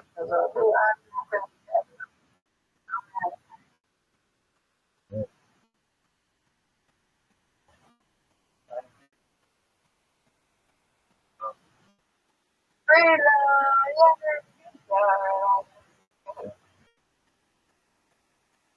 One of these days, not tonight, we got to play a game. We are not playing. I don't like that. But I say it, but I don't like any outside there. I know, but Carolyn, I don't like that thing. But I say it with you. I told you I play that one. Have you played it before? I think I played it with Elliot. I think I played it. I think I have this too. I just didn't like it. But I played it. All right. Well, I think I have it. If I have it, I know I sing it. I know I sing those. I don't think I play it, but I sing it. I see he be screen sharing. and he shares Play-Doh. Yeah, sometimes they do crazy.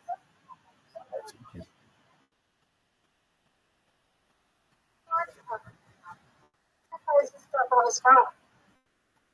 So, screen shares Roblox, screen shares Mobile, screen shares Rap. No, he ain't bored. That's what he do. Then they be playing poker on here on Discord. Do they? Hey! Huh? Do they? I Yeah, sure. they play poker on here. I don't like it. I don't like poker. I never played poker. I don't know how to play poker. I don't want to play. Have you played poker on here? And Oh. so we used to play with like this and right. It was fun. It was just like the three of us would play. And they changed it so that you can't play private games. You have to play public games. It's like Yeah. we don't want to play with everybody else. It's fine. We can find if you can play with everybody else, but you're not guaranteed to be in the same games. So, you can't all be in the same game. That it's you don't want to play this game. I think they got a poker Play-Doh too. I think that's something. See my game on here. Hold on, Mr. Price. I misspoke. I was talking about play. But did you it?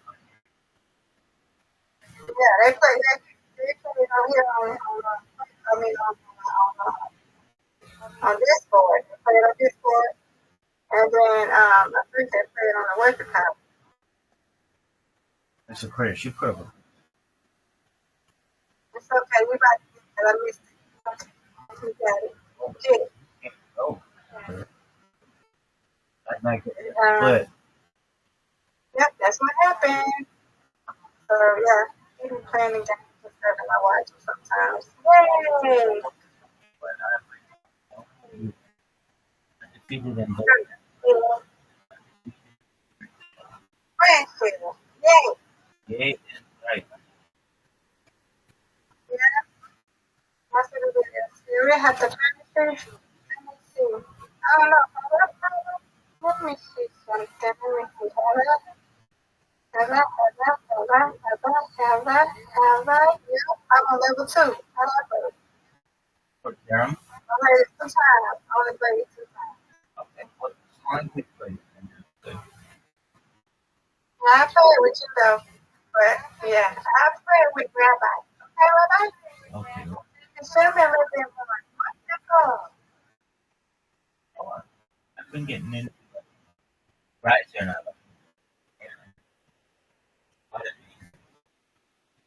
It's kind of so. This one day, okay? Somewhere. Okay, well, you gotta show me. Okay, okay. Because you like to teach me. They don't teach you. You like to teach me. Yeah. Amen. Yeah, I'm going to take a bath. And then I'm about to get switched from iPad in a little while, okay? Over here. Women, so Brandon said hello. He ever gets back on. I know he will. Okay. Sweet dreams. Talk to you later in a little bit. Okay.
Shit. This is going down. Are you guys ready to start today's episode? Guys, some veteran guests in the show. A guy that's been doing stand-up comedy for over 16 years. He has at least over 5 appearances as a guest on the show. Truly one of the funniest comedians in the world. He's on NBC's Young Rock. His new special radio reel just dropped. The podcast out last night. One of the greatest. Adam Ryan, everybody.